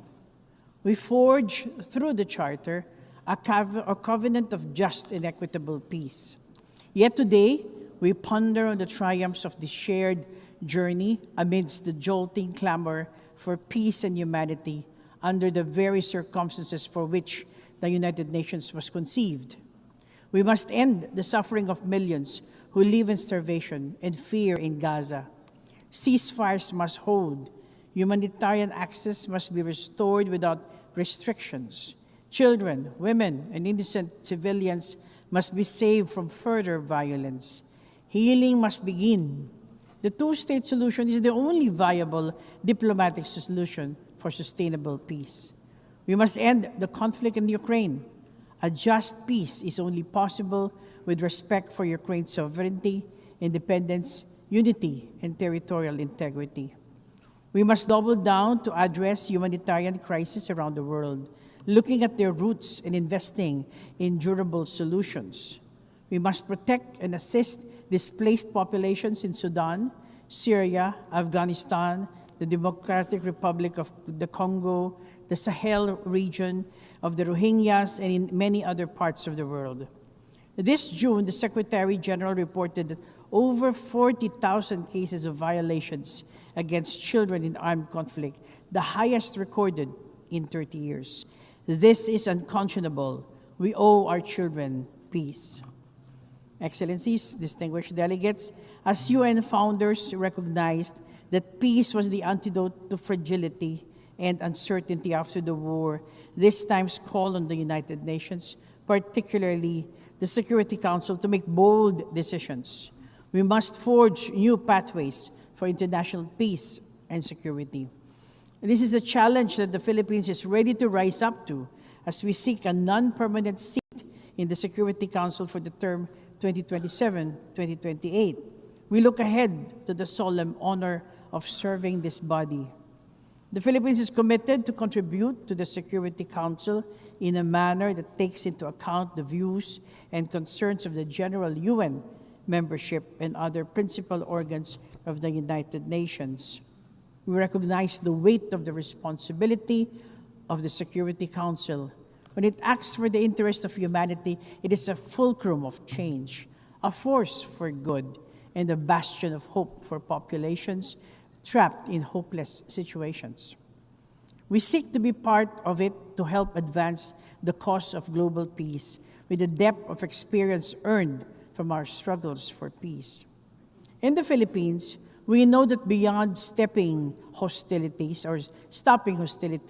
peace is a just order with individuals flourishing in dignity at its center. The success story of the Bangsamoro Autonomous Region in Muslim Mindanao, or BARM, tells us that peace building, though sometimes arduous and long, endows communities their rightful future. Our vision for global peace finds its home in the 1982 Manila Declaration on the Peaceful Settlement of Disputes. Excellencies, distinguished delegates, the UN Charter binds nations in promoting peace and progress in larger freedom. This drives our quest for global solutions to the transcendent challenges that affect nations. New models are needed to achieve equitable, sustainable, and inclusive development. For decades, the UN development system has aided transformation in many nations, including the Philippines. Amidst current funding shortfalls, we must support reforms to help it deliver value to UN member states in tight accord with national priorities, with less bureaucracy and fragmentation. It is regrettable that politics and the demands of war have cut development financing globally, just as we embark in the last mile of the SDG agenda. This has shifted the focus to the roles of developing and middle-income countries as shapers of development solutions. And why not? Together, we are the fastest-growing economies, the largest consumer markets, and the top sources of human capital. Even as we manage our share of economic vulnerabilities within our borders, developing nations are assuming greater responsibility as agents of transformative and inclusive cooperation. We are actively reshaping the global development agenda in the 21st century. In the Financing for Development conference in Sevilla, we faced the sobering truth that the current financial system is untenable. It is one that has fostered debt burdens and perpetuated power imbalance, a system that mires the poor and favors the wealthy. Structural asymmetries undermine the ability of developing countries, particularly climate-vulnerable ones, to mobilize the scale and quality of finance required for resilient development. Access to finance remains skewed. Climate-vulnerable developing countries face borrowing costs that exceed their projected growth rates. The eligibility criteria for concessional finance is tied to outdated income classifications with no account for risks and vulnerabilities faced by many countries that need such lifelines for sustaining their growth. Reforms are long overdue. Multilateral processes must confront the widening gap between climate ambition and the means of implementation, whether in terms of financial resources, technology transfer, or capacity building. Developed countries must fulfill their financial obligations. Multilateral development banks must do their part. Climate finance is a binding commitment as affirmed by the International Court of Justice in its unanimous advisory opinion last July. We need to rebalance decision-making power in global financing institutions. Developing countries must be co-architects of systems that determine allocation, eligibility, and accountability. As a maritime country known for its mega biodiversity, the Philippines considers the sustainability of our environmental ecosystem as key to our climate and economic resilience. I am pleased to announce the Philippines' ratification of the BBNJ agreement, and this is in line with our commitment to the rules-based international order and the 1982 UNCLOS. We are determined to advance the just governance of the oceans and the conservation of maritime biodiversity. In our reflection on evolving multilateralism to be more fit for purpose, we must consider progress in the way we account for our stewardship of resources. Our economic models must account for the health of our planet.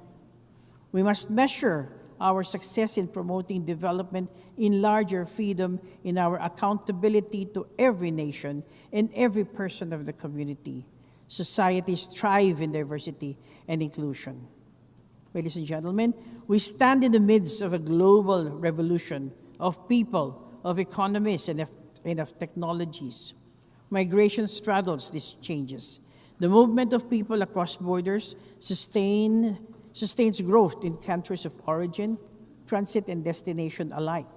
Every day, Filipino migrants across the world are a testament to this. They support health systems, advance education, and boost creative economies. The 1.9 million seafarers are the backbone of maritime trade that accounts for 90% of global commerce. The International Conference on Seafarers, Human Rights, Safety, and Well-being held in Manila early this month affirmed that states and stakeholders are ready to do more for them. As migrants link our nations, their rights and dignity should be a gathering point, not a fault line for governments. Technology is the other defining force of our age, a connector, an enabler, an equalizer. Artificial intelligence offers promise, but carries profound risks. We must help build digital societies that bridges development divides rather than widen them, conforming with safeguards against misuse. Over the last 80 years, the United Nations Charter has served as a wellspring of purpose and action for those who rise equal to the task of delivering its promise. There is no alternative to the United Nations. There is no good global order other than one based on international law and the principle of the sovereign equality of states. A rules-based order is indispensable. To maritime nations such as the Philippines, international law, particularly the 1982 Law of the Sea, is fundamental to our future. While our government vessels and fisher folk continue to be harassed in our own waters, and as we remain the receiving end of illegal, coercive, aggressive, and dangerous actions in the South China Sea, we abide by the UNCLOS as reinforced by the binding 2016 arbitral award on the South China Sea. We are committed to diplomacy and other peaceful means to settle disputes. At the birth of the UN, the Philippines actively helped in framing the foundational principle of the Universal Declaration of Human Rights, which states that all human beings are born free and equal in dignity and rights. The early decades of the UN saw the spirited engagement of Filipino diplomats against colonization and apartheid and economic inequality. We have steadfastly strived for justice. For its cause, we have helped manage the front lines of climate diplomacy, from the drafting of the Climate Change Convention itself to the Kyoto Protocol and the Paris Agreement. We have engaged with the fire of a nation familiar with the brunt of devastation, of disasters and extreme weather events. We know the urgency of global action. Justice and equity was our guidepost during the crafting of the WHO Pandemic Agreement. The adoption of this treaty last May was a sweet spot in the Philippines' presidency of the World Health Assembly. Our pledge to peace is unwavering. The Philippines was among the first to respond to the UN call for assistance in the Korean War. A decade later, Philippine troops flew halfway across the globe to aid in peacekeeping operations in the Congo. Since then, we have sent nearly 15,000 troops to 21 peacekeeping missions in Africa, Middle East, and the Asia Pacific. This experience has taught us that peacekeeping is about empowering communities. It must carve exit strategies with focused, non-politicized mandates from the Security Council. New models must be tailored to context and needs on the ground. Then as now, we embrace our role as a bridge builder. As General Carlos P. Romulo put it in 1946, a bridge between two worlds, among the first of many that must be erected to make them one. Then as now, we offer steady hands in New York, Geneva, Vienna, Bangkok, Nairobi, Rome, and the cradles of joint action as a partner, pathfinder, and peacemaker. Excellencies, distinguished delegates, our world is far different from the world inhabited by the founders of the UN. Our new realities test the durability of the Charter at its 80th year. The measure of credibility for the UN is whether it can hold its sovereign promise in today's world, where nations shape the future on equal terms. As I conclude, I recall again General Romulo's words at the first UN General Assembly in 1946 that the Filipino stake in the United Nations is one of an identical destiny, of shared anxiety, of hope and endeavor. The journey of the entire family of the United Nations has been one of hope and endeavor. In the strength of our diversity, the UN is the common vessel steering humanity through the onslaught of challenge and change. We count on each other for the courage to hope and courage to act. Let us persevere in purpose, in action, as the United Nations, so we can claim before those who came before us and those coming after that we have risen to the challenges of our time and have far exceeded our calling. Thank you and mabuhay.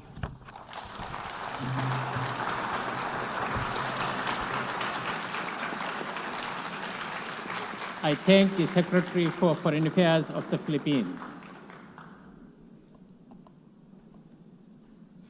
I now give the floor to Her Excellency Lana Nusseibeh, Minister of State for Ministry of Foreign Affairs of the United Arab Emirates.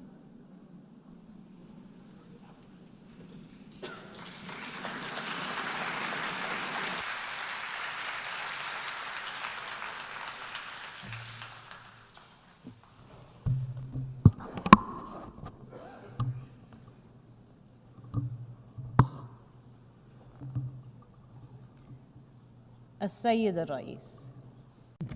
Mr. President, when the world stood amidst the ruins of war 80 years ago, it faced a watershed moment, one that required a transition to a new order, with the previous international systems having failed to maintain international peace and security. The world was faced with a choice. It chose peace and embraced a new era of international cooperation and solidarity, embodied by the establishment of this organization. Today, we once again face a pivotal moment. Today, the world is marked by turmoil, conflict, and humanitarian crises. Threats to state sovereignty, proliferation risks, and extremist ideologies persist, undermining the foundations of stability and development. Amidst these challenges, my country has chosen the path of prudence and de-escalation, leveraging its capabilities to build bridges, prevent conflicts, and place the interests of humanity above all.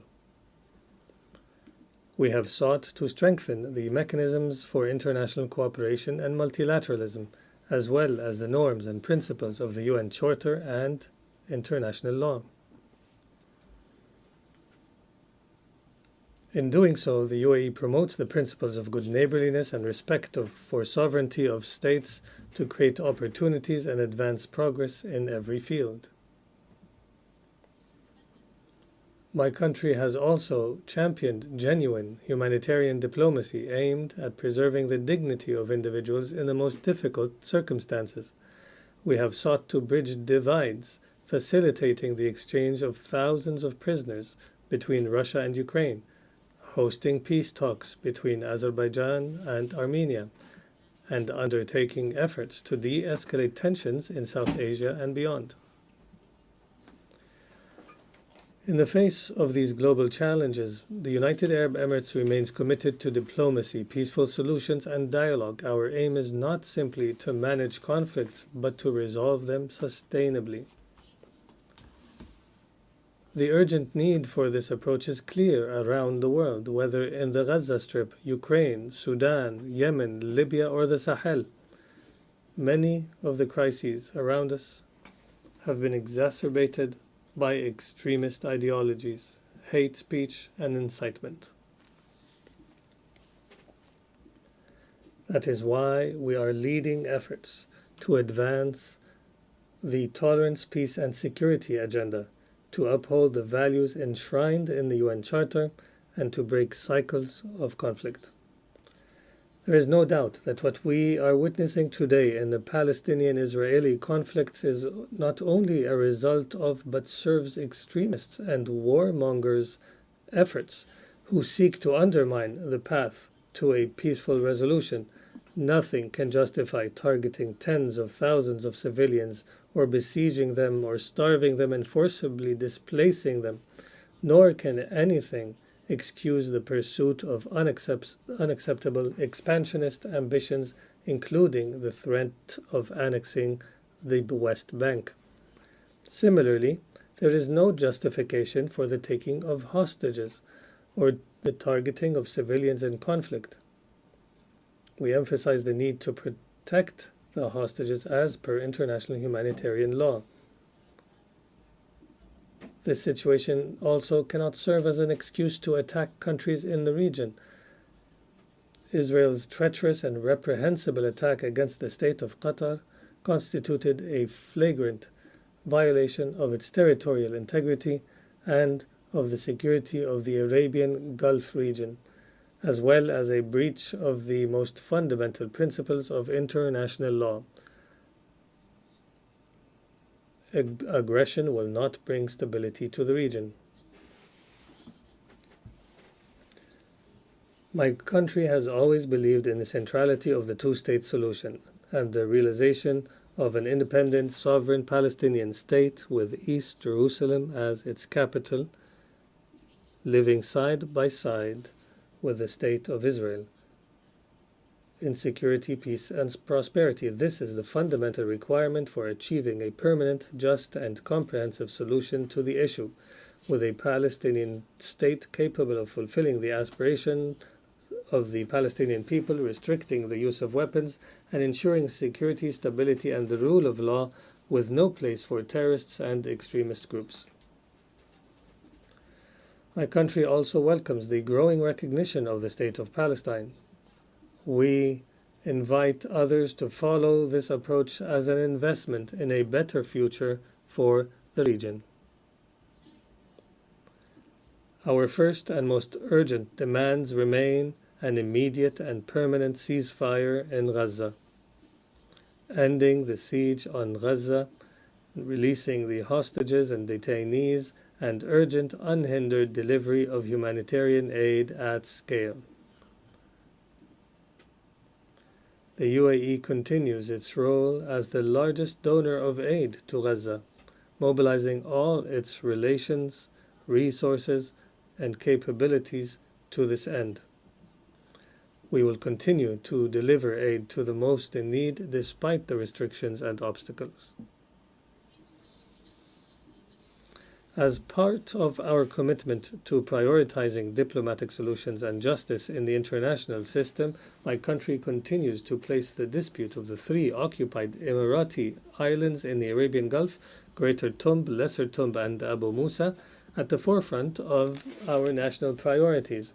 We continue to call on Iran to end its occupation of these islands, which are an integral part of UAE territory, as well as to respond to our repeated calls to resolve this dispute through direct negotiations or by resorting to the International Court of Justice. We also reiterate here our full support for Moroccan sovereignty over the Moroccan Sahara and endorse the autonomy initiative within the framework of Moroccan territorial integrity. Mr. President, the brutal scene unfolding in Gaza is not the only crisis engulfing our region. In Sudan, people are experiencing immense human suffering and famine. My country stands with the Sudanese people, supporting their aspirations to end the civil war and its profound humanitarian consequences. We underscore the importance of the statement by the Quad on Sudan and the call for a humanitarian truce. We stress the importance of reaching an immediate ceasefire and ensuring unhindered access for humanitarian aid throughout the country. Sustainable peace cannot be achieved through military means. A transitional process must be pursued in Sudan, leading to an independent civilian government, one that is not controlled by any of the warring parties and which denies space to extremism and terrorism. Mr. President, my country is committed to supporting the role of international organizations and multilateral institutions. There is an urgent need to develop and reform the existing institutions for collective action, especially the UN and Security Council. In particular, the UAE views the UNAT initiative as an opportunity to both strengthen the organization's capabilities and ensure a clear vision for its work in the decades ahead. This vision of UN reform is consistent with the UAE's ambitious national approach. Under the wise leadership of His Highness Sheikh Mohammed bin Zayed Al Nahyan, President of the UAE, may God protect him. It is a vision for an effective and equitable international system capable of serving humanity and working collectively to achieve comprehensive and sustainable prosperity. This is reflected across the UAE's policies. Regarding the economy and development, we have doubled our foreign investments in various projects. We have expanded the scope of our partnerships, delivering shared prosperity, particularly with the Global South. This includes in Africa, where our investments have extended across various sectors, reflecting our belief in the importance of openness and engagement to achieve shared development, prosperity, and stability. In the fields of science, technology, and artificial intelligence, my country has sought to harness these tools to advance sustainable development around the world.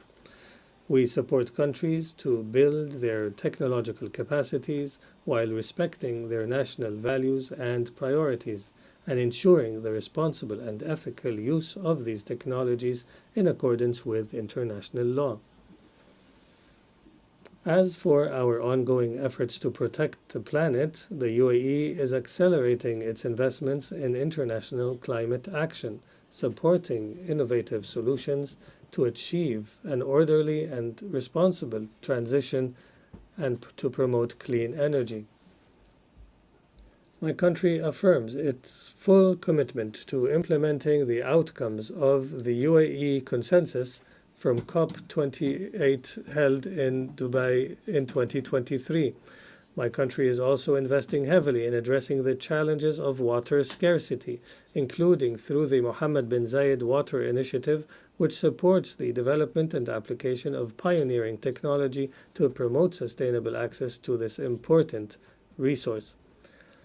And as we prepare to host the UN Water Conference next year with the Republic of Senegal, we will seek to strengthen international cooperation on this issue and stimulate investment in innovation.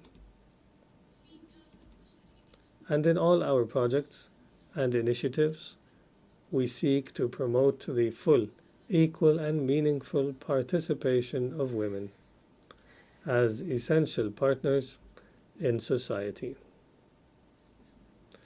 In conclusion, Mr. President, at a time when our international institutions are weakened and the principles of international law are undermined, we must live up to our shared responsibility to ensure the continuity of our international system, to restore its credibility, and to secure a better future for generations to come. Thank you, Mr. President.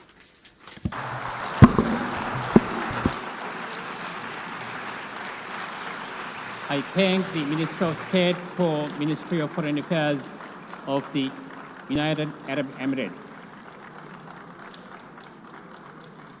We have heard the last speaker in the general debate for this meeting.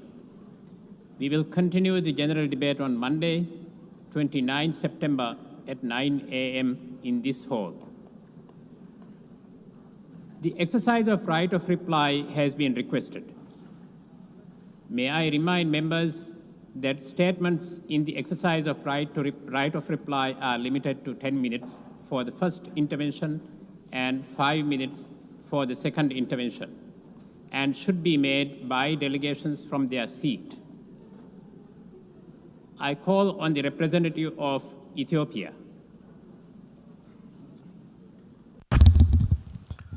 Mr. President, we ask for the floor in the exercise of the right of reply to the statement made by the Egyptian delegate against my country, Ethiopia.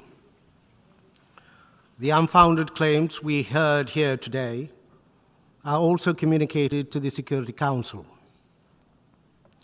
Ethiopia has provided a considered response based on truth and lessons from our knowledge of Egypt's baseless claims. Our position remains principled and clear. The Nile River ties Ethiopia, Egypt, and the 9 other countries of the Nile Basin with a natural bond. Ethiopia has taken all steps to preserve this bond. The contrast between Ethiopia's long-standing policy of cooperation and Egypt's continued hostility is starkly clear. Ethiopia abides by the international law, principle of equitable and reasonable utilization in its use of the Nile River. Egypt, on the other hand, is invested in imposing what it calls its historic right. Ethiopia advances basin-wide cooperation along with its sisterly co-riparian countries. Egypt pushes for colonial-era bilateral commission that grants it unfettered authority over 10 African countries. Ethiopia seeks to develop the water to protect the human rights of our people for inadequate standard of living, to enjoy access to clean drinking water, food, and electricity to power our homes, schools, hospitals, and factories. Egypt insists on denying them these necessities of life by a perpetual colonial status as a desert farm, to use its own terms, and I quote, oasis for development, end of quote. Ethiopia built the Grand Ethiopian Renaissance Dam by consulting and involving Egypt in the decision-making processes, starting from the design to the operation of the dam. Egypt built the humongous High Aswan Dam, which is nearly 3 times the size of our Renaissance Dam, destroying the Nubia and Meroe civilizations, with flooding destroying the livelihood of people in its neighbor. Several rounds of negotiations have been held between Ethiopia and Egypt. Egypt tried to extract unreasonable concessions from Ethiopia without any genuine desire for a win-win solution. Egypt's representatives have not shown any inclination to produce a consensus outcome. Its entire focus is to get other Nile riparian states to recognize its claims for colonial era entitlements and full control of the Nile. Ethiopia's dam is the first of many, not only in Ethiopia, but also in the wider Nile Basin region. There has to be a lesson from the past to chart a positive future, a more collaborative future. Hostility only breeds divisions, wastage of resources, and missed opportunities for joint development. Ethiopia has redoubled its efforts to ensure regional peace and security, shoulder to shoulder with its neighbors to restore peace, advance integration, and economic development, and in the fight against terrorism. Egypt, on the other hand, is disrupting these regional efforts, shipping in arms and supporting belligerents and making diplomatic solutions impossible in its neighbors to the south and west. There is no parallel comparison between my country, Ethiopia, and Egypt. Our determination to forge cooperation emanates from the just nature of our cause and action. It's influenced by the timeless bond and shared future we enjoy with our neighbors. When we exchange this word in this August Assembly, it is only because we are compelled to do so. Egypt's attempt to internationalize one hydroelectric dam, one African river, is only another case of exploiting this platform for narrow political purposes and a cover-up for national and regional preoccupations. This is one among several factors that contributed to the challenges the United Nations is facing in developing on its mandates. We thus encourage Egypt to play a constructive role in building a future of shared prosperity. I thank you, Mr. President. I call on the representative of Pakistan.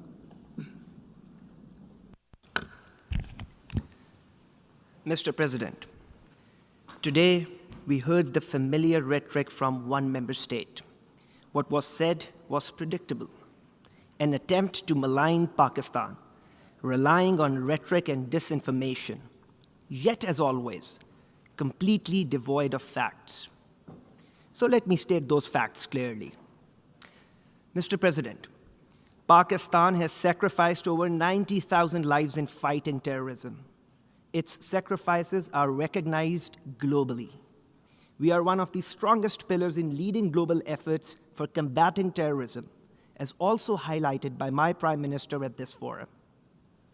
The malicious accusations about terrorism by this one country, unfortunately by our neighbor, are a deliberate attempt to repeat lies, and to keep doing that until they are accepted as the truth. But as we know, that is far from ground realities. This country is not just a serial perpetrator of terrorism, it is a regional bully, a net destabilizer for the entire region, holding South Asia hostage to its hegemonic designs and radical ideology that regrettably inspires hate, divisions, and xenophobia. So let me put that in perspective. First, this country is in the league of those who illegally occupy territories, oppress populations, and violate fundamental human rights, as in the case of Indian illegally occupied Jammu and Kashmir. State terrorism in the form of extrajudicial killings, arbitrary arrests, detentions, stage encounters, and collective punishment under the cover of counterterrorism. Second, it is this country which runs a sinister cross-border terrorist web and clandestine networks through its proxies, both inside Pakistan and beyond. This country also holds the distinction of having its serving naval officer working for its intelligence agency, Commander Kulbhushan Jadhav, caught red-handed by Pakistan, involved in heinous acts of terrorism and sabotage. Third, we heard the bizarre and untenable claims surrounding the Pahalgam incident. It has become a routine script now. Whenever an incident occurs, Pakistan is reflexively blamed, without evidence, without logic, and without any investigation, Pakistan, as a responsible state, joined other members of the Security Council in condemning the Pahalgam incident. Moreover, Pakistan offered an independent and credible investigation, an offer that was flatly rejected. No surprise that till this day, no evidence related to that incident has been shared by this country. And then using that incident as a pretext and in gross violation of international law, blatant aggression was mounted against Pakistan between 7 and 10th May, which resulted in the loss of 54 innocent lives, 15 of them children, 13 women. To this, my country delivered a befitting, yet carefully calibrated response, exercising our right to self-defense under Article 51 of the UN Charter. This multi-domain response was directed solely at military targets and resulted in downing of multiple aircrafts, along with other significant military setbacks for the aggressor. Mr. President, this country's behavior sets a dangerous precedent for international legal order. It is a template for states that seek to violate international law, undertake extraterritorial assassinations, threaten their neighbors, and commit acts of blatant aggression. Such unlawful and reckless behavior must not be ignored by the international community. Pakistan remains committed to peace.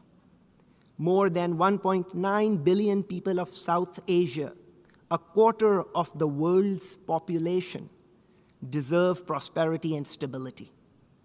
But these goals cannot be achieved through threats and intimidation. True progress requires sincerity, mutual respect, dialogue, and diplomacy. Principle Pakistan has upheld, and principles which India must finally choose to embrace if it truly seeks peace. I thank you.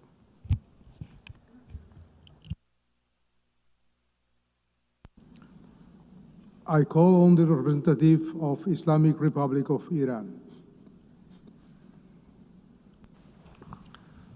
Bismillah ar-Rahman ar-Rahim. Mr. President, in response to the distinguished representative of the UAE, I must stress that the Islamic Republic of Iran reiterates its full sovereignty over the Iranian islands of Abu Musa, Greater Tom, and Lesser Tom in the Persian Gulf and rejects categorically any claim to the contrary. The Islamic Republic of Iran underlines that the measures undertaken in those islands by the Iranian officials have always been conducted based on the principles of the sovereignty and territorial integrity of the Islamic Republic of Iran. My country always pursued a policy of friendship and good neighboring with all neighboring countries. As it was reiterated regularly, the territorial integrity and the sovereignty of my country over the said Iranian islands is not negotiable. I would like to stress that Persian Gulf is the only true geographical designation for the body of water lying between Iran and the Arabian Peninsula, which has been used since the dawn of history and endorsed by the United Nations system and must therefore be respected by all. Also, my delegation rejects the allegation of Germany against Iran. Such claims are part of their disinformation campaign intended to divert attention away from the crimes of the Israeli regime. In fact, the Israeli regime is the regional proxy for certain Western countries, as explicitly acknowledged by the German Chancellor, stating that it is the dirty work Israel is doing for all of us. Germany has fully supported such a dirty work. Germany is a compliance in genocide and other crimes of that regime, entailing the international responsibility of Germany.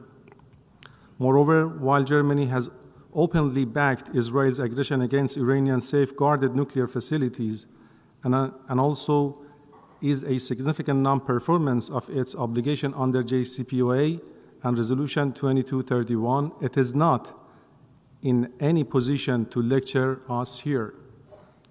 Contrary to the false claim of the German foreign minister, Iran's nuclear program is and will remain entirely peaceful. Since November 2003, every report of the International Atomic Energy Agency has consistently confirmed this peaceful character. Iran has repeatedly and unequivocally emphasized that nuclear weapons have no place in its defense doctrine. In his statement before the General Assembly, the President of the Islamic Republic of Iran reaffirmed Iran's principled opposition to nuclear weapons and underscored the urgent need to uphold the Non-Proliferation Treaty. Iran's peaceful nuclear program poses no threat to international peace and security. Consequently, we oppose any attempt by E3 to treat this matter within the Security Council framework.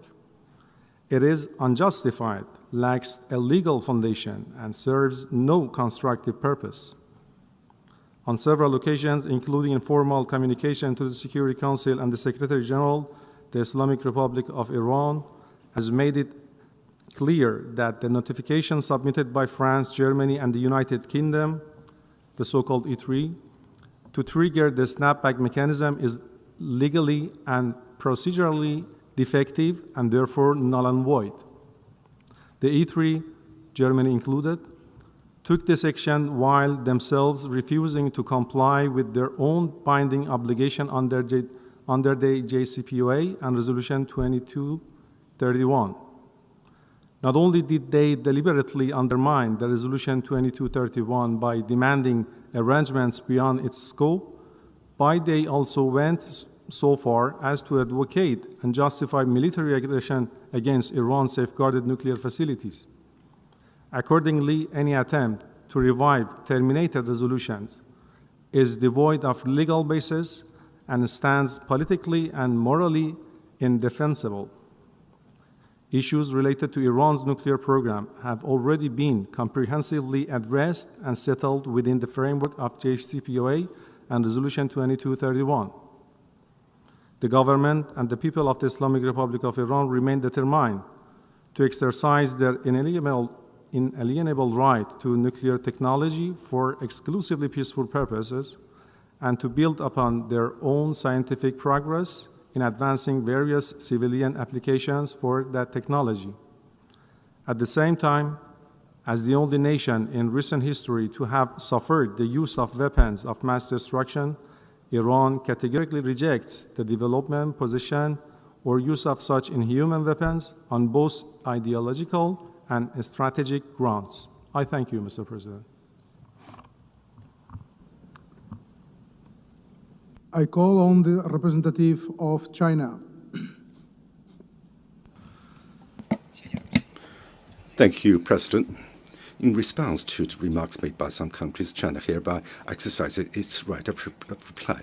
China has consistently maintained that the United Nations is not the appropriate forum for discussing South China Sea issues. However, in light of certain erroneous arguments, China deems it necessary to offer a solemn response.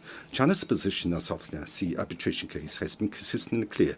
The arbitration case was unilaterally initiated in violation of the principle of state consent and international law, including the United Nations Convention Law of the Sea.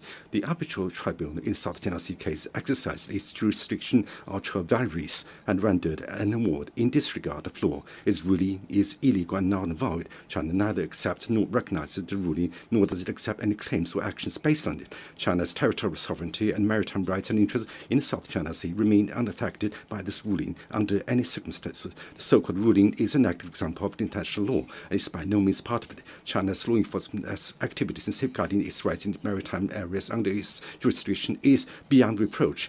China has consistently advocated for peaceful settlement of disputes and will continue to resolve relevant disputes in South China Sea through negotiation and consultation with directly concerned countries on the basis of respecting historical facts in accordance with international law. China will continue to work with ASEAN countries to jointly uphold peace and stability in China, South China Sea. Thank you, President. On the representative of Egypt.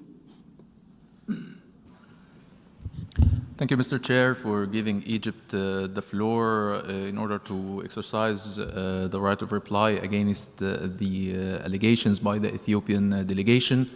First of all, our stance regarding the Ethiopian dam is very clear and was stated by our Minister of Foreign Affairs this afternoon in the general debate. The Ethiopian dam represents a unilateral measure devoid of any legal legitimacy, and Egypt stresses that despite all the flimsy efforts to give the Ethiopian dam a false veneer of acceptance and legitimacy, the dam remains a unilateral measure that violates international law and norms and doesn't produce any consequences that would affect the legal system governing the Eastern Nile Basin under international law.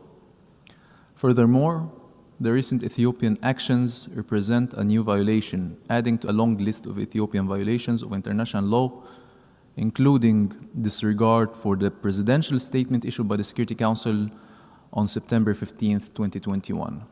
Having said that, Mr. Chair, allow me also to reply to the false allegations by the Ethiopian representative. Egypt categorically rejects all the false allegations made by the Ethiopian representative in response to the Egyptian statement during the GA debate in this afternoon.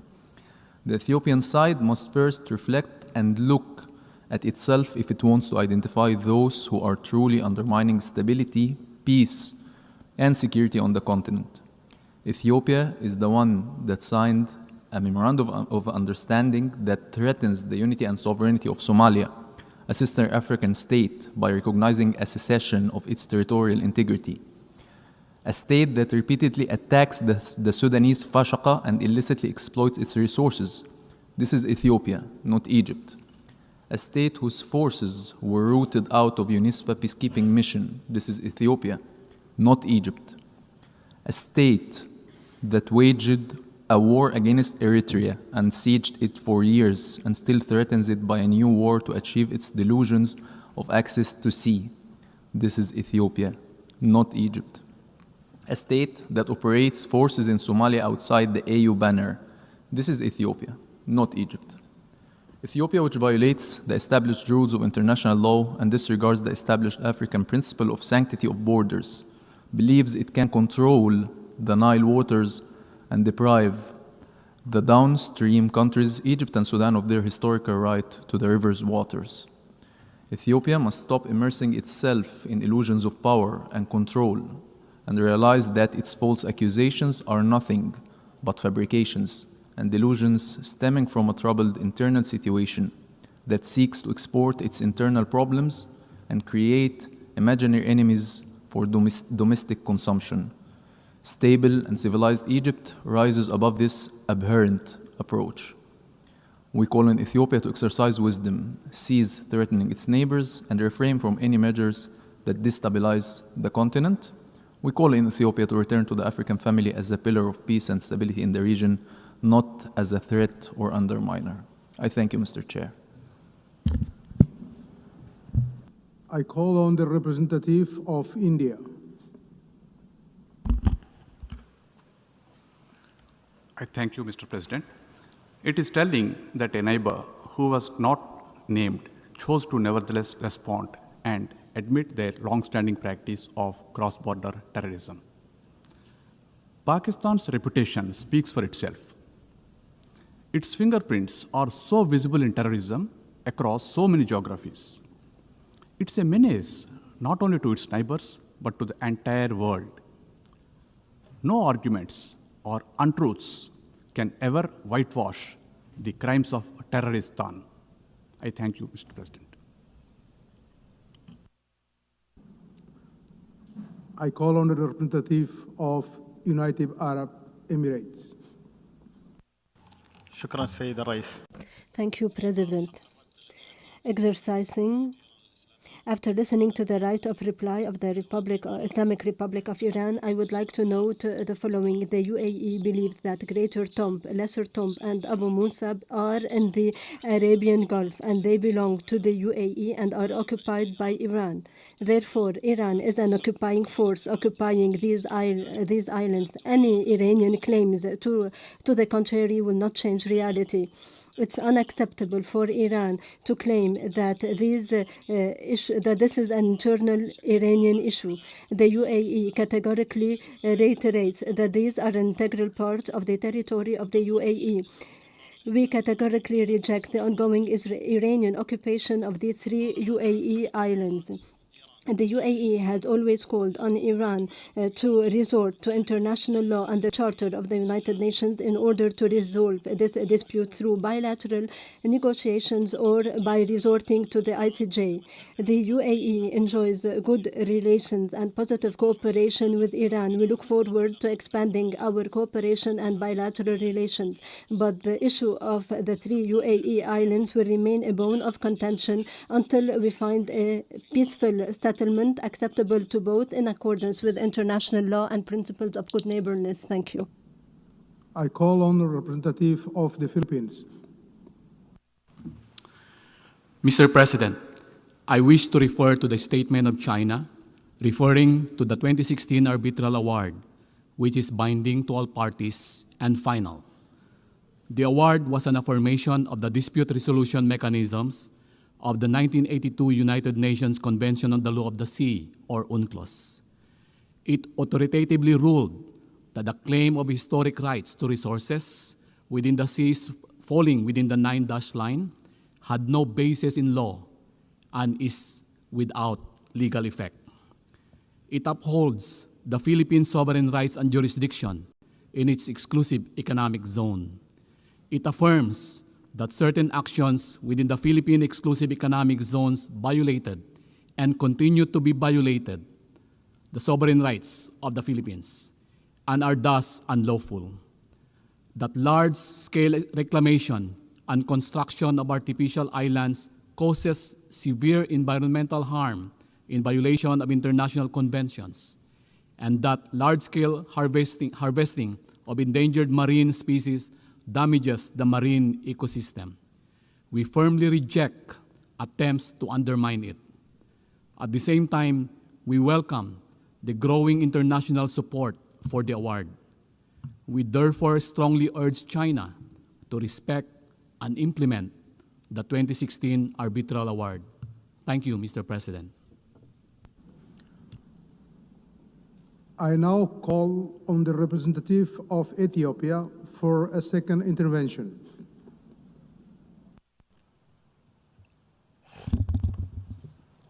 Mr. President, Egypt has once again made additional baseless allegations against my country, most of which are refuted by Ethiopia's previous statements and replies before this August Assembly. The Grand Ethiopian Renaissance Dam is complete, and it was inaugurated on September 9th this year. This is a fact. The dam is generating electricity. It has brought immense satisfaction for Ethiopians, people of the Nile River Basin, Africans across who aspire the continent's development and prosperity, unlike what the Egyptian delegate falsely described in his intervention just now. The dam is also a symbol of resilience and determination in the face of obstacles advanced by Egypt to prevent Ethiopia from getting the financial resources necessary to build the dam. Ethiopians from all walks of life mobilize resources from their own savings to contribute to the $5 billion hydropower project. Ethiopia firmly believes in the peaceful settlement of disputes. Ethiopia initiated talks with downstream countries, provided them with the necessary details about the dam, and gave them updates on the progress in the filling of the dam.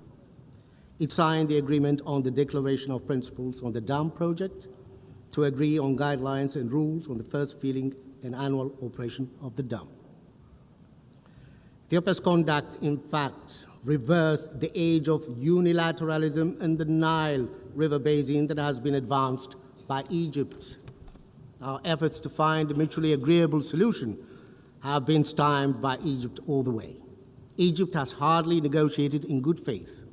Reaching an agreement has never been Egypt's objective.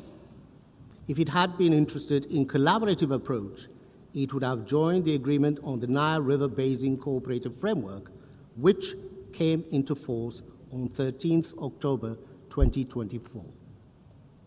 Nevertheless, Egypt wants a monopoly. In this century, that's not possible. The days of hegemony and colonial agreement are over. Egypt propaganda must stop its reckless threats. Countries sharing such a precious resource as water are not expected to propagate hostility. If Egypt is interested in genuine cooperation, it will find Ethiopia as a partner. Ethiopia remains hopeful to reinvigorate relations among all riparian countries of the Nile Basin based on the genuine desire for collaboration in joint development. I thank you, Mr. President. I call on the representative of Pakistan for a second intervention. Mr. President, we had not intended to take the floor again. However, it is utterly shameful that India stoops so low as to distort the very name of a country, a member of the United Nations. Such language reflects neither maturity nor responsibility, but instead it exposes that India is frustrated, and it exposes its pettiness on the world stage. Resorting to mockery of a sovereign nation's name is not just undignified. It is a deliberate attempt to malign and insult an entire people. This is not a local political congregation. By engaging in this kind of rhetoric, India diminishes its own credibility, showing the world that it has basically no substantive argument to offer, only, I'm sorry to say, but cheap slurs which are not worthy of serious discourse. And India itself has been implicated in supporting and sponsoring terrorist activities beyond its borders. There are credible reports pointing to networks which are run by the intelligence agencies to destabilize neighboring countries. And this is unfortunate. The intelligence operatives have been accused of financing and directing groups which are engaged in sabotage, in targeted killings across the world. And undermining regional stability and violating international law is a habit for India. Therefore, such actions basically expose the duplicity of its counterterrorism claims, and they actually raise serious concerns about its role in fueling rather than combating terrorism. I thank you. I call on the representative of China for a second intervention. Thank you, President. President, in view of the statement made by the representative of the Philippines, China feels it compelled to respond once again. The disputes between China and the Philippines on the South China Sea are in essence territorial and maritime delimitation disputes. Territorial matters fall outside the scope of UNCLOS. Furthermore, on the issue of maritime delimitation, China has excluded the application of dispute settlement procedures in its 2006 declaration made under UNCLOS. Therefore, the arbitral tribunal has no jurisdiction whatsoever over the subject of arbitration. Regrettably, however, the tribunal not only exercised ultra-vires jurisdiction but also rendered an unjust award. The so-called award disregarded legal principles and facts on issues of the regime of islands, historic rights, and outlying archipelagos of continental states, putting forth erroneous reasoning and conclusions. This seriously undermines the spirit and principles of the Convention and severely impacts the authority and integrity of international law of the sea. China does not accept or recognize the so-called South China Sea arbitration case. Our sole purpose is precisely to uphold the international rule of law in the maritime domain and to maintain a fair and reasonable international maritime order.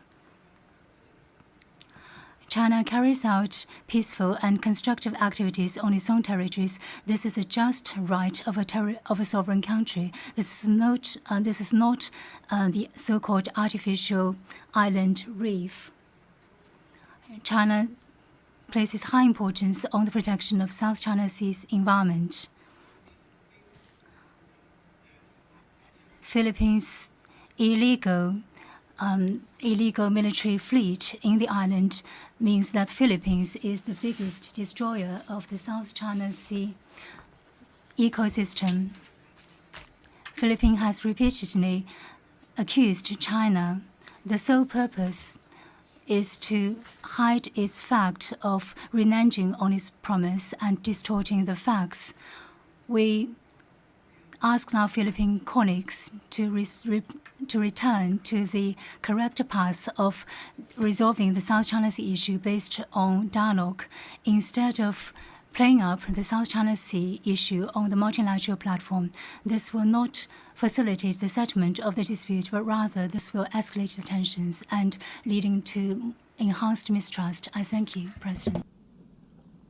I call on the representative of Egypt for a second intervention.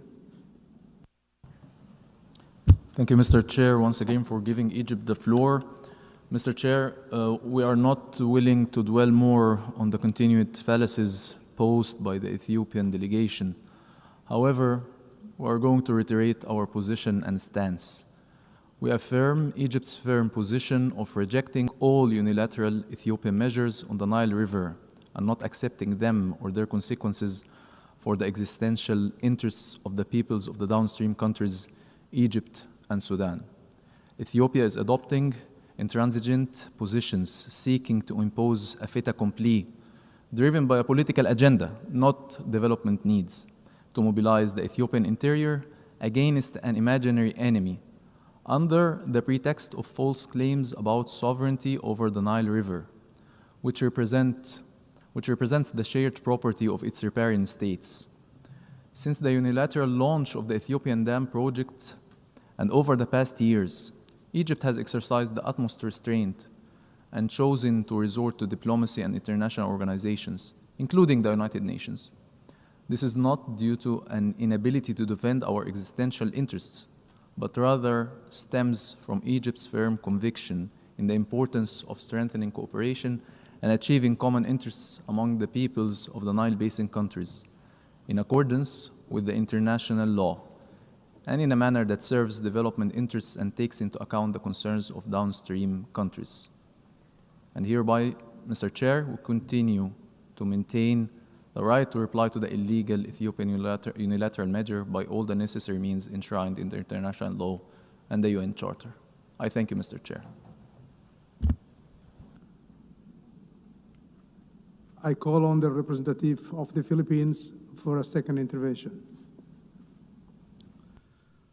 Mr. President, with respect to the second intervention made by China, I would like to reiterate that the 2016 arbitral award is final and binding. It is in line with the 1982 UNCLOS.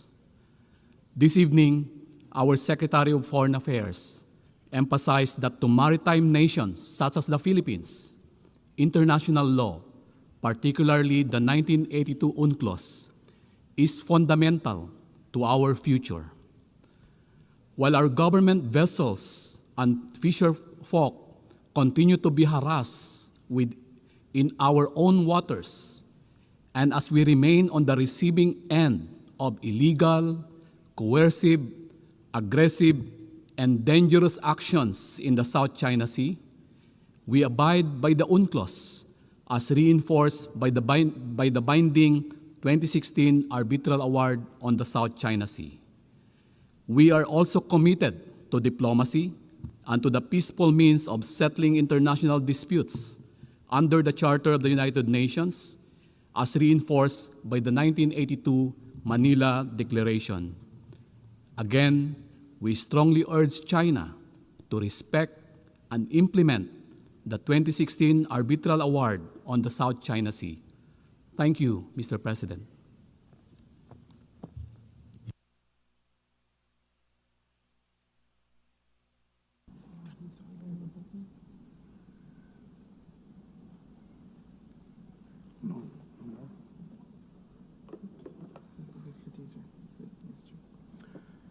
The meeting is adjourned.